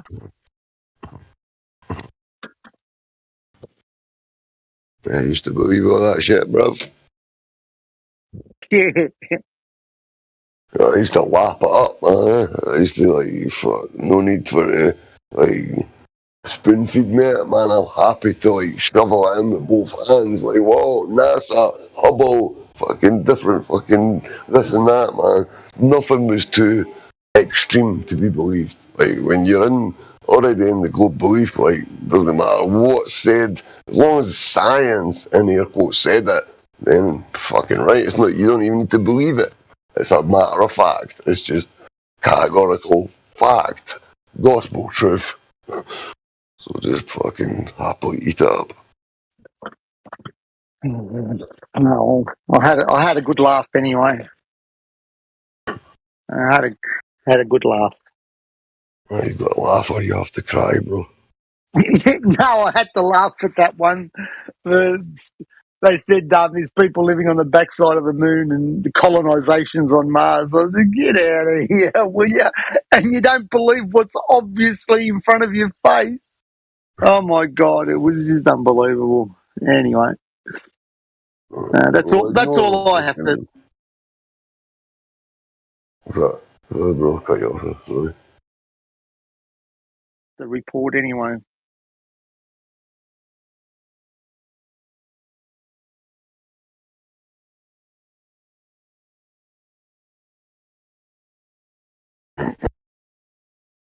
Oh, 1, 2, 9. Have you tried you tried cutting up some red onions and leaving them on a plate in your bedroom where you sleep? For what? Red onions. Yeah, but what is it meant to do? You cut up a couple of red onions, you place them on a plate in your bedroom, What's it meant to do? It draw out infection. It draws out of a what? It draws out infection. From where? How? From wherever. How? I don't know how, but apparently there's a lot Look, what harm? How much do onions cost? How could it Oh man, possibly do onions you are any really harm? expensive nowadays, man. They've went up Are in they? price like since global warming started, bro. That's it. Onions are like crazy, man. Like you need to get a fucking How much is an onion? How much is an onion down there? man. You need a good credit rating even to be considered for an application for a loan on an onion these days, bro. Come on, man. You never heard about onion inflation? No, not onion inflation, mate. Definitely not. Look, hey, you got to try it, man. It can't do any harm, all right? I'm not gonna just put onions around my bed and shit like no. Well, you're not going to have just a couple of cut onions in your bedroom. No. Oh, come on, man. That's not going to hurt you. Well, what I might do, maybe buy garlic, because then it'll kill two birds with one stone. No. If there's any vampires, no, but just in case vampires are around, and I'll sort of kill two vamps with the one fucking vegetable, if you understand.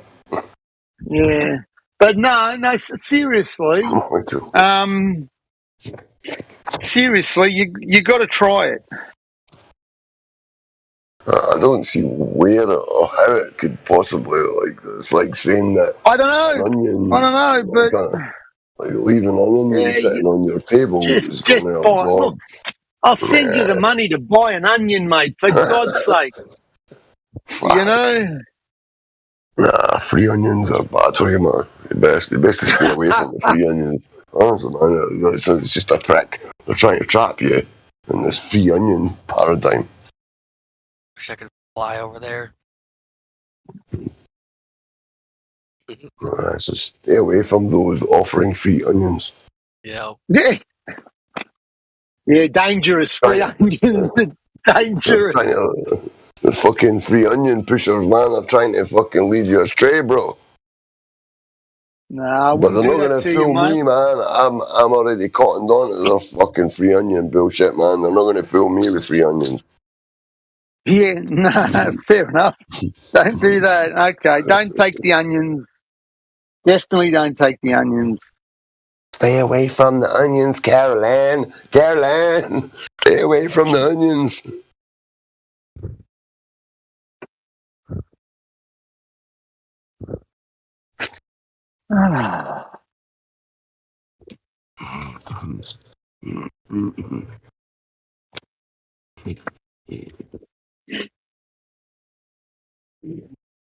It's tobacco, man. Fuck. Motherfucker. I'm gonna smoke my vape. Shit. Are you vaping? Yeah, man. Oh, God. There's a bit of reports on that at the moment, but I suppose if that's your vice, that's your vice. Mine's Diet Coke. That's pretty bad as well. My God, bro. Oh my God, aspartame, Jesus, fuck, man. That's probably like the worst thing I could possibly imagine drinking right now, like.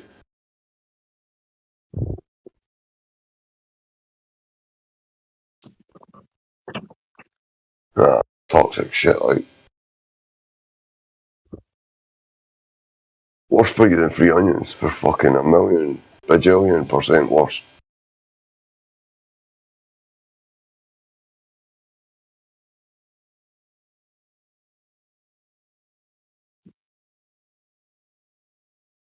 Fucking onion pushers, bro.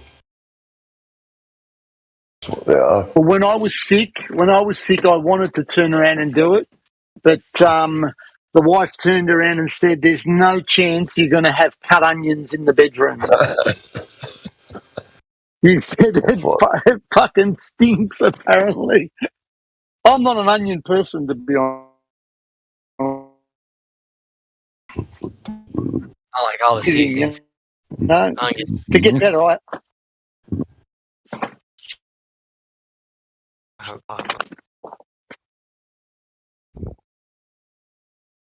I'll eat a whole garlic down the bottom. Whole pepper. Oh, just Great. That's me though, so of course I don't do nothing like that anymore. It's hot peppers. Right.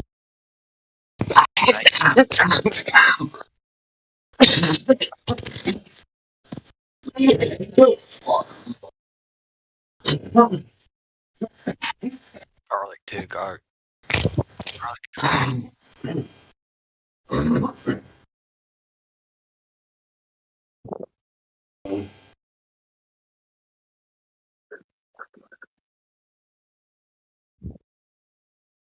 Damn.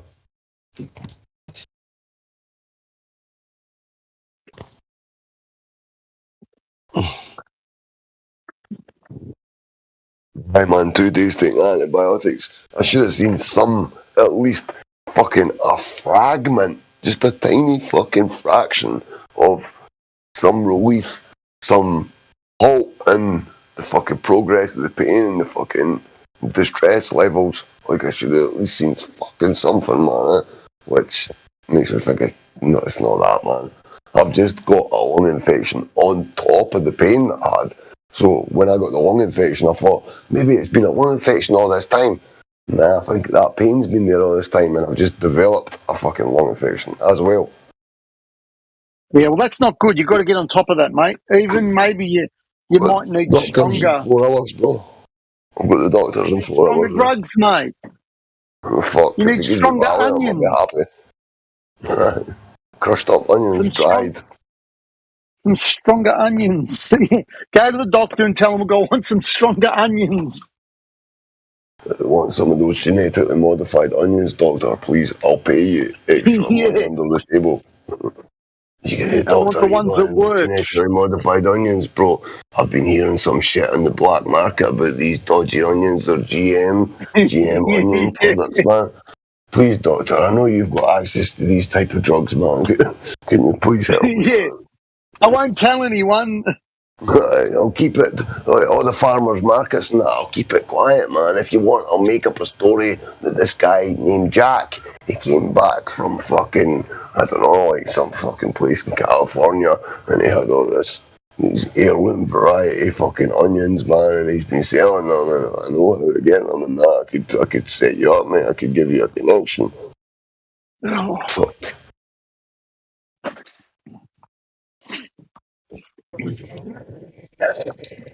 It's like Darth Vader, man. Fuck's sake, man. Well, if you don't believe me about the superpowers of the onion, just look up Barbara O'Neill on YouTube.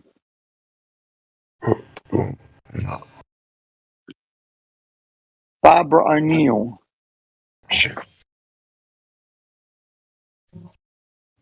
Oh, geez, that's even if she's on there anymore. Where's this bitch? Barbara O'Neill. She's on TikTok a lot, and people post stuff about her on TikTok. Barbara O'Neill. There she goes. It comes up. Here we go. Natural Remedies Q&A with Barbara O'Neill. Look him up. Look her up. Intimidated and censored. What really happened to Barbara O'Neill? Barbara O'Neill, diabetes and weight loss, the liver. What about infection? Can we see anything here about infection? Is she an onion woman?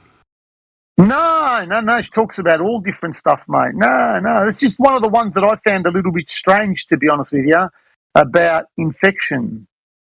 Natural remedies. You know, cayenne pepper. That helps a lot. Castor oil.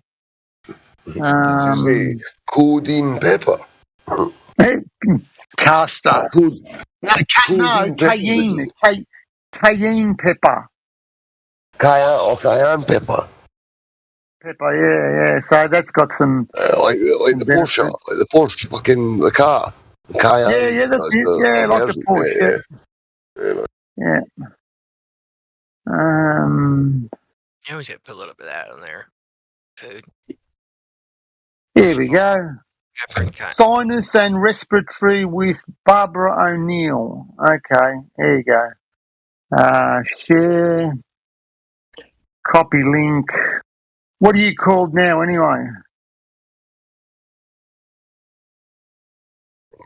What do they call you now? No, on this account, A World Order, Ancient World Order, just call me AWOL. That makes folk that Ancient know me, World Order. folk that have known me for years still call me Panto, regardless of what name I've got anyway. Like, if they've known me for a few years, they just still call me Panto. Call myself anything, Okay. still get called Panto. I just sent you a message, alright? Yeah, bro. Alright, I just sent you a message about sinus and respiratory problems. That's one of her ones there. But mate, she seems legit. I mean, we can laugh at it, but you'd be surprised at what helps deal with things. We just want you to get better. I mean, who else are we going to have on Discord that we can't understand half the time? There's old dude. There's Cyclone. No, but Cyclone Nah, they're talks not about bad. posh Scottish. I can Cyclone understand talks them. about posh Scottish. He sounds like he's fucking upper middle class or something like that. So Cyclone speaks very properly.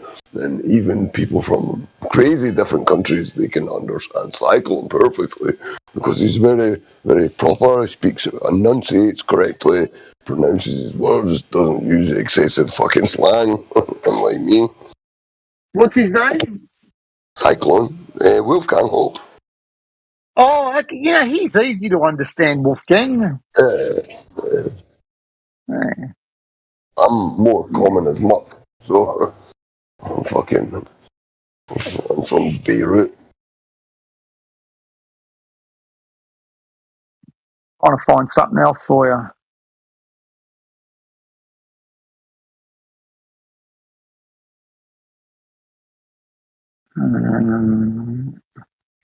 One second, button just like.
Well, listen, boys, I fucking do something.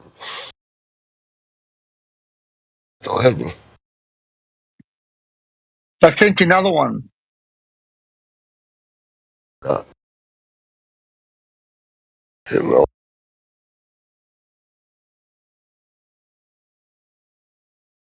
sent me another what? I sent you another link to a video. Yeah, cool. I'm not looking at my phone just now because my phone's on fucking 50% Yeah, that's all battery or right. something. No, when you're lying in bed, plugged in. just have a look at Just them. plugged in. And I've got my YouTube. My You can YouTube, you can thank me later. Well, I'm dead, man. I'm a dead man, boy. No, we don't. We're all dead men eventually. Yeah, I'm sooner or later. Yeah. I know it's inside my lung, I know it.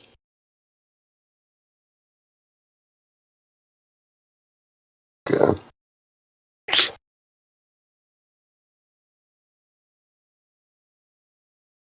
Well, it's the head doctor I have to see today, so if anybody's gonna, like, he's not gonna need any other doctors sort of backup to go and get an emergency scan booked in. So he's gonna be able to overrule other doctors. Plus he's fucking the top man in the building, so he's obviously gonna be able to do everything he's done. Unless he's a fucking cock.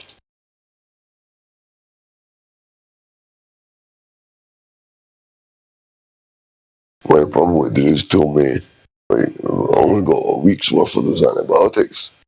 So he's maybe going to say, oh, well, wait till the end of the week. And then if you're still having fucking distress, then come back and then we'll see about referring you on. But, I don't know. Just need to fucking hope for the best.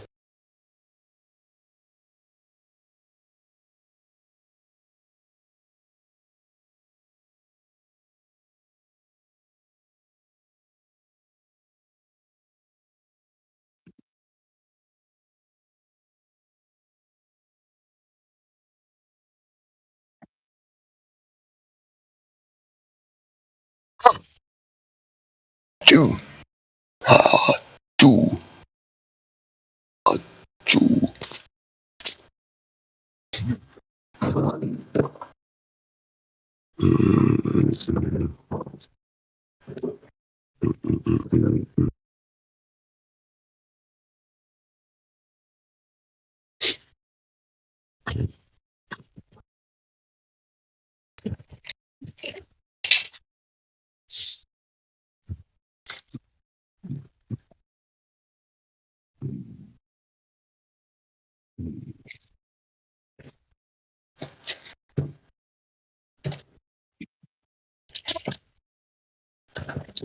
I've been taking all the fucking painkillers since fucking I had this shit in the chest, man.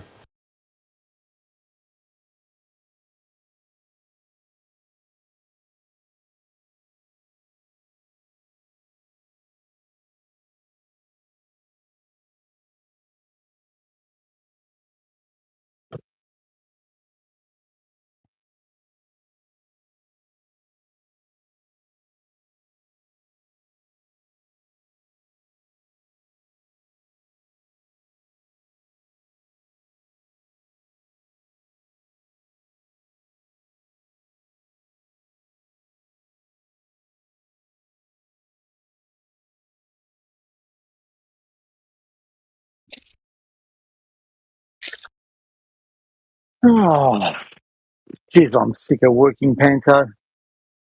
Aye. I'm lucky I don't have to know.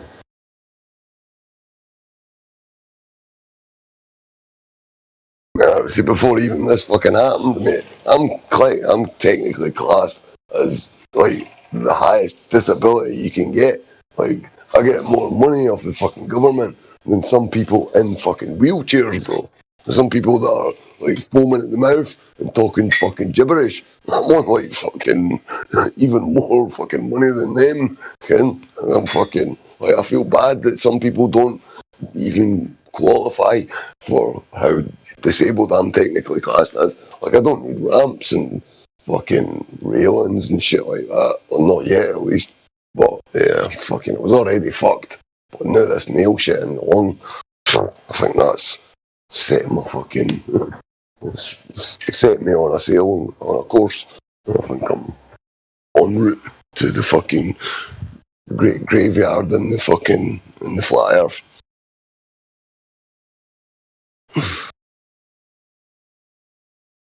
But I've already seen the light. I already had that crazy experience fucking like 17 years ago where I saw like an astral plane and I saw a light and shit that was driving me towards it.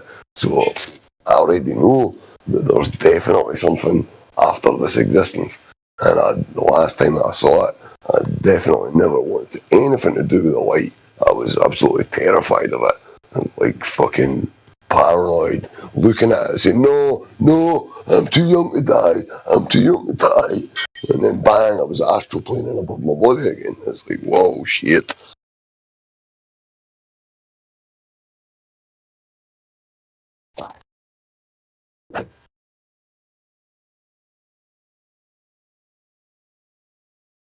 Maybe this time, maybe I'm going to be ready to go to the light. Whereas the last time, I remember fucking vividly saying, I kept saying, no, I'm too young to die. No, I don't want to die. I'm not going to die. I don't want to die. And I started shouting like a fucking lunatic.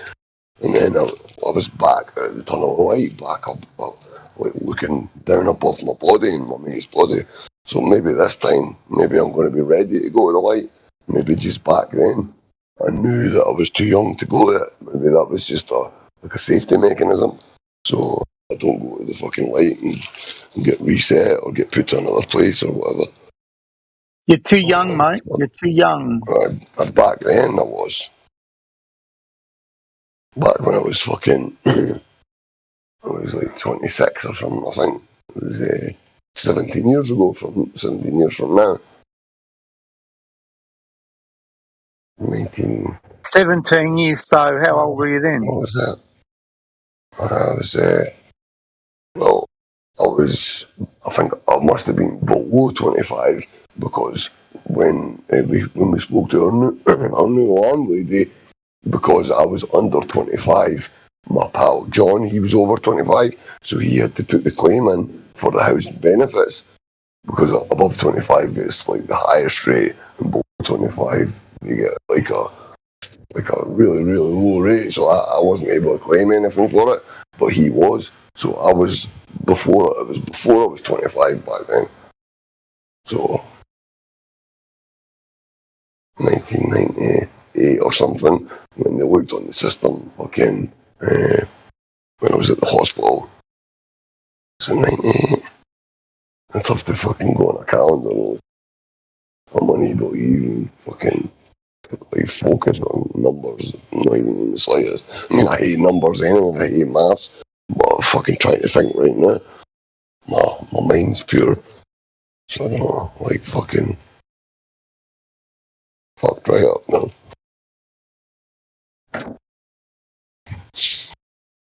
Give up the games. And it's an area.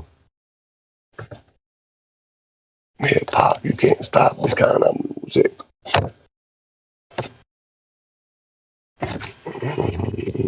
I must not wait till that's all I make a ride into it. Wow.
Well, I'm all what? I said you was a dude.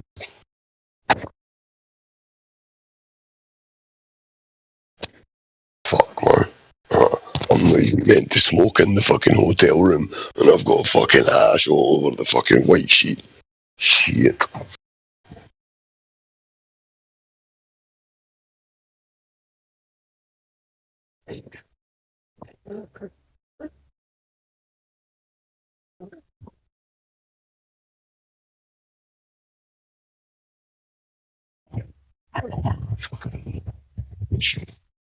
Even I'm still fucking smoking.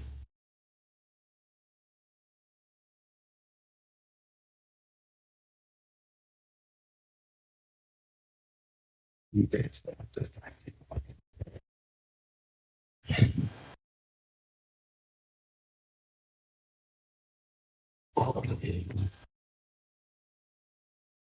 Just this time out. Yeah, Bob, you can't stop this time out, man.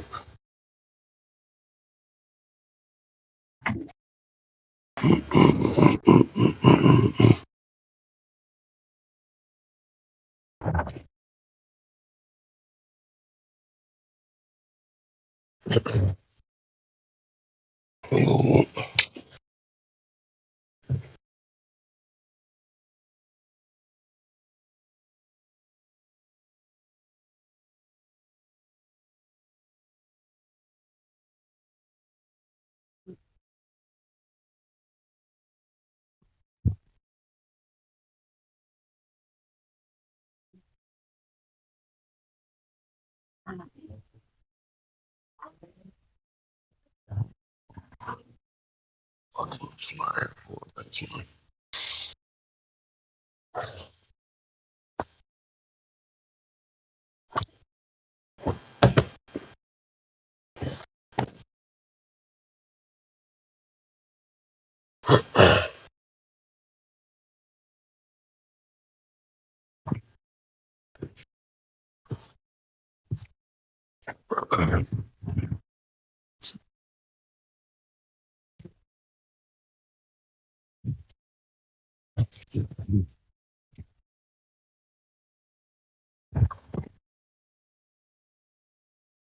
Shit.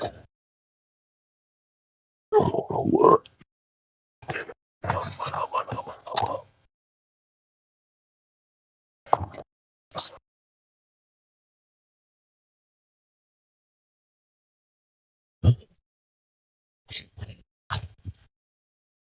It's like I was cool up.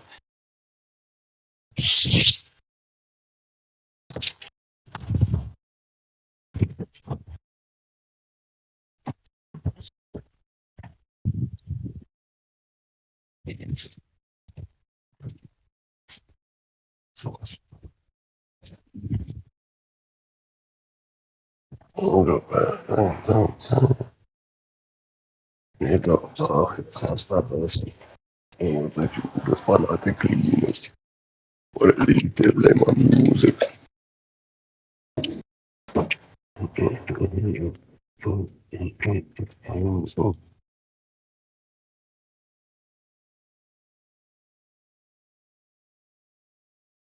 Oh, holy fuck. Oh, man.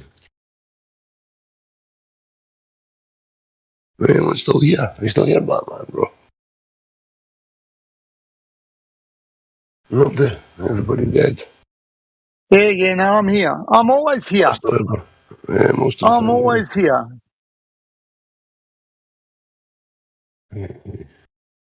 Just working on the keyboard and people walk into the office, so I just turn the mic off.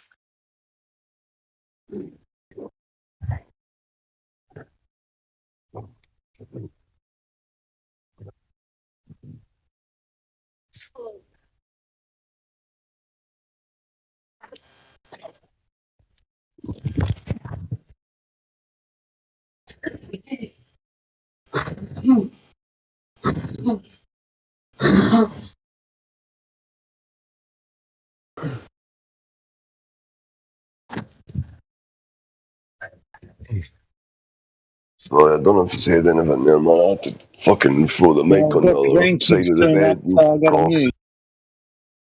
You got the what? You got the what? I'm not sure what you said, man. Something turned up or something. What, there's something turned up or some shit. I don't know. Fake news, man. Fake news. Just a little bit of the coldness, you know. The way it is, man. That's just the way it is. What the fine fuck? Minute. Boom, boom, boom, boom, boom, boom, boom. Bye, that's it.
Okay, bye, bro.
Jesus.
Motherfucker.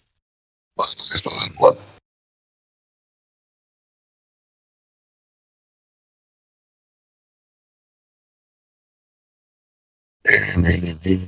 Batman.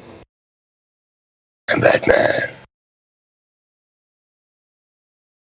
Yo, mama. Yo, hi, bro. Is anybody here? Wants to talk? Ask a question. You do better than me because I'm struggling to fucking speak loud enough to, I don't fucking be heard.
are now tuned into the truth frequency. We are TFR.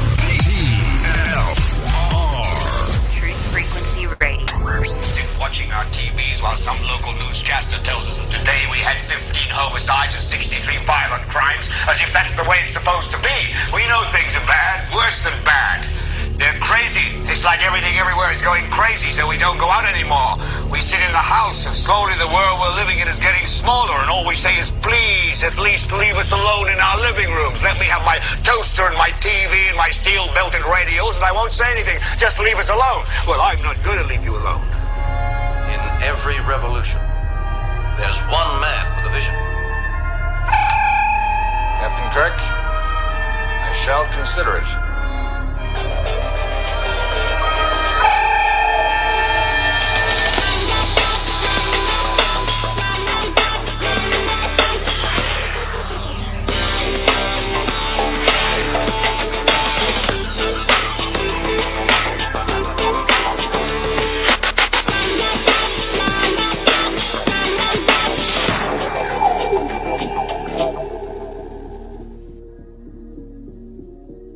I've been a participant in some of the most insidious lies and witnessed to deeds that no crazed man can imagine. I spent years watching you from my lofty position to know that you were the one I could trust.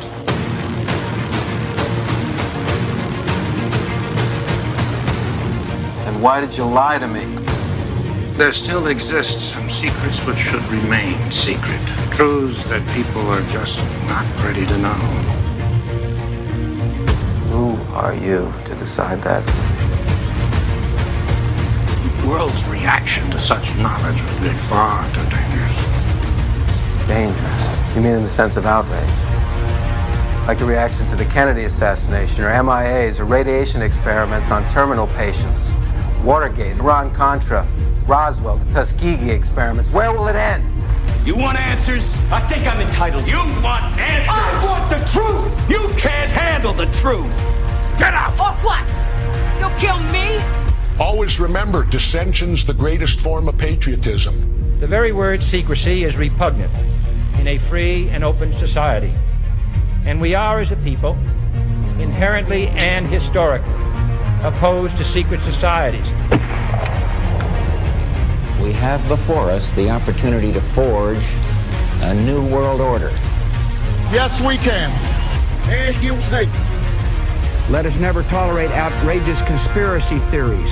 A lie's most convincingly hidden between two truths. I guess it won't end. No! I don't have time for this. This is about saving the future of humanity. We know things are bad, worse than bad. We know the air is unfit to breathe and our food is unfit to eat. I don't want you to protest. I don't want you to write to your congressman because I wouldn't know what to tell you to write. I don't know what to do about the depression and the inflation and the crime in the street. All I know is that first, you've got to get mad. The line must be drawn here. This far, no farther. I want you to get up right now. Go to your windows, open them, and stick your head out and yell, I'm a human being. My life has value, and I'm not going to take this anymore. You shall not pass! You're listening to the Revolutionary Radio Project with your host, Rob Skiba.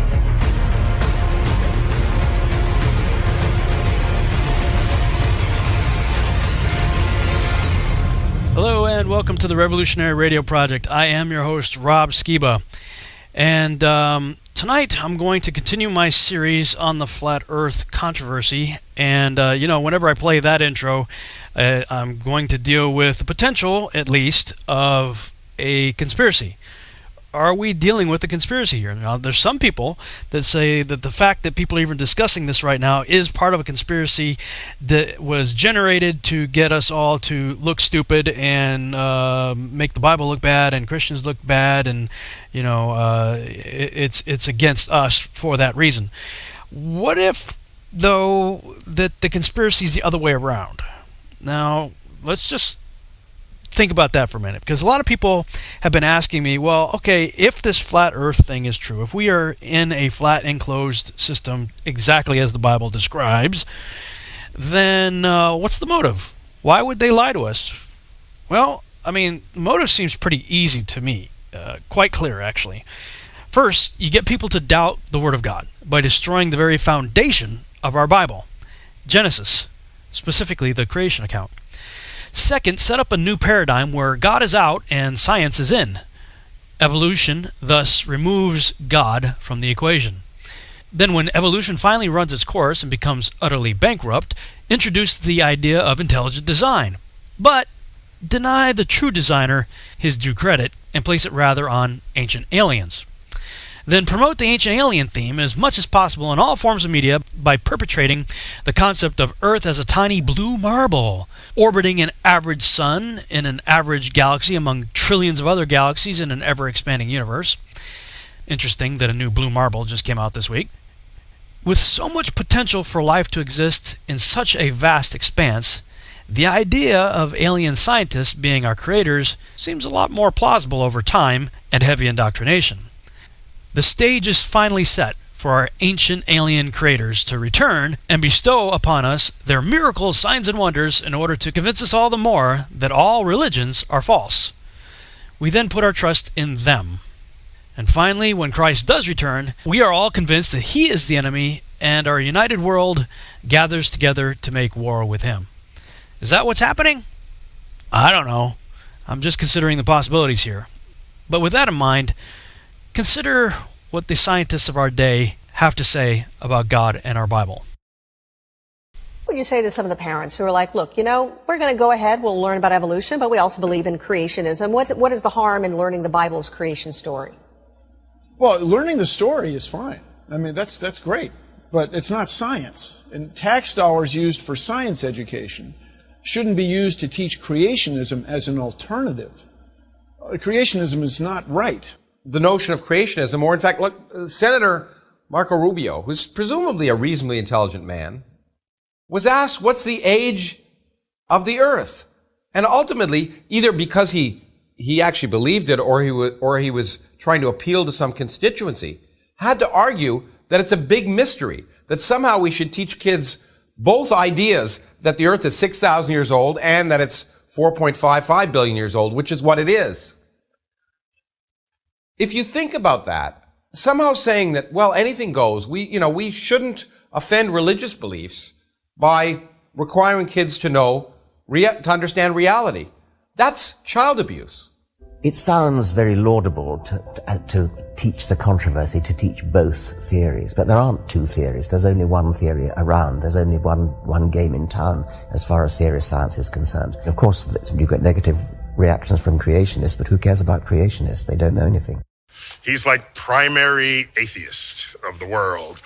And so if you're going to talk about science and religion, you need people like that to find out where are they thinking, where are they taking us, what's it all about. But we couldn't just feature Richard Dawkins. We need some other views here. And so we combed the landscape.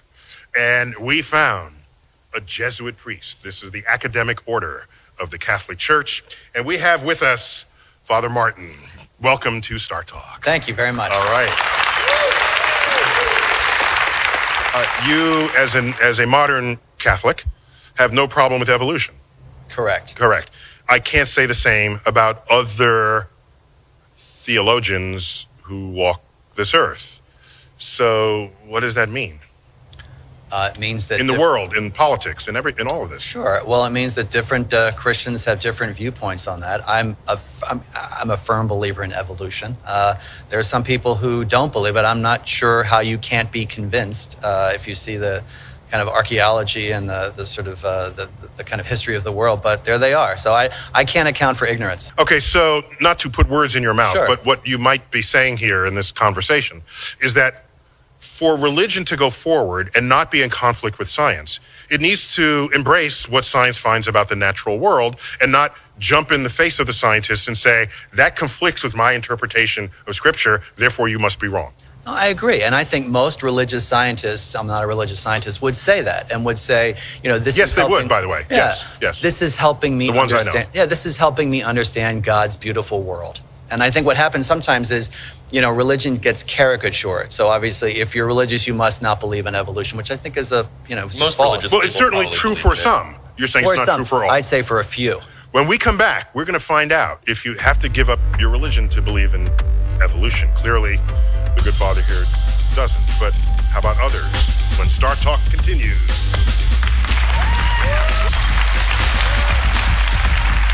So, one of the great questions out there is, how do we get more religions or more people who are religious on board with the moving frontier of science? Recognizing that you don't have to give up your religion unless perhaps your religion requires that there was no evolution.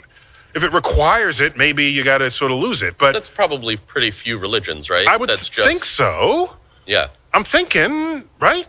I mean... Well, I hope so, I frankly have a confession to make, priest. This is your second confession. I'm listening. I don't understand people who can't believe in evolution. I don't understand people who don't look at, the sort of carbon dating and things like that in fossils. I can't understand it, and I have a hard time understanding why people cannot accept the fact that God can work through evolution, that it's just as much of a miracle of creation if it takes 10 million years or 15 million years as if it took 7 days. So I don't understand that. Or we shouldn't say religious people think this or religious people think that, because it is a label that is applied to people and often applied to make them seem uneducated, insane, or just idiots. And as if you have to check your brain at the door. If you add up all the begats in the book of Genesis, for example, you get an age for the earth. 6,000 years old, plus or minus a little. The universe is said to be exactly as old as the earth. This is still the standard of Jewish, Christian, and Muslim fundamentalists, and is clearly reflected in the Jewish calendar. But so young a universe raises an awkward question. How is it that there are astronomical objects more than 6,000 light years away? It takes light a year to travel a light year, 10,000 years to travel 10,000 light years, and so on. When we look at the center of the Milky Way galaxy, the light we see left its source some 30,000 years ago. The nearest spiral galaxy like our own, M31 in the constellation Andromeda, is 2 million light years away. So we're seeing it as it was when the light from it set out on its long journey to Earth 2 million years ago. And when we observe distant quasars 5 billion light years away, we're seeing them as they were 5 billion years ago before the Earth was formed. They are almost certainly very different today. So if, despite this, we were to accept the literal truth of such religious books, how could we reconcile the data? The only plausible conclusion, I think, is that God recently made all the photons of light arriving on the Earth in such a coherent format as to mislead generations of astronomers into the misapprehension that there are such things as galaxies and quasars, and intentionally driving them to the spurious conclusion that the universe is vast and old. This is such a malevolent theology, I still have difficulty believing that anyone, no matter how devoted to the divine inspiration of any religious book, could seriously entertain it. Consider again that pale blue dot we've been talking about. Imagine that you take a good long look at it. Imagine you're staring at the dot for any length of time. And then try to convince yourself that God created the whole universe for one of the 10 million or so species of life that inhabit that speck of dust.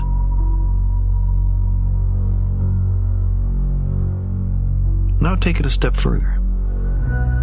Imagine that everything was made just for a single shade of that species, or gender, or ethnic or religious subdivision. We can recognize here a shortcoming, in some circumstances serious, in our ability to understand the world. Characteristically, we seem compelled to project our own nature onto nature. Man, in his arrogance, thinks himself a great work, worthy of the interposition of a deity. Darwin wrote telegraphically in his notebook, more humble, and I think truer, to consider him created from animals. Close quote. We're Johnny-come-latelys. We live in the cosmic boondocks. We emerged from microbes and muck. Apes are our cousins.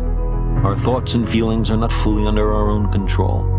And on top of all this, we're making a mess of our planet and becoming a danger to ourselves. I want to make an important point.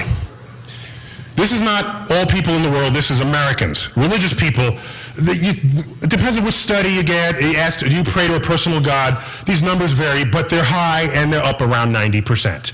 Okay? It might be 85, that's actually not important. That difference is not important for the point I'm about to make.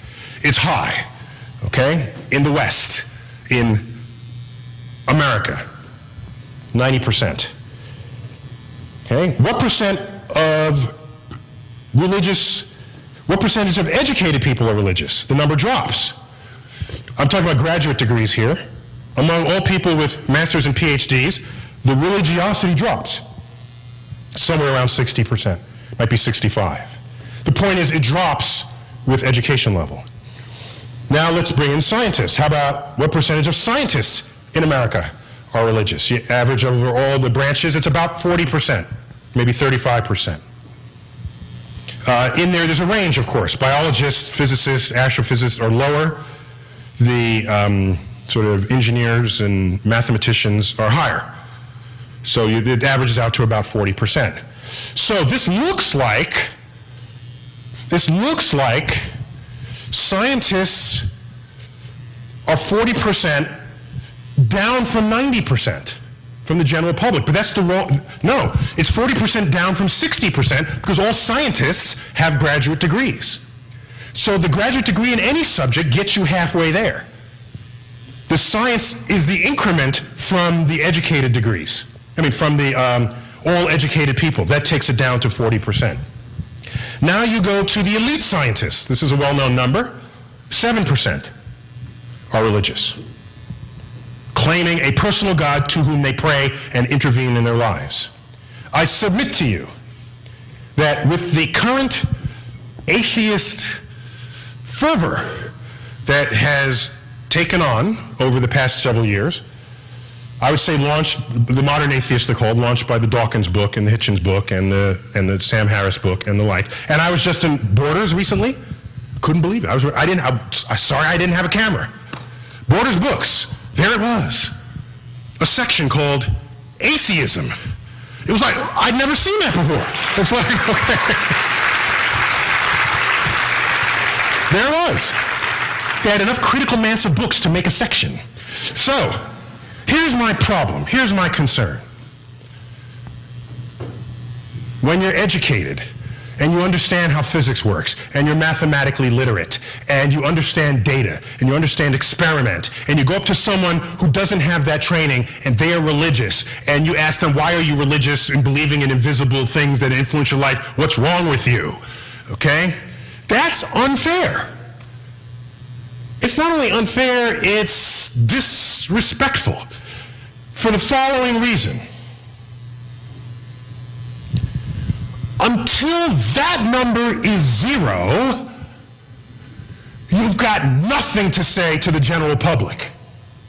These are scientists among us in the National Academy of Sciences who are religious and pray to a personal God, and I know some of them. And you're fighting the public for the religious beliefs? Figure that one out first, because maybe there's an asymptote. Maybe you can't change everybody. Maybe that's telling us something. Maybe there's something in the brain wiring that positively prevents some people from ever being an atheist. And if that's the case, in a way, they can't help it. And you'll never know it because you're not one of them. So I ask you, first, for compassion with the public, but you should target your exercise and your experiments on understanding that number. Because that's not 0. Yes, it's low, but it's not 1%, it's not 0.5% or 0.1%. It is 7%. 1 out of 14. If this were the National Academy of Sciences with 900, you'd have 100 people in here. Did I do that right? 7%? 65. Carry the 2. What, 65? Sorry, 7 times 9, yeah, so 6, yeah. You have 65 people in here among elite scientists praying to their personal God. So, now, I don't care. I actually personally don't care what people want to believe. This country was founded on religious freedoms. That's how that happened, okay? And what enabled the religious freedoms is that our Constitution makes no mention of God at all, which means nobody's God reigns supreme over anybody else's. And therein is the religious freedom that attracted all these waves of immigrants for centuries. And so, I don't have an issue with what you do in the church. But I'm going to be up in your face if you're going to knock on my science classroom and tell me that I got to teach what you're teaching in your Sunday school, because that's when we're going to fight. And I'm going to tell you something.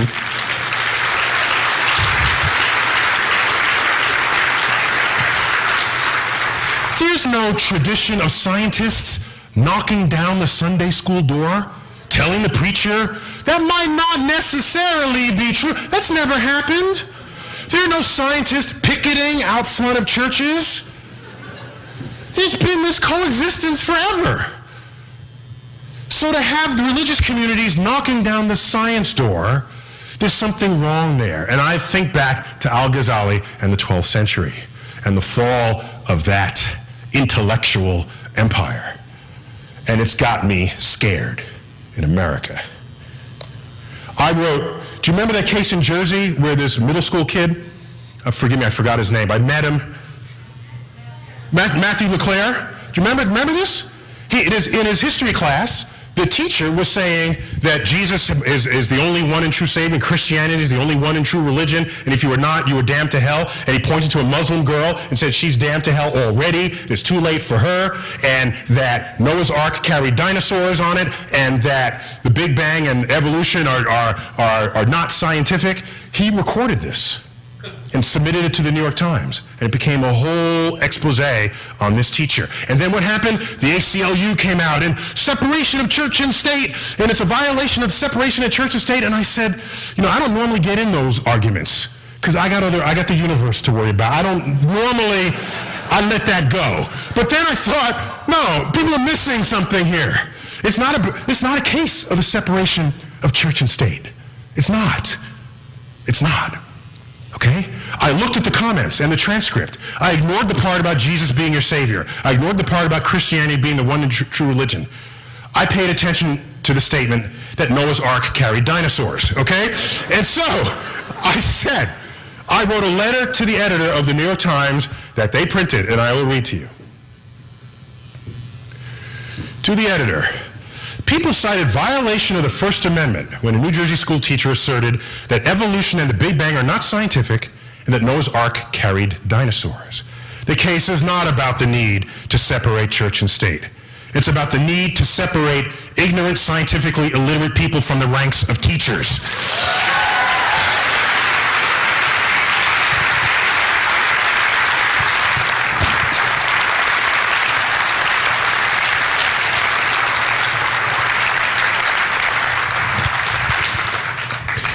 Let's fix this one once and for all, okay?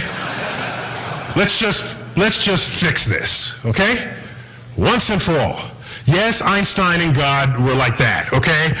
It's like God doesn't play dice with the universe. It turns out God does. That's what quantum mechanics is all about. He was wrong about that, okay? He mentions God a lot. And so all the religious people like claiming him because he's famous and he's unimpeachably smart. And if you get famous, smart scientists in your camp, that boosts your camp, okay? But let's straighten this out once and for all. Here's a letter from Albert Einstein in his later years, 1954, a couple of years before he died. It was, of course, a lie, what you read about my religious convictions. A lie which is being systematically repeated. I do not believe in a personal God, and I've never denied this, but I've expressed it clearly. If something is in me which can be called religious, then it's the unbounded admiration for the structure of the world so far as our science can reveal it. Case closed. So anyone says Einstein was religious, just show him this letter, okay? This guy, Neil deGrasse Tyson, yes, he is apparently a very smart man, but this guy is unbelievably full of himself. Listen to this. Characteristic you value most in yourself. I like, and I've worked hard at this, the ability to just speak something that is so fundamentally true that it's not subject to your opinion about what I just said.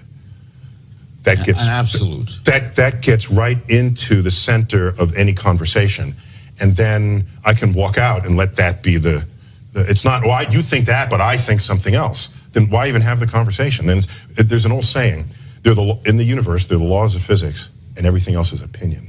Everything else is just opinion. You can walk in a room and you are the one who has the truth. You are the source for truth.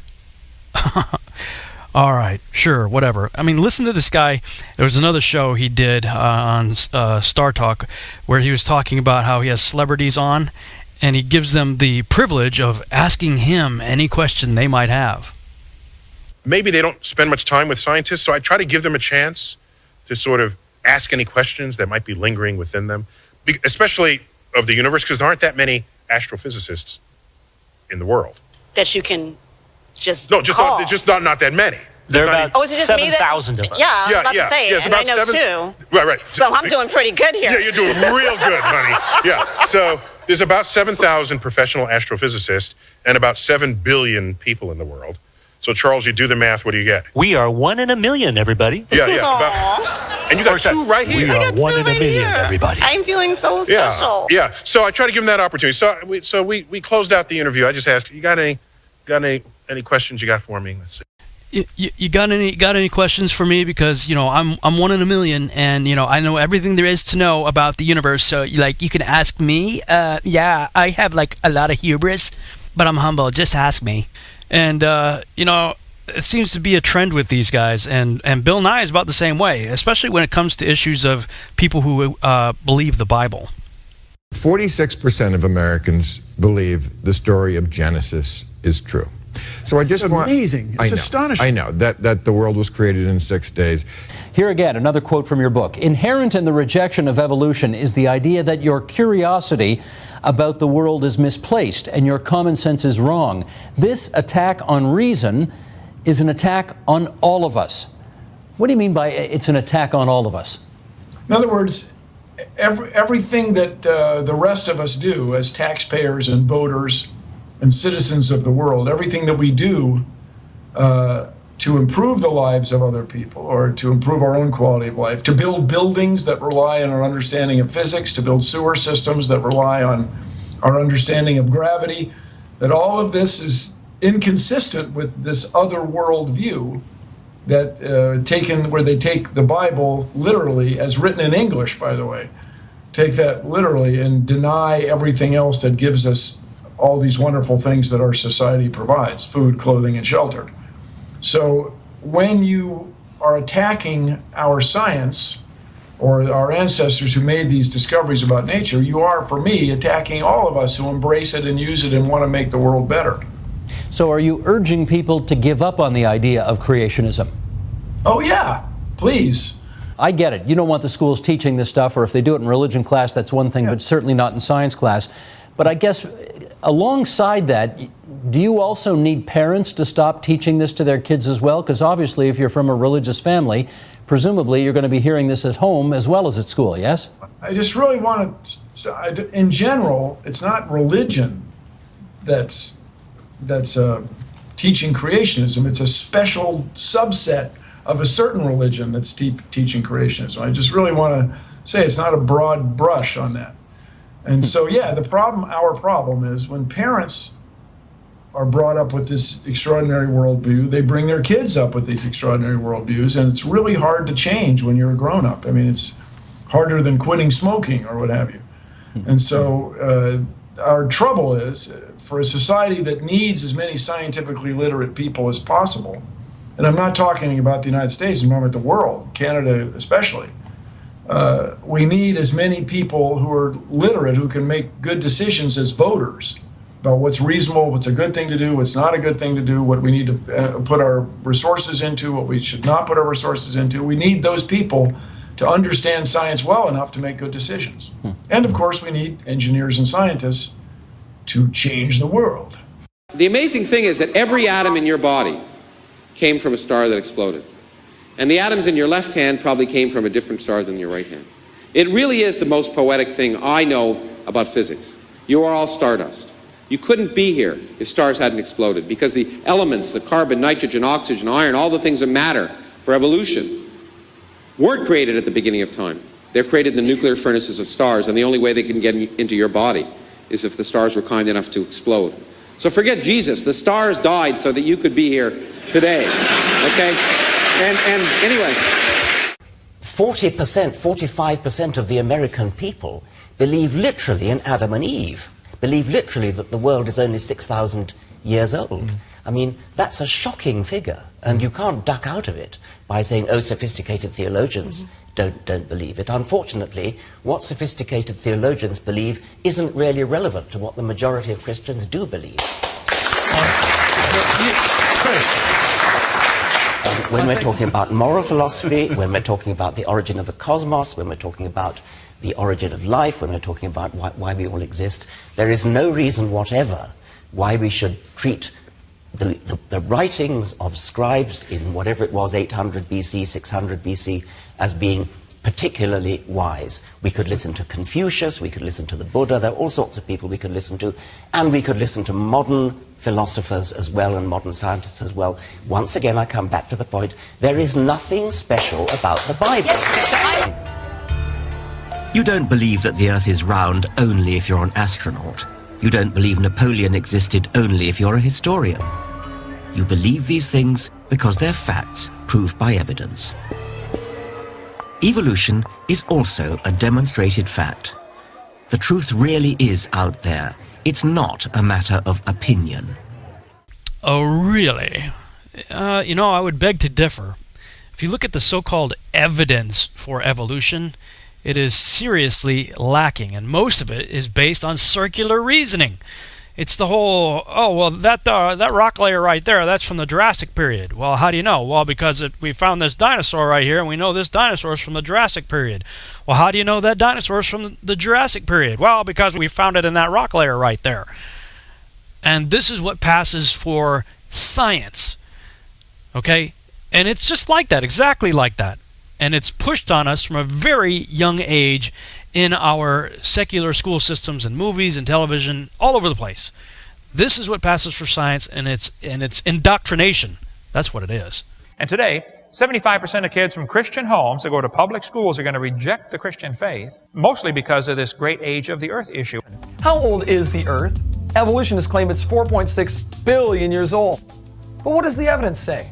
Let's take a look. There are so many evidences of a young Earth. The Methuselah tree, the Great Barrier Reef, erosion rates. Continents are eroding at a rate that would level them in just 25 million years. We've got comets in our solar system, but they only last 100,000 years. Why do we still have comets? Sahara Desert is growing, oil is still under pressure. Earth's magnetic field is actually getting weaker, putting a maximum age of 25,000 years on it.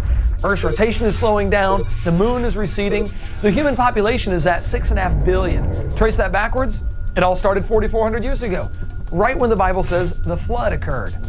Why? Because the earth is young, not old. The textbooks in our schools are filled with the idea of millions and billions of years. The next time you hear someone say millions and millions of years ago, stop them and ask, were you there? Science is knowledge derived from observation and study. Can you observe, study, or demonstrate something that happened billions of years ago? Absolutely not. It is true that over half the scientists believe in evolution. That is true, but that does not make evolution true. Just because a bunch of scientists believe something does not make it true. They have a long history of being wrong. They used to teach that a big rock will fall faster than a little rock. They were wrong. They used to teach that if you were sick you had bad blood. This was known as the doctrine of humors. It was believed that if you bled out the bad blood you would get better. There used to be places all over the United States where you could go and get your blood taken out. You knew where they were because out front they had a white pole with a red stripe around it. The barber was the bloodletter. And right beside George Washington, when they were bleeding him to death, was a Bible that told them, for the life of the flesh is in the blood. Now let's say you went scuba diving and found a sunken boat with a treasure chest full of old coins. You look at one of the coins and it has a date of 1600 on it. You reach in and pull out another and it reads 1700. You reach in and pull out a third coin and it has a date of 1800. Now I'm going to ask you a simple question. When did the boat sink? You ought to be able to figure out that the boat sank after 1800. It could not have sank before 1800 because we have a coin in there from 1800. This most recently dated coin becomes the limiting factor on when the boat sank. There are numerous scientific ways to show the universe is not billions of years old. In 2011, the world's population reached 7 billion people. In 1985, there were 5 billion people on planet Earth. And in 1800, there were only 1 billion people on the planet. Most people agree that there were only about 1 billion people around 1800. The world's population at the time of Christ was about 250 million people. Starting from the Bible, we see that 6,000 years ago, God created everything. 4,400 years ago, there was a worldwide flood in which only 8 people survived. And this is exactly what the evidence shows. The current population shows only 4,400 years of growth. God's Word is truth. Let's talk about supernova rings. When a star blows up, it creates a nova or a supernova. Astronomers have observed that about every 30 years a star dies and explodes into a supernova. There are only about 300 supernovas. Let's see, 300 times 30 equals about 9,000 years. Well, if the universe is billions of years old, how come there are less than 300 supernovas? There should be several 100 million of them. This is evidence that shows that the universe is only thousands of years old, not billions. Textbooks say red giant stars evolve into white dwarfs stars over billions of years. They teach that it takes billions of years for a star to evolve from a red giant to a white dwarf. Well, we know this is not true. Egyptian hieroglyphs from 2000 BC describe Sirius as red. It was observed to be red as recently as 150 AD. Today, it is a white star binary. So no, it does not take billions of years for this to happen. It only takes thousands. Jupiter is cooling off, and therefore cannot be billions of years old. If it were billions of years old, it would have cooled off by now. Here we have the moon. The moon goes around the Earth. I think we can all agree about this. As the moon goes around the Earth, it is gradually getting farther away. We are slowly losing the moon. It's leaving us a couple of inches per year. Not a big deal. But if the moon is getting farther and farther away every day, that means that it used to be closer. Well, if we bring the moon in closer, we start to create a problem because the moon is what causes the tides. If the moon were closer, the tides would be higher. There's a law called the inverse square law. If you brought the moon to 1/3 the distance, you flip the 1/3 and square it, you get 9 times the gravitational pull. If you were to do all the math on this, you will find out that the moon and the Earth would have been almost together just over 1 billion years ago. Walt Brown, in his book In the Beginning, says that this fact alone puts the age of the Earth-Moon system at less than 1.2 billion years max. Short period comets are losing material and have a life expectancy of less than 10,000 years. If the universe is billions of years old, why do we still see comets? They should all be gone by now. Magnets lose their strength with time. The Earth's magnetic strength has declined 10% in the last 150 years and 40% in the last 1,000 years. Since it is getting weaker, that means that it used to be stronger, and it cannot be more than 25,000 years old. The Earth's magnetic field alone limits the Earth to being less than 25,000 years old. This also means that carbon dating cannot work for more than a few thousand years. The Sahara Desert has a prevailing wind pattern. The wind almost always blows the same direction. This causes the desert to grow. The process is called desertification. They did an in-depth study of the Sahara Desert and came to the conclusion that the Sahara Desert is probably about 4,000 years old. So the desert started growing about 4,000 years ago. If the Earth is millions of years old, why is there not a bigger desert somewhere? Why would the biggest desert on the planet be less than 4,000 years old? Well, let's start from the Bible and see if we can figure this thing out. The Bible says that 6,000 years ago, God created everything. 4,400 years ago, there was a worldwide flood. It's pretty hard to have a desert under a worldwide flood. So I predict that the oldest desert should be less than 4,400 years old. And it is. Again, God's word is truth. Sometimes when they drill into the ground, they hit oil. And these oil wells can have up to 20,000 pounds per square inch of pressure. That is a lot of pressure. 20,000 psi. The people that have studied this have concluded that the rock can only hold that pressure for about 10,000 years or less. They say it should have cracked the rock and leaked off in less than 10,000 years. So now I have two questions. Where did the oil come from, and why is it still under pressure? Most scientists agree that oil comes from organisms that are changed by heat and pressure, turning them into oil, and it does not take millions of years to make oil. In 1971, they learned how to make oil in 20 minutes in the laboratory. In 1996, a proposal was approved in Western Australia that would build a plant to create oil from sewage sludge in just 30 minutes. There's a place in Texas that has turned turkey guts and other waste into oil. They said, we duplicated what Mother Nature does, but what Mother Nature took millions of years to do, we do in about 30 minutes. The Sinclair Gas and Oil Company uses the dinosaur as their logo. They say dinosaurs turned into oil, mellowed for 80 million years. I don't think so. Again, let's start with the Bible and see what really happened. 6,000 years ago, God created everything. 4,400 years ago, there was a worldwide flood. During that flood, lots of animals and people drowned. They got buried by the gravel, rocks, and mud and sand, which got pretty heavy after a while, and eventually they were squished into oil. So the oil that is down there today is from the people and animals that drowned and got buried in the flood of Noah's day. Wood petrifies quickly. Here's some petrified firewood. Here's a petrified fish giving birth. It does not take millions of years to give birth. Here's a petrified cowboy boot with the cowboy's legs still in it. Here is a picture of the oldest tree on the planet. It is called the bristlecone pine.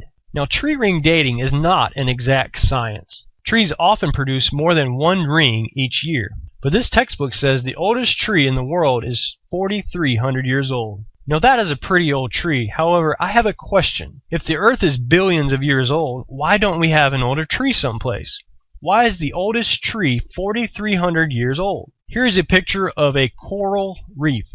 The largest coral reef in the world is off the coast of Australia and is called the Great Barrier Reef.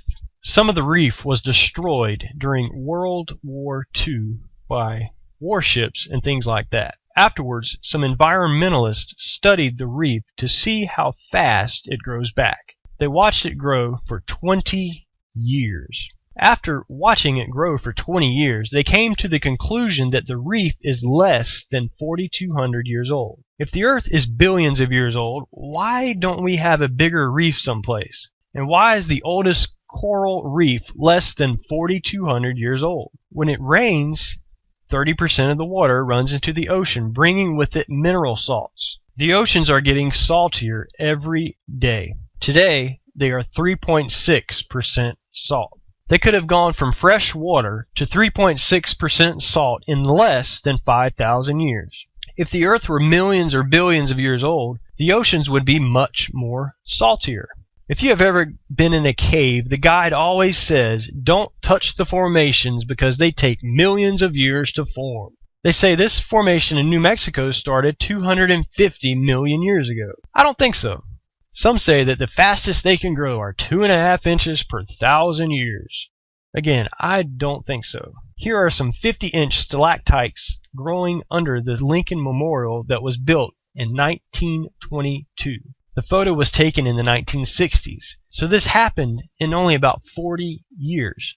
It didn't take millions of years. Here's a bat covered with flowstone before it could even rot. Here's a picture of a guy in a building in Indiana that has huge cave formations in the basement from where the water had been leaking through the limestone. The picture was taken only 40 years after the building was built. Here's a picture from a mine in Australia.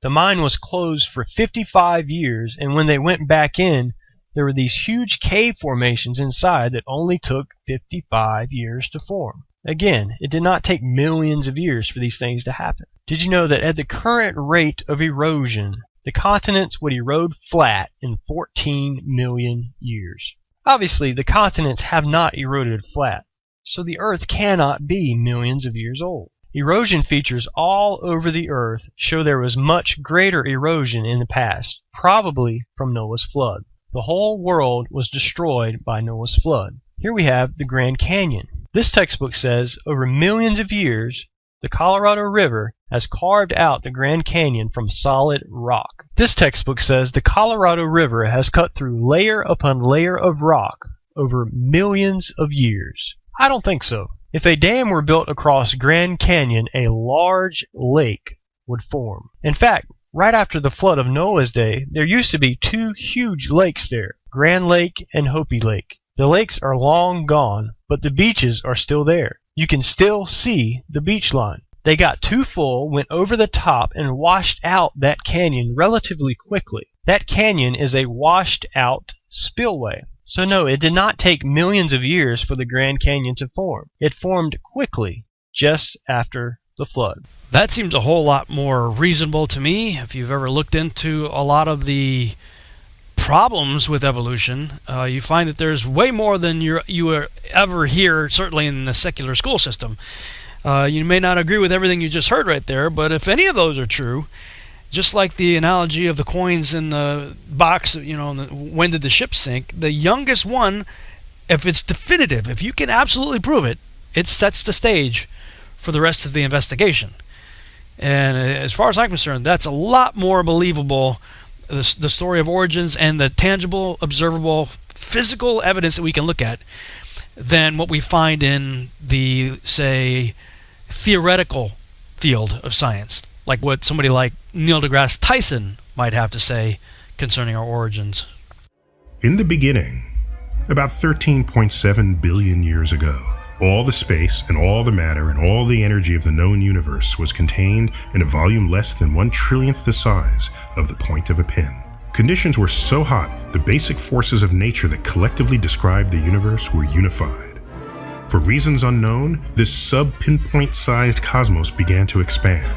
When the universe was a piping hot 10 to the 30th degrees and a youthful 10 to the minus 43 seconds old, before which all of our theories of matter and space break down and have no meaning. Black holes spontaneously formed, disappeared, and formed again out of the energy contained within the unified field.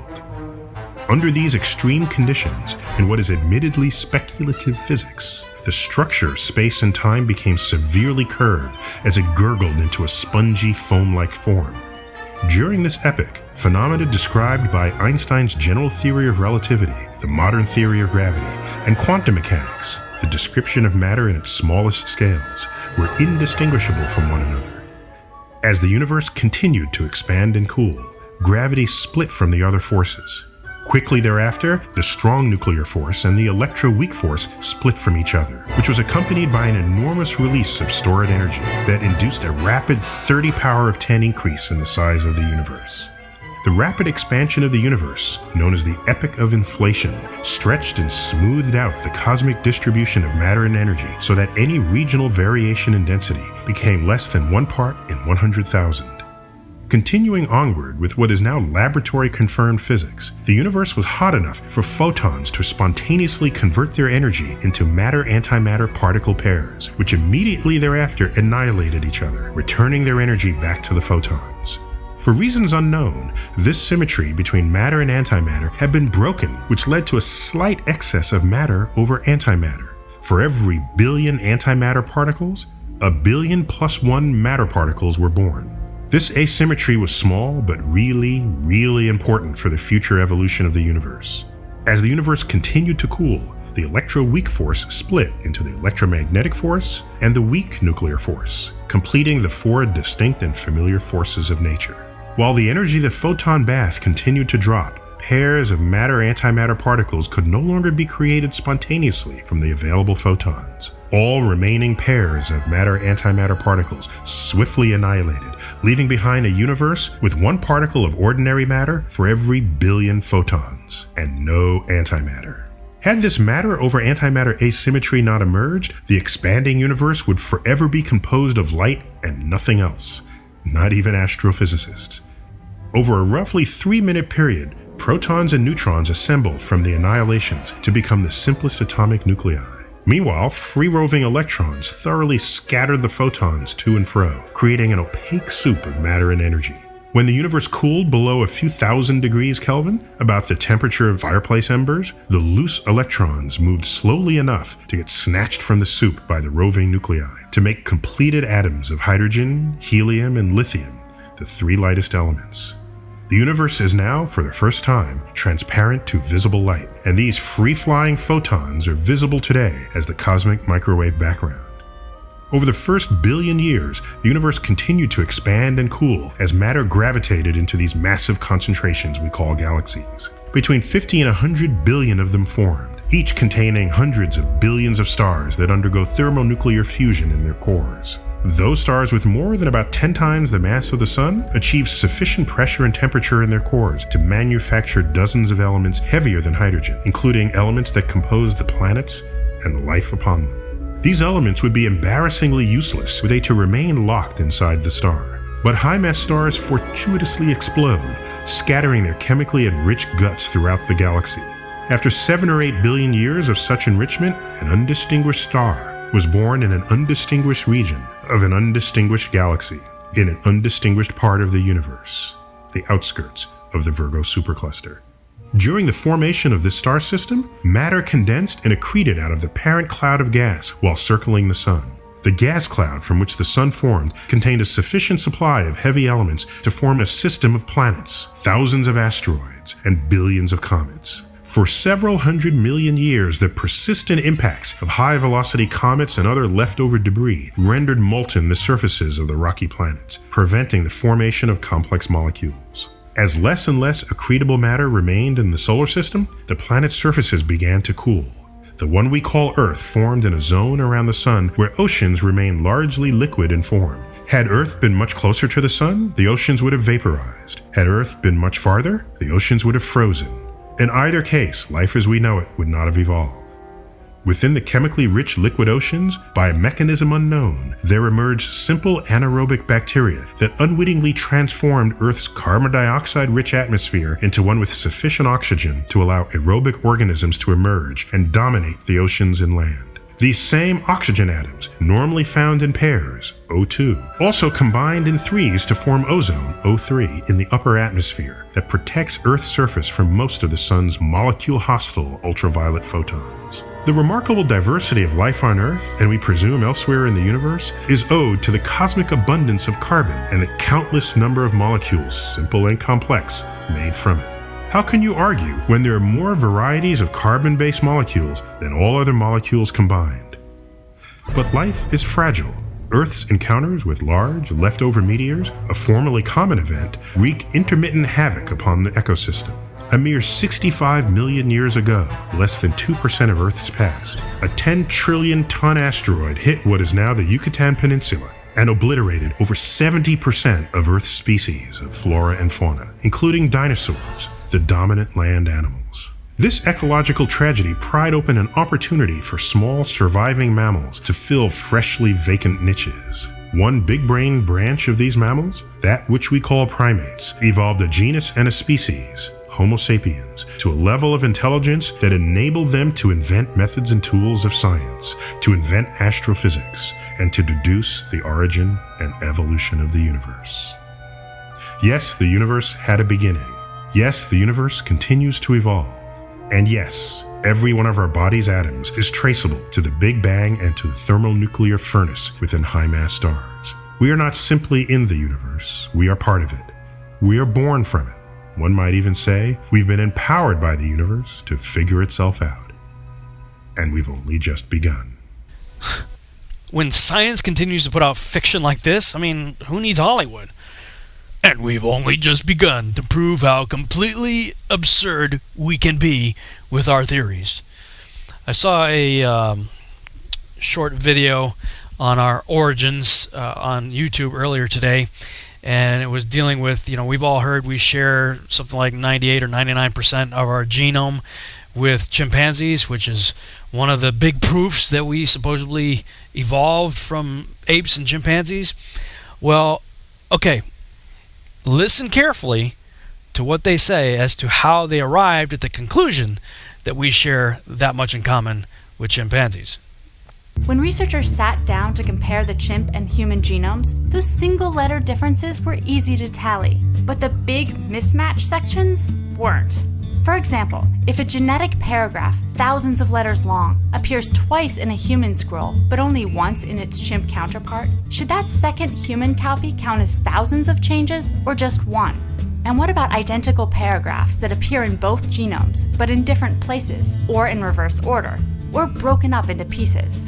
Rather than monkey around with these difficult questions, the researchers simply excluded all the large mismatch sections, a whopping 1.3 billion letters in all, and performed a letter-by-letter comparison on the remaining 2.4 billion, which turned out to be 98.77% identical. So, yes, we share 99% of our DNA with chimps if we ignore 18% of their genome and 25% of ours. Wow. I mean, this is absolute proof of how incredibly stupid science has become. I mean, did you hear what she said? When addressing the issue of our alleged link to chimpanzees, she said, the researchers simply excluded all the mismatched sections of DNA, a whopping 1.3 billion letters in all, and performed a letter-by-letter comparison of the remaining 2.4 billion, which turned out to be 98.77% identical. So yes, we share 99% of our DNA with chimps if we ignore 18% of tangible, observable, factual evidence from chimp DNA, and we ignore 25% of ours, which conflicts with it. Guys, that's outrageous. How we can continue to tolerate such absolute absurdity, it's beyond me. This is not science. All right, this is the natural result of the depravity that comes from ignoring the Word of God, and it's the byproduct of hating God. You have written that God is a psychotic delinquent invented by mad, deluded people. No, I didn't say quite that. I said something rather better than that. Oh, well, please tell us what you said. Please tell us what you said. Well, I would have to read it from the book. No, please. The God of the Old Testament is arguably the most unpleasant character in all fiction. Jealous and proud of it, a petty, unjust, unforgiving control freak, a vindictive, bloodthirsty ethnic cleanser, a misogynistic, homophobic, racist, infanticidal, genocidal, filicidal, pestilential, megalomaniacal, sadomasochistic, capriciously malevolent bully. So that's what you think of God? Yeah. How about if people believed in a God of infinite lovingness and kindness and forgiveness and generosity, sort of like the modern day God? Why spoil it for them? Why not just let them have their fun and enjoy it? I mean, I don't want to spoil anything for anybody. I write a book, people can read it if they want to. I believe that it is a liberating thing to free yourself from primitive superstition. So religion is a primitive superstition? Oh, I think it is, yes.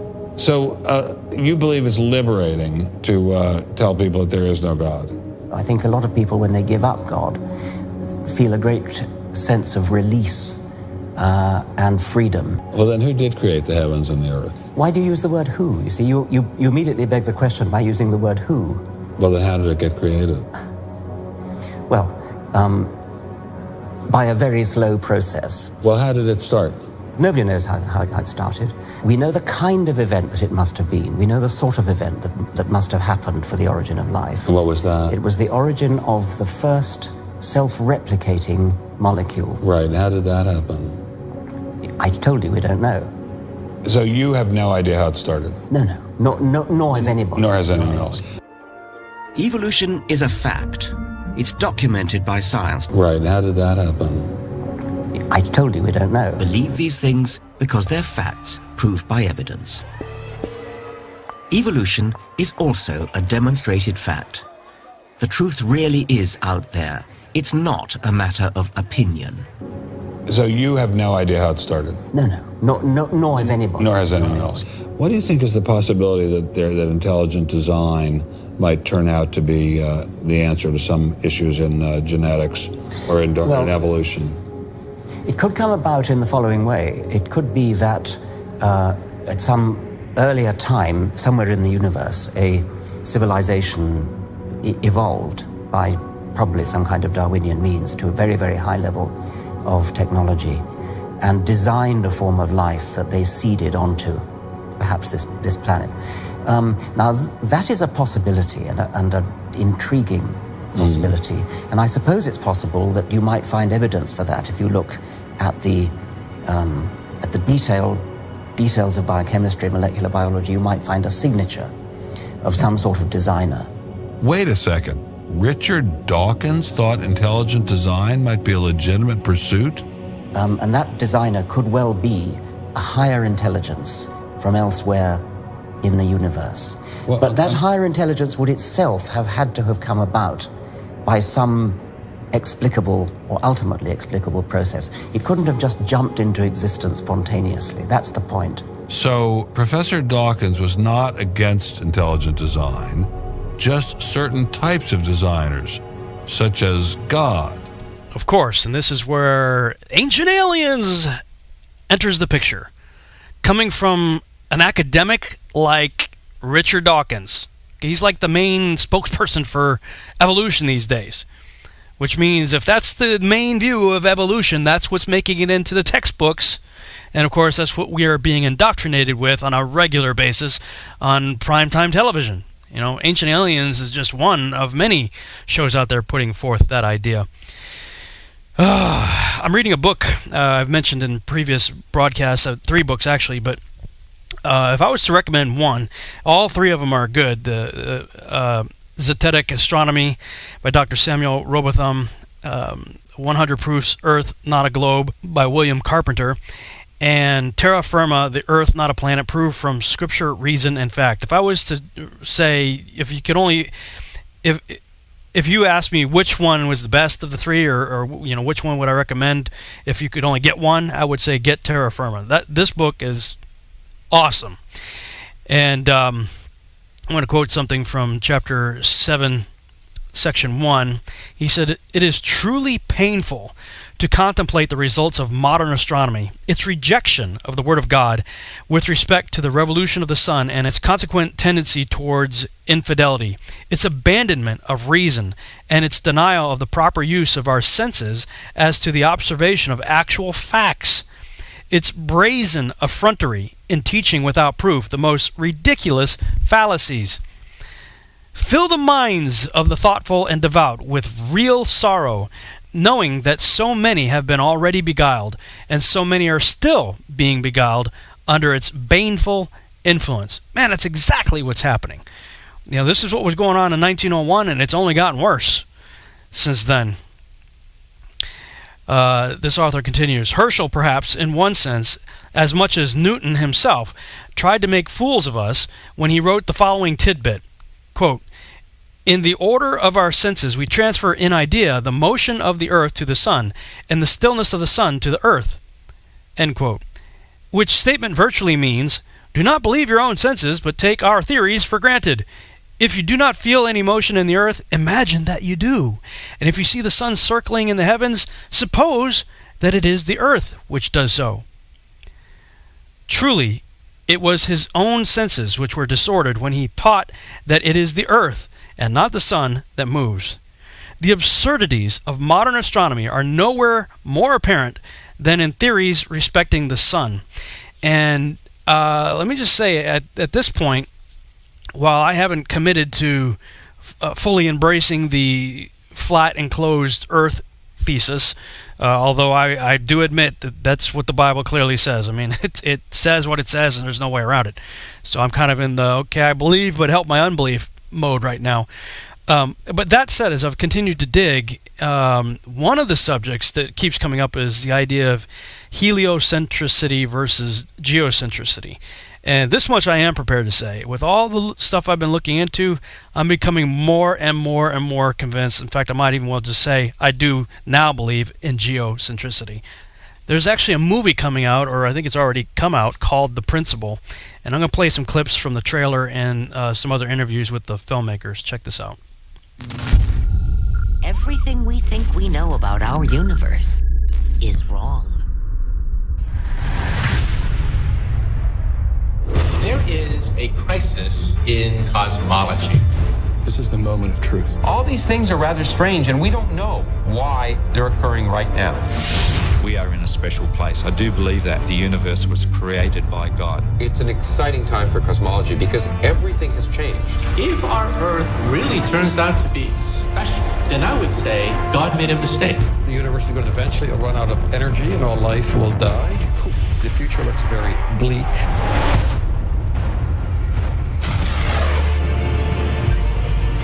It's a strange time in cosmology because we don't understand nothing.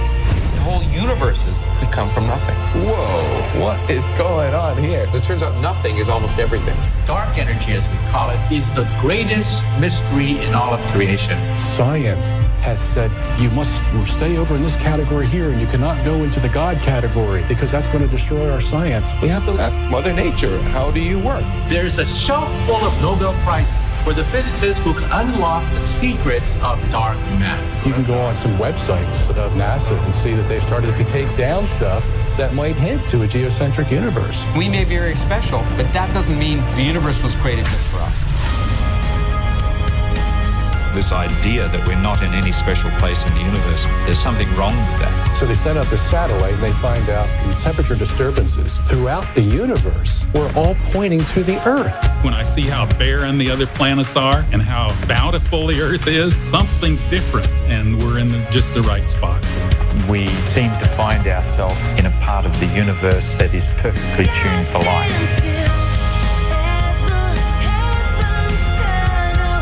Life is extremely rare, and that we are in fact the only life in our entire universe. Now I actually think we're very significant.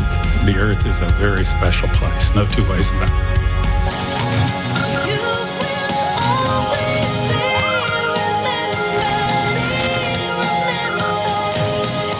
A new documentary is so controversial, scientists and even people in the movie are condemning it before they've had the chance to even see it.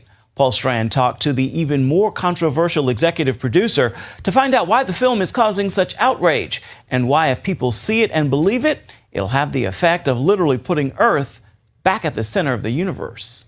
The principle goes to the very edges of the vast universe and to the latest science to present what its makers believe is solid evidence the whole universe is aligned with and circling around Earth and its Milky Way galaxy. As if the galaxies preferred to lie at some periodic spacing out from the Earth. This is sort of like saying that our galaxy is somewhere near the center of the universe, and when you look at the galaxies arrayed all around us, they're on sort of like giant shells. If you're a believer in the Big Bang, you believe that there's going to be this smooth explosion that's not going to have any distinguishing features, and it's not going to have any center.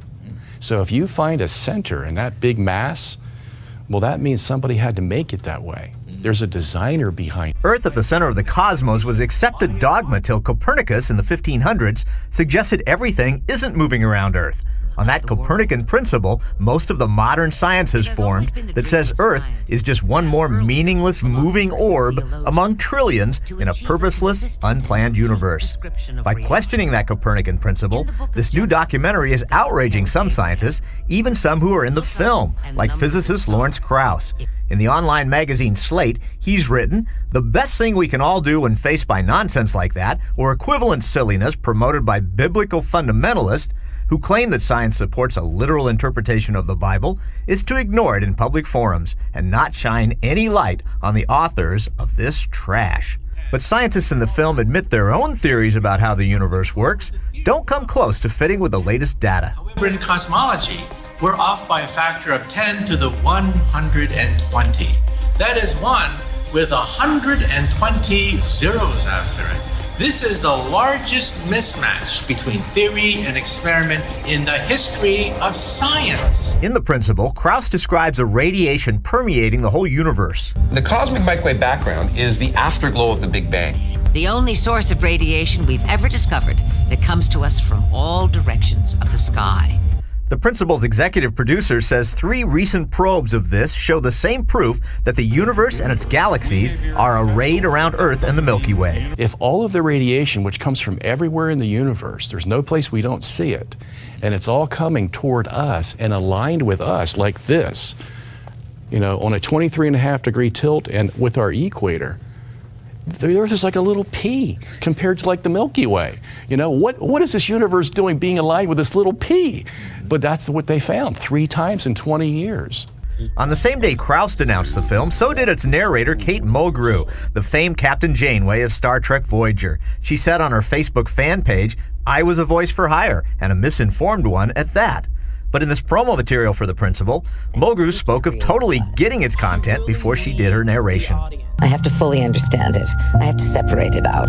Do you know, it has to make perfect sense to me. As the film prepares for its first public showing this weekend, Bob's son Genis has also had to beat back accusations by physicist Krauss and others that he's an anti-Semite and Holocaust denier. It's been blown up so out of proportion. As a matter of fact, I had to make a statement, a public statement, and I made it two separate statements. I believe in the Holocaust, you know, I love the Jewish people, I'm not an anti-Semite, all this stuff. His supporters say son Genis is the victim of made-up stories and half-truths.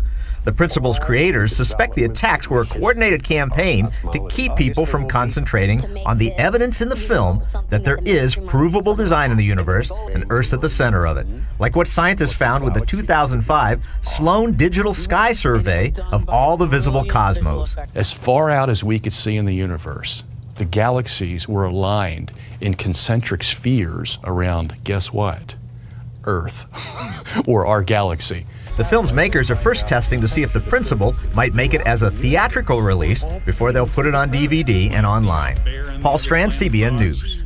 Now, let's switch gears a little bit here and take on a topic that is sure to be very controversial with many of you. In school, we are all taught the heliocentric model of our solar system. The heliocentric model is the one that we are all familiar with, where the sun is in the center of our solar system and all of the planets orbit around it. However, what you probably did not know is that mathematically speaking, the geocentric model is every bit as viable. So is everything we know wrong?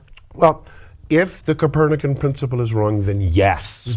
Because as Bob said, everything is interpreted through that epistemological grid. And if that foundational assumption is wrong, then yes, our picture of the universe is fundamentally wrong. Now, the scientists will argue back and forth about this. They are very invested in a very successful model.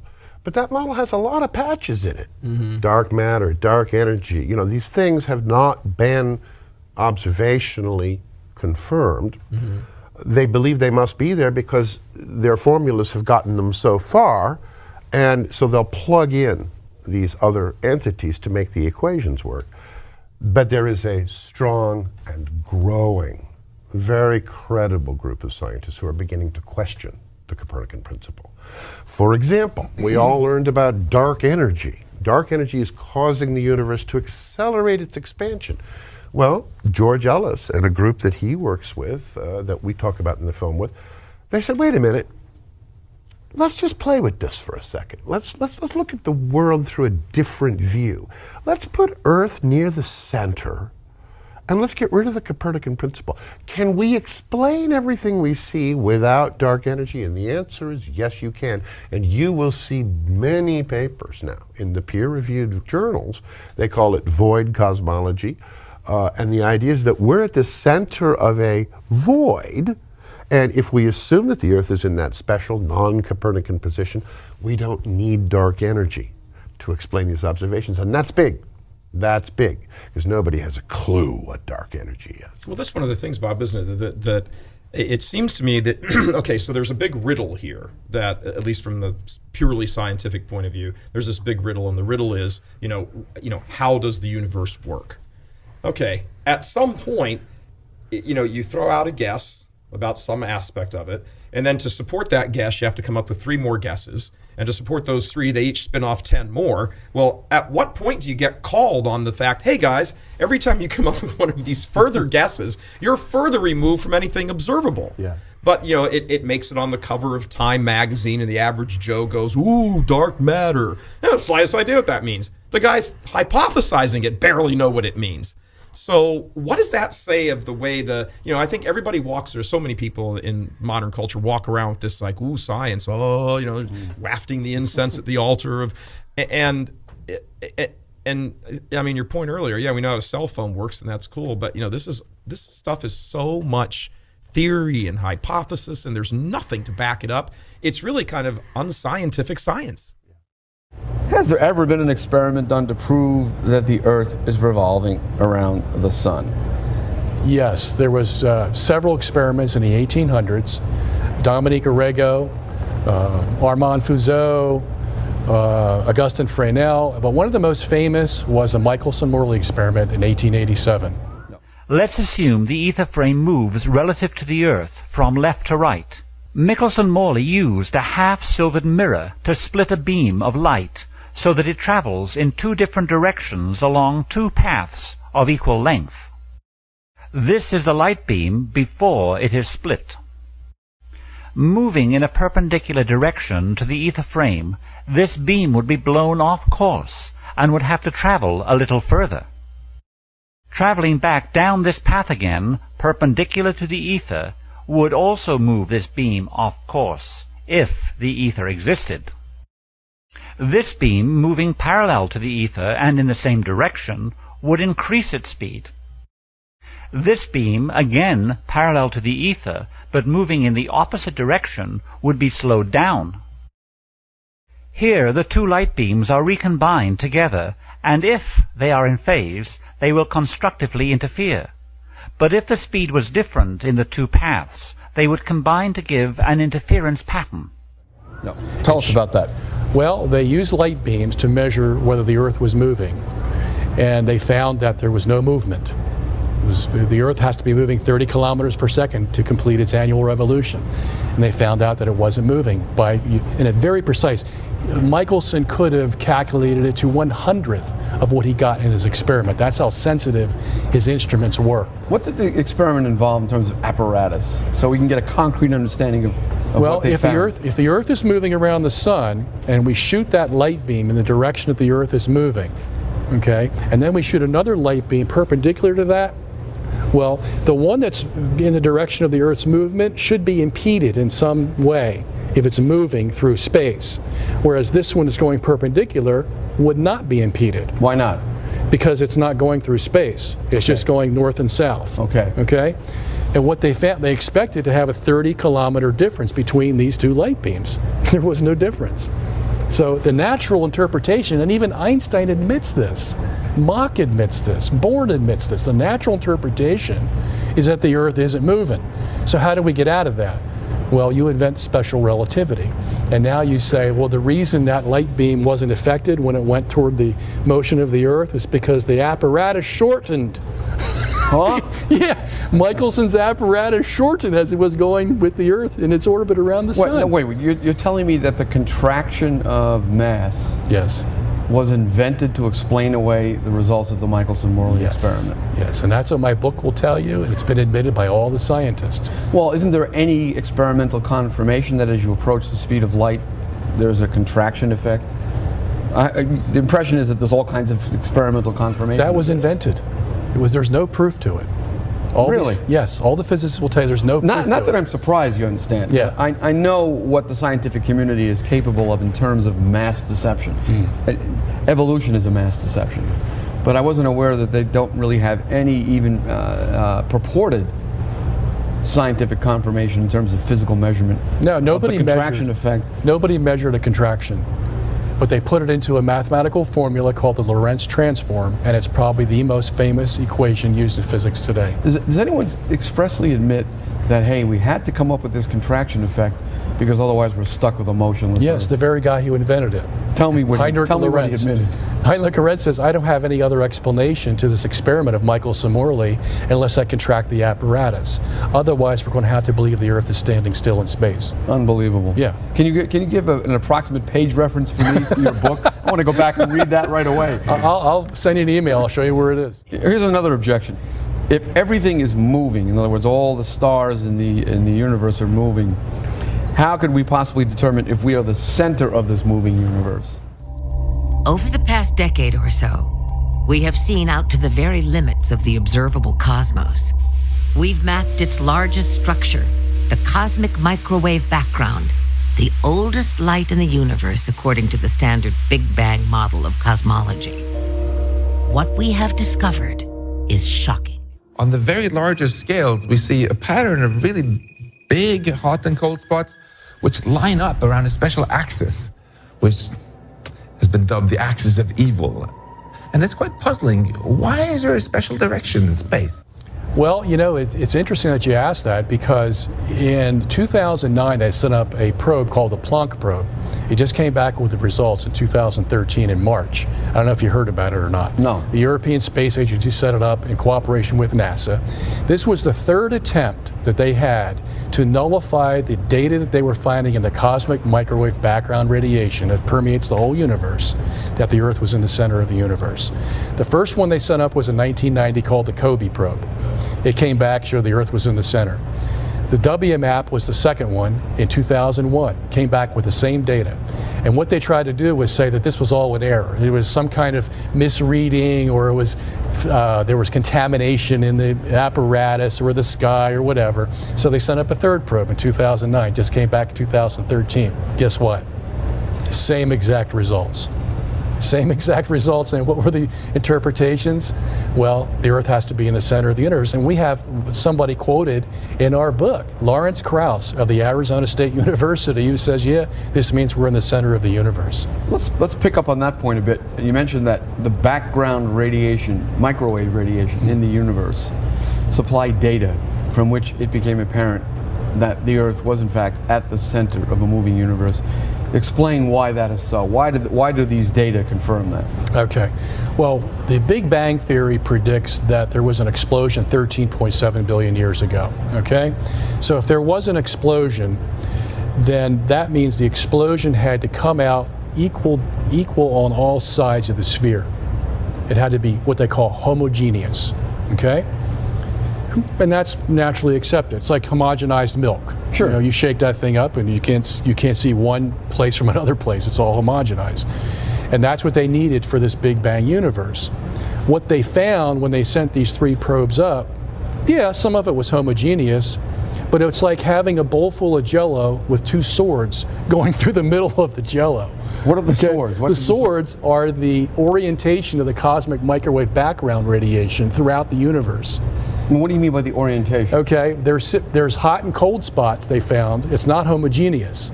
There's hot and cold spots in this microwave background radiation, and if you align all these cold spots, it forms an X through the whole universe. Unbelievable. And guess what's in the middle? Oh, you're kidding. No. This is what the data show. This is what the data shows. Okay, come on now. What mainstream publication recognizes The this? University of Michigan, Dragan Hutterer, Craig Copey, Glenn Starkman. These are all the guys who have done all the work on this microwave radiation. They write it in their papers. They wrote one in 2004, 2008, 2010, and 2012, and they're writing another one on the Planck probe. So you're saying these space probes were designed to explain away the X represented by the hot and cold spots? They wanted to make sure it wasn't an accident. Okay, so there were how many probes in total? 3 in 20 years. And you're saying that all 3 confirmed what then? That the Earth is in the center of the universe. On the basis of the hot and cold spots? Yes. Whose alignment represents an X. An X. And at the center of the X is the Earth. Right, and they call that X the axis of evil. That was coined. Scientists call that the axis of evil. Called it the axis of evil. That was coined in 2004 when Bush went into Iraq. Remember, he called them the axis of evil? So this cosmologist just picked it up and said, yeah, well, here's the axis of evil right here in the universe. So, in other words, they're enraged by the finding. Oh, yeah. Because it upsets their worldview, which has to displace the Earth's special position in the universe. Yeah. Which fits in rather nicely with a divinely created universe. Right. Made for man. All of cosmology is based on what we call the Copernican principle. Every piece of data that they get in their telescope has to be filtered through the Copernican principle. And that's what the Big Bang Theory does, NASA does it, ESA does it, everybody does it. The upsetting thing about this microwave radiation is it just totally defies the Copernican principle. The last probe confirmed that as well, you say? The last probe, yeah. As a matter of fact, where was that result reported? Obviously everywhere, but give me some examples. March 21st in the European Space Agency report. As a matter of fact, it's in our movie.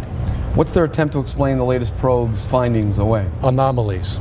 Anomalies? Mm-hmm. And all the anomalies conveniently line up in a non-anomalous way to verify their model. Right.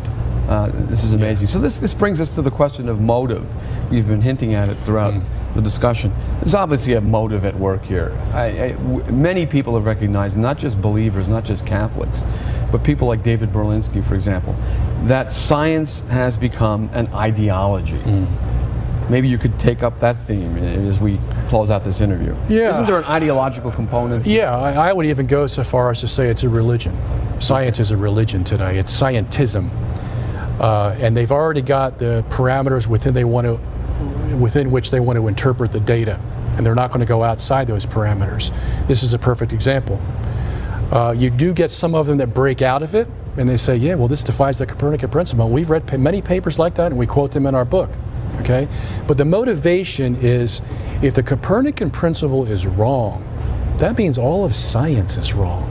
Everything, cosmogony, paleontology, cosmology, archaeology, everything now becomes suspect because we can't support these long ages. We can't support this vast universe. As a matter of fact, we're in the center of it. How does that happen? Well, it's not going to happen by chance. Someone had to put it there, you see, and that's what they're scared of. That's the motivation. Let's say we just use modern science, just for the sake of argument. Let's say we used Einstein's general relativity, invented in 1915. Well, Einstein's general relativity said there's no difference between an Earth fixed in the universe and the universe going around it, as opposed to the universe remaining fixed and the Earth rotating. Those two are equivalent. Why? Because everything's relative in general relativity, you see. So modern science can't refute the idea.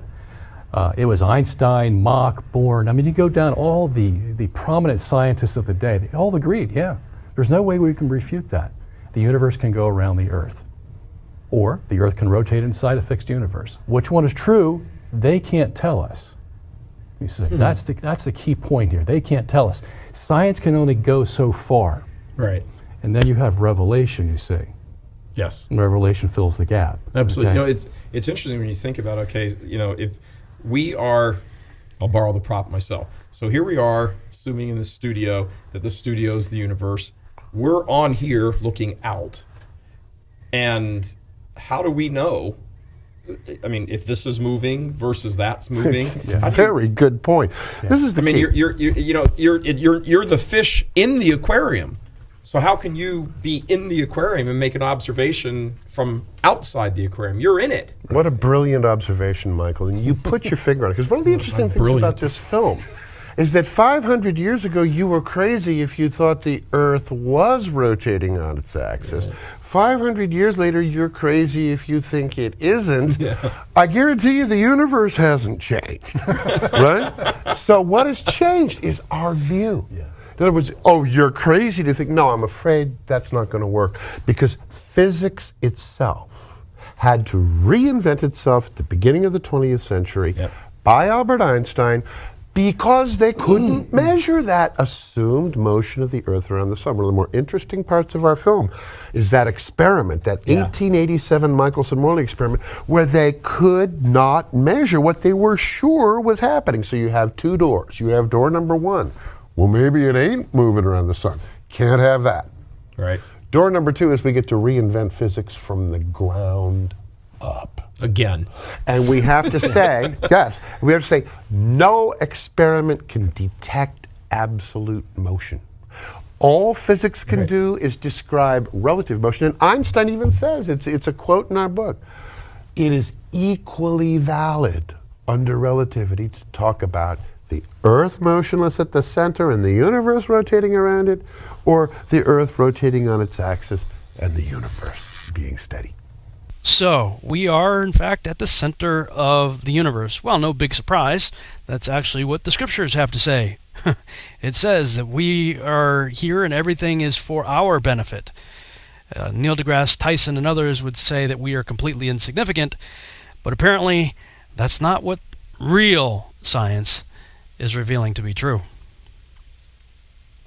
Okay, so if we are on a stationary planet, whether we're talking globe or flat, that would seem to throw most of what we've all been taught out the window.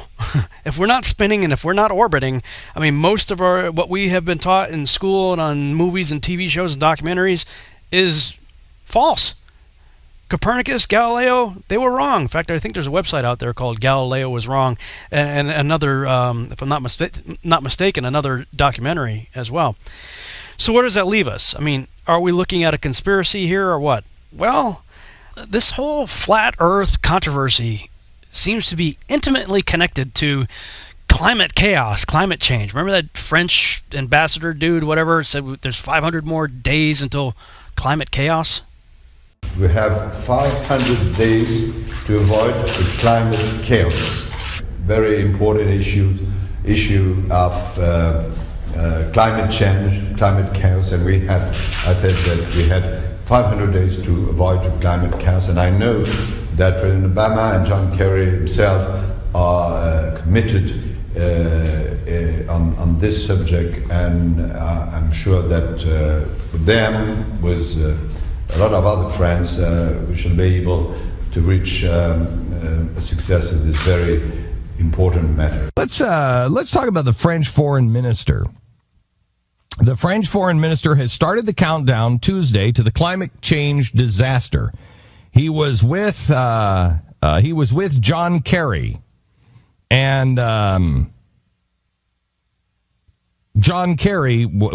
These two are meeting about important things, like the world is melting down economically, the world is melting down socially, the world is melting down, and countries are in chaos. But they are addressing the big issues, and speaking in English, Fabius, the French foreign minister, Laurent Fabius, said, we're really worried about Iran and Syria and the Ukraine, but the very important issue, the issue of climate change and climate chaos. Climate chaos. So it's been global warming, climate change, climate disruption, now climate chaos. Hold on just a second. Chrissy, I'm only doing this. I'm only putting up with these flat earthers. We each got to do what we got to do. Today, later today, or tomorrow, you're going to have to come out with a statement about how much you hate me. I just want you to know right now, I just have to pretend that climate chaos isn't real. He said, that is a funny statement. I have to pretend climate chaos isn't real.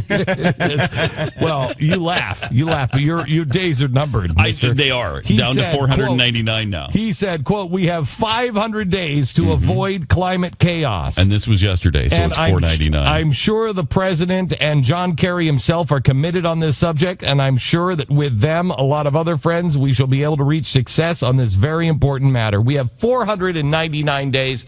I want a countdown clock on the show. I want every day, I want to be able to 499 days to climate chaos. I think, and I mean this sincerely, at least I doubt the Blaze would, be for this, but I think we should. But we could put this up on glennbeck.com. I want a countdown clock to climate chaos. Mm-hmm. I think that's fair. Mm-hmm. I mean, it's only fair to know when the chaos is going to arrive. And I want you to know that there is nobody out there at all on the left. They're not doing, Colbert's not doing a thing about the doom room with the French foreign minister and John Kerry. Oh, no. They're not going out and saying they're fear mongers. They're just trying to, gain wealth or I mean, think of the comments that we've made. I mean, because this is what they used to do to you. They used to say, oh, he's apocalyptic. He's talking about the end of the world. He's doom and gloom. When these guys can come out and literally say all of civilization is at immediate risk within 499 days. Well, that's just this guy. I would say Al Gore was saying the other day it's already here. So, I mean, I don't know where this guy gets this optimistic timeline of 500 days. I would say this guy's a flat earther compared to what Al Gore was saying the other day. Yeah. He was saying it's already here, it's already happening. You just keep saying it enough, and people will believe it. You just keep saying it enough with people saying, that people just don't stand up anymore. People don't push back anymore. People honestly don't mock them. We should have the countdown to chaos, climate chaos, 500 days, 499 now. Mm-hmm. Everybody should have one of those in their office. You should make one in your office. You should mock them just as they mock you. Mock them.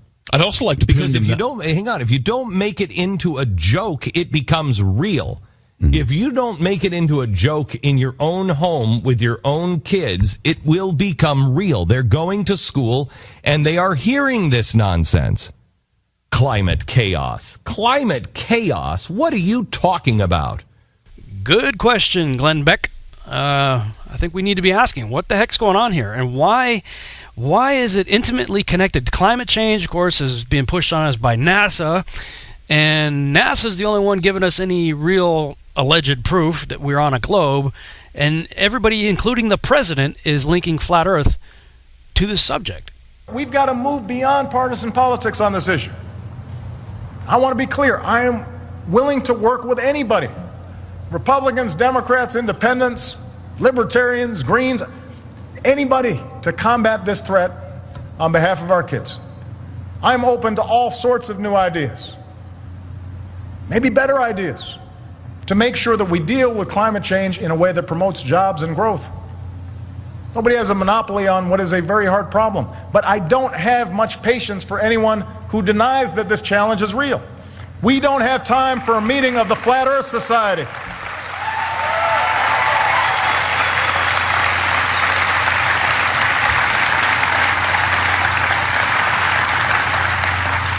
Sticking your head in the sand might make you feel safer, but it's not going to protect you from the coming storm. And ultimately, we will be judged as a people and as a society and as a country on where we go from here. Our founders believed that those of us in positions of power are elected not just to serve as custodians of the present, but as caretakers of the future.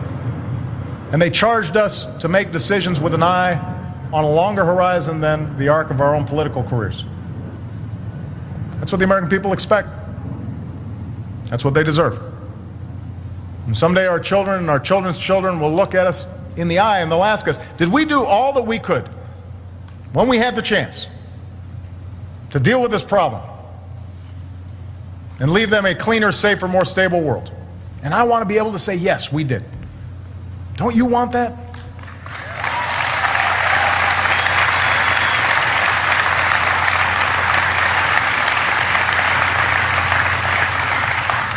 Americans are not a people who look backwards. We're a people who look forward. We're not a people who fear what the future holds. We shape it. What we need in this fight are citizens who will stand up and speak up and compel us to do what this moment demands. Understand, this is not just a job for politicians. So I'm going to need all of you to educate your classmates, your colleagues, your parents, your friends. Tell them what's at stake. Speak up at town halls, church groups, PTA meetings. Push back on misinformation. Speak up for the facts. Broaden the circle of those who are willing to stand up for our future. Convince those in power to reduce our carbon pollution. Push your own communities to adopt smarter practices.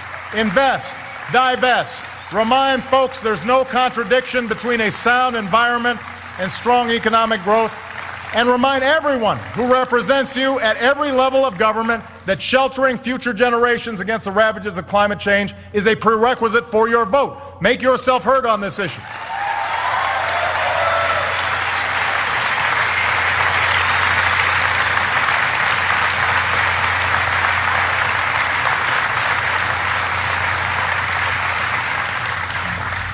I understand the politics will be tough.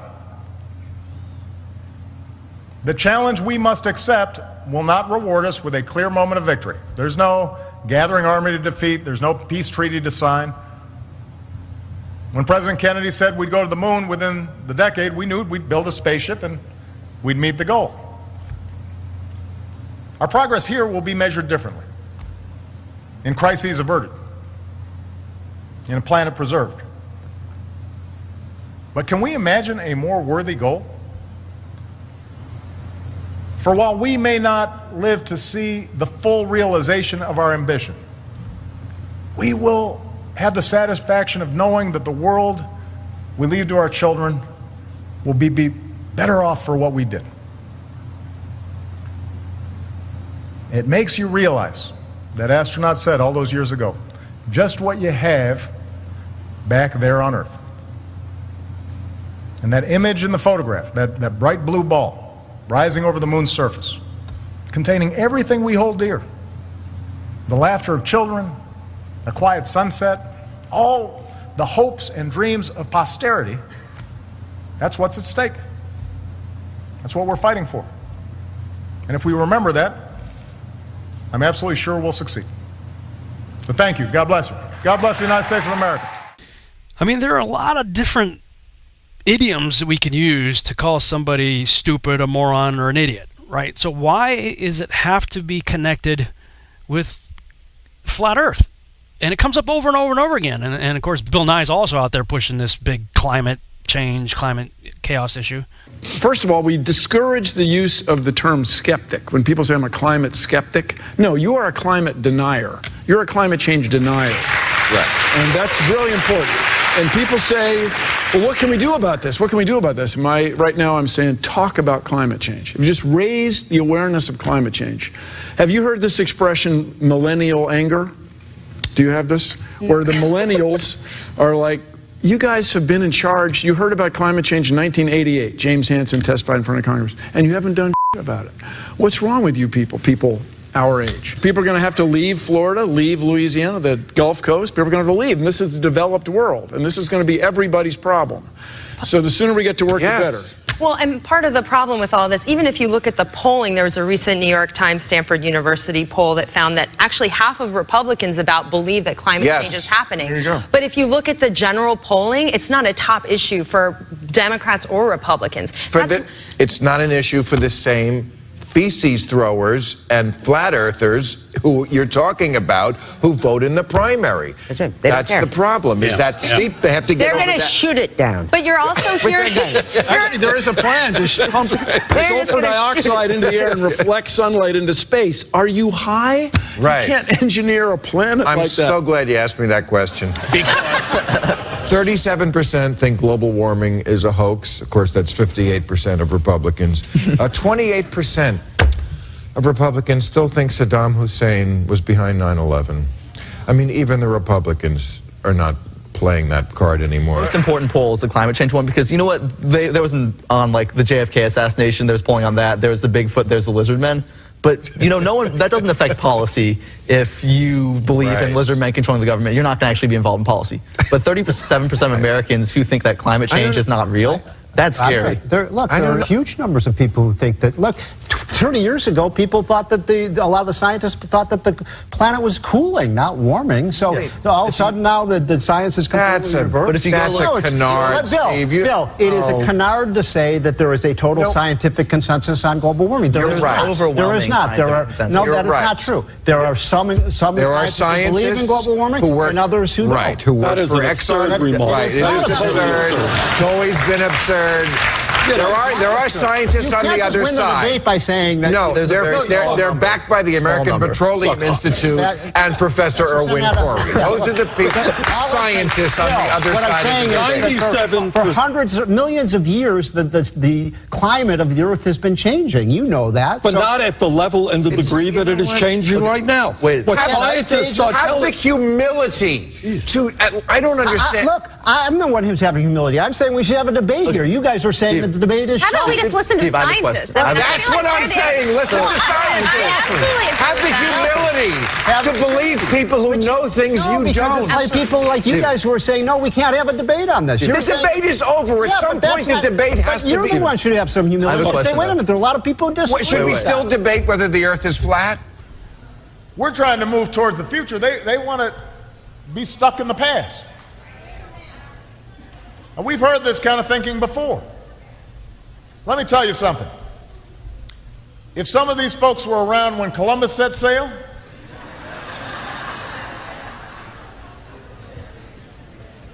they must have been founding members of the Flat Earth Society. They would not have believed that the world was round. Is the world round? Is the world flat? You know, I'm still searching it out. But when you look at the names of various projects like Project Paperclip starting NASA, Project high jump going to Antarctica, Project Deep Freeze, and all of a sudden, after Deep Freeze, they start launching up high-altitude nuclear bombs into the air and calling it fishbowl. And then, of course, we have the Illuminati playing cards, also announcing that the Flat Earthers are onto something. So, I don't know, guys. Anyway, just something to think about. That's all the time we have left for tonight. Thank you guys so much for listening. We'll see you back next week on the Revolutionary Radio Project. Good night, everybody.